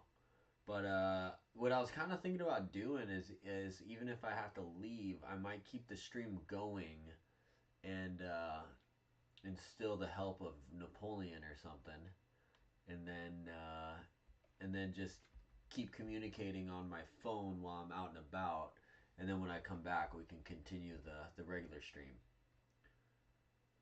So that's something I was kind of thinking about. Yeah, thanks for hanging out, Nikolai. I appreciate you. Take care, buddy. Yeah, I feel like a lot of the stuff they use is probably callbacks. Here, let me just check where I'm at time-wise on the stream, because I don't want to pass over. I'm at 10:45, 10:46, 10 hours and 46 minutes. So, right? I just had no idea people would like react so well with it. My mom just wanted to see how I'm doing. Let's go. I'm saying, my man, let's go. Let's go. All right, let's see how far we get. Let's get a little further in the game. There we go. We got Ho-Oh. 3 big Pokemon just ran off. There we go.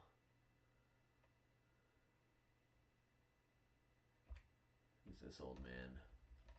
Waggers. Oh, Waggers just fainted. No. I thought his name was Waggers. I was like, what? One each in the east and the west. Okay. Alright, we still got to beat all the evolutions. Oh, is this the Burnt Tower? What is this? Oh, this is the Burnt Tower. Tin Tower. Tin Tower. Okay, this is... Oh, I love this guy. This is one of my favorite guys of all time in this generation. Because, like, as a kid, this is, like, the first, like, Game Boy game where they had, like, a AI kind of guy who could just bot, like, an AI bouncer. I'm like, oh, oh, oh, oh, oh, oh, oh, oh, oh. It's like, you ain't going nowhere, kid. Tim the Tower, it's off limits to anyone without a critique gym badge. Sorry, but you'll have to leave. That's what you think? Aw, oh, shit. Psych! Nope. This old man just staring at the wall. 2 towers, 2 Pokemon, but when one burned down, both Pokemon flew away, never to return. Huh.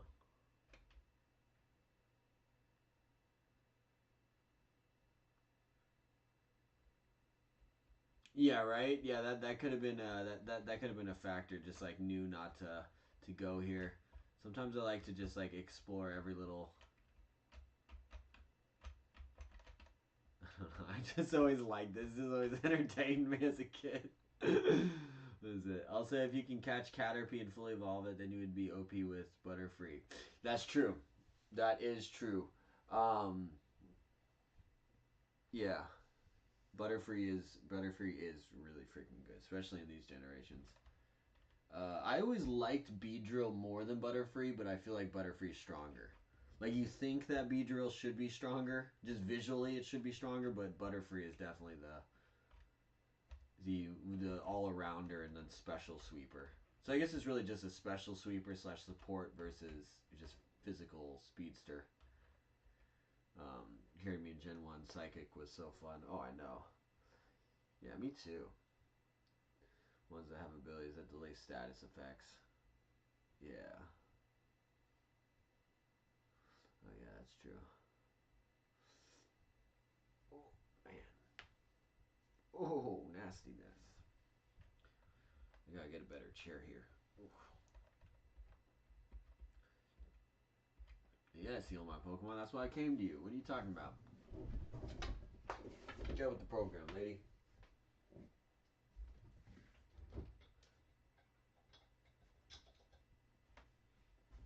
I'm gonna go back to my standing routine here. Hold on.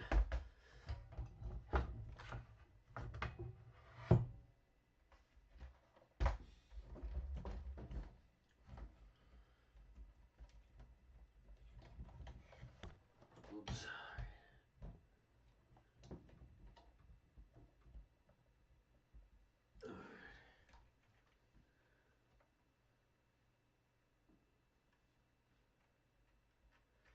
Thank you for waiting. Alright, let's go.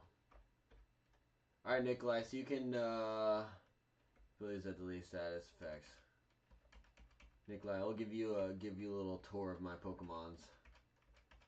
These are the ones I have so far up until this point in the game.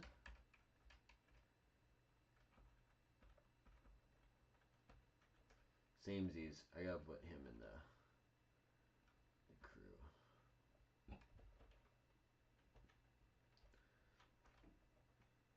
Woody's good. There's only one of him, so he's technically like a legendary. Well, not technically, because you can make eggs. See, I got a Drowsy we could raise too.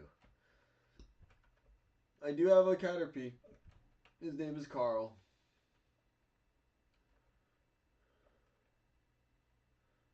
Carl has 5 defense. That's good.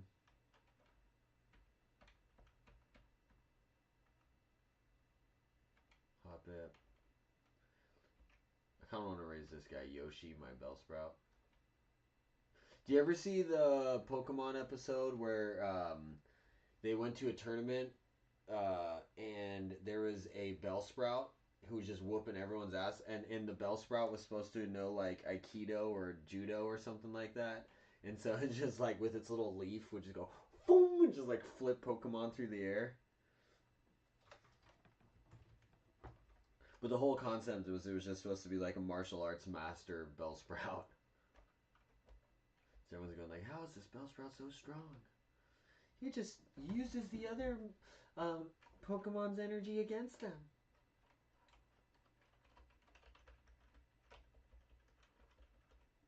Yeah.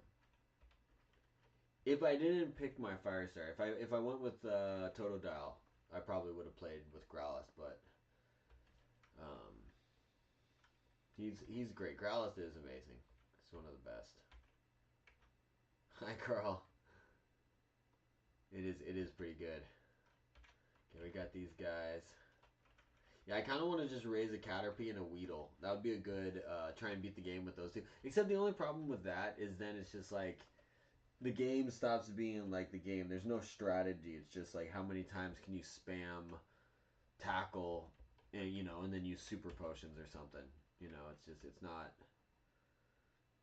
I'd rather just like find a group of like technically weak Pokemon, but balance them out in such a way that we can actually kind of win some battles. I love his little animation. Like, what the hell is he doing there?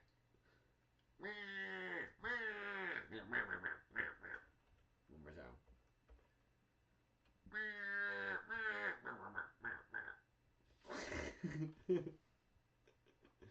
This guy's just like.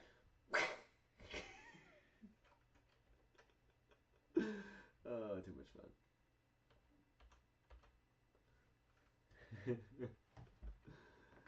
Okay, so yeah, anyways, we got Snubble. We should raise the Snubble up. I enjoy that animation too much. I don't have Eevee yet. I don't know where you get Eevee in this game. I know he's got to be coming up soon, but I feel like someone's gonna hand it. I feel like Bill's gonna show up and give me one like any minute. You know what? Actually, I bet you anything, Bill's like sitting in one of these Pokemon centers, waiting to give me an Eevee. I'm pretty sure that's what happens in this game. Who would you guys vote for in terms of evolving the Eevee? I think I always liked Espeon, and play-wise, I think I always wanted to like Umbreon, but I never really liked Umbreon, but now I kind of like Umbreon more. I see why Umbreon's good, because I just never was into like, I'm more into like tank style Pokemon. I like the defenders better these days. Wobbuffet's just cheap though. Oh, yeah, please do. I feel like you do. If you evolve it, get an Espeon, it's going to be the most good psychic type in the game. Yes. No, Espeon's amazing. Yeah, you really can't go wrong with any of them. I love Vaporeon just because it's got such high HP. So I always like Vaporeon because it could be a tank. Umbreon is a tank as well. Umbreon's like more technically a tank, even though I never understood how it was, but it's just because it's special defense, I guess. We got our own Taurus. Oh, this is actually one of my favorite Pokemon of all time. Nidoran. Love this little guy. Love all three forms of him too. Togepi. I was gonna just go hard and play as Togepi the rest of the game, but Metronome is just such a crapshoot. I kind of got burnt out on it. Like, it's fun in theory, but it's like, you know, it takes a while. So we'll cycle him in. Thanos once again. So I got a few gimmick Pokemons here. Yeah, Flareon's cool.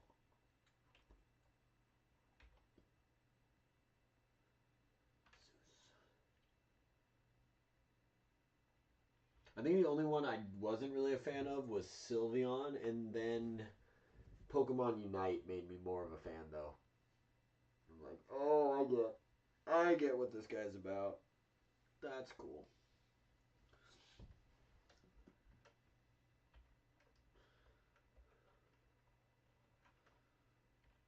Zeus.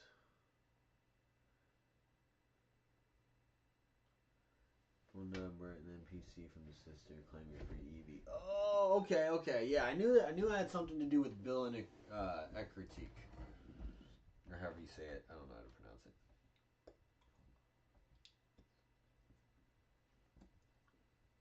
So I'm having like an allergy issue all day today.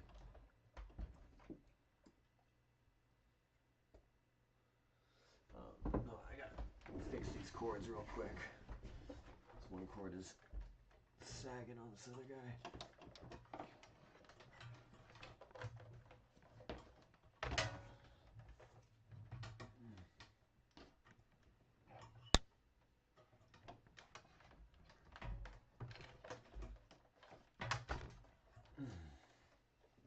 There we go.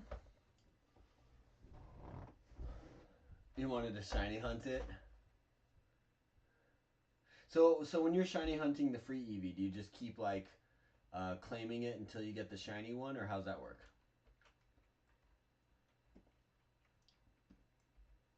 Alright, I'm kind of already...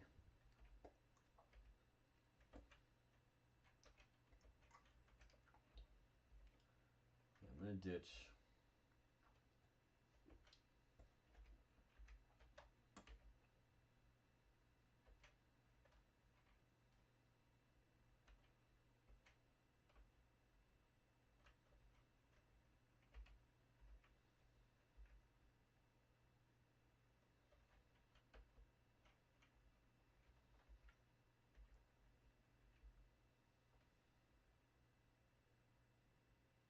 Oh, nice. So you just kept doing that. Let's see. Gotta get my Pichu in here. Hold on. There we go.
Oh, damn.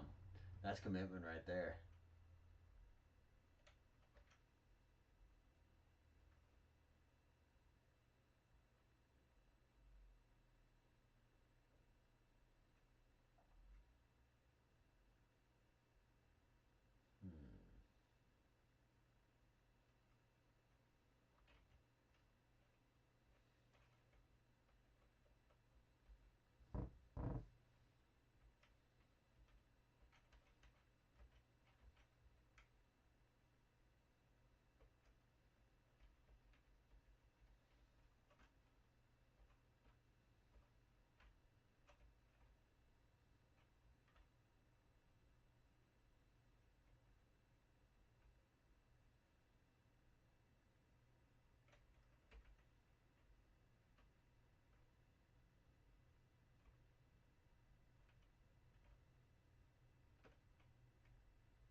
Yeah, we got the item finder. You know, I played Donkey Kong Country as a kid. My friend had it. So I played Donkey Kong Country on Super Nintendo. And it was like one of the best games ever. So it's like I played it as a kid, but I never owned Donkey Kong Country. I owned it on Game Boy. So I don't even think it was Game Boy Color. It was just like old school Game Boy. I had like the Donkey Kong Country on there. And it was amazing. Like Donkey Kong Country is one of the best games of all time. It really is. But wait, hold on. Is there really Pokemon that big? If it exists, it must be powerful. What's he talking about? This happened when I was young. The sky suddenly turned black. Giant flying Pokemon was blocking out the sun. I remember what Pokemon it was. It was like a bird and a dragon. It was like a bird dragon.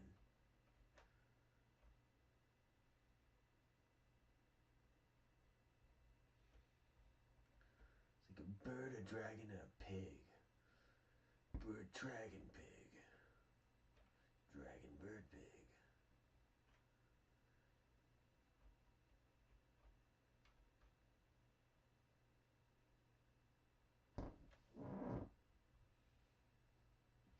I want to get those.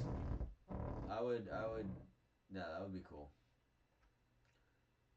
Where the heck is Bill? I thought Bill was supposed to be here. Do I gotta like beat some people before Bill shows up?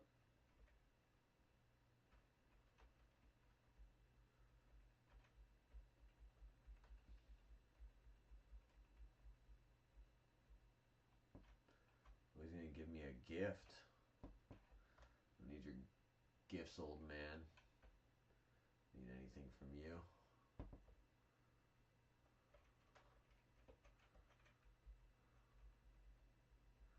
Oh yeah, this is where you get all the epicorns. Oh, I should go retrieve that. Yeah, I always like this game because it gives you like those endless tasks that like each one takes a day. Like to get a single ball, you have to give them a single apricorn to wait 24 hours and you get one ball. I thought he was, but I didn't see him. He must be there. And I just went by him.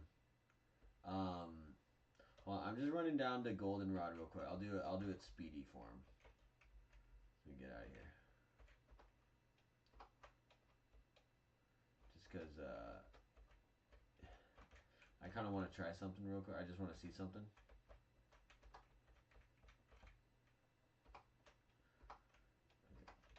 Ah!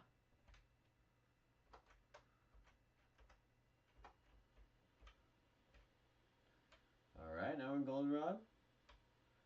We made it. Hey, look what we made it. We want the TM corner.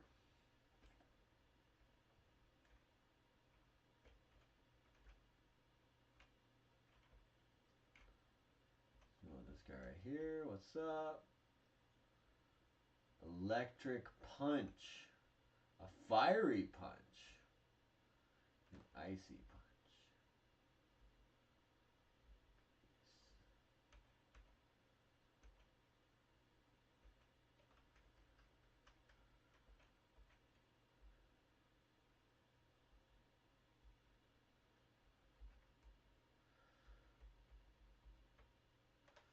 Alright. Okay, let me just let's do this real quick. One of the ladies in this building on shows, I think it's Saturday or Thursday. She has a few TMs. Oh yeah. I feel like she's like in one of these like she might be like standing there or something, you know? Maybe her?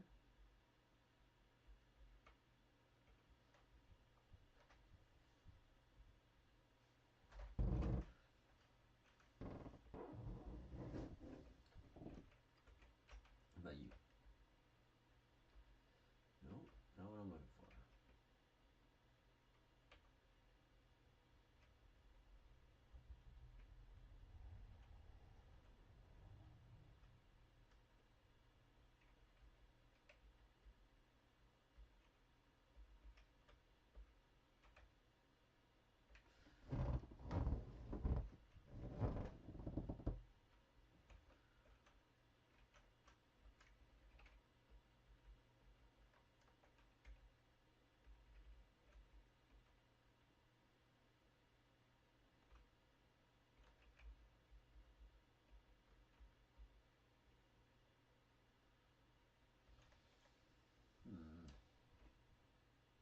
honestly.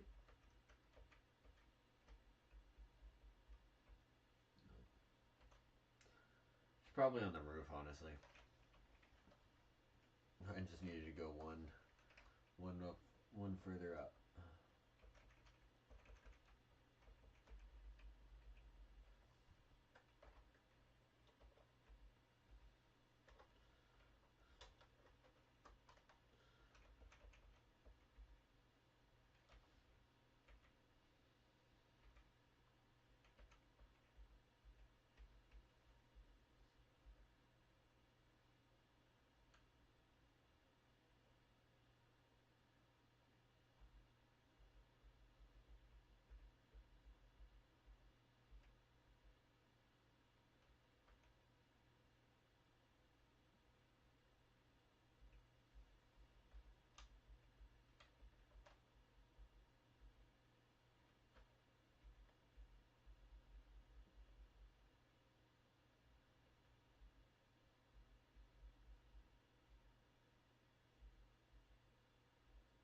No, I didn't mean to do that.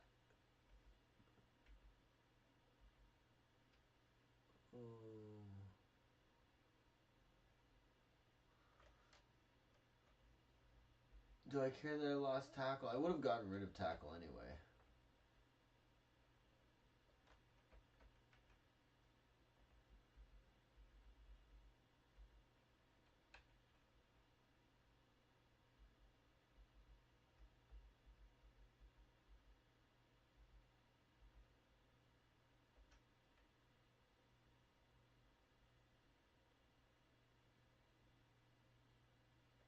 I'm gonna reset real quick because I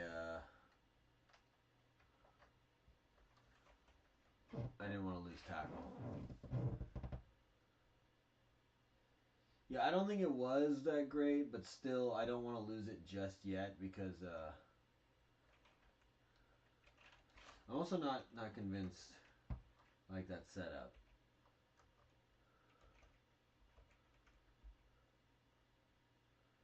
Are you good? Appreciate you, brother. Let's see here. Okay, we're going back to Ice Punch on Jiggles.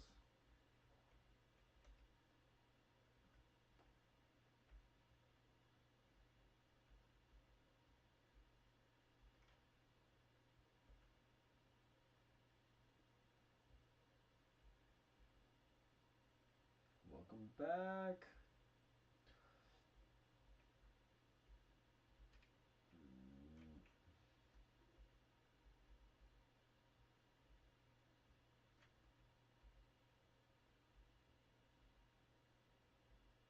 Milky with the fire punch.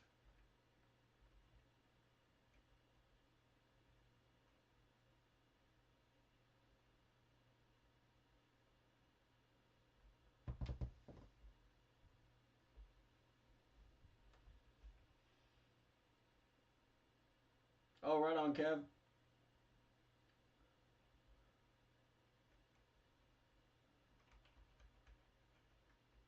Let's do a track.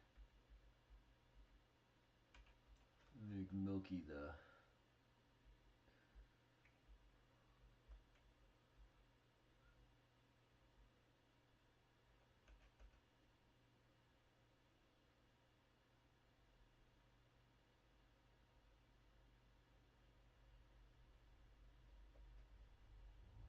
Okay, I lied. I am going to get rid of tackle. I'd actually rather have defense curl. So I could just do a tract and then tank up. Does anyone else have any moves? Oh, Fury Cutter. Fury Cutter is a good move, but it just takes so long to build up. Alright, that's what we're going with.